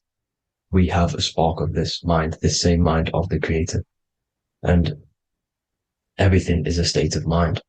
Particles or atoms, whatever you want to call them, are a mental thing. They're a product of the mind. Everything's thought into existence. Thoughts influence everything. Thoughts are energetic effects which send out waves into the quantum field around you. And your consciousness is actually the universe experiencing itself, expressing itself, and viewing itself. So we are the creator, but viewing itself in separate bodies. And this is why they call the material world the world of illusions, because everything's separate here, but we all forget that we are all one. We've all been brainwashed to think we're all separate, but we're all one. We're all the same mind, the same consciousness, everything. So everything's created out of toroidal fields. God created the toroidal field. That's the only thing that exists because part of the atoms are toroidal fields. And it's the basis behind all creation, as you can see it in the owl's eyes. It creates the infinity symbol. And this was the apple. That apple is a toroidal field. And the toroidal field is made out of dielectricity, which is ether. Ether is black light, and this is counter space. This is another realm. This is what creates God to be omnipresent, to be everywhere at one place at all times. He is everywhere because ether is everywhere. And ether is infinite potential. It connects everything together, and that's what energy moves through. It moves through the ether, and that's black light. Everything is light, as it says in John 4:2. God is light. Everything's a vibrational state of light. So the torus field is made out of dielectricity, ether, black light, magnetism, which is white light, which is the center of the toroidal field. And magnetism radiates, it has no vibration. And then when white light splits, it turns into electricity, which is physical material, and that has a vibration. This is the Holy Trinity, the sun, the moon, Saturn. Saturn, the god of materialism. If you've watched my videos on Saturn, you know that Saturn is crystallizing everything into physical matter. And that's why his old name was El. The ancients called him El. And this is why we get L electricity. This is where L electricity comes from. Because L electricity is only a product of the physical world, which is redshift, blueshift, Adam and Eve. And this is what creates the redshift, blueshift is a product of magnetism. When magnetism, white light splits, and this gives us vibration. And this what creates the toroidal field, which is the basis of all physical creation.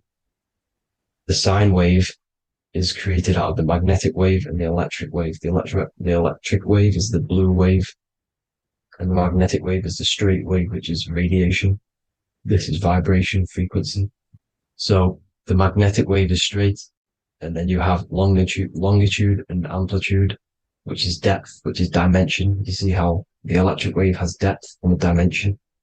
This is why you get the cross.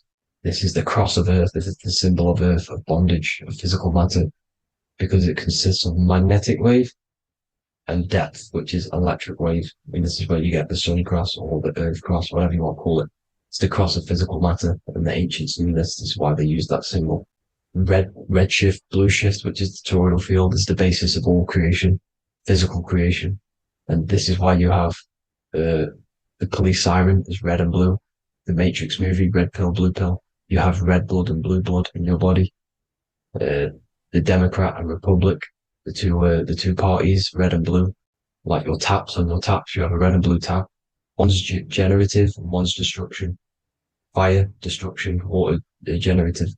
So this is the basis of all things. And electric wave has dimension, like I've already said, depth, material, and it's measured in hertz. It's measured in hertz because it hurts you. It decays because the electric wave has a vibration, and vibration always has to go back to a standstill point. This wave cannot go forever, but the magnetic wave will go forever. It's radiation. Magnetic is radiation. It radiates forever. It pulses. But the electric wave will at some point come back to a standstill point, and that's why it hurts. It decays. That's why our physical body decays, because we contain of electricity. This body is an electric body, and it will return back to stillness like a guitar string. If you vibrate a guitar string, you pull it, it will vibrate, make a sound, and then go back to a standstill point. It's the exact same with every single toroidal field within the body. It will decay, and this is why our bodies decay, and everything in creation decays. So we're born into sin. The sin of Eve. The sin of Eve is us biting into the tree of knowledge of good and evil, which is the systems in the body. And the sin of Eve is biting into the sine wave. We bit into the sine wave. The sun moves in a sine wave. Our DNA is a sine wave. Time is a sine wave. Everything in this creation is a sine wave. This is why the dollar bill is a sine wave. Magnetism and electric waves in one. And this is the sun doing its sine wave, which creates, when you go bowling, it kind of creates that pin that you hit over. That's the pin of the sun. The zodiac sign is a sine wave because the zodiac sign is an expression of the toroidal field. because magnetism unfolds into 12ness. And that's why you have 12 zodiac signs, 12 systems in your body, 12 cranial nerves in your head, in your brain.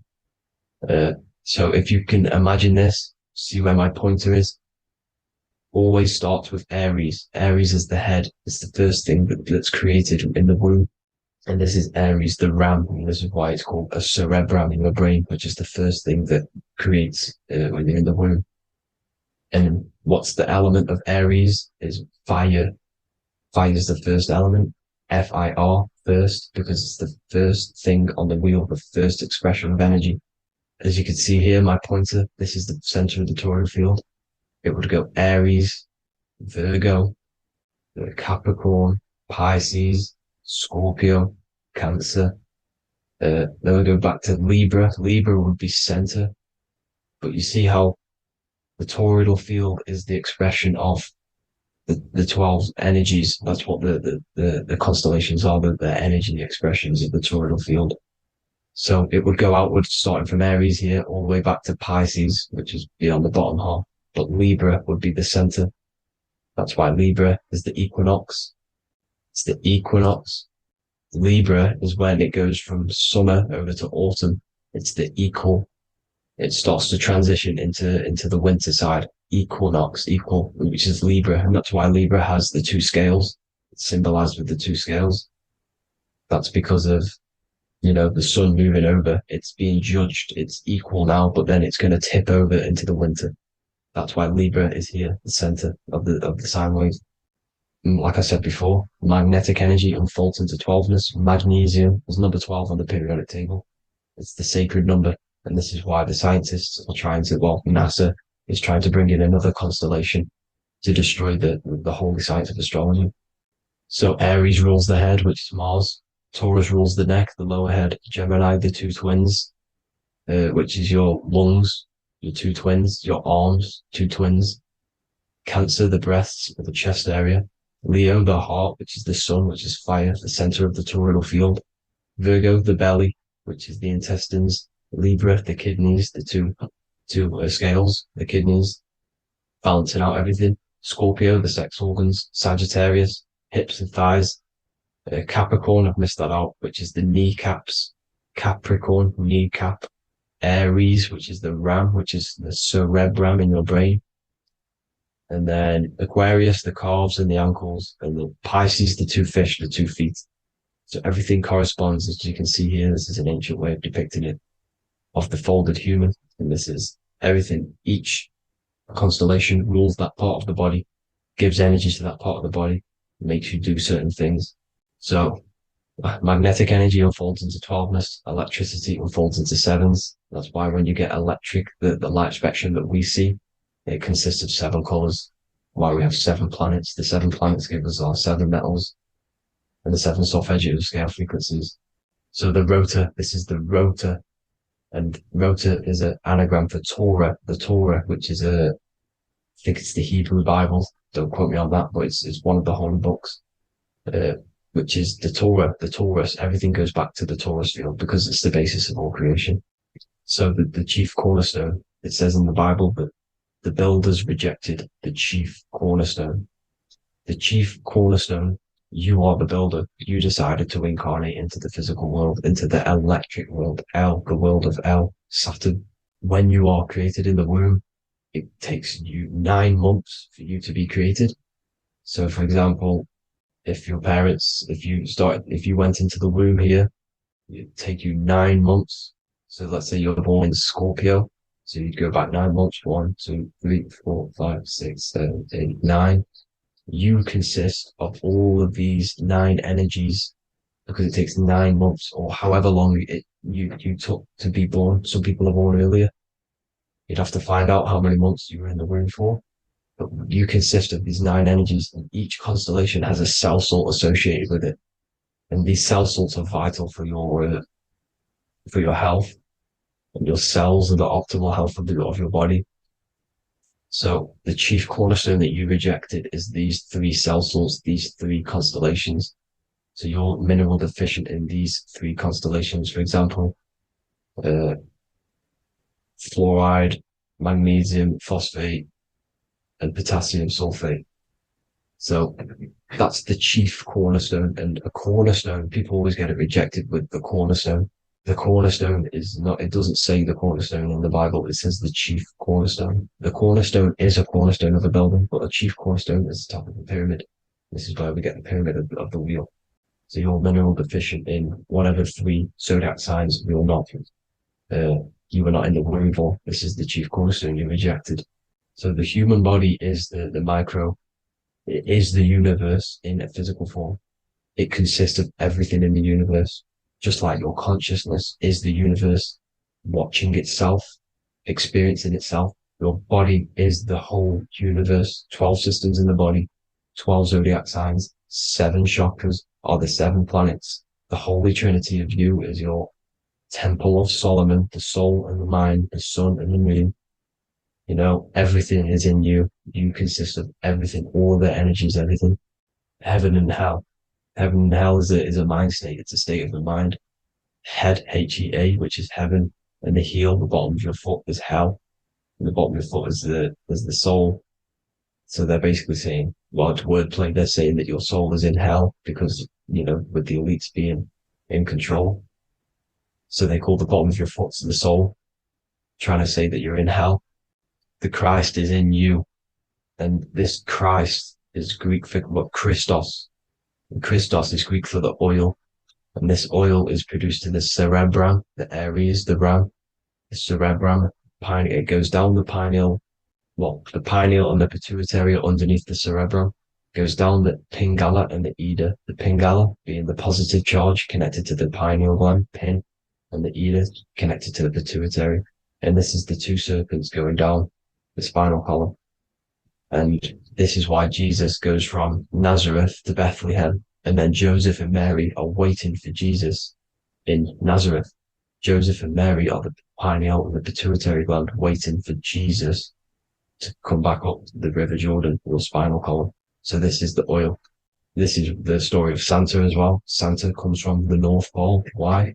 Because the North Pole of the Earth is the center of the toroidal field, and the North Pole of you is your spinal column, which is the North Pole of the toroidal field.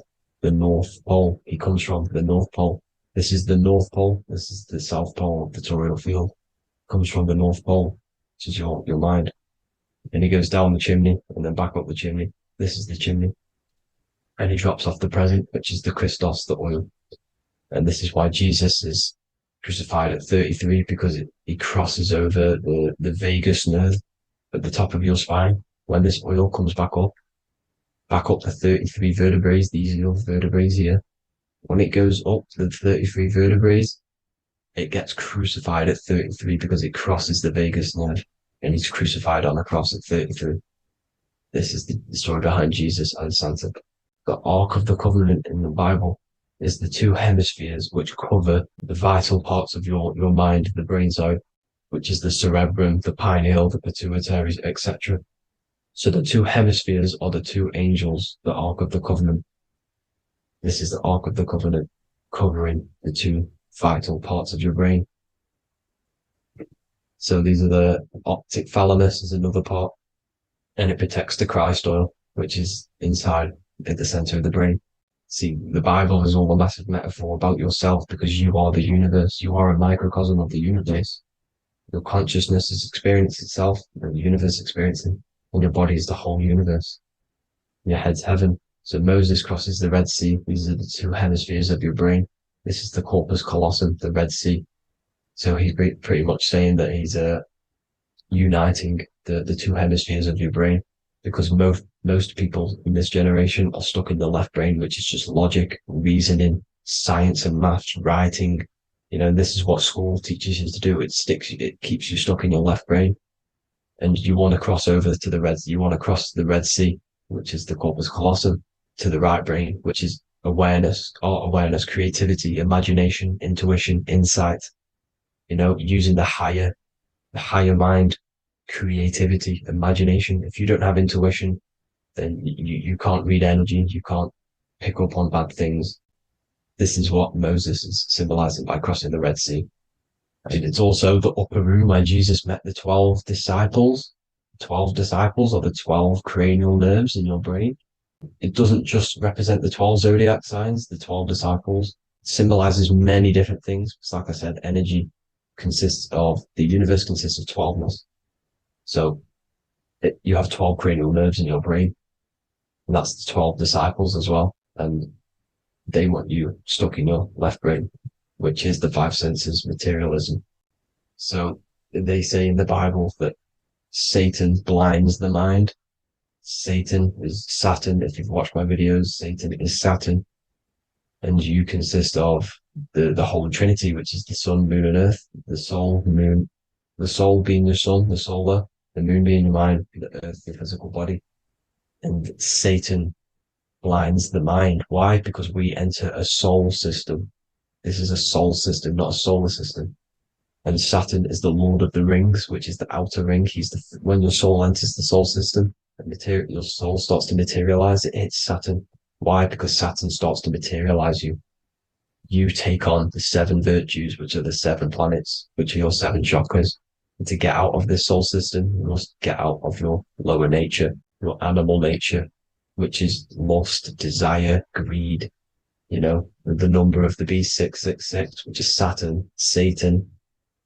So you enter the soul system, you take on the 7 energies, which you turn into physical matter. And this is your descension from heaven to, well, to say hell. And then you must raise back up from matter to spirit. They say Satan blinds the mind. Why? Because your mind gets materialized. Your soul and mind get materialized. And when you get materialized, it's an intense experience. You lose the divinity within you. You forget the divinity. So Satan, which is the first planet, the first energy you take on, the material body, he blinds the mind. He makes you forget everything, your divinity. Then you must ascend up Jacob's ladder, the 33 vertebrae, to heaven. And this is a microcosm of the macro, because you will ascend back up to heaven if you do this, when you leave your physical body, when your body decays. So when it talks about in the Bible, completely destroy them, the Hittites, the Amorites, the Canaanites, all the ites, this is what God says to the Israelites. It says completely destroy them. It's basically symbolizing saying destroy your lower nature. The Canaanites, cannibals. We're under a Canaanite system now, which is cannibalism. And this is flesh eating, lust, greed, all the demonic stuff, all the lower vibrational stuff. You know, the lower nature, eating, sex, and survival, the lower 3 chakras.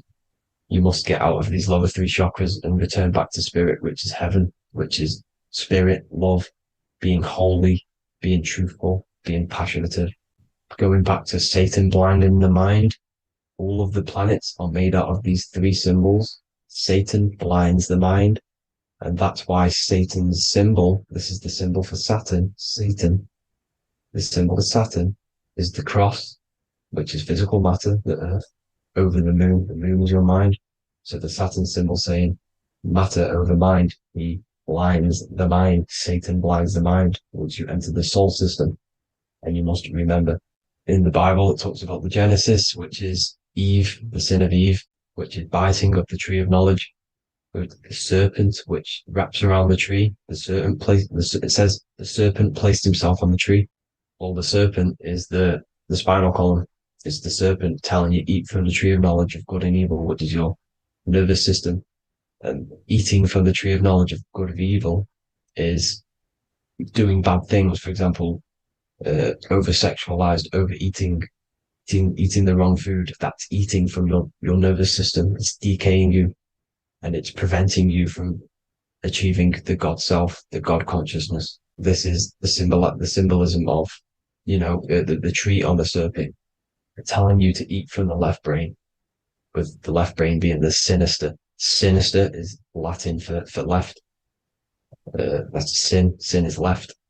And left is lefty Lucy, Lucifer, right, righteousness, right, God, godly. The tree of knowledge of good and evil, which is your nervous system, because it determines good or bad. That's the only thing you experience in this world is your nervous system. And then the tree of life is the cardiovascular system, and the Garden of Eden is your body. So that's it for this video, people. I hope you've got a greater understanding of how you are the universe and everything is inside of you. Just keep in mind you are the universe experience in itself, and your body is a reflection of everything. The 12 constellations, the 7 planets, everything's inside of you. This world is an expression from the inside outwards. You can't affect the outside world to manipulate reality. Everything's inside of you. I hope you got a greater understanding of this. God bless.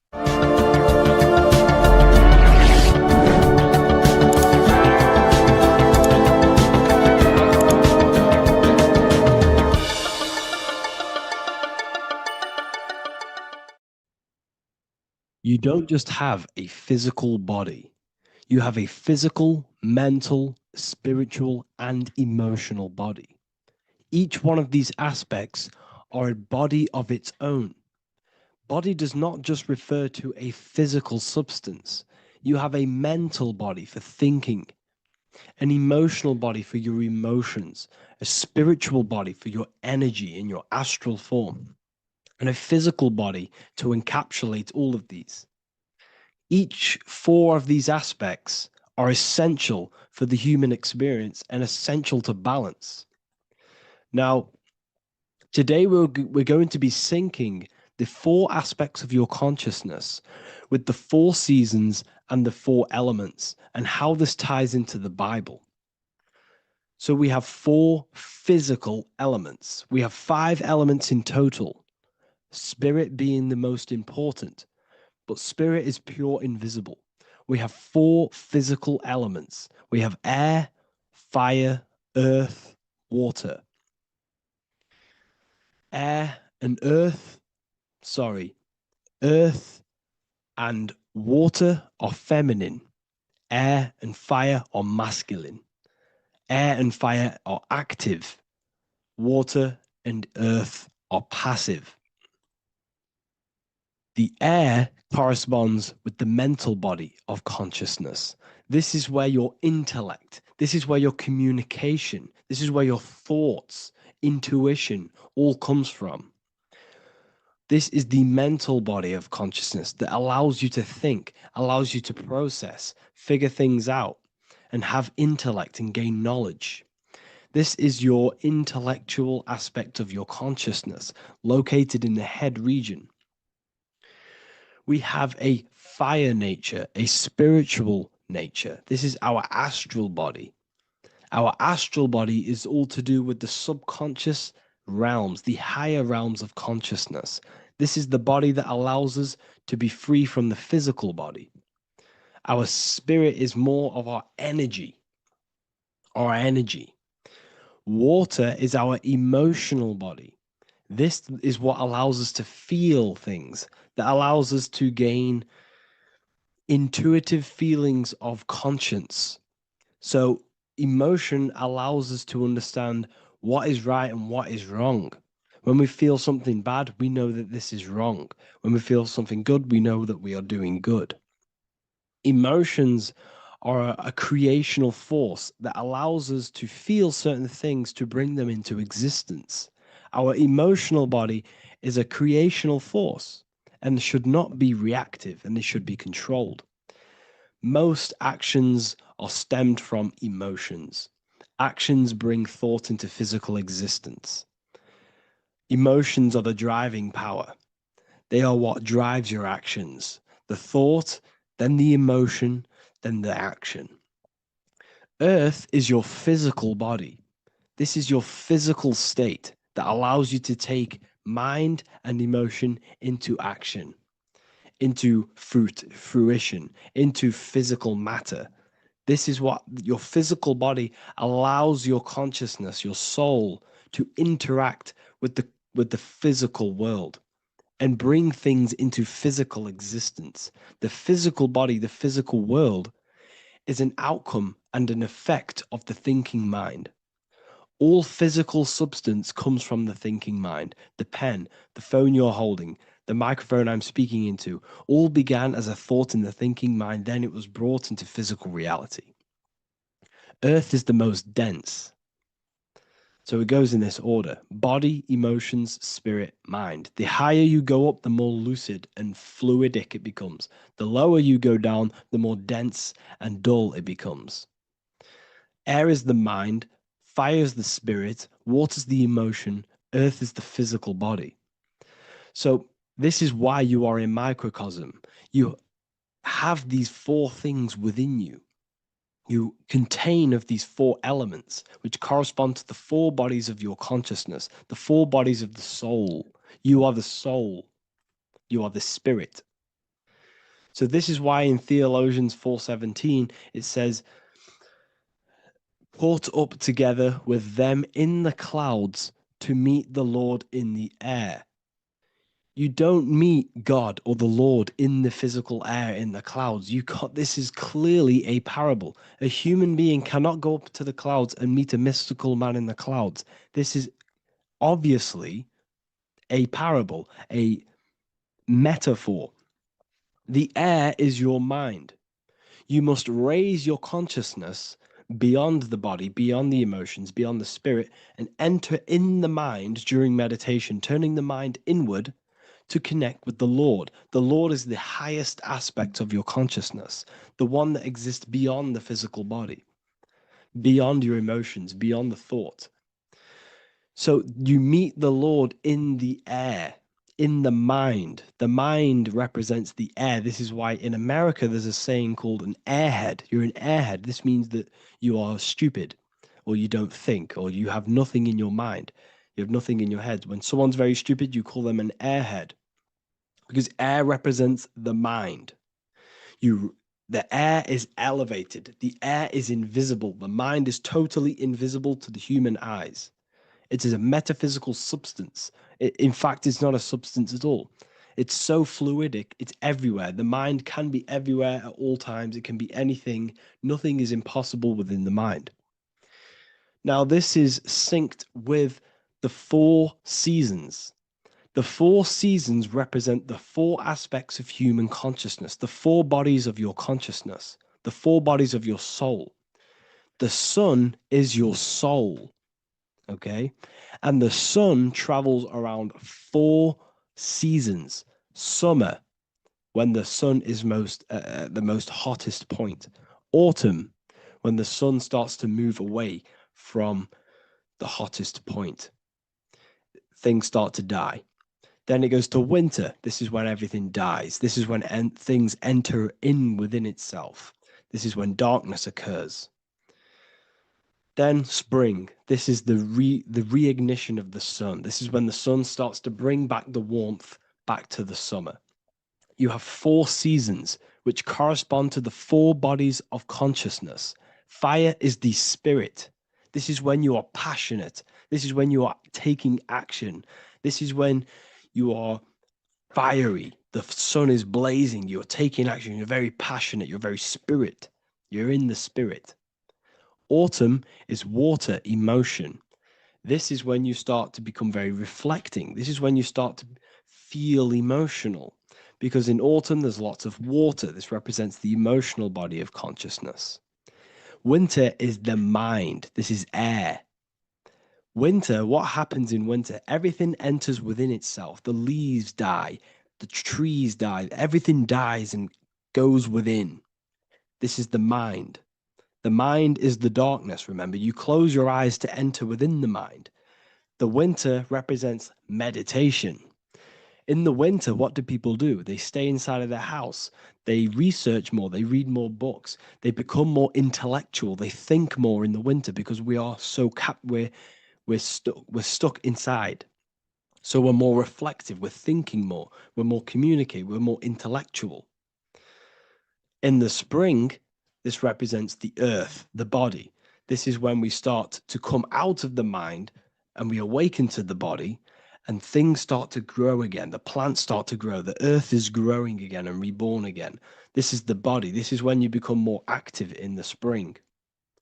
And then the summer, back to the summer, we then take action on these thoughts and these thoughts that we gained over the winter. Essentially, this is just a massive cycle. And this is a daily cycle also. The nighttime is the winter. The morning is the spring. The midday is the summer. And the evening time is the autumn. This is a microcosm. We have four bodies of consciousness. You are the sun, you are the soul, And the soul has 4 bodies: summer, autumn, winter, spring. Emotion, air, body, spirit. Sorry, emotion, mind, body, spirit. So you are the soul. You are the pure essence of consciousness. The sun is your soul in the heart. And the seasons are inside of you because you are a microcosm. Okay, you are a microcosm. The word sun is son. The Latin word for sun is sol, which is soul or solo, because the sun is solo. It's on its own. You are the soul, and the soul has the 4 different bodies of consciousness. So before we move on any further, if I've blown your mind, please, if you can, leave a like, a comment, a share, and a subscribe. Let me know what videos you want me to make in the future. Please drop a like. It definitely will help me. You are a microcosm of the macrocosm. Man is a miniature universe that goes through its own cycles. The seasons of the summer, winter, spring, and autumn do not occur merely outside of him, but within him as well. The summer is within you. You feel different in the summer. You feel different in the winter. You feel, depending on the body of consciousness, it's your soul's interacting with.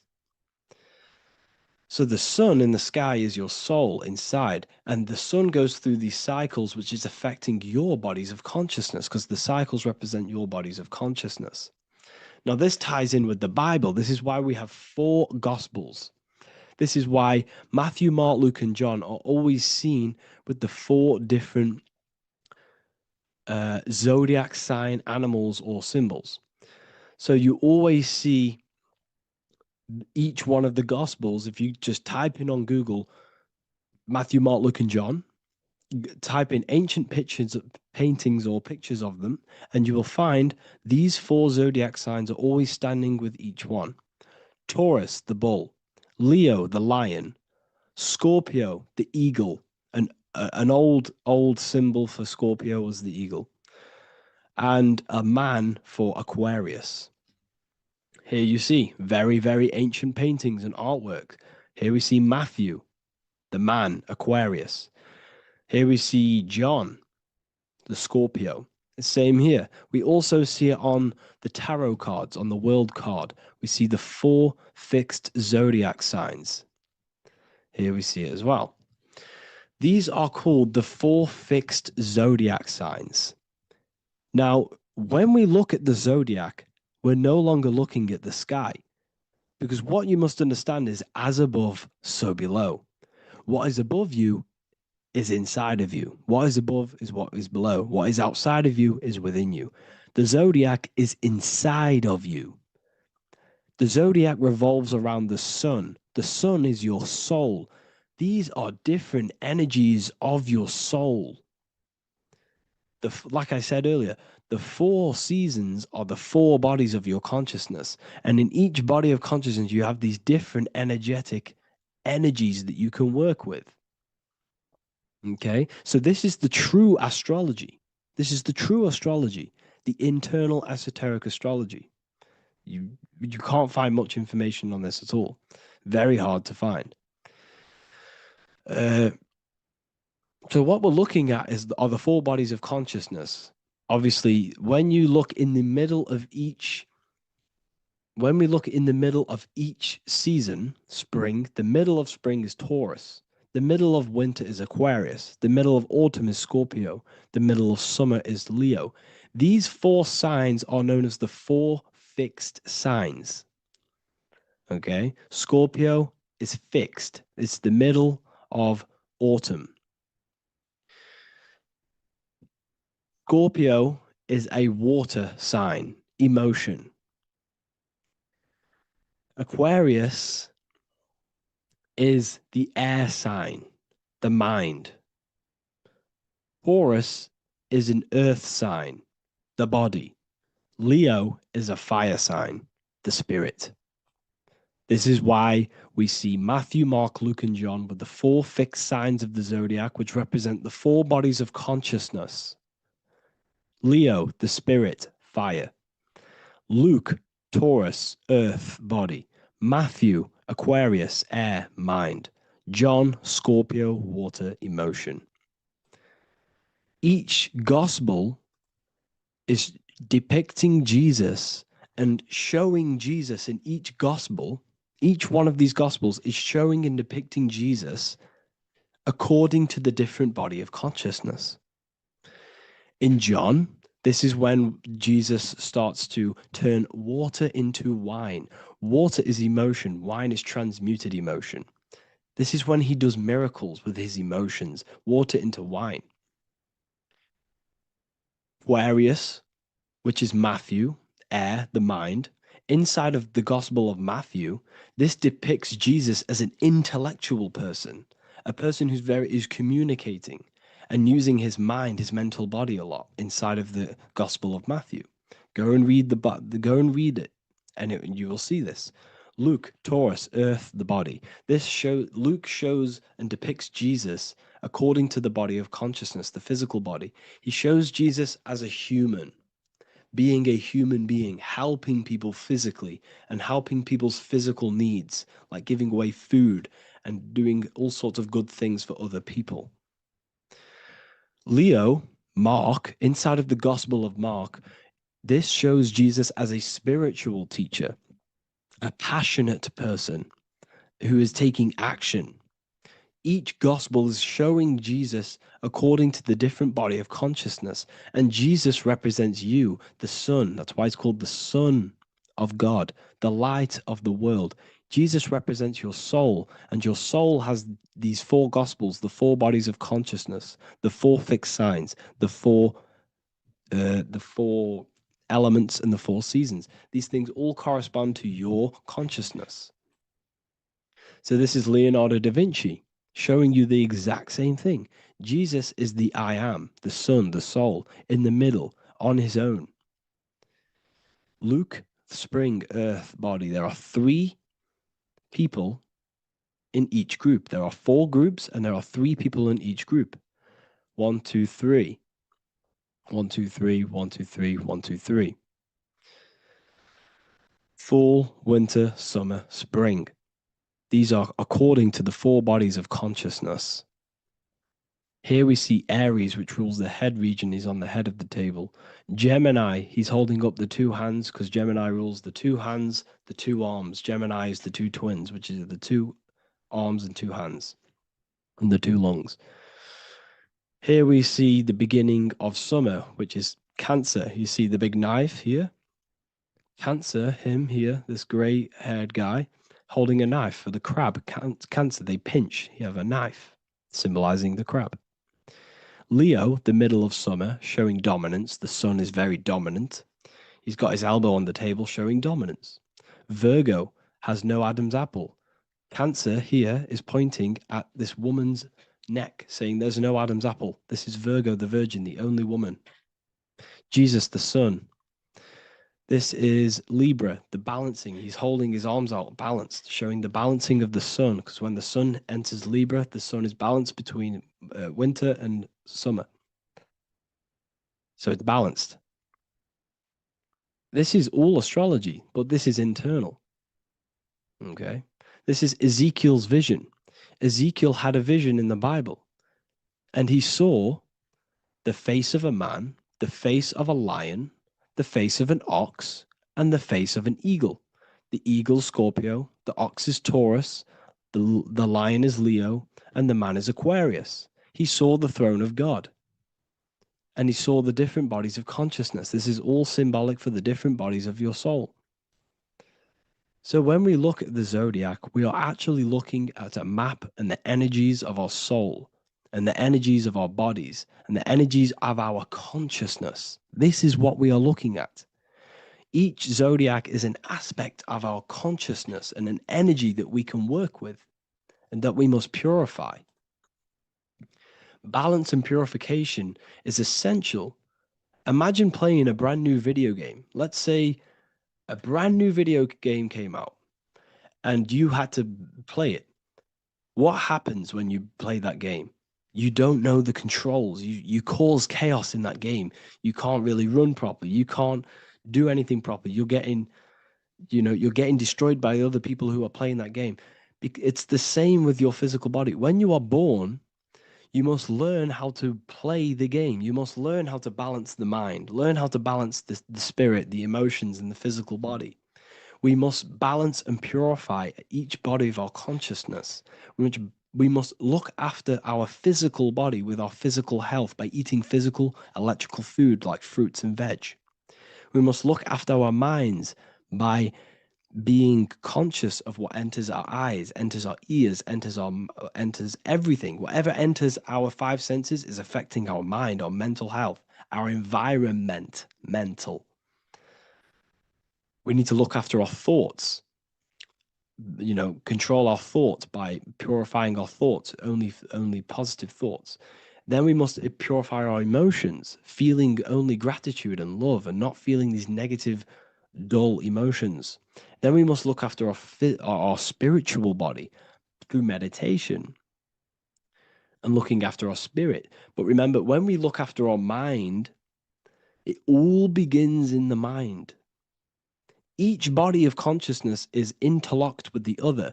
If you have an unhealthy body, you have an unhealthy mind, spirit, and emotions. If you have an unhealthy mind, you have an unhealthy body, spirit, and emotions. If you have an unhealthy emotions, you have an unhealthy spirit, mind, and physical body. They're all interlocked.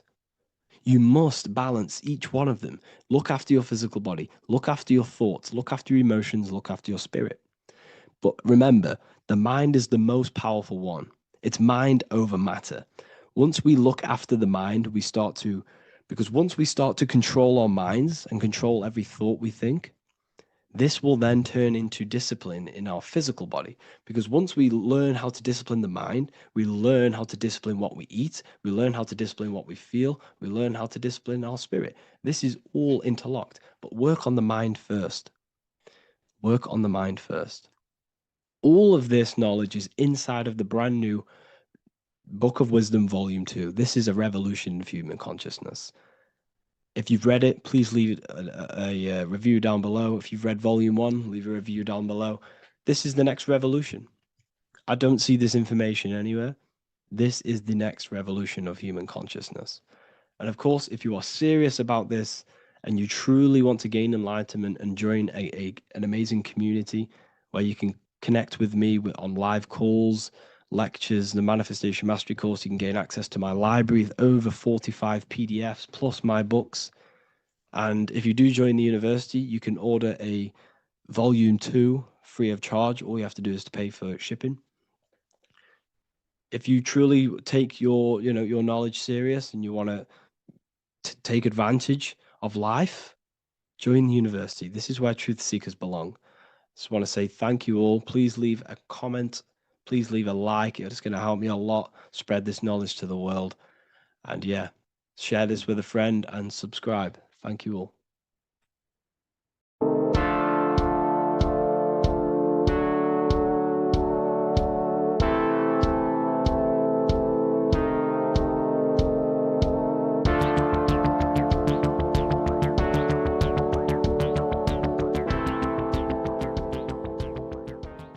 Welcome back everyone to another video.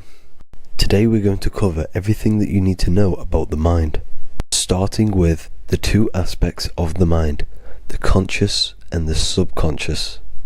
The male aspect of your mind is the conscious. This is the 10% of your mind. The conscious part of your mind is only aware of everything around you, your vision, your sight, your smell, your taste, your hearing, and your current state of emotion and thought. Every thought that you consciously think about has an emotion directly attached to it. That emotion is then impressed onto the subconscious part of the mind. The subconscious part of the mind is the female aspect of your mind. It is also a whopping 90% of your mind. Subconscious mind is controlling all of the subconscious processes which happen within your body.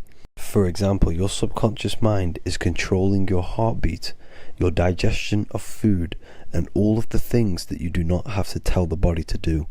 It is the hidden part of our mind which is controlling all of the hidden things. The subconscious mind is like a recording supercomputer.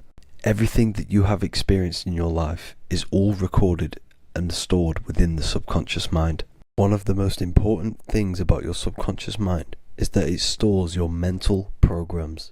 Everything in the subconscious mind manifests into behavior and actions within the body. Your daily basis routine and habits are all mental programs within your subconscious mind.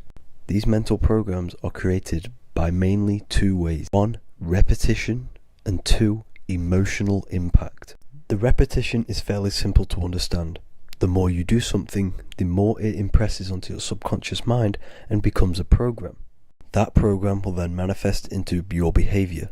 However, with the emotional programs, they work a bit different. The stronger that you feel an emotion, the stronger it is impressed onto the subconscious mind. And then that emotion becomes a program.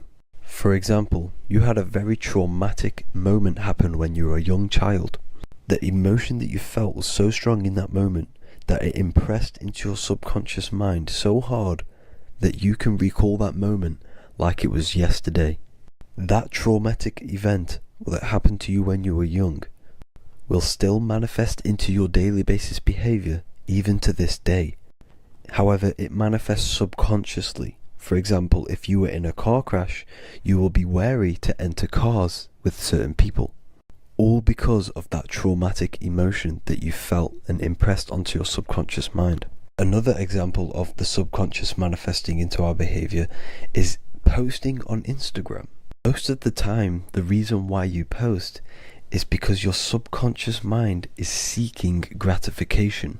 So before you actually do something, question yourself and find out the root cause of why you are doing this. Another thing that you need to understand about the subconscious mind is that it takes everything you say and hear literally.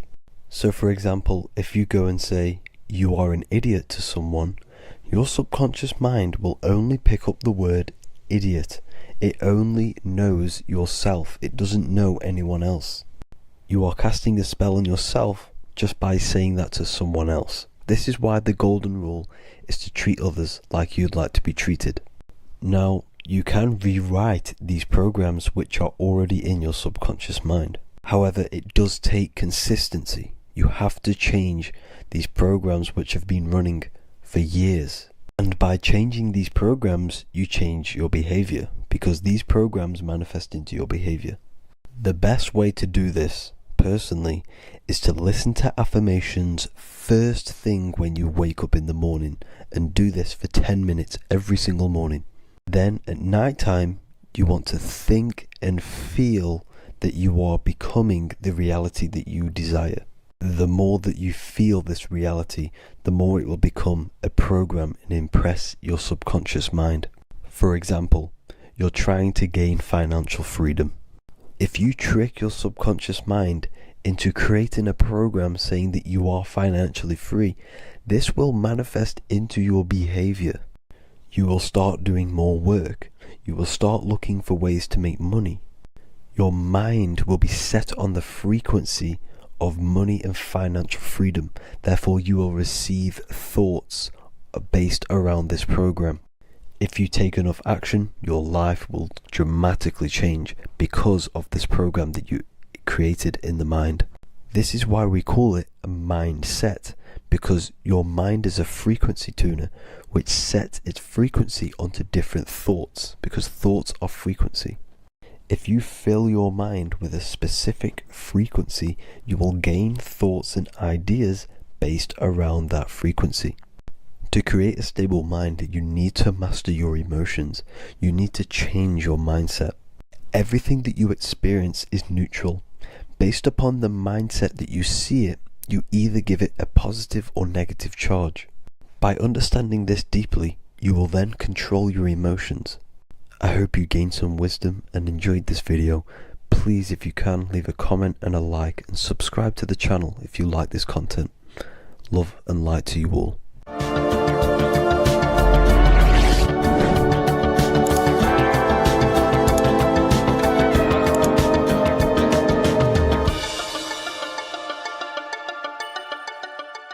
Is that you are eternal. You will never ever die. So when you close your eyes, you have an internal world. Internal world is mortal. It will never die. The inner voice, the inner thoughts, the inner emotions will never die. But the external world will die. So you have an inner and outer world. And the inner world is infinite, it's limitless, it can think anything, be anywhere in the world, be anyone. Imagination, thought, there's no infinite potential. In order to gain in order to live a happy life, to gain the best experience in this temporary life, you have to master yourself, because you are a creator. That's what you are. You are literally God made human form. You are a creator. And if you are not creating, then you are living in an animal state. Okay? So in order to live this life to the fullest, you need to master yourself, not let the external world control your internal world, but let the internal world be commands and not reactions. So it's all about controlling the self, mastering the mind, learning truth, so you can actually gain the most out of this life. If you worship Jesus, but you don't work on your mind, you don't work on your emotions, you are nowhere near God. I'm sorry, I have to put that out there. You know, a lot of people think I can worship Jesus and I'll be close to God. You have to align your mind with God, with the God self. You have to align yourself with the God consciousness, the God frequency. So, the Freemasons always use the all-seeing eye. The all-seeing eye. The eye needs light to see. The eye needs light to see. How? I'll go over how in a second for you. Sorry about that. The eyes need light to see. So we have one eye, which represents the inner eye. So when we close our eyes, we have an internal eye, internal thoughts, internal vision, imagination. We have an internal vision. We have an internal thought, internal emotions. In order for our mind to perceive the self, it needs light. What's light? Information. Information is light. Why is information light? Because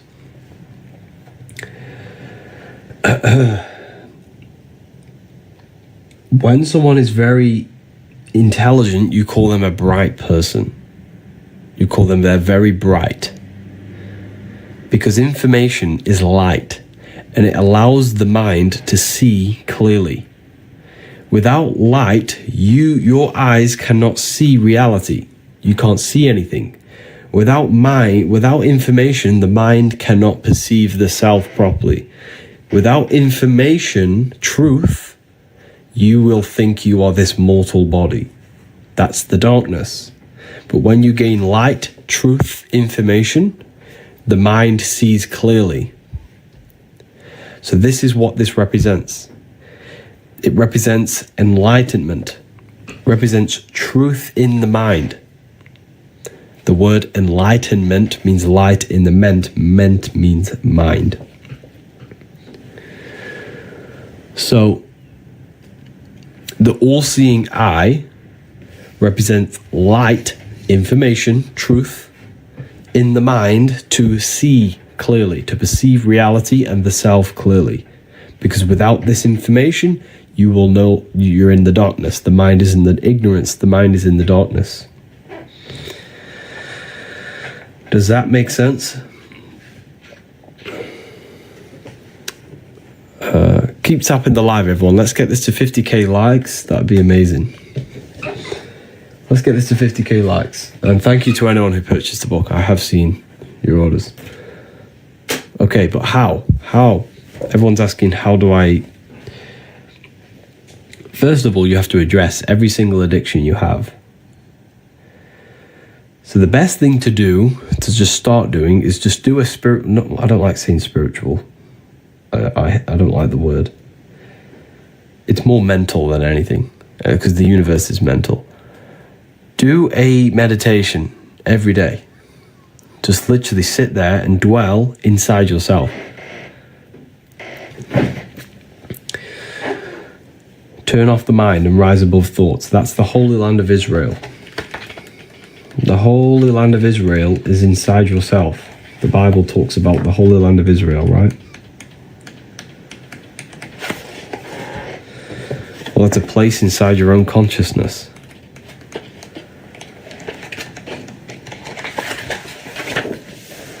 Israel, Isis, Ra, and El. How do you get to El? This is the Holy Land. The Holy Land symbol is an upward triangle and a downward triangle. The feminine downward triangle, the male upward triangle, combined. The combination of the two brains, the combination of the masculine and feminine. The way you align your brain hemispheres is how you reach the Holy Land. And you simply literally just do this by meditating. But when you meditate, you can literally just align your brain hemispheres. And you can also do this in various other ways. You can listen to 2 different frequencies at once. Because this ear is connected to this brain, this ear is connected to that brain. And when you place 2 different frequencies, the 2 brains work together to harmonize the frequency. So you actually sync the brain hemispheres. So you can actually do this by just holding your hands. This is why we pray. Okay, a lot of people in, Christianity, they do this. They pray to God. But what they're actually engaging in right here is an ancient form of meditation, of placing their hands together. Because when we place the hands together, the brain hemispheres are coming together now, and it's working as one system. See, so, and when we do this, when the brain hemispheres are not fighting each other, but coming together, we unlock El. We unlock the Holy Land. That's a place inside of our own consciousness that we can reach. So when you meditate, you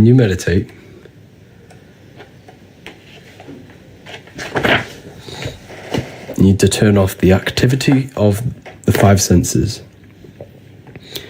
Your 5 senses, your thought, emotion. Then you have your observation, you. You are the observer.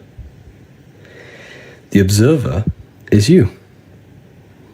This is the one who experiences your thoughts, who experiences, who is the one experiencing, when you're a bit depressed sometimes and we have these negative thoughts and we're a bit down, who's the one suffering? The body's not suffering. The mind is not suffering because the mind's what's producing the thoughts. That's the soul. The soul is what suffers. You are the soul, not this body. When you are suffering from a mental illness, who is the one suffering?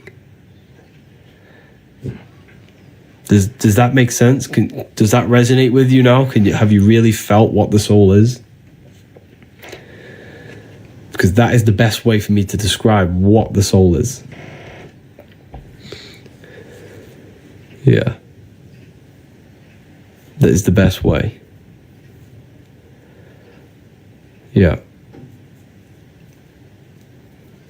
So the soul is the one who suffers from the mental illness. Or from the good, when you have good thoughts. The soul is what feels good. That's you. You are the invisible soul, right? So when you turn off the activity of the senses and the thoughts and the emotion, you would dwell in a place of just soul, of just pure awareness. And that is the Holy Land of Israel. So the Holy Land of Israel is not a real place on the land, but a place inside your own mind that you can go to by turning off everything. When your thoughts are racing, when you're stressed about bills, when you do all this and that, just turn it all off and dwell in the Holy Land, where pure love and pure peace is. So you can literally go there yourself. It's a holy land within your own mind, within your own skull. There's a beautiful place. A beautiful place you can go where there is no problems. And you can go in there every single day and every single night. And when you connect with that more, on a daily basis, you connect with the soul, you can literally unfold your purpose. You'll gain downloads, you'll gain information, not gain information, but you'll have realizations. And you can be easily more guided by your soul, and you're more in tune with yourself. You gain more intuition because you're in tune with yourself, with your soul. And the soul speaks to you through emotion. The soul speaks to you through emotion. Okay, so when you have negative thoughts, when you feel down, when you feel horrible, that is your soul telling you something, that something's not right. You're stagnant. I get it. When I don't make much progress, the soul is always craving progress. It always needs progress, and always not progress, but learning. The soul doesn't want to be stagnant. It has to learn. It has to evolve. That's why it comes here. That's why the soul joins this world, to evolve. And when we become stagnant, this is when the soul cries out. This is why a lot of people suffer. This is why I suffered. We all suffer from this when we're very stagnant, when we don't make much progress in anything. You know? We're nearly on 50k, 34k, 15k off. Keep tapping the screen. What is the best frequency? There's many different frequencies for different things. How to listen to my soul. Listen to your emotions.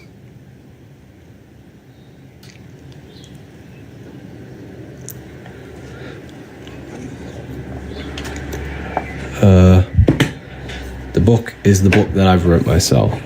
The book that has changed thousands of people's lives. You can find it in the bio if you want to learn more about consciousness, about yourself.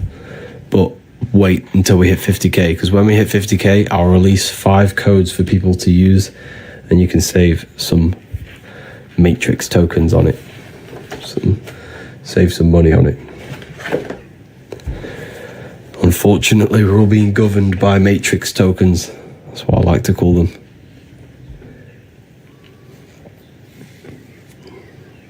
Why is money so important?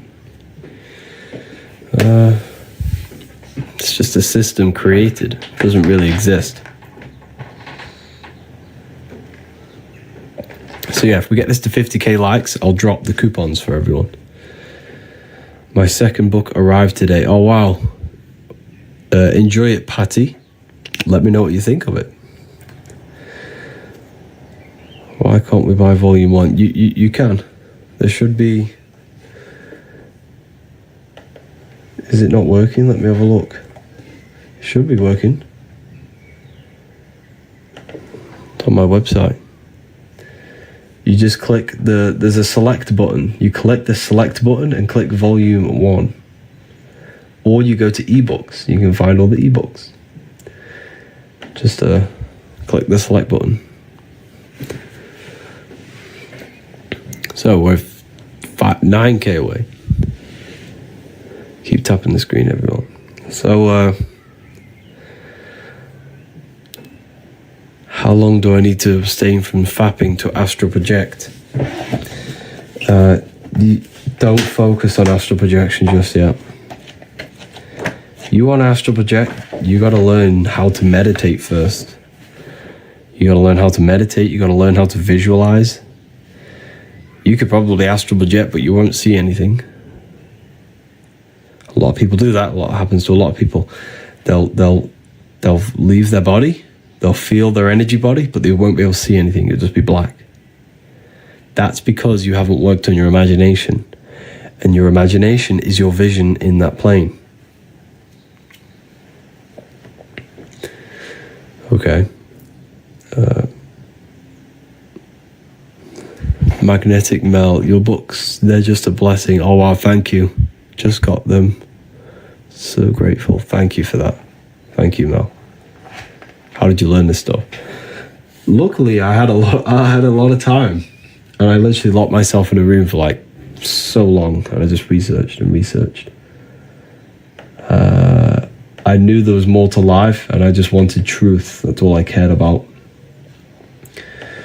And yeah, that's pretty much what happened.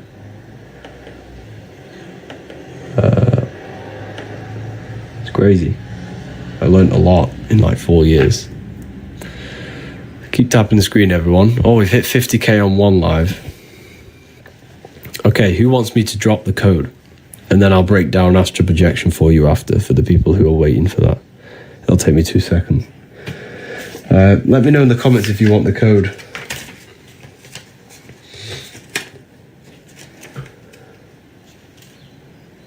Tips to meditate. Okay.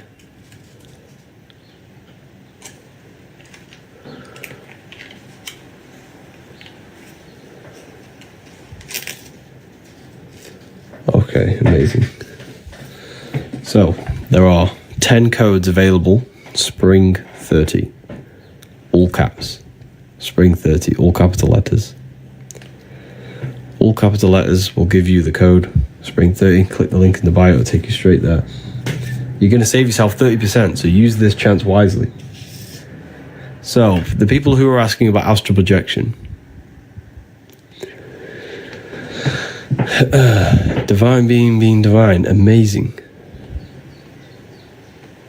Amazing.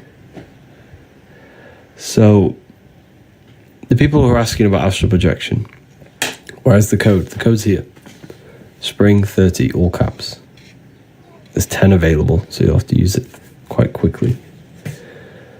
So, in order to astral project, we have to purify ourselves. Not only purify ourselves, and gain control over ourselves. Why? Because, like I mentioned before, it happened to me when I first started astral projecting. I used to astral project. I used to get out of the body. I'd enter the spirit. You can feel it. It literally feels that. That is what you feel. This buzzing, light sensation. There's no weight. You're literally just light. It's so weird. It's the weirdest feeling you'll ever feel. But it's just a surge of energy. It's literally just an energy light body. You'll feel yourself leave and gravitate upwards. However, you won't be able to see. Because the imagination is the vision in the astral plane. This is what Freemasons call spirit vision. This is what we call imagination. And don't you think it's crazy how when we use our imagination, we're considered crazy in our society? People just say, oh, you're just imagining things. He's crazy, he's imagining things. Don't you think that is crazy?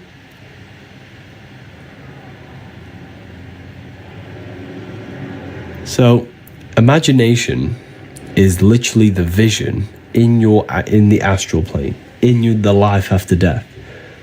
It's inner vision. 3 codes have just been used. Thank you for Hubera, Janisha, and Khan. You all got your hands on the Book of Wisdom. And make sure to get the free book. No one thinks imagination is crazy. Yes, they do. When you say you're imagining something, they say, you know, you're just imagining things. Obviously, not everyone says that, but a lot of people do.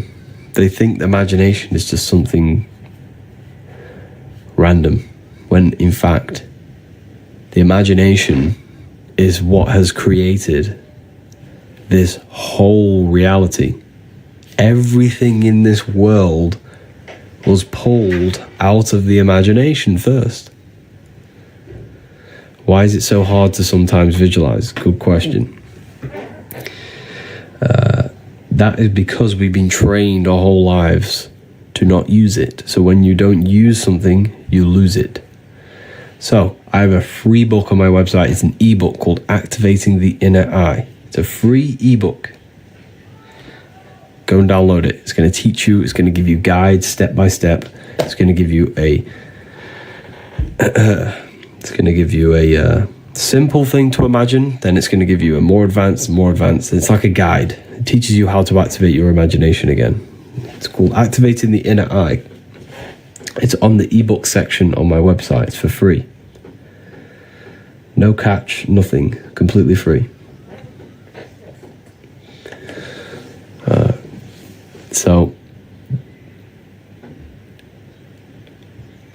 So this is why a lot of people can't. So in order to astral project, we have to first learn how to meditate and keep the mind in one specific thought or one specific attention. The mind must be addressed on one thing and one thing only for long periods of time.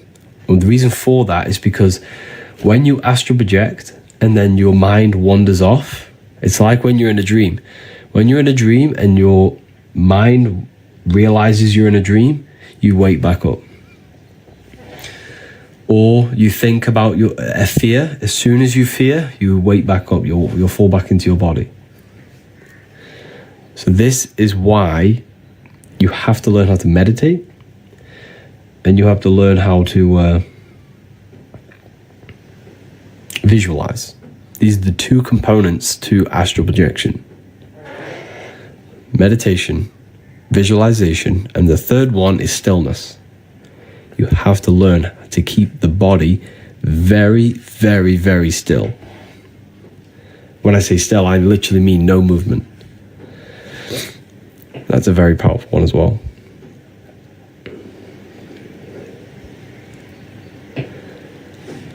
So yeah, keep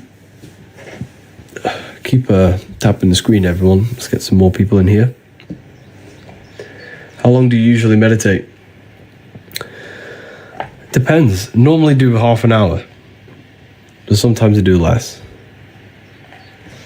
Half an hour is a good time, but sometimes you do longer. But it just depends on what you're trying to do. You can do meditations for visualization. You can do meditations to try to leave the body. You can do meditations for manifestation, to visualize. Why the body have to be very still? Because that's how you... Because none of the senses need to be... The senses need to be turned off in order to unlock your consciousness, your light body. So the senses have to be fully off. There's just be minimal activity in your brain. That's why you close your eyes, just shut off from the light, from the eyes decoding light. The brain works less. When you move, when you're very still, the brain works less. And when you stop, when the brain and the body's not working, you can unlock consciousness. The more I learn, I don't understand anything. Yeah, that is true. The more you learn, the less you know. That is very true. You're always a student. Everyone's always a student. It's crazy. But yeah, there are 2 codes left for the people who want the book. The book tells you a lot about astral projection. I teach you everything about it. So here is some artwork of it. Here's the Egyptians showing you astral projection. This is your etheric body. Etheric body is the ether. So here are Freemasons, the double-headed eagle with the crown. This is the double-headed god Janus. These are the Sumerians, double-headed. Why are they double-headed? Because they have access to their astral body and their physical body, and they can switch dimensions at will. That's when one becomes a god. One becomes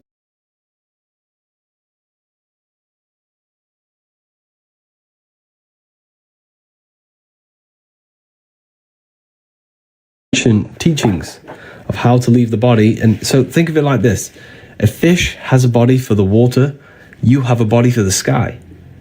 You have a body for the sky, and that's the astral plane. The astral plane is the body for the sky. Your astral body is the body for the sky. It's a rocket ship.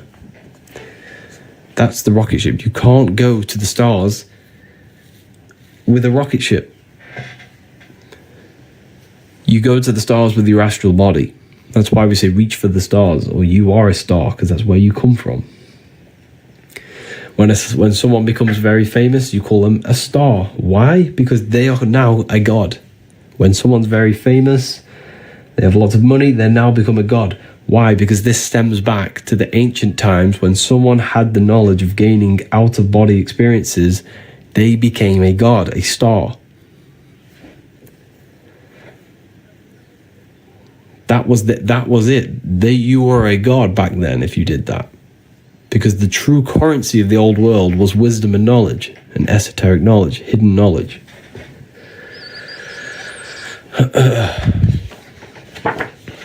So, yeah.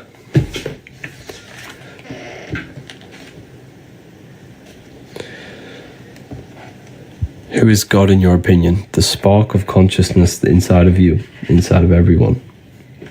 There is a God inside of everyone.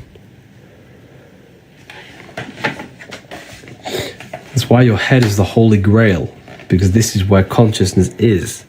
It's the holy place. This is the holy place where Jesus meets his 12 disciples, the 12 cranial nerves in your brain.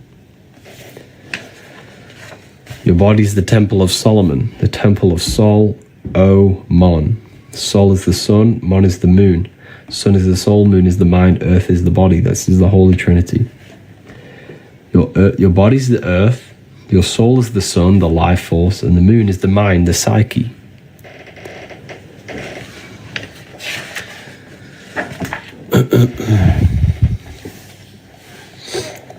You think there is an afterlife? Yes, for sure.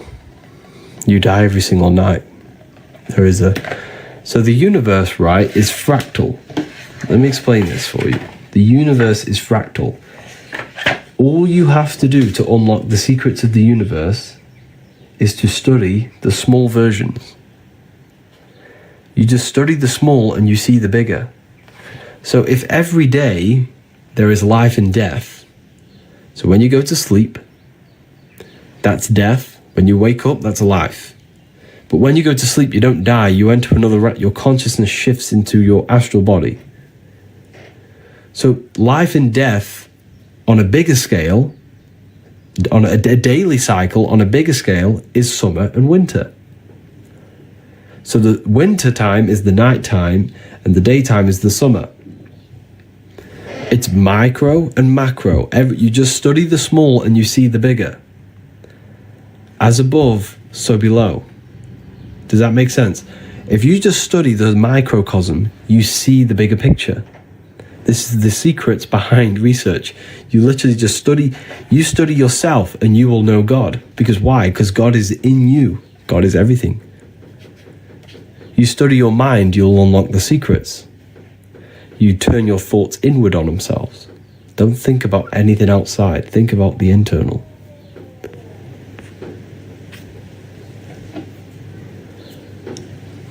So we created ourselves. Yes, you chose to incarnate in this world. But what you must understand is that your body is the technology to experience this reality. Your body is a technology running a simulation of physical reality. Running the simulation of physical reality. The brain is what produces this reality, and you are the consciousness experiencing the brain. So everything you see and interact with right now is actually in your brain. It's an illusion produced by your brain. Okay. So, anyways. Why can't we remember? Our consciousness goes to the astral. You can sometimes when you dream. It's because you've lost this ability. Like I said, when you don't use something, you lose it. So every time you have a dream, write it down in detail and try and remember every aspect of it. And this will help remember your dreams.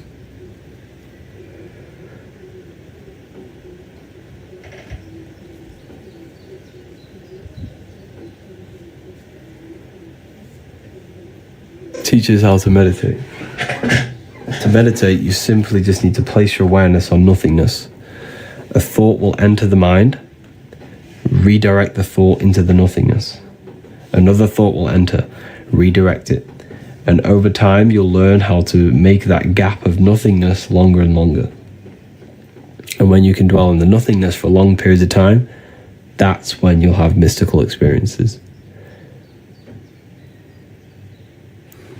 Keep seeing the same person in my dream. Your dream, if you're seeing that person is a symbol of your subconscious. Every person you see in your dream is a symbol representing something in your subconscious. For example, if you see someone you hate in your dream, that hate is an aspect of your subconscious. It's an emotion you're holding inside of you. And it's revealing you something that you need to heal. So nighttime is the subconscious, the moon. The daytime is the sun, the conscious. The conscious and subconscious. The aware and unaware.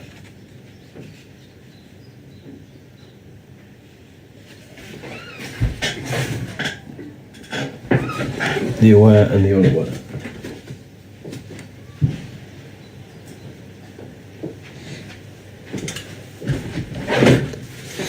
Does that make sense? Where can I get it? Literally, like, if you read the book, it will teach you everything I'm talking about right now. It's in the book. You can read it. But people took advantage of them lost codes. 10 of them went really quick. Does anyone want me to release another set of the codes? Teaches how to make. I've just gone over that. What exists before reincarnation? So, the nothingness. What is the nothingness? I can't explain that to you because you haven't experienced it. Like, it's like me trying to explain a color. You can't do it. I can't explain to you spirit, and I can't explain to you consciousness in words because it's beyond three-dimensional. When you go there and you turn off the mind, when there is no thought present in your mind, there is nothingness. That's what you have to try and achieve in meditation.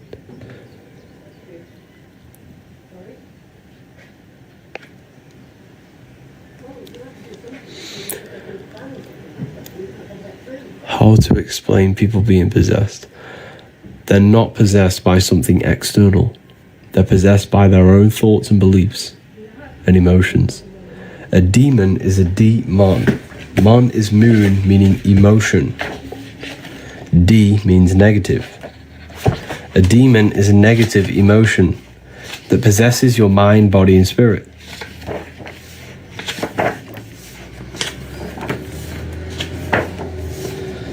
Where's it gone?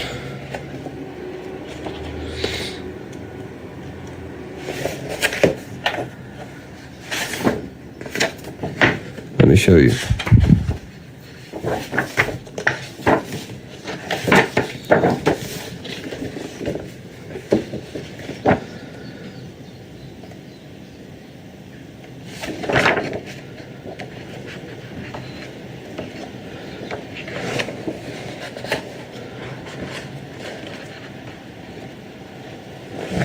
So yeah, demons are aspects of your own consciousness that you have created. Yes, you created your demons. And the reason for that is because the mind produces energy. So think of it like this. In order to visualize something, you need a thought. So the thought creates the imaginative dimension, the astral plane. Thoughts create the astral, astral creates etheric, etheric creates the physical. Everything begins in the mind, then it's manifested physically. So each dimension is a product of the above. In order to imagine something, you need a thought. In order for energy to come around, there needs to be imagination and thought. And then in order for the physical world, there needs to be ether, imagination, and thought. So think of it like this. If the whole world meditated at one time and thought nothingness, the world would not actually exist. Now, that's very difficult for you to understand, but because the universe only exists in our mind. The universe only exists in the mind. If we all thought of nothingness as a collective consciousness, the world would not exist. The physical dimension wouldn't exist.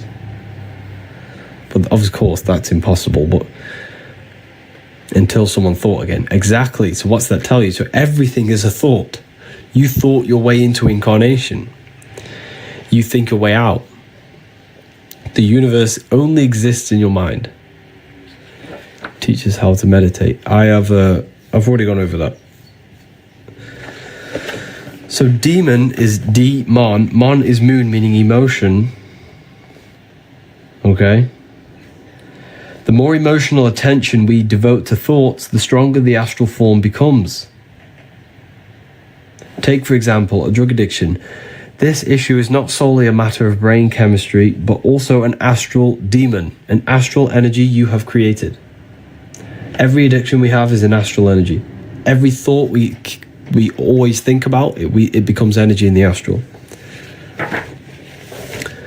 So yes, Jesus as a collective, we have all believed and give this Jesus thought form energy. So Jesus is a form of astral energy, because with the collective consciousness has molded this thought form into energy and gave it emotional energy. So it feeds off emotion.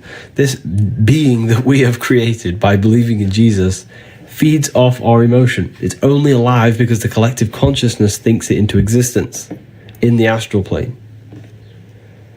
The astral plane is the imagination. Everything is energy, yeah. So you see how now you know, if you connect the dots yourself, I'm not going to say too much, but now you know why they do worldwide scary things. Because they're trying to create forms that hold power over us in the physical. This is very, very deep. Not everyone's going to understand this. But yes, the mind molds the astral.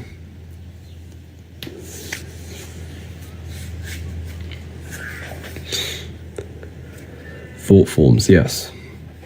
Anyway, that's too advanced for a lot of people.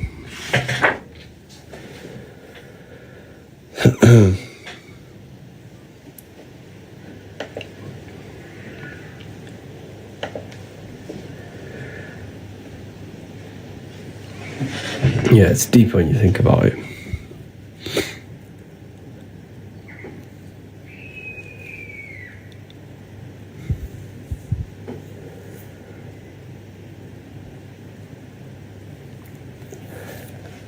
What is ether? Ether is the substance that connects the physical with the astral. Ether flows through your brain. You're breathing it in. Look at the word. Look at the words, people. Breath. Ether. Earth. You have ether. Heart. Ether. Everything's ether. Everything's created it. Together. Because it joins the two worlds together. Ether. The words show you the truth. The truth is hidden in plain sight.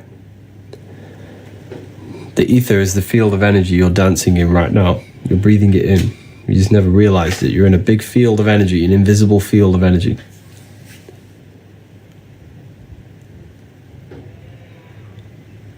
Satanic knowledge.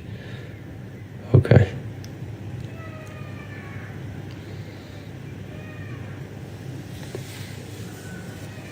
Moods and moon, yeah. Moods and moon, because the moon represents our internal world. So the sun represents the external, the moon represents the internal. We have two worlds. We have this physical voice I'm speaking to you in, and an internal voice. The inner and the outer. The inner and the outer. I want to say thank you to all the people that got back to me with amazing reviews. Like the reviews I get every morning, every time I wake up, of people saying how the books have changed their life. I want to say thank you to everyone who have got back to me. It really is and thank you to everyone who left a review on Trustpilot as well. Just to see that the work that I put my heart and soul into has changed people's lives it makes me so happy to see that it's changing people's lives. And I had one the other day, and he says he has gained an advantage in life.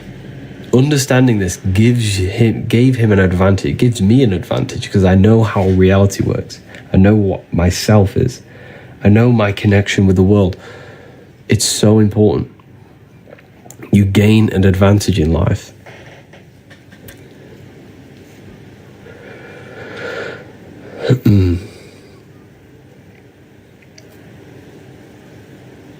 I just purchased volume 1. Amazing. Yeah, you're gonna gain the advantage. You made a good decision.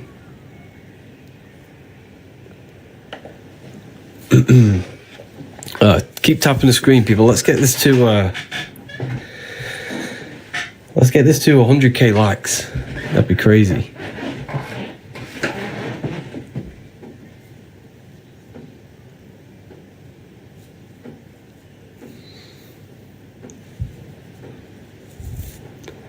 Let's get this to 100k likes.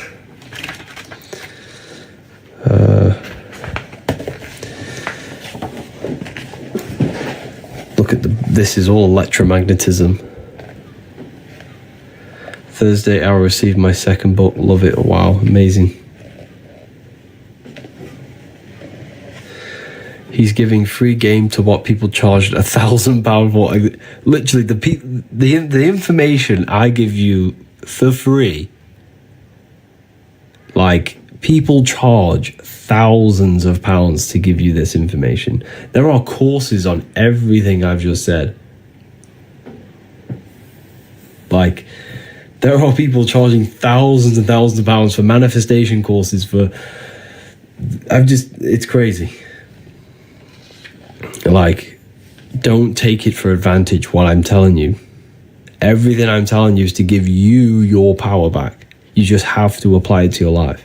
It's good listening, but if you're not actually putting it into your life, it's useless. There's no point knowing it.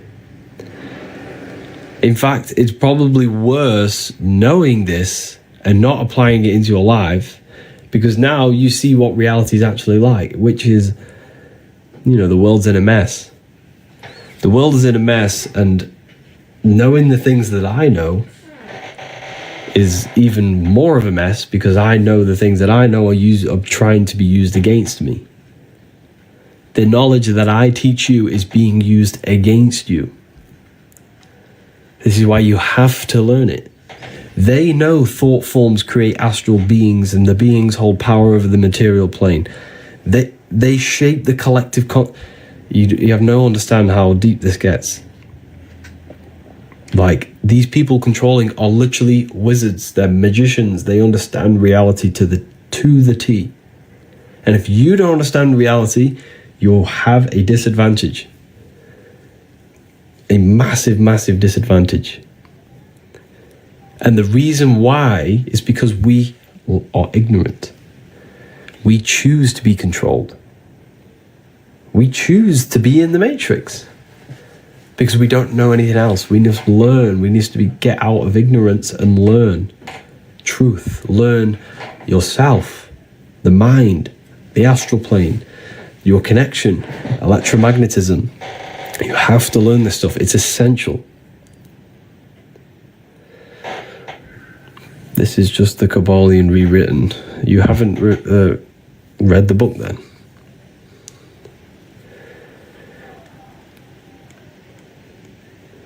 No ether, melanin all the way in Africa.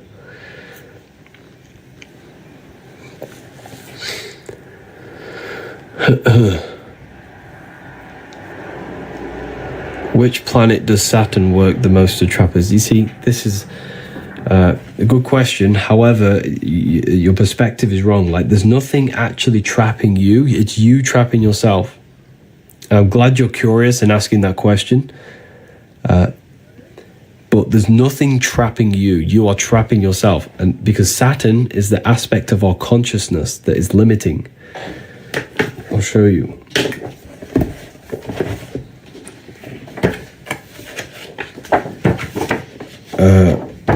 ask you. I'll show you. So the planets are internal, they're aspects of yourself. Mars is your... So you remember, there's two worlds, the inner and outer. You have an outer world and an inner world, right? So there's a physical world and an internal world, spiritual and matter. Mars in the external world governs anything that is protective, like a hedgehog has spiky bushes, plant defense mechanisms. That's all Mars energy. But inside of you, it's the aspect of yourself that wants to protect, that wants to destroy, that wants to conquer. That's Mars energy inside of you. Action, yes. War, ego, that's all Mars. Venus is the aspect of the world outside of you that is beautiful. The colors of trees, the smell, the scent of trees, the smell of plants, the visual aspect of reality. Lucifer, this is Lucifer, Venus. But internally, it's the aspect of yourself that wants to look good, that wants to be beautiful, that wants to dress nice. Okay, so we have these energies, these aspects of our mind, our consciousness inside that are internal. So Saturn is on the external world, roots, the foundations, roots, time, winter time. It's all ruled by Saturn. But internally, Saturn is limiting thoughts, limiting belief systems, self-contradiction, things that limit you and hold you back, discipline, yeah. So Saturn is being abused. That energy in our society is being abused because the system is very Saturnic. It limits, it gives you limiting belief systems, it gives you limiting structures, limiting houses, limiting real estate, like everything's limited to limit our potential. So that is what's trapping us, because when you die and your consciousness is molded to these beliefs, thoughts, emotions, and attachments to the world, that's what traps you back into reincarnation, bringing you back, because your consciousness still is attracted to the world and it hasn't detached from material things. That right there that I've just told you is probably the one of the deepest things someone could tell you. Like that, and that's a part of the book. I teach you all of that in volume 2. But you have no clue how deep it gets. It gets real deep, and it's so important that we learn it.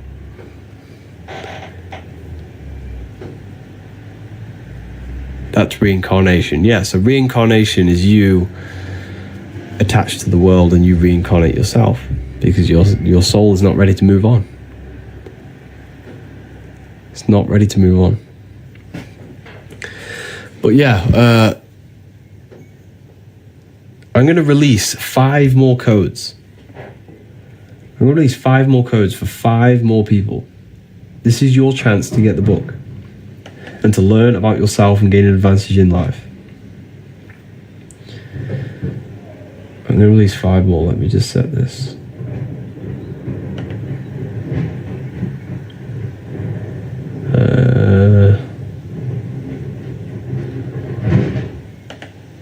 Okay.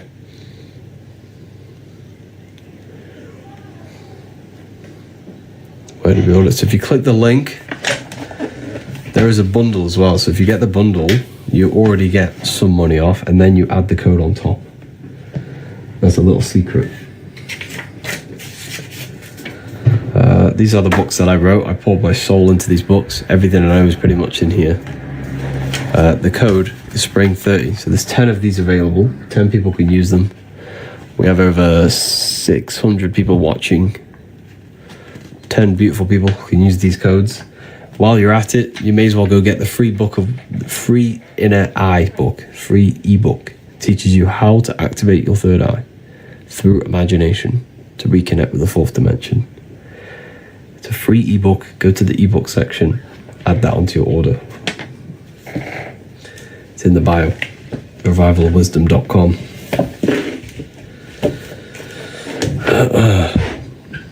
How can I get the book? Just go to the bio. It's right there. Repent and believe in Jesus. I'm okay.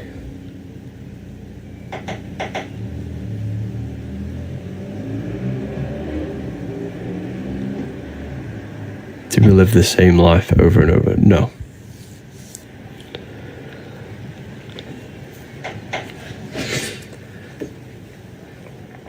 Okay. 2 of them have just been used. That was quick.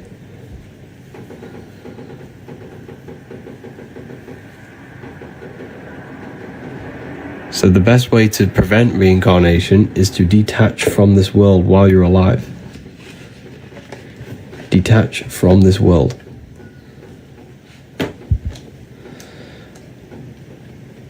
You have to detach from this world.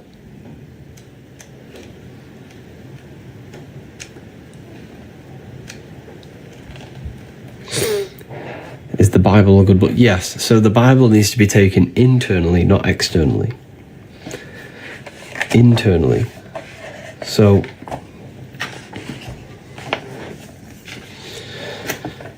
the story of Jesus is symbolic of a process that happens inside your own body, inside yourself.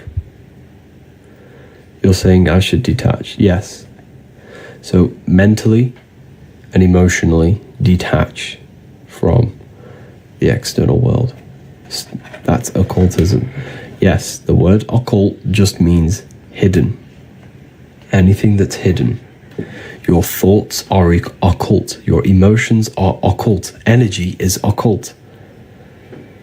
So if you've ever studied energy in science, you are an occultist. And it just means hidden. Okay? So Christ, oil. Jesus was in Nazareth. Then he goes down to Bethlehem. Down the Jordan River. The Jordan River represents your spinal cord. Every religion has a sacred river, and that river is your spinal cord. Every religion. Every religion has a sacred river. The Egyptians, it's the River Nile. The Christians, it's the Jordan River. Every religion has a sacred river. Why? Because this is where the cerebrospinal fluid flows down your spine. So every single month is called cerebrospinal fluid, CSF. You can do your research on this. And it's released down your spinal cord. This is Jesus coming down the Jordan River from Nazareth to Jerusalem. Okay?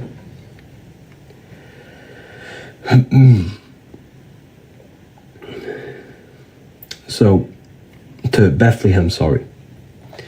And then Joseph and Mary are waiting for Jesus' return. Joseph and Mary, Joseph, male, Mary, female. Pineal gland and pituitary gland in your brain. Because these are the 2 glands in your brain that secrete this fluid and push the fluid down the spine. So Joseph and Mary are waiting in Nazareth at the top of the Jordan River. And when Jesus comes back up the Jordan River, back to Nazareth, back to Joseph and Mary, what happens? He's crucified in a place called Golgotha, which translates to a place in the skull. So it's all about raising the cerebrospinal fluid down the spine and raising it back up through Kundalini awakening. You raise it up the 33 vertebrae on the back of your spine. This is why Jesus dies at 33. John 3:3. This is not a coincidence. Unless you are born again, you cannot see the kingdom of God. You're born again when you activate these brain cells in your brain. It feels like light entering your brain. I'm sure some people have had a Kundalini awakening. Okay. This is why the Freemasons have 33 degrees, because there are 33 vertebrae on the back of your spine. You have to raise the oil to your brain. To your brain.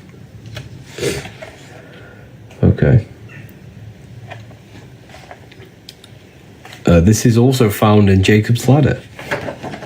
Jacob places his head on a rock and he sees a ladder up to heaven. He took a rock and he laid his head on it. Jacob had a dream. He dreamt there was a ladder on the ground that reached up to heaven. The ladder is your spinal cord. He saw the angels of God going up and down the ladder. That's your spinal. There's electricity. Electricity is an angel that helps God. God is your consciousness in your brain. The angels are helpers of God. Electricity up and down the spinal cord, your nervous system.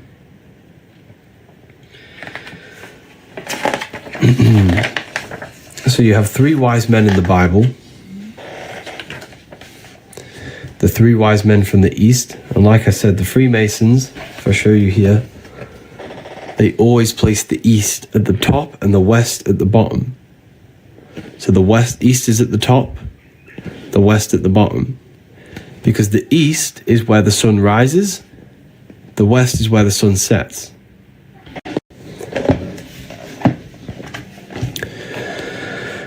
So the East represents the light. Where's the light of your body? The Bible tells you.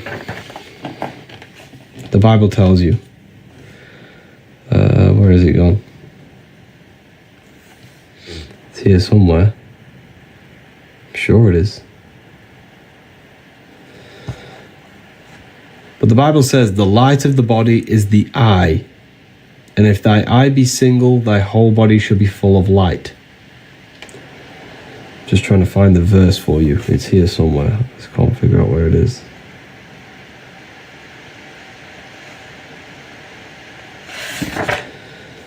The light of the body is the eye. And if thy eye be single, thy whole body shall be full of light.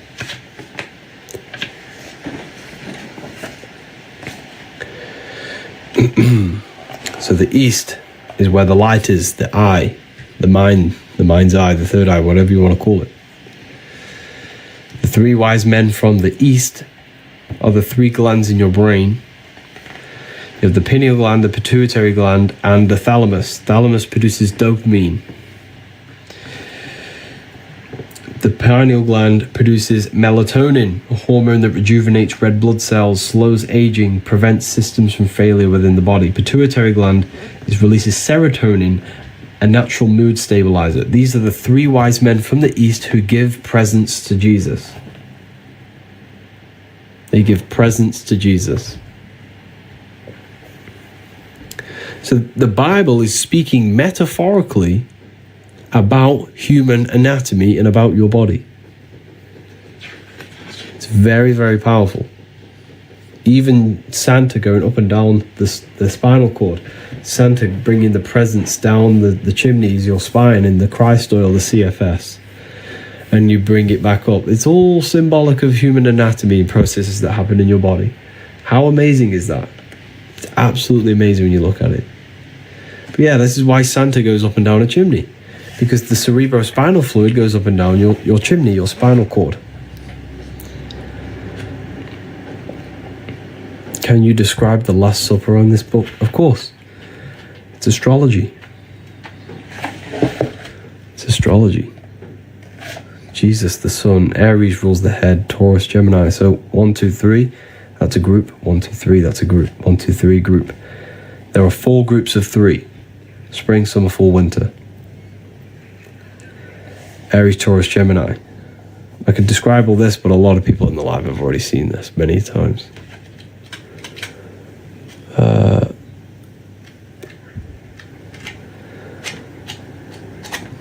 Like literally the whole thing is symbolic of astrology, numerology, human anatomy, and human psychology. That is what the Bible is about. It's about you. Not Jesus, it's about you. What's going on inside this body of yours and that mind? Why would it matter anything else? If something's not benefiting your understanding of this life, you know, first time here, wow, yeah, you've just heard a lot of information. Welcome. Welcome. So yeah, this is the astrology. Because if I show you this,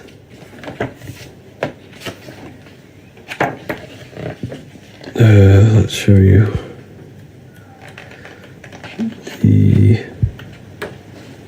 yeah. So your body, this is the stars, these are the constellations in your body. So the 12 zodiac create the human body. Here you have it. So Aries rules the head. He's on the head of the table. Taurus rules the neck. If you look very, very closely, this person has a very, very thick neck. An abnormally thick neck. Gemini rules the arms, the two twins. These are the two twins of Gemini. Your arms. This is Gemini. That's why he's holding his hands up. Look. You see he's holding his hands up?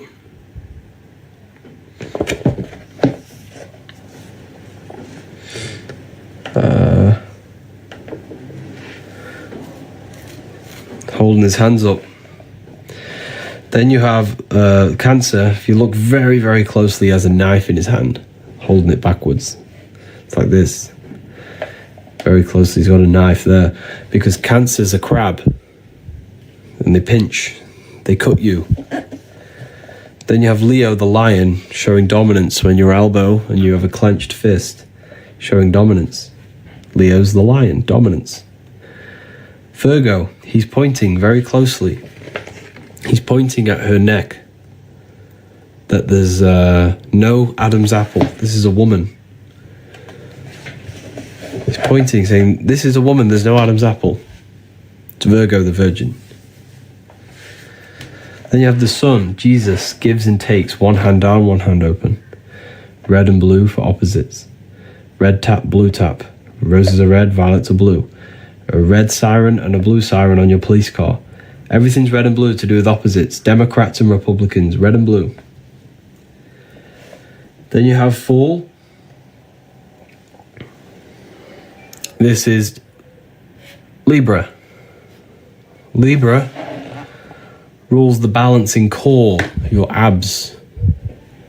Core, this is the center of gravity in your body. All to do with balance, and this is the balancing of the sun. This is why he's holding his arms out, balanced like this. He's holding his arms out. Balancing of the sun and the balancing of your body. So this is all astrology. The whole thing.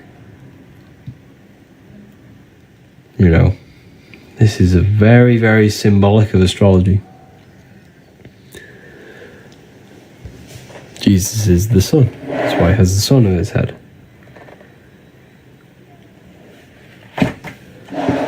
But yeah, it's very powerful when you learn about this stuff. Very, very, very powerful. Love, love, love your book. Thank you, Marcos.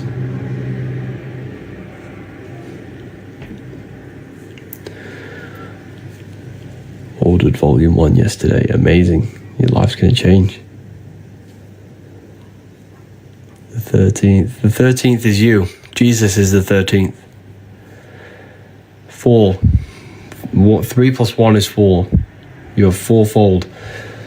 Mental, emotional, physical, spiritual. 4 bodies of consciousness. Air is the mind. Earth is your body. Water is emotion. Fire is spirit. They're the 4 elements that correspond with your 4 bodies of the soul.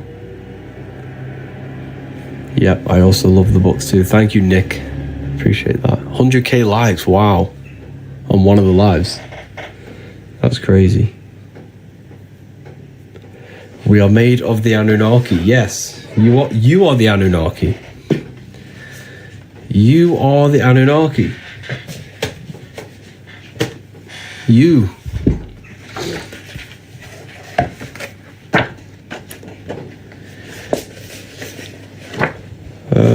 You're literally everything. Anu, the god of the sky. Ki, the god of the earth. Anu was the god of the sky, came down to Ki, and they married. And they gave birth to the Anunnaki. Spirit and matter came together to produce you, You came down from the sky. You are the sky god. This is what you need to understand. Your astral body is where you came from. You are the sky god. You came from the stars. This is why you are a star, sister and mister. Fraudster. Stir means star. You are a star. You come from above. You literally are the astral body manifested in matter. It's amazing.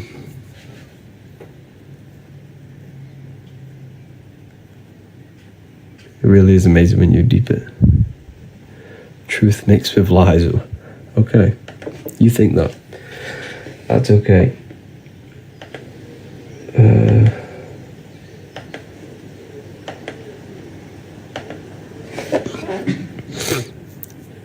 We are divine. We are.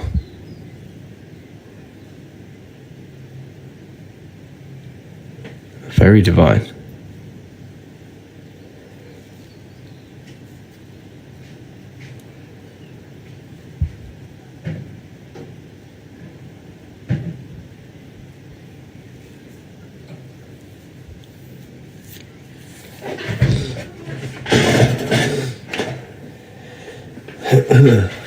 Yeah, it's amazing.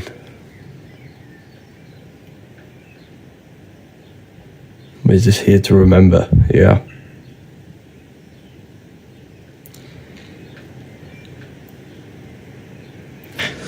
So yeah.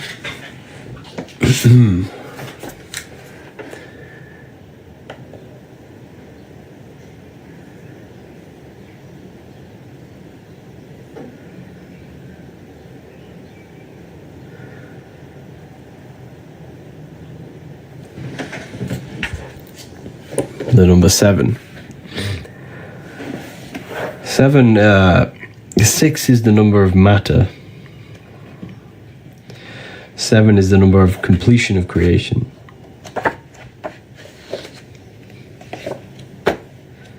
7 chakras, 7 days of creation, 7 visible planets. So like I was saying earlier, you just have to study the small to see the bigger. If you study the microcosm, you've studied the macrocosm. You'll see the bigger picture.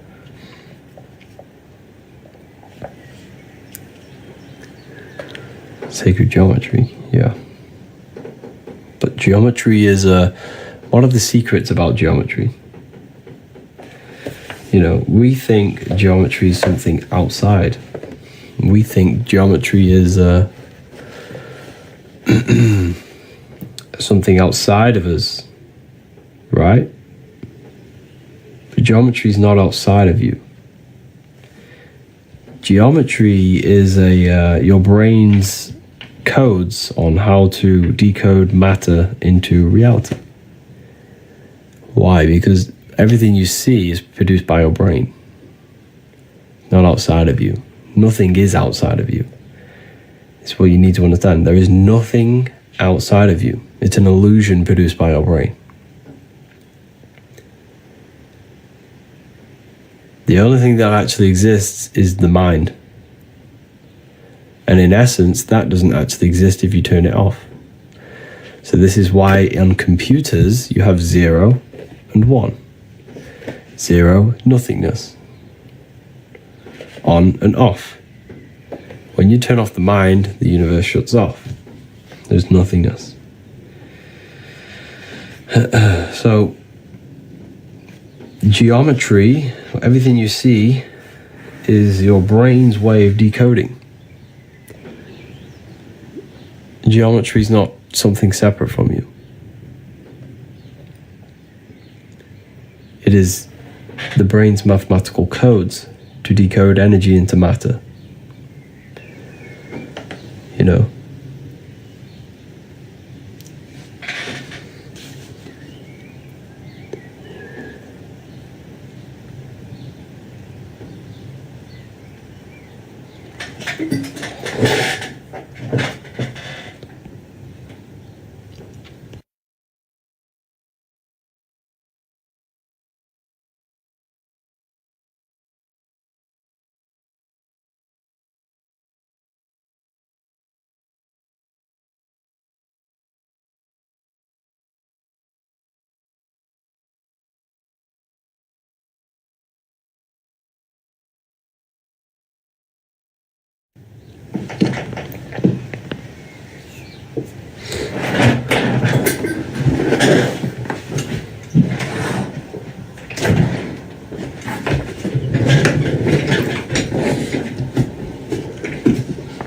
Yeah.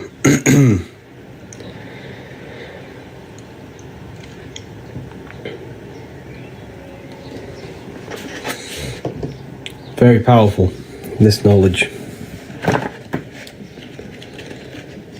But yeah, there's a third book coming.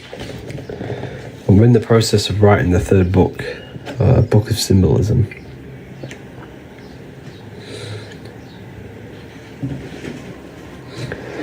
You're not lying, but people are ignorant to the truth. Yes, they are.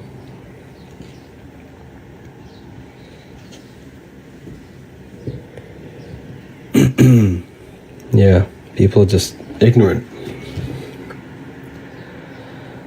Harry, what about the masterclass? What about the masterclass? How about, can I decode chronic pain? I don't want to make comments on that stuff. I can get into trouble.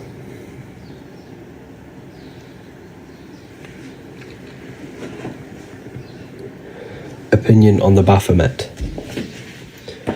The Baphomet is a symbol, like anything. Everything's a symbol.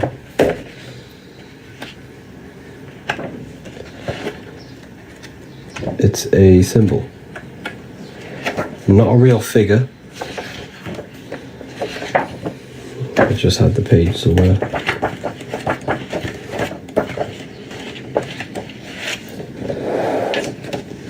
If you look at the Baphomet, right?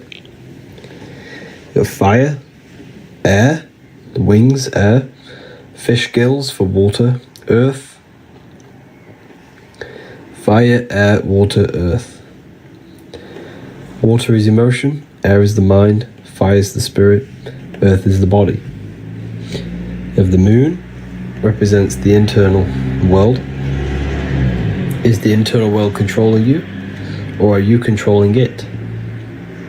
As above, so below. Are your thoughts and emotions, are you a slave to them, or are you actually creating them?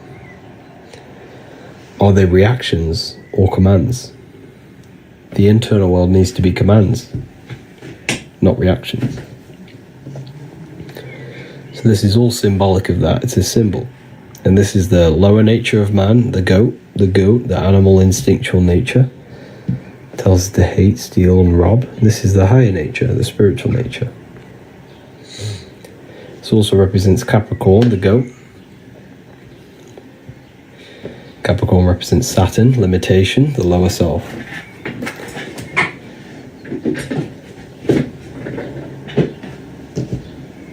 But yeah, Satan does not exist. It's a character within your own mind.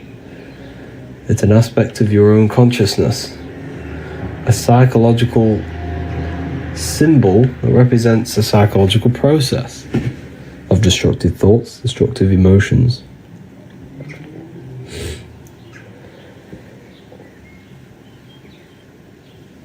Why are you sharing this information? Most would keep to themselves. Good question. Because I believe everyone should know their power. Everyone should gain their personal power. And if you think this is deep, the text you see right in front of you is a lot more deeper.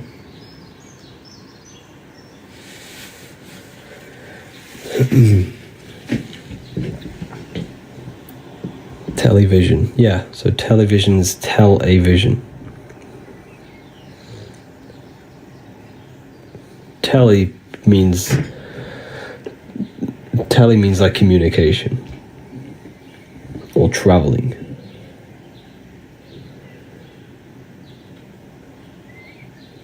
I just don't believe he's not real. That's fine. But when you realize that no one's worshipping Satan, the Satan doesn't exist. Satan is it's just an aspect of yourself. The universe is mental. The only thing that exists is your mind. Therefore, the Satan is just an aspect of your own mind. He very much exists. He doesn't. You've never seen him. Satan does not exist.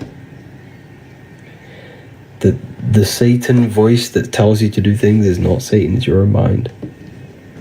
All Lucifer, yeah. All is mind, yeah. Aspects of the self.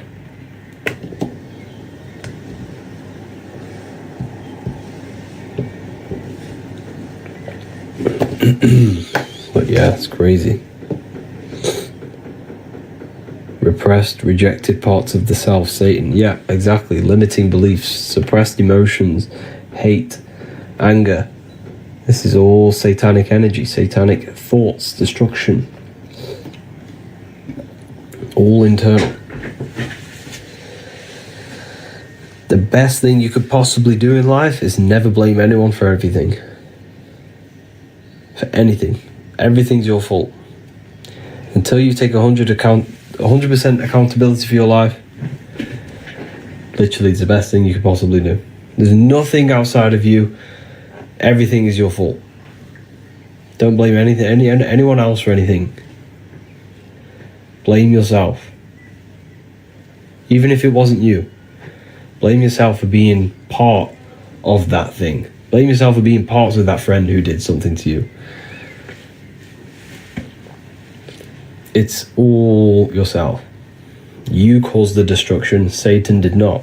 Don't blame don't blame Satan for the bad things in your life.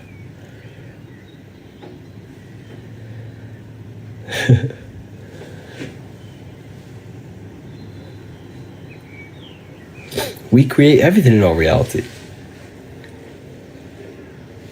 And that's like, Satan's just a quick way to just deflect the negative things in your life. He contributes though. He doesn't. Who? This is the thing. Satan doesn't contribute towards anything. Satan is a symbol. It's demons. You have to, everything's your mind. Your life is your mind pushed outwards. So it's just a materialization of your thoughts.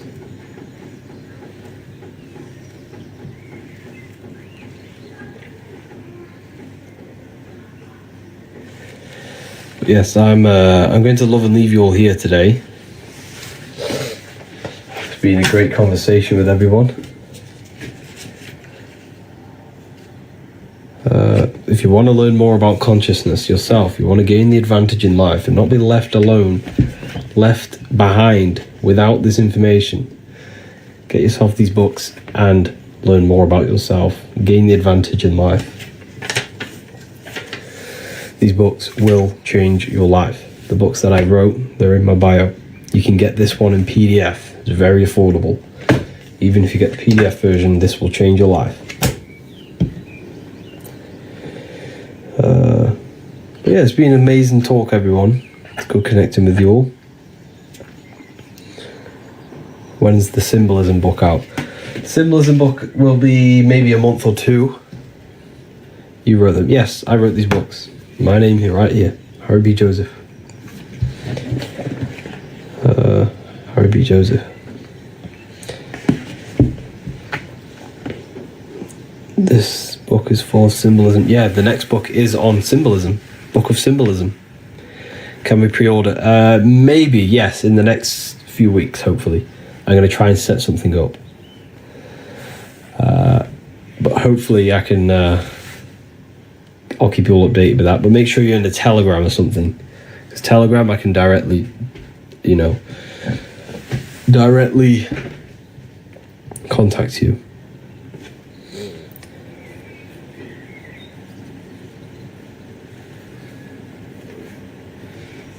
But yeah, thank you everyone.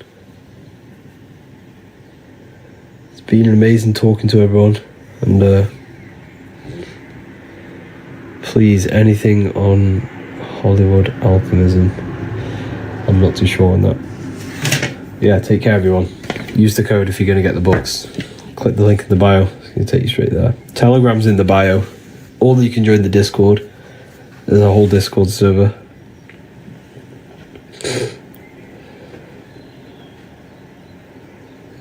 But yeah, take care, everyone. Have an amazing day. Can't find your free ebook. It's on the ebook section. Click the select button. As soon as you go on the website, there's a select button. Click the select button, go to ebooks, and it will take you to the ebook section. There's a free book on how to activate your third.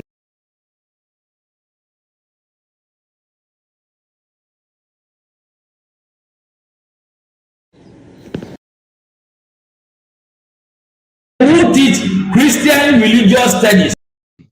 This one secret that is hidden and guarded within secret societies grants you profound power, which can fully transform your life and perspective on reality. Today, I'm going to reveal this one secret, which you probably already know, but never realized how deep it truly is. This has the power to change your life. It is the key to your potential. And if you stay with me, this power may be yours, and you could transform your life with this hidden secret that is guarded within secret societies and esoteric orders. And this secret is not really a secret, but something people overlook, that the universe is mental. Everything we experience and interact with and perceive originates within the mind. The universe is a boundless field of consciousness, a mental construct molded and shaped by thought. We do not just live in a physical world, as they want you to believe. There are hidden forces that mold the material world. They want you to believe that you are only a physical being inside of a physical universe. But this is completely wrong. You are the architecture of the universe. Your consciousness is the very fabric of reality, and you create your own universe. The universe is an infinite field of consciousness, a vast and limitless mental construct, intricately woven and shaped by the power of thought. It is a dynamic and ever-evolving field where the interplay of awareness and attention gives form to existence. Within the boundless realm, every idea, perception, and belief contributes to the creation and transformation of reality itself. Each thought holds the power to transform reality. Your consciousness is the very fabric of reality. And this is shown in the symbol of the flower of life. The flower of life is a symbol. It symbolizes the interconnectedness of all existence, illustrating how every thought is not merely a fleeting moment, but a ripple that reverberates across every layer of reality. Each action, like the intricate overlapping circles of this pattern in the symbol, extends its influence far beyond its origin, weaving a web of interdependence where every choice impacts the whole. It serves as a profound reminder that everything is connected, bound by an unseen field of consciousness. This symbol represents how one action, one thought is a ripple in the whole vastness of the ether of consciousness. To master your mind is to master the universe, because your mind is a miniature universe. The mind is the very fabric of reality. So if we gain the hook, if we gain the power and the mastery over our minds, we have now gained the power to create reality to your will and intent. You see, most people live in a cycle, and this cycle is the outer world manipulating how they feel on the inner world. People's external circumstances are creating their thoughts and emotion in the inner world of consciousness, which is producing a constant cycle of negative manifestation. For example, let's say something negative happens to me in my external world. Then I start to think negative and feel negative. What that is actually doing is manifesting and projecting more negativity, because our thoughts hold the power to control and weave our own life. Your life is a direct correlation of every thought you thought in the past. What we need to do is stop and not let the mind control you in your reality. You need to control the mind so you can control reality. So what does this actually mean? Reality is an externalization of consciousness. Consciousness and matter are one. They're not separate. They are inseparable and interconnected. Everything we see, experience, and observe is a manifestation of thought, beliefs, and consciousness, shaping the world around us. Now, this ties in with the secret fifth element that they have hid from you. They've hid from you this sacred and very important symbol and pillar to reality. And this pillar, this sacred thing they've missed, is called the ether. And they've held this from you for a reason, a specific reason. This is the true fifth element. Why do they hide the ether? Because the ether has the power to shape and manifest whatever we imprint upon it. Every thought is a vibration interacting with the ether and actively shaping our reality. The ether, you could see it as the codes to physical reality. It's like an energetic blueprint which surrounds all physical objects. It is the life force that gives life to all things. All energy comes out of the ether and returns back to the ether. Energy, it's 0-point energy, and it is an infinite source of energy. So this is why they hide the ether, because whatever our mind can imprint onto the ether, we can create into a reality. And we imprint the ether through thought and imagination. The mind holds the power. The mind is the very source of reality. The material realm is not separate from the mental realm. Rather, it is intricately shaped and influenced by it through the ether. This subtle, all-pervasive medium bridges thought and matter, allowing consciousness to mold and manifest the physical reality. To transform our lives, we must first transform our minds. True change begins within, as our thoughts, beliefs, and perceptions shape the reality we experience. By shifting our mindset, we unlock the power to reshape our world and recreate the life we desire. This is the power of the mind, and this is the power that's been hidden from you. We're not taught these things in schools for a reason, because they don't want us all to be conscious creators. Instead, they feed you your beliefs. They feed you your thoughts through the music, through the entertainment, through the movies, through the news. They're controlling your thoughts with this information. They're installing beliefs and information into your mind. So you are producing their reality. But this is what we need to stop. We need to take control. We need to stop consuming their music, their movies, their information, their news, because all of this is contributing towards your reality. They have the collective consciousness at the tip of their fingers. They do not create the world. We create the world by believing their beliefs and their thoughts and installing their information into our minds. You see, it's mind over matter, and most people live in matter over their mind. Most people let matter, the external circumstances, dictate their mind, when it should be the other way around. It should be mind over matter. This is the mental plane. This is the astral. This is the etheric. This is the physical. The mind holds power over the emotions, over the imagination, over the physical, and over our spirit. It holds power over everything. It's mind over matter. It's the mental body that we must transmute and change Most of us live in a chaotic state of mind, and this is what we must change. Turn chaos into order. So we need to be mind over matter. We need to install this belief into our subconscious. I, Harry B. Joseph, have created the ultimate esoteric school on the earth.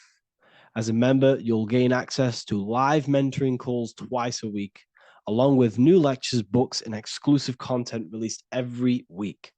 Additionally, you'll have a full access to all my life-changing programs. If you're ready to transform your life and start your journey today with me, join Ethereal University. These are the campuses. We have the real lecture sections filled with lectures that you can watch.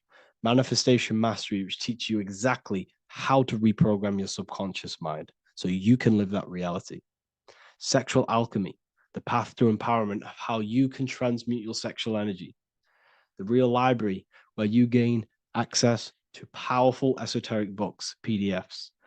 Symbols of Secrets, an amazing course. The course that allows you to see beyond the veil that has been pulled over your eyes, the language of symbolism that secretly rules the world. I teach you how to read symbolism. Esoteric Exchange, live calls. You get to rewatch all of the old live calls. Mindwave Hub, this is a place of binaural beats where you can listen to infinite amounts of binaural beats. So you can meditate to them. Meditation section, numerology, health section, and electromagnetism. This is a life-changing place. And if you are serious, we only accept serious about changing your life and studying the occult and esoteric, this is the place for you. I've been there. I've been on YouTube looking around for valuable information, trying to find good accounts, good channels. It's very hard.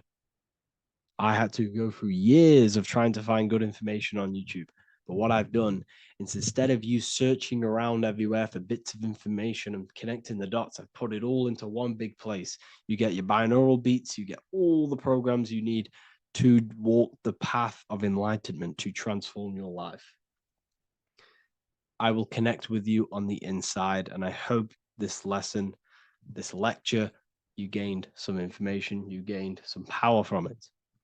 Please like and comment, or don't. It's up to you. If you have any reviews, if you have any ideas of lectures that you know, if you don't understand certain things, make sure to leave a comment and I can make a lecture about it. I can make a video about it for sure. I don't mind taking recommendations for videos. So I thank you all, people. Have an amazing day. Welcome to Revival of Wisdom. This video is going to be about the flat earth and the breakdown of the whole cosmology. We're going to be digging very deep. I've got a lot of pictures and images to show you, and a lot of dots to connect. So let's start with the Freemasonry art. So this artwork we have here is the Freemasonic cosmology, as they know and believe. So what is it symbolizing? We obviously have to start off with the 4 pillars representing the 4 corners of the earth. The 4 corners with duality. You see, there's everything on earth. There's good and evil. Good, evil, positive, negative. Good, bad. This is the checkerboard. This is what it symbolizes. Okay. Obviously, we have the sun, the moon. The sun gives you energy. It's the anode. The moon is the cathode. It's the opposite. It takes your energy. So therefore, you become sleepy when the moon comes out. You see, everything on Earth, everything in the universe is balanced. There's complete balance, symbolized by duality. There's always 2 opposites. We have the all-seeing eye, and obviously 7 stars representing the 7 planets, but not planets as in we know planets. They're not physical spinning balls of gas. They are energies. They are lights emitting from the realm above this realm. They are light through the firmament, through the electromagnetic field. So let's go through that again. The four corners, duality, positive and negative, cold, dry. Everyone on Earth has an opposite. Everyone, there's two. Okay, and then we have the sun, the moon, the 7 planets with a 5-pointed star.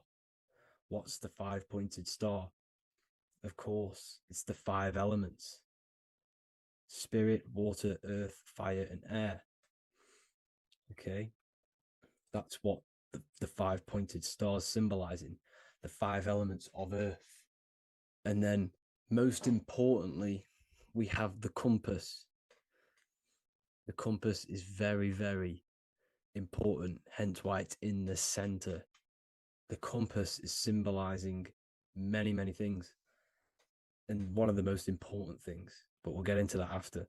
We have a boat with water outside of the earth. So we have a boat on water, symbolizing the waters separated by the firmament, the waters above, separated by the firmament from the waters within the firmament, the earth.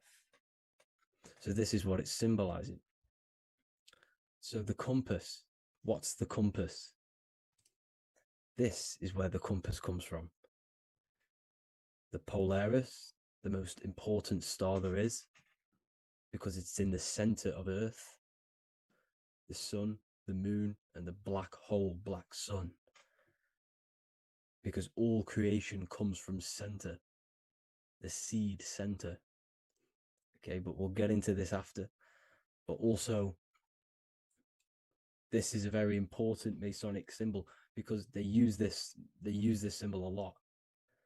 This is one of their main symbols, hence why Neil Armstrong has the Masonic ring with the compass on it. The people who supposedly went to the moon, which obviously they faked to push this globe model, because the globe model is based upon fear. Because the globe model, if they can sell you the globe model, they can sell you anything then. You don't know where you actually are. The globe model is to push fear upon the masses, because the globe model means there's not enough resources. There's also risks of asteroids hitting the planet. There's also risks of space, extraterrestrial invasions, global warming, asteroids. You see, this is all the fear that they can gain of selling you the globe model. Okay, because they don't want you to know that this is an intelligent design. And also, they're hiding God, the creator, the source. This is why they are satanic. They are opposites. They are lefty, Lucifer, right, righteous, godly. Hence why they do the symbolism on their eyes. 666. This is another famous, famous astrologer, astronaut. This is another famous astronaut doing 666, showing that he's in the alliance of the occult. But even look at their 10th anniversary stamps. They have a Masonic compass on there. Also, the Order Out of Chaos. Order Out of Chaos, double-headed eagle. Okay, the Order Out of Chaos ring, which they wear. So all of these astronauts are in the occult. They are lying to you. They are in with this order, this Masonic New World Order, whatever you want to call it. So let's break this compass down a lot more. Because as I showed you here, the center, okay, this is what the compass is symbolizing. Let's go into the North Pole map. This is from 1595. This is a rough estimate of where this map came from. It's from around the 1500s to the 1600s, maybe 1400s. There's not an actual set date on this map because obviously our history has been tampered with. But let's break down this map and the symbolism that they use towards this map, because this map is the map of the North Pole. Okay, so in the center, we have the black rock symbolizing the tower, the pole, North Pole. And what's on top of the North Pole? Obviously, it's Polaris. North Pole and Polaris. Okay, with the 4 islands around the center. Okay, 4 islands around the center. And this is what blew my mind, right? They say that Santa sounds similar. And if you look at this pole that's pointing to the North Pole, you see this line here. So this is obviously from the 1600s. What color is Santa? He's red and white. Just like this map pointing to the center is red and white, and Santa comes from the North Pole. So it's not a coincidence that they use red and white. They're mocking this map because obviously they took over after the 1500s, 1600s. They took over around the 1800s. So they're mocking this map with Santa coming from the North Pole with this red and white line to the North Pole. Notice the 4 islands. Okay. Like windows, their symbol, they obviously in the occult, they're part of the New World Order, is symbolizing these 4 islands with the blue behind it for the water. Okay, so this is another occult logo. They're symbolizing this center because the center is so important. Okay, we'll get into that. Also, we have the Mayan cosmology. This is the Mayan cosmology. This is what they created. This is their artwork with also 4 major lands around the center. You see this 4 with green in between them all. 4 major lands with the underworld. You see this underworld is also symbolized by the Masons with the coffin of the skull and bones, the deceased, the dead. Okay, so this is also mentioned in the book of Enoch. Okay, and it's called Sheol. Sheol, the underworld. Okay, and in the book of Enoch, it says all spirits of the dead go to these hollow places, that they are wait until their appointed time of judgment. And it also says in the book of Enoch, there are 4 hollow places underneath. 4 as above, so below, representing the 4 islands. As above, so below. That's where that could link in. Okay. The Book of Enoch is very important because it was found in a cave thousands of years ago. And has a lot of truths about this realm and about this world we live in. So let's go back to the Mayan cosmology. So the ancient cosmology, they all must have had some sort of communication. They must all be in peace, at peace with each other, because all of their cosmologies link together. See the Greek, Babylonian, Indian, Celtic. Okay, they're all linked in together. They all knew that they were in an enclosed system with an underworld and obviously a firmament.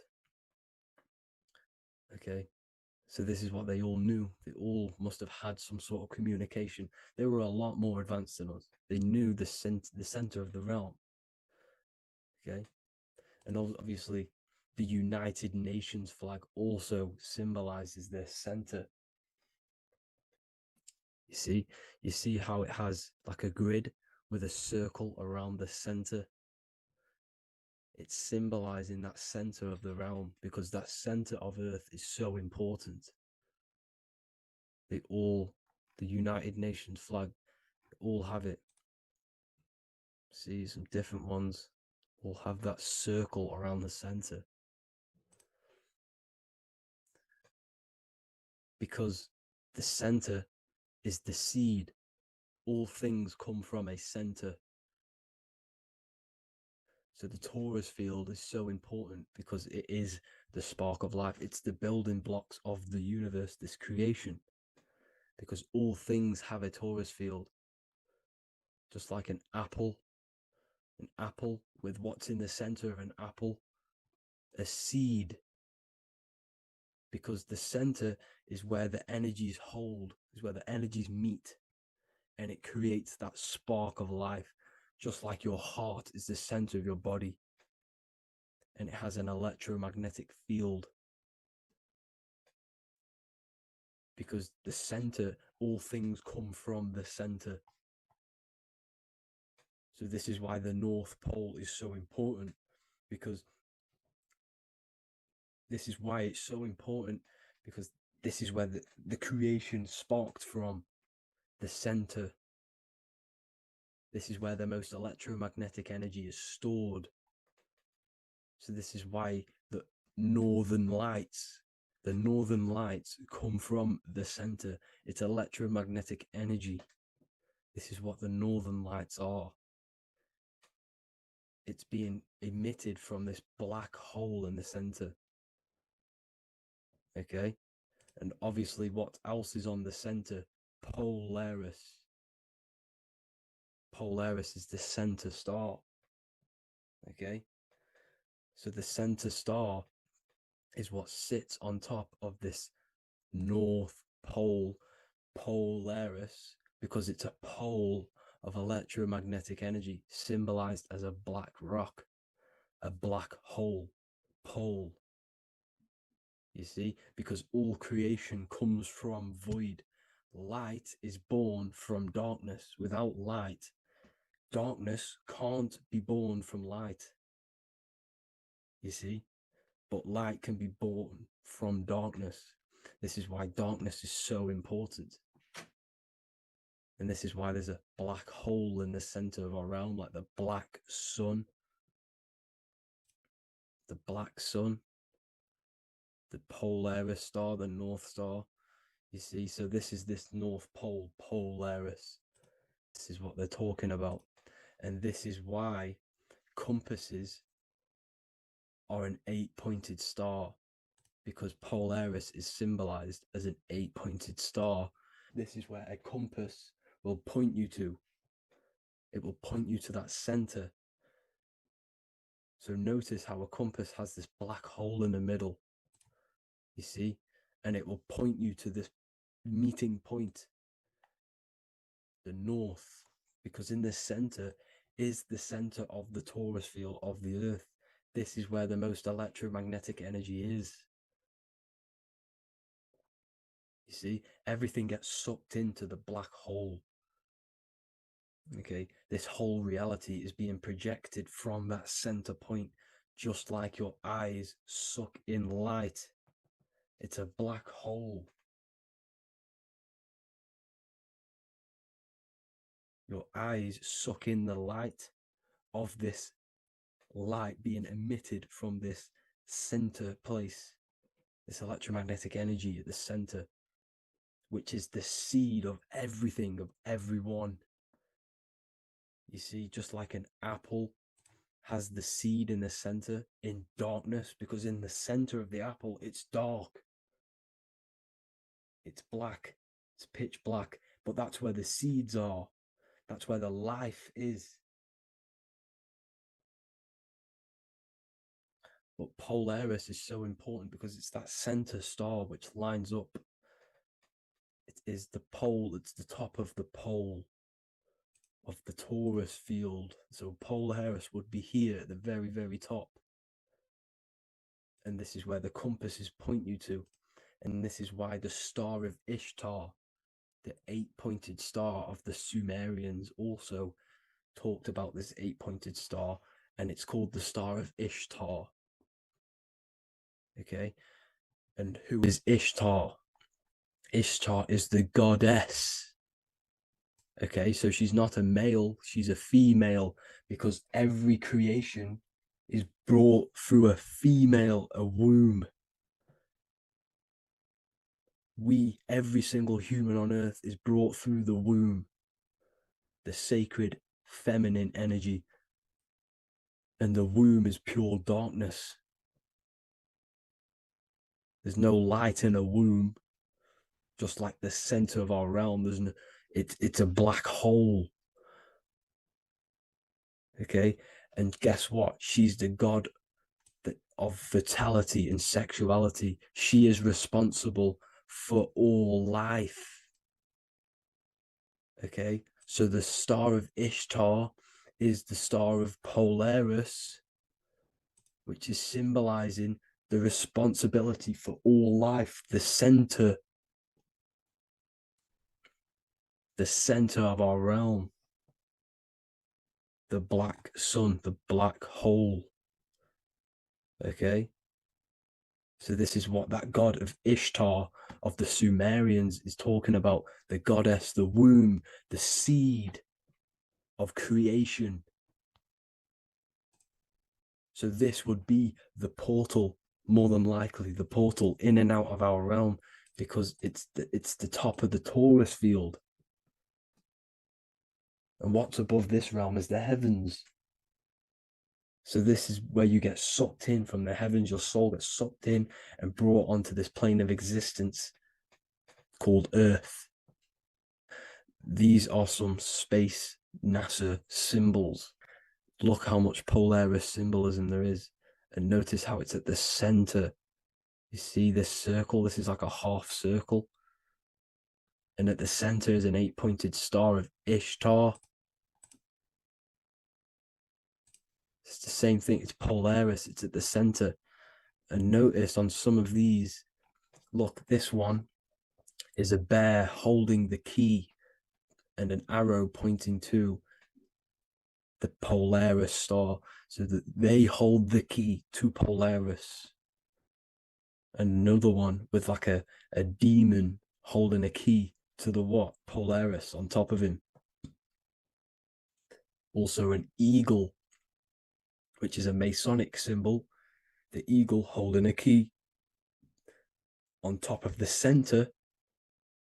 You see, and notice how there's an arrow going up to the Polaris and an arrow down, as above, so below, to Earth. So you can go out of Earth and into Earth through Polaris, and the eagle holds the key. You see? The eagle holds the key, just like this. This demon dragon holds the key to Polaris. And look at this one, Earth, with an arrow up to Polaris, an 8-pointed star. So Polaris is more than likely that portal which the Anunnaki used, the Sumerian gods used, because the Anunnaki symbol is also an 8-pointed star. Okay, and like I said, that center is the seed of creation. The center is the black hole. Okay, just like your pineal gland is at the center of your brain. The pineal gland is at the center of your brain, and that's what connects you to that spirit realm, to the source. That's it for this video, guys. Thank you all for tuning in. I hope you all learned something today. Please leave a like, a comment, and please subscribe to the channel for more content. God bless you all.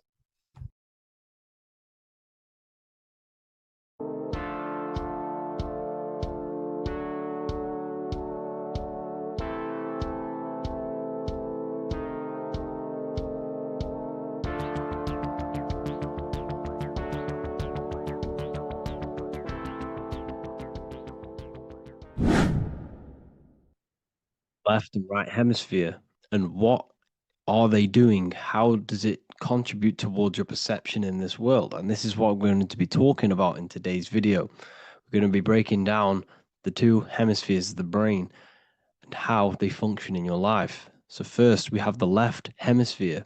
This is the logical hemisphere. This is the analytical, divided, scientific, or verbal hemisphere. The right hemisphere is creative, wholeness, artistic, symbolic, and metaphorical. The right hemisphere does with non-verbal things. It produces a holistic perception. It is more to do with creativity. Because what you must understand is that we are not in the external world. The world is produced by our brain. We see with our brain. Our eyes are a part of the brain. What we touch is the brain's interpretation of electrical signals on the nervous system. What we smell is the brain's interpretation of smell through the nose. What you taste is your brain's interpretation of chemical reactions on your taste buds. So what you are experiencing is the brain. The brain is a computer creating a simulation.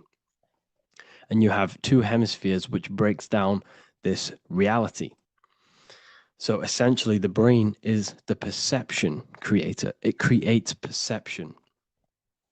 So if the brain is creating this, who is the one experiencing the brain? Well, that is you, the consciousness, the mind, the all-seeing eye. You are the all-seeing eye experiencing the brain, the observer behind the brain, behind reality, behind the emotions.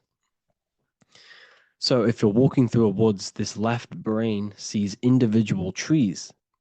The right brain sees the whole woods. It sees the biome. It sees the bigger picture. So when you are walking through this woods, the right brain picks up a holistic perception of reality. It creates the woods as one unified woods. The left brain's job is to break this down and analyze it so that we can see individual things. And this is also necessary for humans to have the ability to break things down and manipulate things in this world. So without this left hemisphere, we could not manipulate things and break things down. So this right hemisphere is important because it sees the whole woods. It sees humanity as one unified consciousness. However, the left hemisphere sees individual egos. So the left hemisphere is the place of the ego because it only understands it sees the world very divided. Okay, so for example, here's another example of the left and right hemisphere. If someone pulls out in front of you in traffic, your left brain is going to start going crazy and analyzing them, calling them names. The right hemisphere, however, sees the bigger picture. Maybe he didn't see you. Maybe it's just a mistake. Maybe he's in a rush. You see how the two brains are very different. They do the same thing, but they function in different ways. The right hemisphere is feminine, the left hemisphere is masculine. So, like I said, this person pulls out in front of you, you start to think with the left. If you start to perceive that in the left brain, you're going to start analyzing them, you're going to start going crazy and calling them names because you're analyzing it. You're not seeing the bigger picture behind it. You're not seeing it from his perspective. So there is a crossover. So the left hemisphere of the brain controls the right side of the body, the right ear, the right eye. Everything to do with the right side of the body is connected to the left hemisphere. And the right hemisphere controls everything on the left side of the body, including your eyes, your arms, your legs. So everything is crossed over, and even your visual field is crossed over. So this is your visual field, as you can see here, and even the left side of your visual field goes to the right brain. There's a crossover. No one really knows. There's not really a reason for this. However, this is how the human body is designed. As we all know, the human body is the most advanced piece of technology on the face of the earth. They cannot replicate the human body. And they tell you it has no creator. This is crazy. People are that brainwashed, they can't even understand that their body is the most advanced piece of technology. Your body is so advanced, the computers that you use are mimicked of the body. Everything they create is mimicking nature, but they don't show you how intelligent nature is because they don't want you to understand you're in an intelligent design. So anyways, let's get back on track. there is a crossover in the brain, and this is why they teach you to write with your right hand. And I was speaking to someone who's in a nunnery, or whatever you want to call it. They were a nun, or they knew someone who was who was a nun, and they forced these people, these nuns, to write with their right hand. You had to write with your right hand. This is why, I'd say at least 70% of the world, or 80%, is right-handed and right-legged, because they taught us this to activate the left hemisphere more, because of this crossover that happens in the body. So when we are using this right side more, we are using that left hemisphere more. Why? Why are they doing this? Well, they also called it writing. Writing is a spell, to cast a spell on you, to use that right side of the body so that you use this left hemisphere, because they want you to see the world as a divided perception. They don't want you using the right hemisphere, using that left side of the body to activate the right hemisphere to see the bigger picture and see how everything is all one and everything is created. This left hemisphere domination keeps you from seeing the connections between everything, because that left hemisphere analyzes, it breaks things down. So when we are left hemisphere dominated by using the right side of the body, we are essentially seeing everything as divided. And this is why so many people will not understand my work, because my work connects dots and connects fields of knowledge, and makes you see the bigger picture. So people who are left hemisphere dominated will see my work and think this guy's crazy. But it's all about activating that right hemisphere. So they called it writing, because every word you say is molding your mind in some sort of way. The things you see is molding your mind. Everything you take in through the five senses is molding your mind. And language is a massive spell, especially the English language. They called it writing, so that you use that right side. It's a spell, because your subconscious mind picks up everything you say. And 90% of your daily basis behavior and thought patterns is produced by these subconscious programs within the subconscious mind. Essentially, your conscious mind is only the 10% of you. The conscious mind is just what you're aware of, what you're wearing, how you're feeling, what you're thinking. That's your conscious mind. The subconscious mind is controlling every system in your body. It's telling your heart to beat without you being conscious of it. So essentially, this is what they're programming. They're programming this system in the back of the mind, which is controlling everything through the words. And this is what spells are, because it's all about creating perception in the subconscious. So they want you to use that right side more.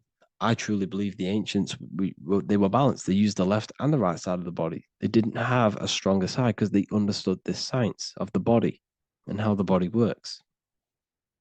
So this is actually called phonetics. It's not etymology. Etymology is the study of root words. Phonetics is the study of how words sound similar, the way words are spoken. So phonetics, phone, is why we call them a phone, because you speak into a phone. So this is write and writing, to use that right side to activate the left hemisphere more. So your hands are a manifestation of your brain. The left hand is the right brain, the right hand is the left brain. And as a child, we were always taught that when you place your hands together like this is the size of your brain, which is true, because your hands are a part of your brain. They're an extension of your brain. Every part of your body other than your brain is an extension of the brain. Everything's working and feeding back information to the brain, because you're experiencing the brain. So another trick that you can do, or another exercise, is looking in the mirror and closing one eye at a time. If you close your right eye, if you take your top off, for example, you'll analyze your body if you close your right eye, because you're using that left hemisphere. Sorry, other way around. If you look at yourself through your right eye, you'll use that left hemisphere, which will analyze yourself. You'll see individual body parts. If you close the right eye and use the left eye, you'll see your body as a whole. You won't really analyze it. This is how you can analyze yourself, using these two hemispheres. So this whole system is created to keep you thinking logically. And to restrict you from creating and restrict you from understanding symbolism, allegories, metaphors, and teamwork. They want you stuck in a logical way of thinking and a logical way of seeing the world. This is why when you go to school, you are told exactly what to do. You're told to think this way and no other way. You're told to do orders, do this. It's a very left-brained system, because if we all started to open up this right hemisphere, we'd all see, wow, everything is all one, everything's all connected. And this is what my work is doing. I'm showing you everything is one. The physical world is an illusion of duality, but everything comes from the one source, the one mind. The universe is a giant mind. I am mind, you express mind. We all possess mind. Behind the physical body is the same mind consciousness. And we are all expressions and fractals of this infinite consciousness called mind. And this is what they don't want us to figure out, is that we are all just one consciousness expressed. It's an infinite consciousness. It's even in the squirrel, it's in the dog. All of these different animals, they're just different bodies, but behind the bodies is the same consciousness, which is mind.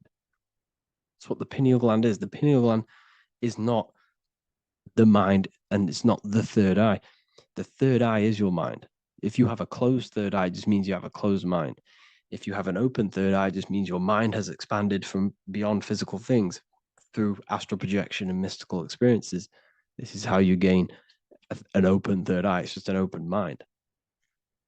A mind that has astral traveled, has explored the realities within the mind.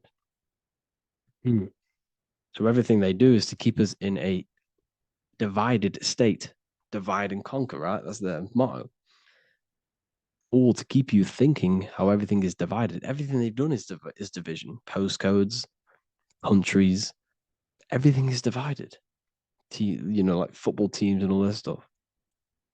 It's also a natural process when you grow up, because as you grow up, your brain is constantly analyzing the world. So this is sort of a natural process of how you become more left hemisphere dominated, because your brain is always analyzing. And unless something awakens you, you can awaken that right hemisphere where you can start to see the bigger picture. Even the music, all tuned to 440 hertz, shuts down the right hemisphere of the brain. 440 hertz, Spotify, Apple Music, the radio. Every time you turn on the radio, it's tuned to 440 hertz. This was specifically tuned. It never used to be tuned to this. It was in the 1950s. It was changed. The standard music tuning was changed to 440 hertz because it shuts down that right hemisphere of the brain. They don't want you thinking, seeing the world in this way and perceiving things as one. I'm going to show you. It tells you this in the Bible. Cast the net onto the right-hand side of the boat and you will find the fish. What was Jesus saying? You see, people read the Bible and they don't understand it. If the Bible is not talking about you, then it has no meaning. The Bible, everything you read in the Bible is about you and how it can better your life. It occurs to you. So if Jesus says, cast the net onto the right-hand side of the boat, this is an allegory. The boat is your body. Cast the net. It's the awareness, the perception onto the right hemisphere of the brain, and you will find the fish. What's fish? What do fish do? They swim deep in the ocean. It represents the knowledge. Deep knowledge. Cast the net onto the right-hand side of the boat and you will find fish. You will find the wisdom. You will gain understanding when you cast that your awareness into that right hemisphere. You will see that I am you and you are me. We are all one consciousness. You will see everything. You'll see that the trees are the same patterns as the nerves in your body. You'll see everything is connected. Everything is a fractal of the one infinite consciousness. And how many fish did they catch? 153. That adds up to 9. This is now numerology. The Bible's filled with numerology. Adds up to 9. What's 9? Human consciousness. It represents consciousness. You're in the womb for 9 months. Feminine. It's all about consciousness. And then Revelation 14. And I looked, and behold, the Lamb standing on Mount Zion, that's the spines, the mountain, with him 144,000. 144 adds up to 9, represents consciousness on top of the spine. You see? And he had his name the name of his Father written on the forehead. What's the Father? The higher mind, the higher consciousness within you. Where is that? In the forehead, the pineal gland. The pineal gland is the radio receiver for the higher consciousness. Because every body part of the body has consciousness. Your heart has consciousness. Your gut has consciousness. You are thinking with these different consciousnesses. You think with the gut. You think with your penis. You are thinking with all these consciousness. And it's about raising your consciousness to the higher consciousness, which is the Father, the mind in the head. Don't think with the lower parts of the body, because that is your animal nature. Think with the higher parts of the body. It's all representing consciousness. How to activate the right hemisphere of the brain? Well, it's all to do with non-verbal things. So music will activate the right hemisphere. Make sure it's tuned to the right frequency, though. 432 hertz, 528 hertz. Any frequency that adds up to 3, 6, or 9 is good for you. Meditation, turning off the thoughts, and you raise yourself to the higher brain. Symbolism. Symbolism is all right hemisphered. Reading between lines, metaphors, determining the Bible, it's all right hemisphered. Seeing the bigger picture, it's reading between the lines. So tithing in the Bible. These people in the churches are giving 10% of their money to the church. It's nothing but a scam. What these people have done is they have externalized the Bible. They have taken the Bible and literalized it so that they can make a business out of it. So what they're doing is a tenth of the produce of what it says in the Bible, a tenth of the produce of the land, whether grain or fruit, is the Lord's and is holy. So what's that saying? The tenth of, it's basically saying give the 10% to the Lord, to God. What does that mean? Well, what's the land and the fruit? This represents physical things, the physical things that you have. The tenth of the physical things that you have. What's that? That's your ego. All the physical things that you have is all to do with your ego. That's the lower self. The ego, what is the ego? It's the mind's perception of the physical self. You had no ego when you were a child. Okay, when you were a child, you had no ego. As you grew older, you created the ego. But the ego is the full self. It's the echo. Ego, echo. It's the echo of the full self. So it's saying, give the ego over. Take away the animal self. In that left hemisphere, that's all to do with the left hemisphere. That left hemisphere sees the ego. It sees individuality. It's divided. So it's saying, give that 10%. Give that 10% of you over to the right hemisphere. The 90%. The 90% of you is in that right hemisphere. The higher self. Now, I'm not saying the left hemisphere is bad. Okay, I'm not saying that at all. But it sees sees things divided. It's like I said, the left, the hands are manifestations of the brain. So when these Christians are praying, they're putting their hands together. What are they doing? They're syncing the brain hemispheres. What you're doing, because everything's an extension of your brain. So if you put your hands together, you're putting the two hemispheres together. And what's happening when you place the hands together? All the electricity in the body is now running in a circuit. Once you connect these two hands, the electrical energy is now running in a circuit. And energy can move around the body quicker and more efficiently. So when you pray, when these people are praying, they don't realize that they're engaging in ancient forms of meditation, of balancing the two hemispheres. So now we're talking about balancing the hemispheres, not the right hemisphere. This is what Israel is. Look at the symbol for Israel, the up triangle and the downward triangle. What's that?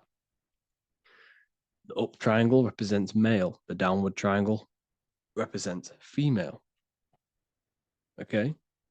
This is talking about the brains. Israel is Ra. Isis, which is female, the Egyptian god. Ra, El. El means God. Electricity. That's the force of the physical world. It's the force that runs this world, electricity. It's the force of God. El, consciousness. It means God. Israel. Isis, Ra, and El. It's the two hemispheres of the brain, the holy land of Israel. It's the holy land, it's the brain. Once these two hemispheres are synced, this is how you unlock your consciousness. This is the easiest way of astral projecting. Hemisphering, I forgot the word for it. Hemisphere syncretization, something like that. It's about syncing the hemispheres. This is how you unlock your consciousness. Once the brain is running as one electrical system, this is how you balance the two masculine and male opposing energies. Once these opposing energies are no longer in war with each other, the brain, they come together to work as one. You unlock your consciousness. You are born again. What happens when a male and female have sex? It creates a new child. It becomes one. You are born again. Once the two hemispheres of the brain, you are born again. You can then have an out-of-body experiences. So this is why the symbol of the Holy Land, Israel, is the up and down triangle back combined together, because it represents unification of the male and female, unification of the hemispheres. You're born again. You unlock consciousness. And you can get this for free. It's called the Gateway Tapes on my website. Basically, it's a audio track from the government, and they did this in the Gateway Experience. It's a CIA document, and what they do is there are different forms of meditations you go through. I think there's about 5 waves of meditations you do, half an hour each one, and it will teach you. It will sync your hemisphere, because what does it do? They understood that playing one frequency into one ear and another frequency into the other, they understood that the right ear is connected to the left hemisphere, the left ear is connected to the right hemisphere. So when you play 2 different frequencies into both ears, what happens? The brain picks this up, the 2 hemispheres of the brain picks this up, and it syncs it. It syncs these 2 hemispheres, these 2 frequencies together. So now the brain is working as one to sync this frequency. So this is how you can sync your hemispheres, through listening to these frequencies. Okay, you can get them for free and do the meditations yourself. This will definitely help you. This is an easy way to astral project. So it's all about syncing the hemisphere and seeing reality from a unified perception. We should all aim to get out of that left hemisphere. I'm not saying don't use it, but we should now start to see we should not start to read between the lines of the Bible, read between the lines of the symbolism they're showing, study symbolism, study allegories and myths. What are they trying to tell us through these allegories? And, this is how we start seeing things in a better way. Once we understand that we are all microcosms of an infinite consciousness, we can all come to one, because love is the unifying force of this infinite consciousness. We are all divided. We are all disconnected from our hearts. Once we all connect with our hearts and see that everything is one, we can all start to love and come together as one, because love is the unifying force of consciousness. So if you haven't already seen, I now have launched the Ethereal University.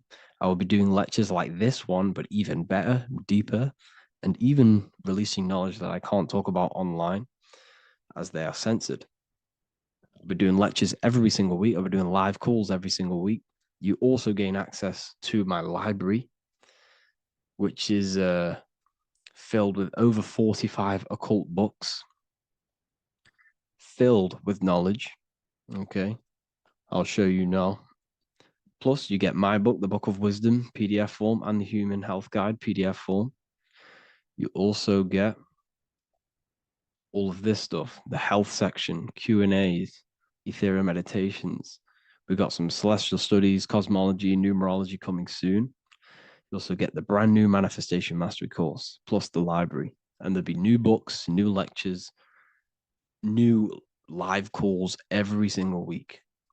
Or you can get the Book of Wisdom. use the code WISDOM in all capital letters to gain 40% off. This sale will be ending very, very soon. So if you're watching this, be very quick to get yourself a physical version or a PDF of my book. You can get it in all these languages. Hope you enjoyed this video, people. I'll see you inside the Ethereal University, the real university. Have an amazing day.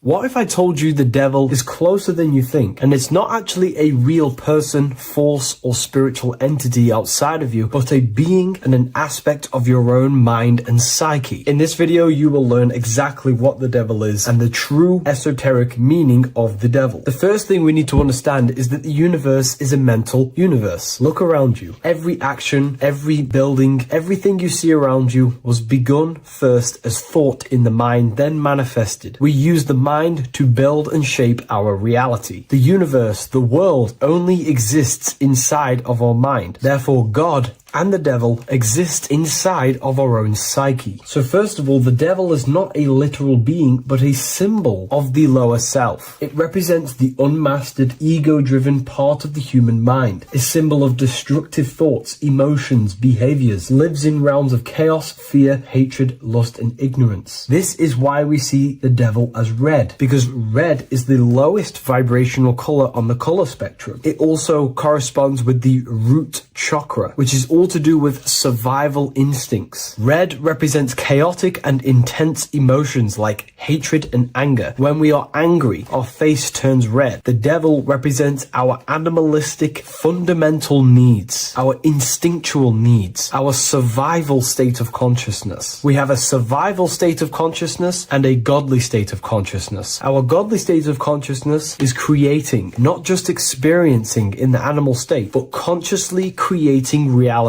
This is why we see the devil with a goat head, an animalistic head, and the head is where the brain is. The animal head represents living off instinct, the part of our mind that lives on urges, impulses, and instincts. Eating, sex, power, ego-driven actions, and ego-driven thoughts. Animals are only aware of themselves. Animals live on instinct. They have no ability to consciously create like humans. This is our lower desires for the material world. That's not to say the material world is evil. However, when our consciousness is only seeking material things, this leads us down a path of self-destruction, because nothing material can ever satisfy our soul. Everything material is temporary. Therefore, the devil represents the part of us that seeks only material desires, only material fulfillment, the ways of thinking where we only think about ourselves and ego-driven thoughts. It also represents the unchecked, unconscious self, where we have no mastery over our thoughts, over our emotional impulses, and no mastery over our actions. We're living in instinct and impulsive states, which causes chaos, selflessness, destruction, and keeps us bound to our lower material 3D state of consciousness. It's important to recognize that the word devil was never present in the earliest Gospels. Instead, what was mentioned was a spirit of evil. This distinction is crucial because it underscores that the idea of the devil, as popularly conceived, does not actually exist as an independent entity. Rather, it is a personification of the lower aspects of the human mind, a facet of our own consciousness. The term spirit of evil was not meant to denote a specific deity or being, but rather any force of negativity, whether it manifests as a destructive thought, emotion, or action. A spirit is a force, an energy, and we have three forces that create our reality: thoughts, emotions, and actions. We have full control over these three aspects, which transform and mold reality. A destructive thought, a destructive emotion, a destructive action is a spirit of evil, and it originates from the darker aspects of the human psyche. So now, because we're on the topic of the devil, we have to look at the pentagram, which is obviously connected to the devil heavily. The upright pentagram represents spirit, air, water, earth, fire. Upright, which represents spirit, the most important element on top of the earthly elements,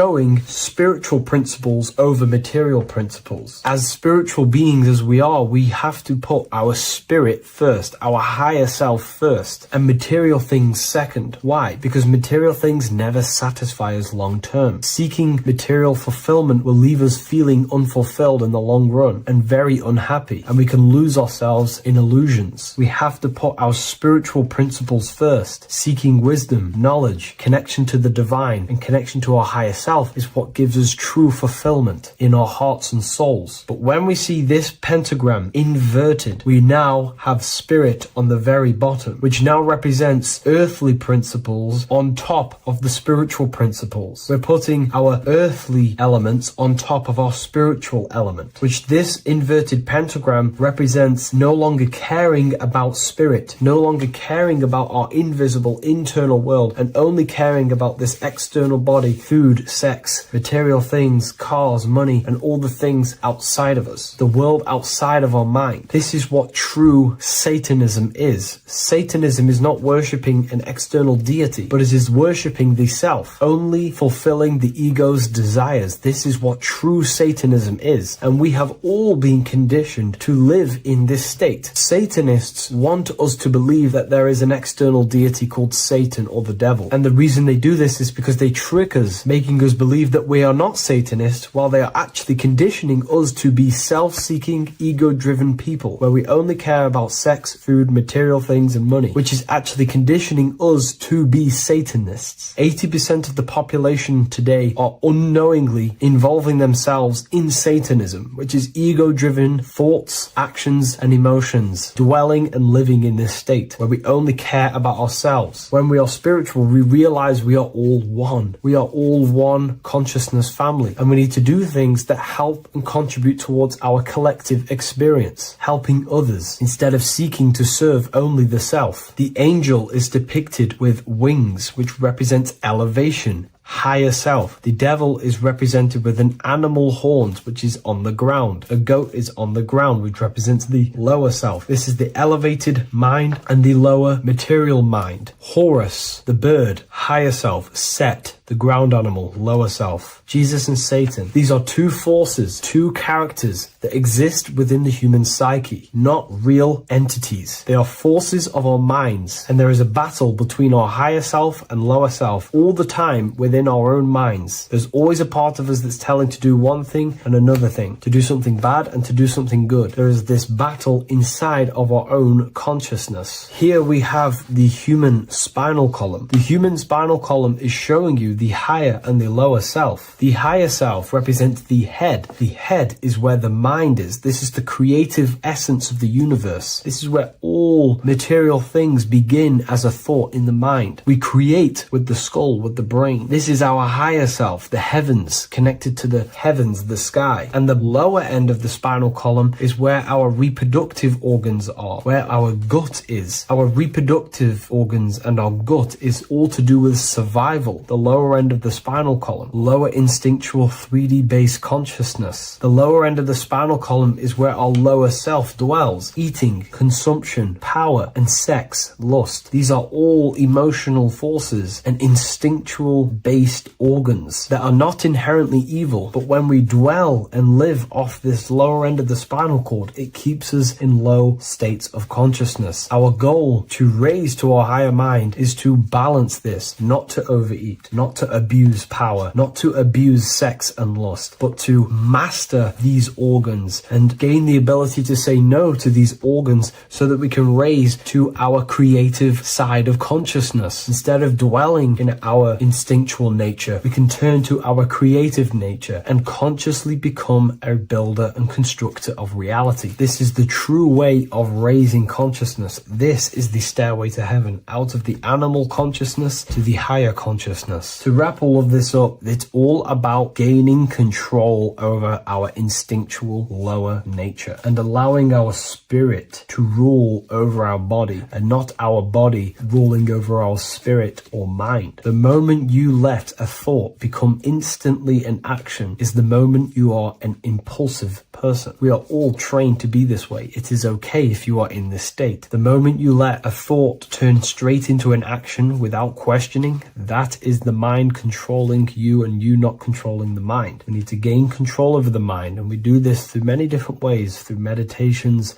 affirmations, and discipline. We slowly gain control over our minds. And once we gain control over our minds, we gain control over our thoughts, and we gain control over the attention that we give certain thoughts. We can then start to uplift our mind, our thoughts, out of our instinctual state to the higher mind. If you wish to learn more about consciousness, I'll leave a link in the description for the Book of Wisdom, Volume 2.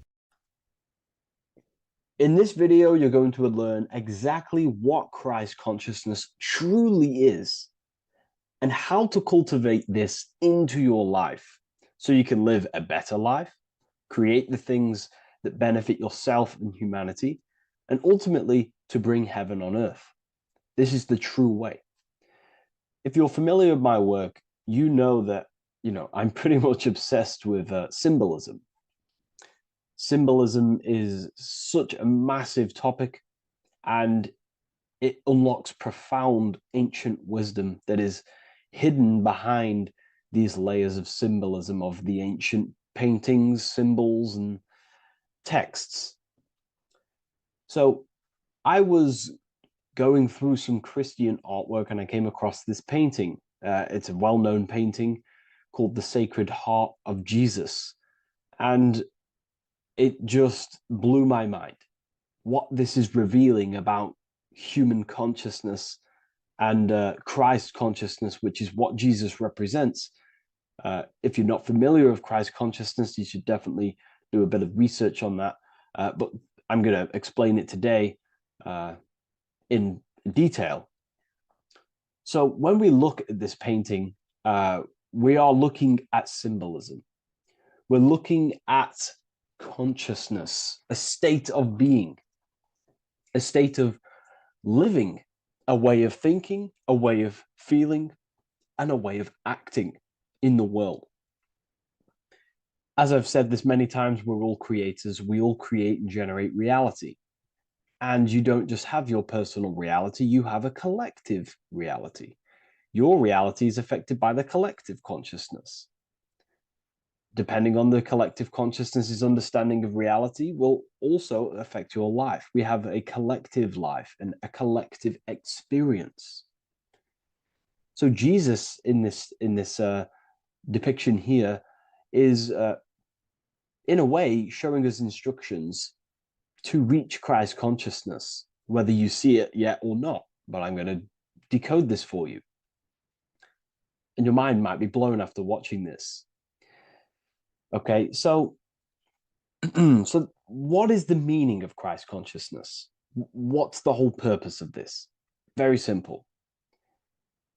Like I mentioned before, we have a collective experience on this world. And Christ consciousness is the natural consciousness that we all need to be functioning on to generate peace, love, and unity on the earth in this experience we call life. That's what Christ consciousness truly is. It's a state of being that we need to cultivate within our own self, within myself, others, and everyone in this life and experience, so that we can all live in peace and heaven on earth, what they like to call it, so that we can generate the best experience possible together on this thing we call earth, on this material world, this material dimension. The material dimension is simply just a physical dimension of thought. It's a physical outcome of thought, but that's a whole other lecture. So please leave a like, leave a comment if you have any topics to talk about that you wish for me to cover, and definitely leave a subscribe if you like my content and channel. So to go deeper into this, right, we've explained what Christ consciousness is and what it actually, will do to the earth and what it will do to reality in our collective experience. And it's also representing a profound understanding of self. a deep understanding of the true nature of self, the true source of self, what the self is, pure consciousness, pure God. We are all Jesus. Jesus is you, a physical manifestation of the divine made manifested physically. A physical manifestation of consciousness, okay, of spirit descended into matter. However, Jesus is a symbol that should not be worshipped, but something that we need to cultivate, maybe look up to, and cultivate within our own mind and hearts and actions. So he is someone that we should embody into our own very own being. We need to reach a level of intellect, the mind, a level of emotional understanding, and ultimately this creates Christ consciousness. Okay, and now I know that was very, very vague what I just said, but I'm going to explain it a bit more. I don't want to give it fully away yet because you need some more information, more keys. So let's observe the top end of this painting. Jesus with this circular light emanating around his head is symbolic of the mind, of the, our thinking aspects of consciousness, the way we generate thoughts, ideas. The mind is also good at also ruling communication. It also rules what we give attention to. Okay, so this is symbolizing the mind of every human being. The mind is a very powerful center of consciousness located in the head, of course. This is why Jesus is the head at the top with the circle around it, representing the mind. Now, to reach Christ consciousness, we need to purify our minds. Purification of the subconscious mind. The subconscious mind is the hidden aspect of our mind with all of our memories, belief systems, and everything we've ever experienced is stored within there. We have traumas there. We have bad belief systems that hold us back. So it's about reprogramming the subconscious and aligning the subconscious with higher consciousness, with higher understanding of self, removing any mental blockages from the mind. Because in today's world, most people's minds, including myself, before I, purified myself, and I'm still continually purifying myself. That's not to say I'm perfect, because I'm definitely not. But what I was saying was purifying the mind so we can have a powerful mind. Because like I was saying, most people's minds are not their own friend. They let their mind control them. They let their thoughts create negative influence on them, negative emotions. They let their mind destroy their confidence, destroy themselves. We do not want a mind like this. We need a mind that is our best friend, that receives powerful thoughts, that gives someone power. We do not want our mind taking away our power. Okay, so in this specific image here of Jesus, this represents a light mind, a powerful mind, enlightenment. The word enlightenment means light and ment coming from mental or mind, light in the ment. This means a powerful mind. Light is also symbolic of knowledge, information. When someone's very intelligent, you call them a bright person. It's a bright mind. It's knowledge of self. So the mind is conscious of self. That's another thing. We need to be conscious. A lot of people are not conscious, including myself before I did this, before I woke up. Most people are not conscious of their actions. They're not conscious when they're actually awake in the day. They do things unknowingly. Are we conscious of our thoughts, emotions, and actions, what we're giving attention to in our mind? Because ultimately this shapes our experience. There's a great quote, I think it's Julius Caesar or one of the Roman emperors, who says the quality of your life is dependent on the quality of your thoughts. Something along them lines. I don't know if I'm 100% correct there. but it's very true. Our thoughts dictate our happiness. So to cultivate Christ consciousness, we need to be conscious of our actions, conscious of our thoughts that we're giving attention to. There is a level of mastery that we can achieve within ourselves where we become conscious of every single thought that enters our mind. That sounds easy, but it's definitely not. But that's a high level of mastery that we can achieve and cultivate within ourselves. So we're looking at a powerful mind here from Jesus, a powerful mind, a purified mind. And we purify the mind through, affirmations, meditations, ritual work. Rituals are things we do every single day with an intent in our mind and an emotion in our heart to impress that state of consciousness into our subconscious, so we can slowly rewrite our consciousness and align our consciousness and sync it with higher thoughts and higher emotions with love. We can sync our consciousness with love, which is ultimately what Christ consciousness truly is. Well, now we're going to go on to that now. So we've gone over the mind. Now we go over the heart. Now notice, before we go into the heart, Jesus is revealing. He's pulling back the robe, symbolizing opening the heart, revealing the heart, revealing the soul, the light of the heart. Our authentic self lies in the heart.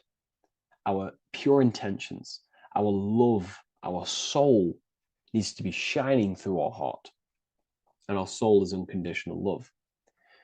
Now, that's not to say that we can get corrupted hearts. We surely can have corrupted hearts, for sure. We can love sick and twisted things, and that's evident in today's world. People love killing people. People love hurting people, manipulating people. People love power. Now, that's obviously an inversion of the natural state of consciousness for humans. When we're born with a natural state of love, of unconditional love for the self, for everyone else, for animals, insects, the earth. We love everything as a child. And not only do we love everything, we actually act upon this. As a child, we do not act on anything we know is not good. And I'm talking early stages of being a child, before we're indoctrinated, before the mind and heart become corrupted. We are pure. This is symbolizing this. Light represents also purification and truth, because when you shine light on something, it's the truth. You see it. You shine it through the darkness. It reveals. So light, this is symbolizing revealing the light of the soul, of love consciousness, holding love in the heart, true love. Not love for sick and twisted things, but true love for the self, the body, and for everyone else and all things.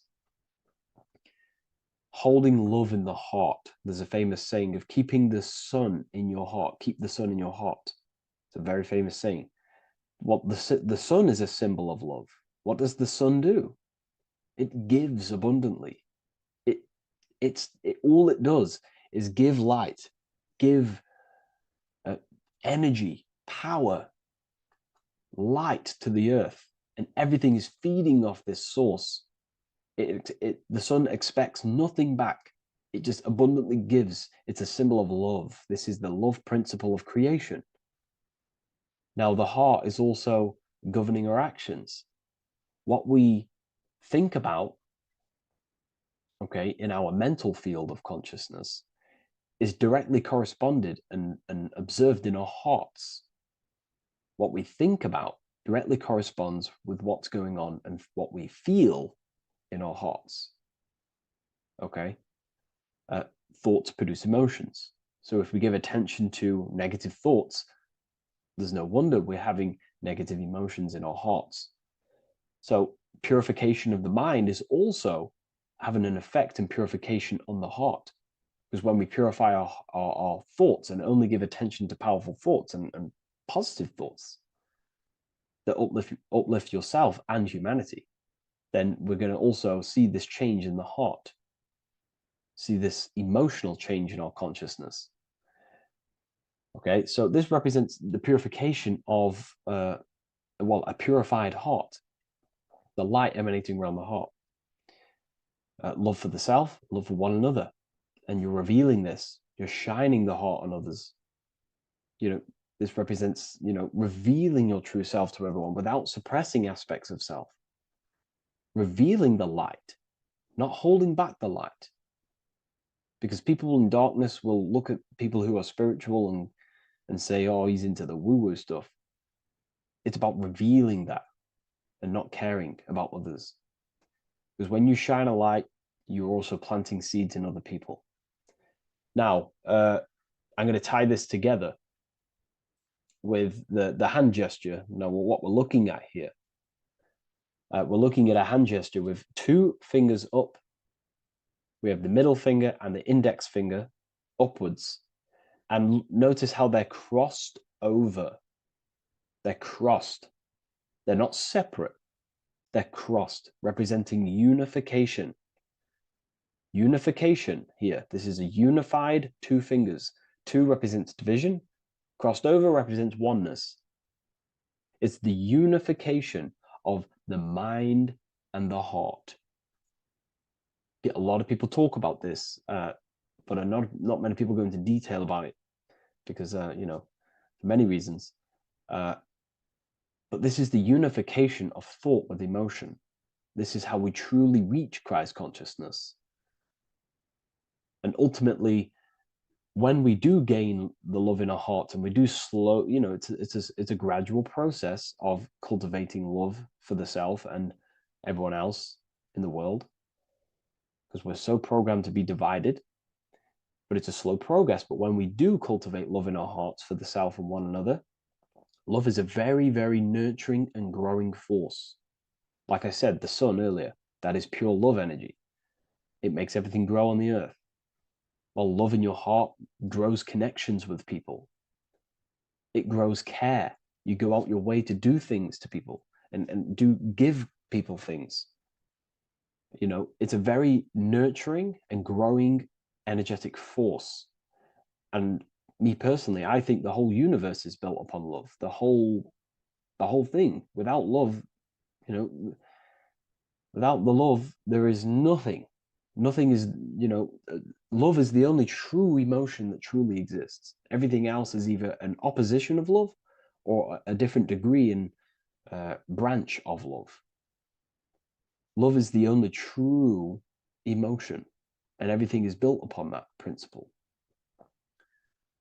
Okay, love is what guides us to a higher consciousness. When we cultivate love in our hearts, we become a vessel for light, more energy, more vibration. Our electromagnetic field expands, or biofield, when we hold love in our hearts. It's a very powerful force. And when we do cultivate a strong spiritual compass within our heart, because that's what our heart truly is, it's a spiritual compass. It tells us, well, it doesn't tell us, it knows what is right at all times. If you think something, your heart tells you whether that is right or that is wrong, whether you should act upon it or whether you should not. The heart knows what's good and evil. No one told you this as a child. As a child, you already knew this. You came into the world, you knew what was right and wrong. You knew it was wrong to hurt people. So this unification that he's doing with his hand symbolizes thinking with the love of the heart. Represents thinking with love of the heart. Thinking with love of the heart for the self and the collective. Now, ultimately, what this does is give birth to perfect action. Why? Why does this give birth to perfect action? Think about it. Every time you've taken an action, why did you take the action? You would have thought about it, you had a feeling towards it, a care energy, and you took action. Why do we go to work? We care about paying the bills and staying in our house. We go to work to earn money. We think, we care, we act. Everything you see in front of your reality, on the screen that you're seeing right now, you called your eyes. Everything is in front of you because you care. It's the heart energy. that leads the body. Okay? And that's even present in the body. Have a look at the body. We have the head, thought, then emotion, then our feet is at the bottom, and our feet take action. Thought, emotion, action. Thought, emotion, action. So even the body is basically a blueprint of how creation is manifested. So we receive thoughts from the divine planes, from the higher planes of consciousness. We receive them. That's another thing that I missed. If we purify our minds, we're basically attuning our mind to a higher part of the mental plane, and we will receive higher thoughts. We will receive thoughts that are more genius, what we like to call today, or better quality thoughts. We receive good ideas when we attune our mind to a higher consciousness. Okay, so we are like a radio. We receive thoughts based on what our mind is set to. That's why we call it a mindset. So, like I was saying, we receive thoughts through the head. We feel the emotion, then our feet take action. Thought, emotion, action. So the body's a blueprint of creation. It's beautiful when you really notice this. So this unification is about thinking with the love of the heart, which gives birth to perfect action in the world. And this is the state that we need to cultivate within myself and everyone in the world, so we can give birth to heaven on earth through action. Because ultimately the world is molded through action, physical action. And them actions are molded from thoughts and emotions. Now,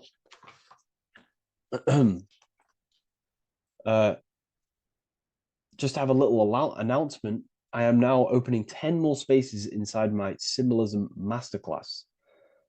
With 10 more spaces, you're going to learn a lot more about symbolism. It's very affordable. I'll leave the link in the description if you wish, if you care about gaining more information and learning the ability to read symbols. So, what is the inversion of this? What is the inversion of this consciousness? Well, that's what we call satanic consciousness. Satanism. Satanism on its true level is the opposite, the opposing the natural state of consciousness that we are born into. It's about thinking with no emotion, thinking and acting. This is what the Skull and Bones represents here. So the Skull and Bones Secret Society, this is their main logo. Again, we have the skull, which represents thought, and the bones, which represent action. The bones take action in the physical body. We're looking at thought and action with no emotion, no empathy, no love for one another, only love for the self, the inverted love. Okay? We're looking at gray. Gray is a symbol of dullness, death. There's no emotion in gray, because colors provoke emotion. When we look at a color, it invokes an emotion. Gray has no emotion. So we're looking at dullness of the emotions. I'm not going to go too deep on this subject. I'm going to create a whole new lecture for that. In fact, I think we have a great lecture inside Ethereal University on Satanism. We're going very into depth on what Satanism is and what Satanism consciousness truly is. And again, it's just the cross inverted. Satanism is just it's the invertation of, I don't know if that's a word, but it's the inverse of natural law, natural consciousness, of love consciousness that we are born into. Okay, so ultimately the message in this video was to create love in our minds, love in our hearts, think with the love of the heart, think with the care for one another, and that gives birth to perfect action. And when we align, when we do truly act out what our heart is telling us, and I know this from first-hand experience. This is what happened to me. I woke up, I started to follow my inner guidance. I always took action on it. I was saying yes to it every single time. And it led me, I'm getting goosebumps actually saying this. It led